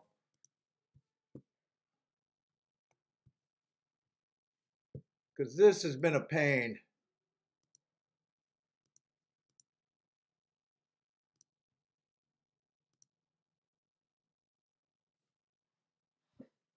We got another, wow, another 14 horse race.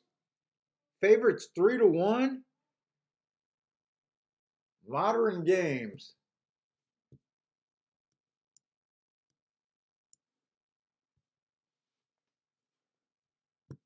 Let's see. So this looks like the 2. Annapolis. Let's see. I don't even think he's in there. Am I in the right race? Yes, I'm in the 10th race. I'm almost done, Kiki. Me and Bentley got a play date.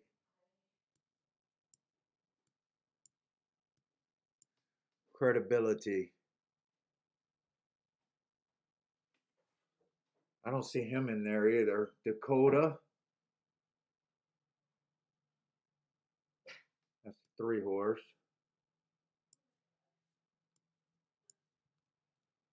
You're not feeling any better?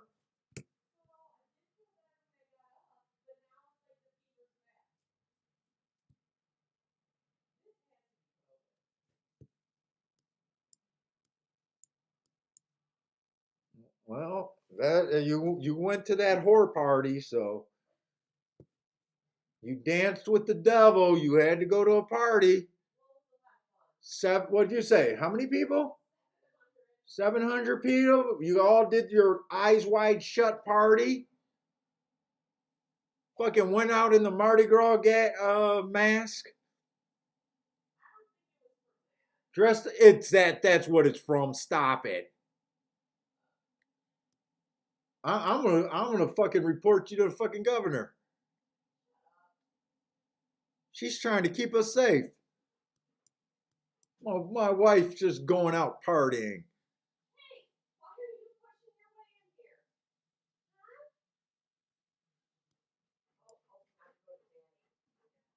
What's up, B? Yeah, he's gonna get it. I know.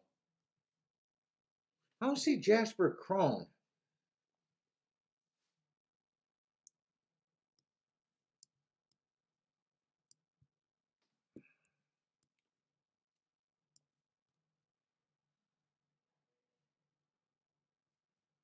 That's the favorite right there, the 1 horse favorite.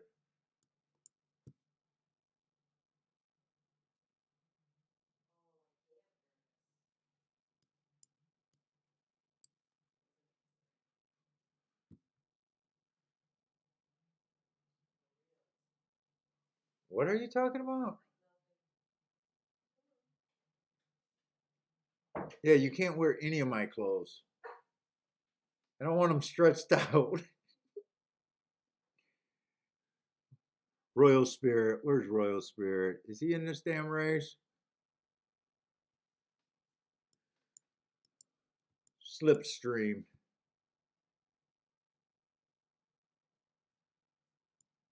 Is this still going on? Yeah, it's going on. Stolen base.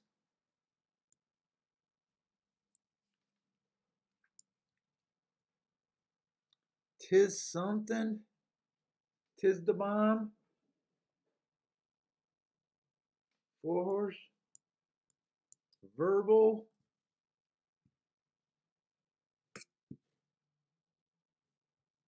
All right, tell me that's all the horses.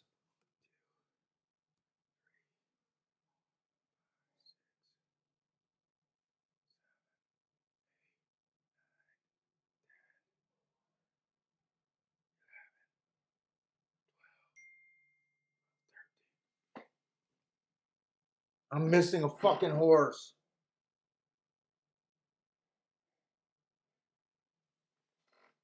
Oh, Matt is giving me the Scotty update.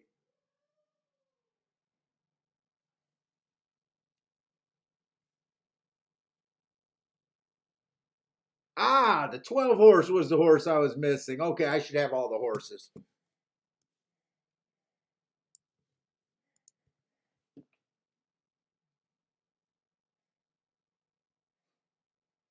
Matt Dell says he lives in Southfield. He loves loose women. I'm right by Southfield, man. I'm out here in West Bloomfield.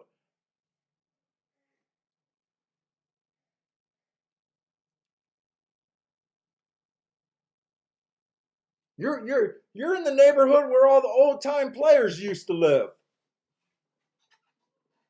All the legends of the street used to live over there in Southfield back in the day.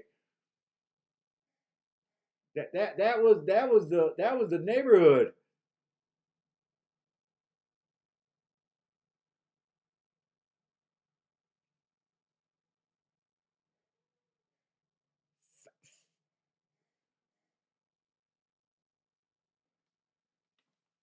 Tenant Evergreen. Let's see. I'm running out of time, so I'm still looking for stalkers and closers. I am going to struggle with the Euros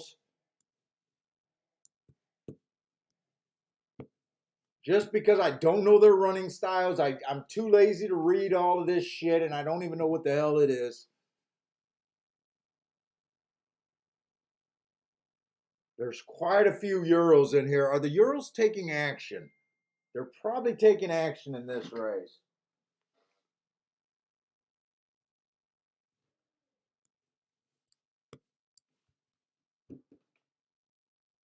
Yeah, the one is the one is the favorite.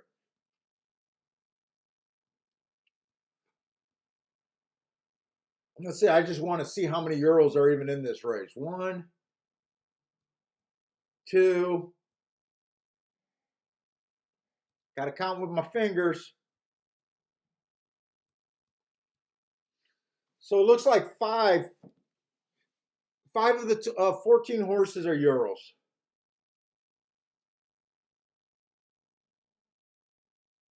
Let's see the two horse. Let's just go with what I got. The two horse ran on the closing day last time he ran. He was a closer. I think it's kind of a stalker closer day today, but he did run with the bias there. He won easily. Before that, he was a Euro. He was match strides with the fastest winner of the day, average.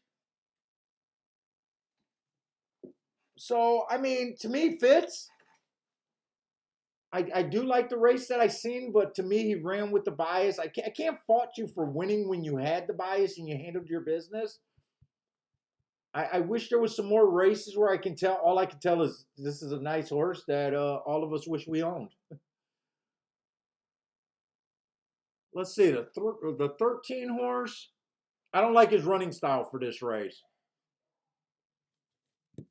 Let's see. Woodbine is over, so all I got is Belmar. So the 13, he's 45-1. I just don't like his running style. Unless he's able to rate. I doubt it if he'll able to rate, though. I think he'll get caught up on the front end. Let's see, the 12 horse. First race he won, 3 races back. Inside of the track was good. He had the inside. He won.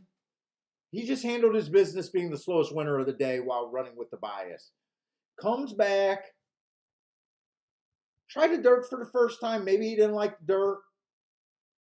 Maybe he wasn't an early pressing horse that day and ran against the bias. To me, it looks like he ran against the bias there, but might not be a dirt horse, which doesn't matter in this race. Let's see. Last race, I got that the rail was bad. He was on the 8 hole. It was an early pressing day. He tried to be a closer that day. Running against the bias, made a nice middle move. To me, he did a little bit something that the track wasn't doing. I'm just not sure where he's going to fit in here. I wouldn't mind seeing the 12 horse improve here, though. And it looks like he's coming out of the same October 10th race with a few other horses.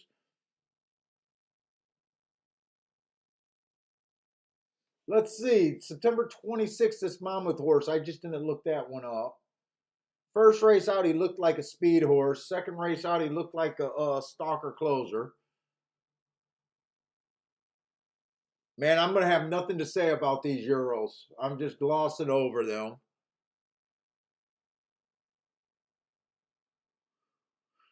The 11 horse, I wouldn't be that interested in. It depends on what race he gives you. 2 races ago, I say okay, but last race, I don't like that race.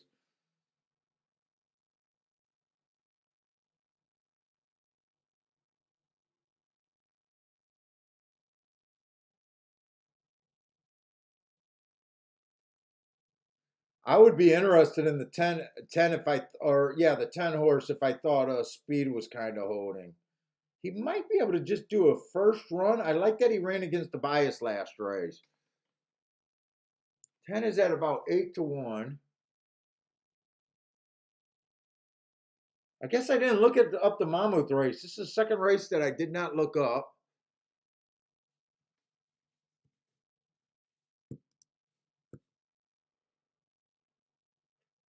And the 5 horse looks like a horse that's going to get caught up in the front end.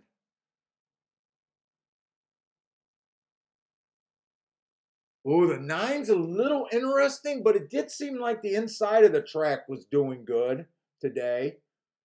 9, I like that he ran on a bad rail and it was an early pressing day. He got in position at the top of the stretch. If they really come from behind, this 9 might be interesting. But I don't think I'm going to be able to make a play here because I still haven't even made it through every one. And I really don't know what to do with 5 of the horses in this race.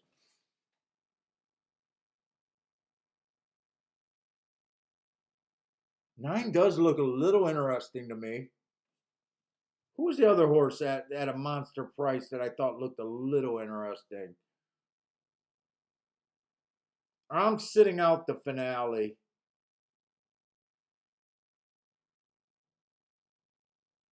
Was it the 12?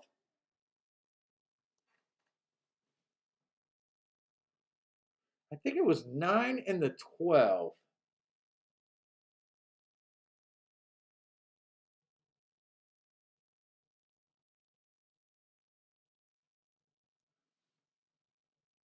9, 12, and 2 would be the horses that I would be interested, but I would be completely ignoring every euro in this race.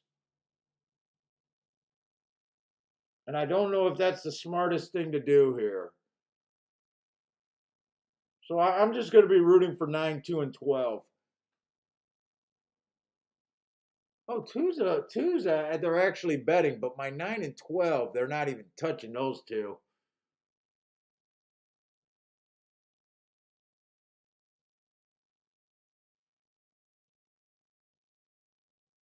I think the 4's been running with the bias every time he's ran. I'm not a believer in that 4 horse. Is he taking? He's not taking that much action.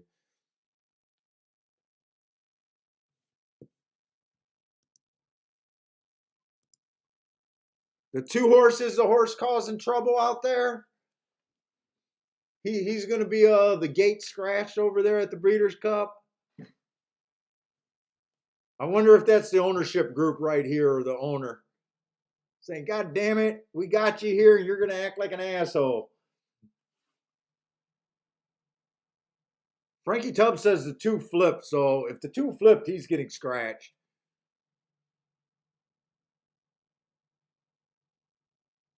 They won't let him run if he got flipped.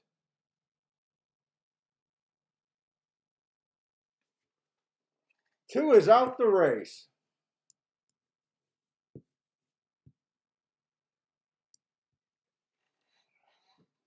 Well, looks like he's okay. You guys said he flipped in the gate? Chester Johnson just deleted all his bets? Looks like that's going to affect Lloyd over there too. Lloyd had 2 on a bunch on a few tickets. Let's see, Frankie Tubbs. Frankie, you've been quiet today, or I just haven't noticed today. 394 exacta box over there at Woodbine. 9 to win in place. Did I say Belmont? It's fucking Delmar. I can't even. This is why no one would ever want to sponsor me. It's too damn confusing. I can't even talk.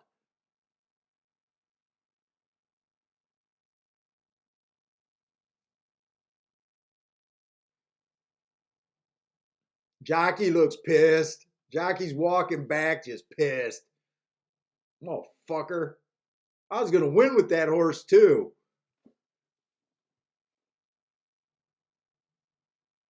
Alec canceled his bets too.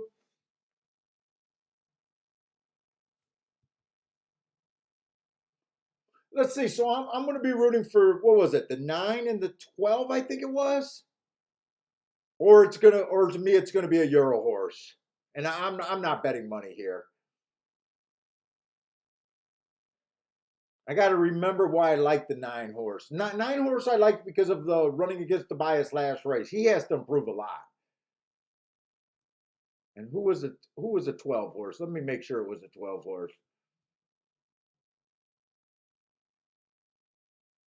He was another one. Are they coming out of the same race?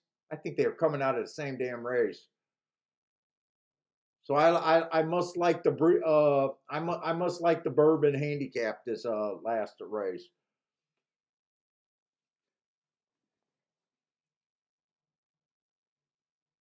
Oh, Lanier got my 9 on his algorithm there.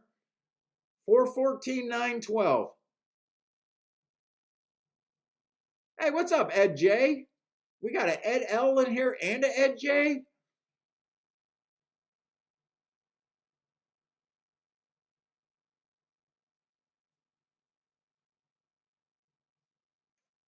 Let's see. So Ed J got a 1-3 box.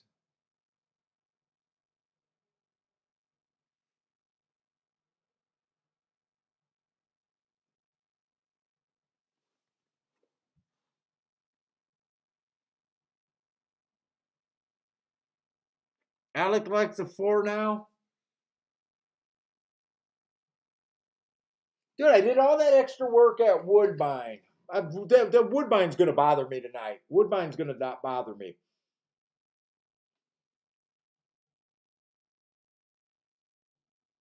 Damien Joe. They scratched the 1-2. Yep, they scratched the 1-2. They got rid of a Euro here. Does that do anything for me? Let's see. Is that Modern Games? I got to make sure I'm in the right race. That would be Modern Games is now scratched. He was the Euro that was taking all the action. What are the other horses being bet down to? Let me just see.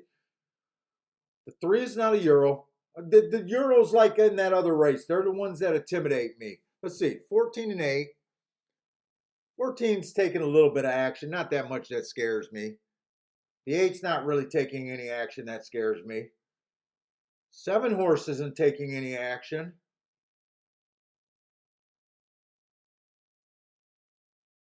Is that all of them? So the Euros really aren't taking that kind of action.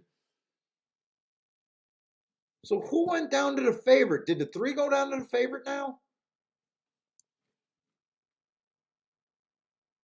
Who is the 3? It's harder to keep track of this stuff in my head. Let's see. God, I should have looked up that Monmouth race. I need to look at that Monmouth race really quick.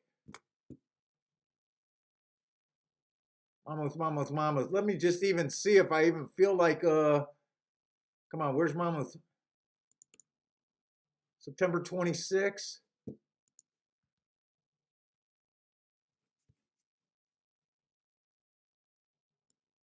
Fastest winner of the day.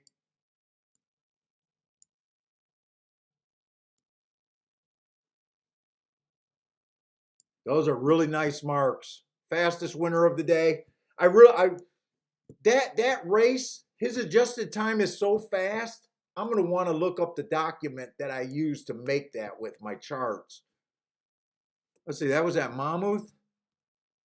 I want to see how much faster that was. This horse might be actually, I might be super impressed with this horse's last race. 926 at Monmouth. Can I find that fast enough? 926, there it is.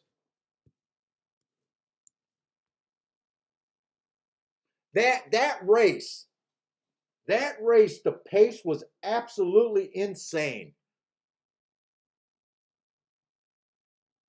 The problem with really deciding if I love that race or not, I got one stakes race and I'm comparing it to a maiden claiming 16,000 and a maiden special weight.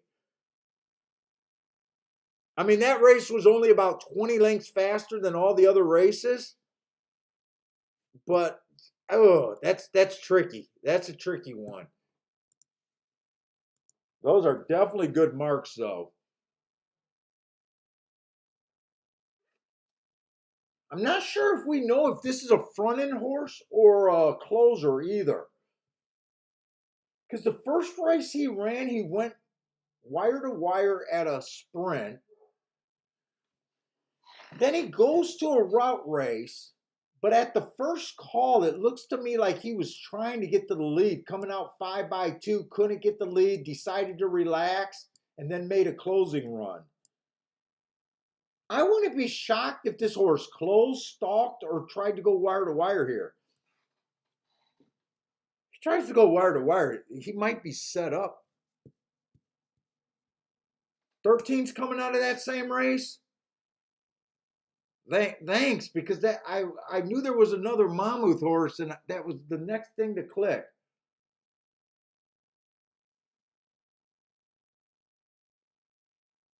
Dude, honestly, is 13 Royal Spirit or is 13 another horse? Wait a minute, is 13 Royal Spirit or is Royal Spirit not in this race? Who the fuck is the 13?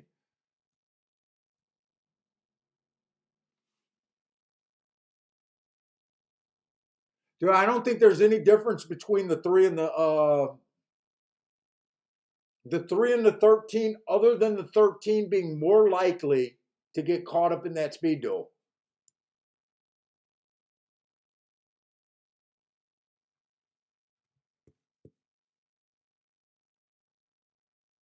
One is no longer scratched here. Ah, fuck this race. What the hell is this?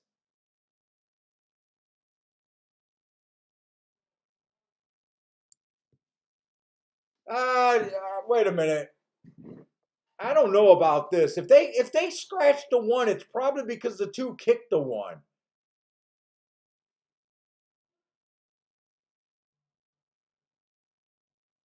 Come on, Breeders' Cup, get your act together.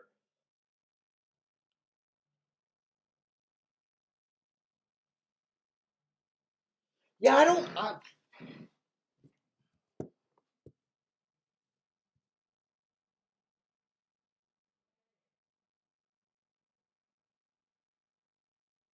Alex says he's not betting this. I'm trying to get interested in this race.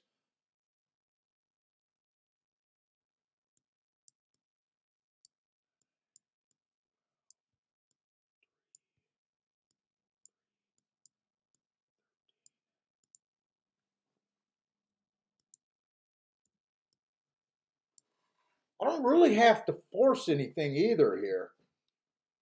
I don't really have to force anything.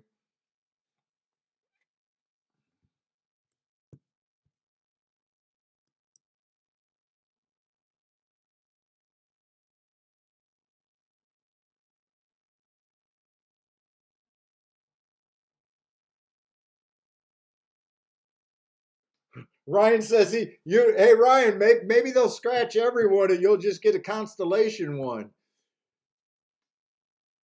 You should automatically win your pick 4 because of this.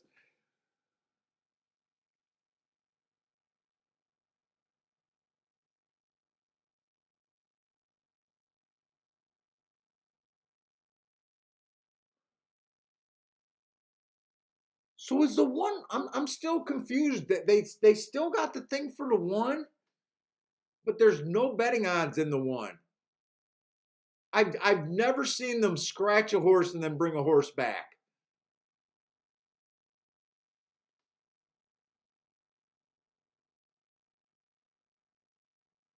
Now, okay, so that makes sense that because they made this big error and everything, that the 1's running for prize money only and not a betting interest.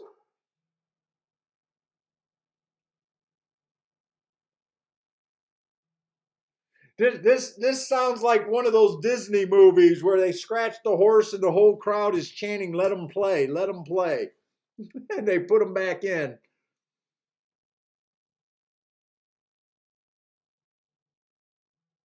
Yeah, so I've had this happen to me in a race before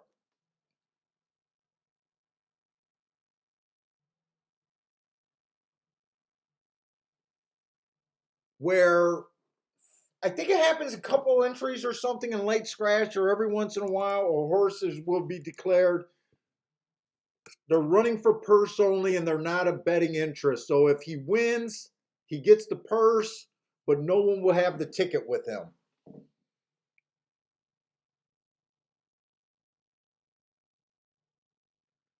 Oh, Ed, I'm not doing any work tonight, man. And I doubt it if I'm gonna wake up early enough to do work tomorrow.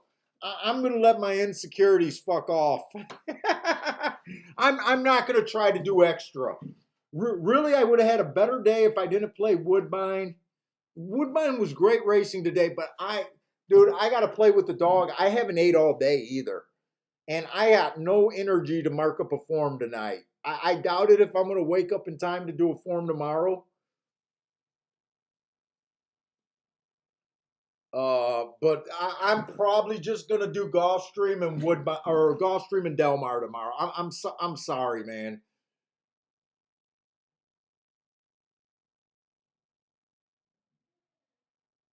And it kind of sucks because I do believe that Woodbine would be the more the better track that I would feel a lot more secure taking bigger swings than Delmar.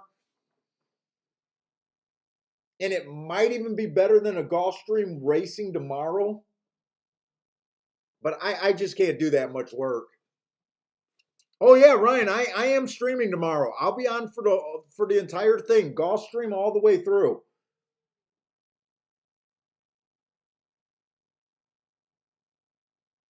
I said I was going to do an extra show for your guys' support, man. You guys wanted wanted to do the big racing, and I appreciate the support. So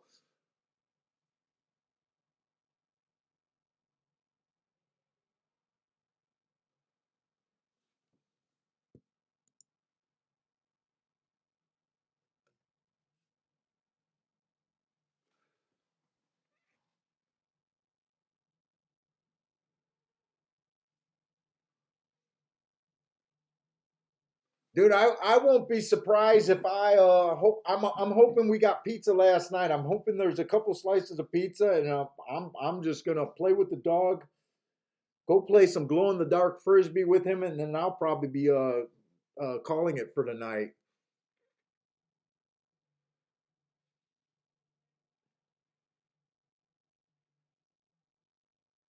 Oh, and I got distracted again. I was almost thinking about doing something with this race, and I don't know how I got that distracted.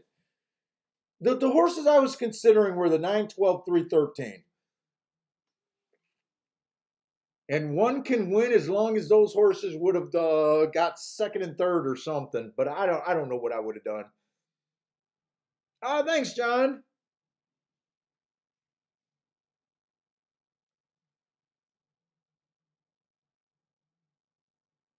Thanks, Pam. I enjoy hanging out with you guys. It's past my bedtime, but dude, I had a good day. We and I'm kind of proud that we did work through that Gulfstream, that middle of Gulfstream. I was really feeling down and in the dumps about Gulfstream until we hit that last race, and then hit the race over there at Delmar.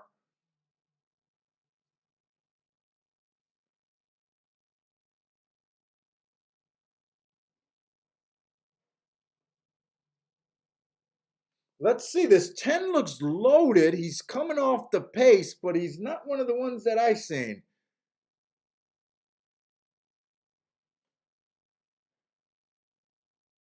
Is that the 10 or the 11? One's the boss. But it really doesn't matter. Four got second. 1-4. So four was the winner. If you guys are new, four is the winning ticket, not the one. If you guys got pick threes, daily doubles, anything, four's the horse that matters.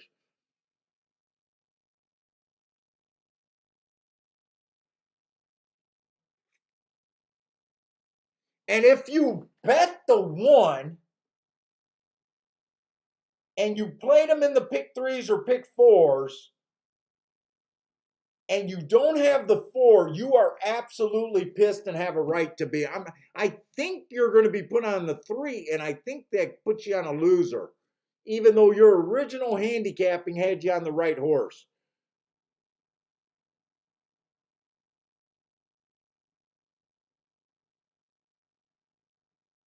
So that, are you guys saying that they're booing out there in Santa Anita? Modern Games didn't get the best start, but got a good position, and he is just tough, uncomplicated. I can't tell if they're He's a real booing. professional. Fantastic for Charlie Appleby and William Buick. They win this race again. Charlie Appleby, his 3rd win in a juvenile turf from 4 runners. An incredible record. It's unfortunate that he has to... I can't tell if they're booing or not. Yeah, so if you played the pick 3, pick 4 daily doubles and you played the 1, you got fucked there. I'm pretty sure, unless they give you a different consolation prize. The way I understand the rules, they would have put you on the favorite, which would have been the 3.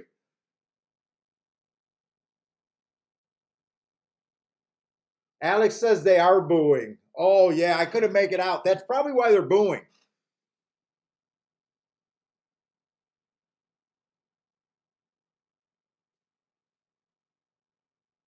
And they did come off the pace. I just wasn't close to that race. Let's see. 4 got second. Was that? I know the 1 was a Euro. Was that basically an all Euro race, or who was the 4?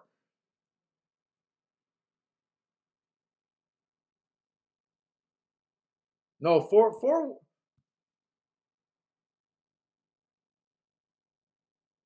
Wait a minute. I didn't have the 4. Wait a minute. I was king off. Wait a minute. Did I get the number wrong? No, I didn't get the number wrong. Remember when I was saying that I was a fan of the bourbon?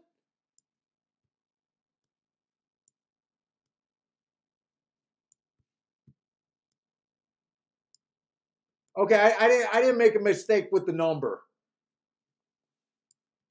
I didn't make a mistake with the number. I said I guess I was a big fan of the bourbon. So one of the bourbon, so the bourbon race did produce the winner. I guess I didn't realize that the 4 was also in the bourbon.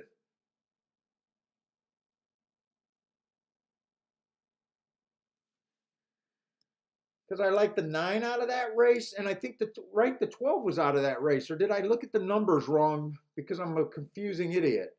Let me see. There was a 9 and the 12. No, it was a 9 and the 12. Both of those horses are coming out of the bourbon. Okay, I didn't make a mistake there.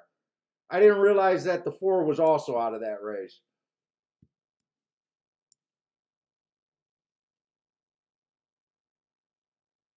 So did that hit it? Did that hurt anyone in this room?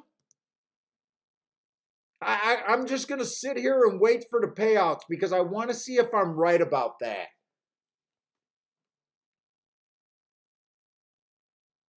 Oh, Joshua had that ticket. Hey, what a Joker show.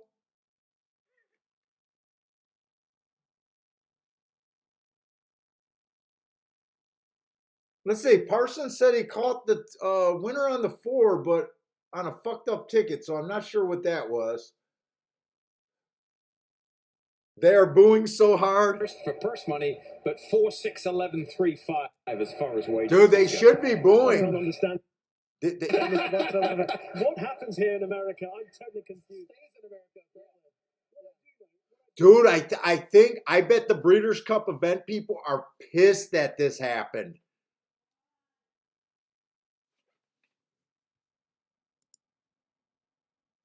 I bet that they are pissed that this happened.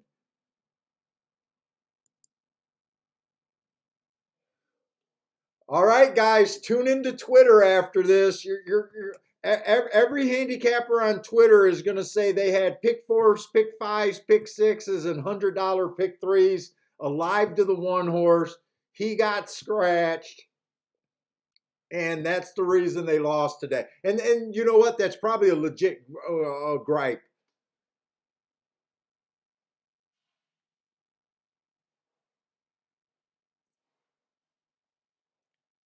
Joshua hit that exacta.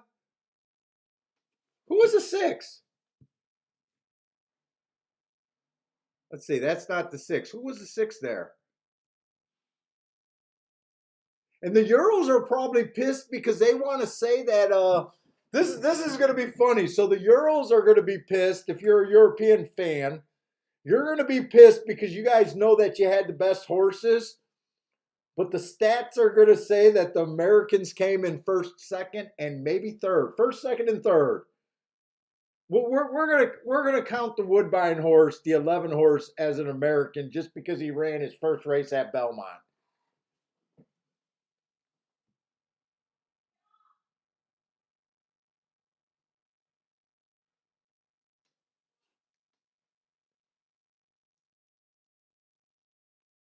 Now the doubles, wait a minute, if the doubles get scratched, wait a minute, it's probably not hurting the doubles. If the doubles get scratched, they're going to give you a shitty little constellation ticket. So it should only affect the pick threes and longer on the horizontals. It's going to affect everyone that needed a get out day, that they were going to put all their last money on the one horse that didn't come up with the 4 after that. All those people are going to say, I could have at least broke even or made a ton of money, but the one did not run, so it'll affect any of those people.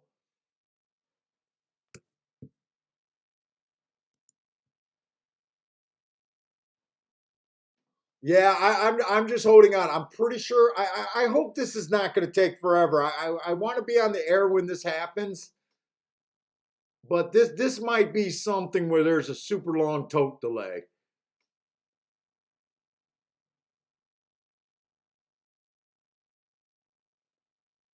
So Ryan, the way I see it, the 4 is the exacta is 4-6-11 or 4-6, and the try is 4-6-11. Just pretend the one's not even in the race if you bet the race by itself. If you played the pick 6, anything else, 4 is the winning number, not the 1.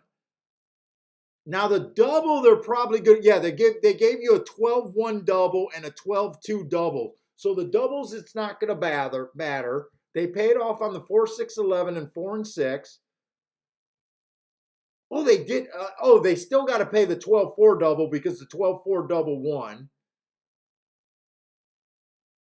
Oh, okay. I didn't see this scenario. The pick 3 looks like it paid 2 out of 3. Wait a minute. So what if you lost the second leg? If you lost the second leg, you should be out. Wait a minute. How did they play the pick 3? That's crazy. What did they play? Wait a minute. What did they play the pick 3? They paid a 112 to the 1-2 that paid $13 constellation tickets on the pick 3. Oh, I don't know why I thought I seen 2 out of 3 for the pick 3. So they paid the big they paid constellations to the 3 on the pick 3. But the big ticket is the 4.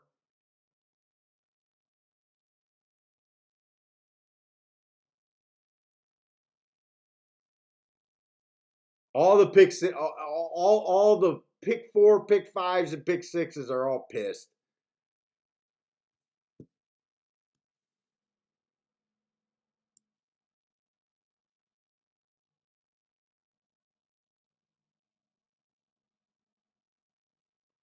Yeah, I don't think it's the tote guy. I think it's whoever jumped and disqualified or scratched the.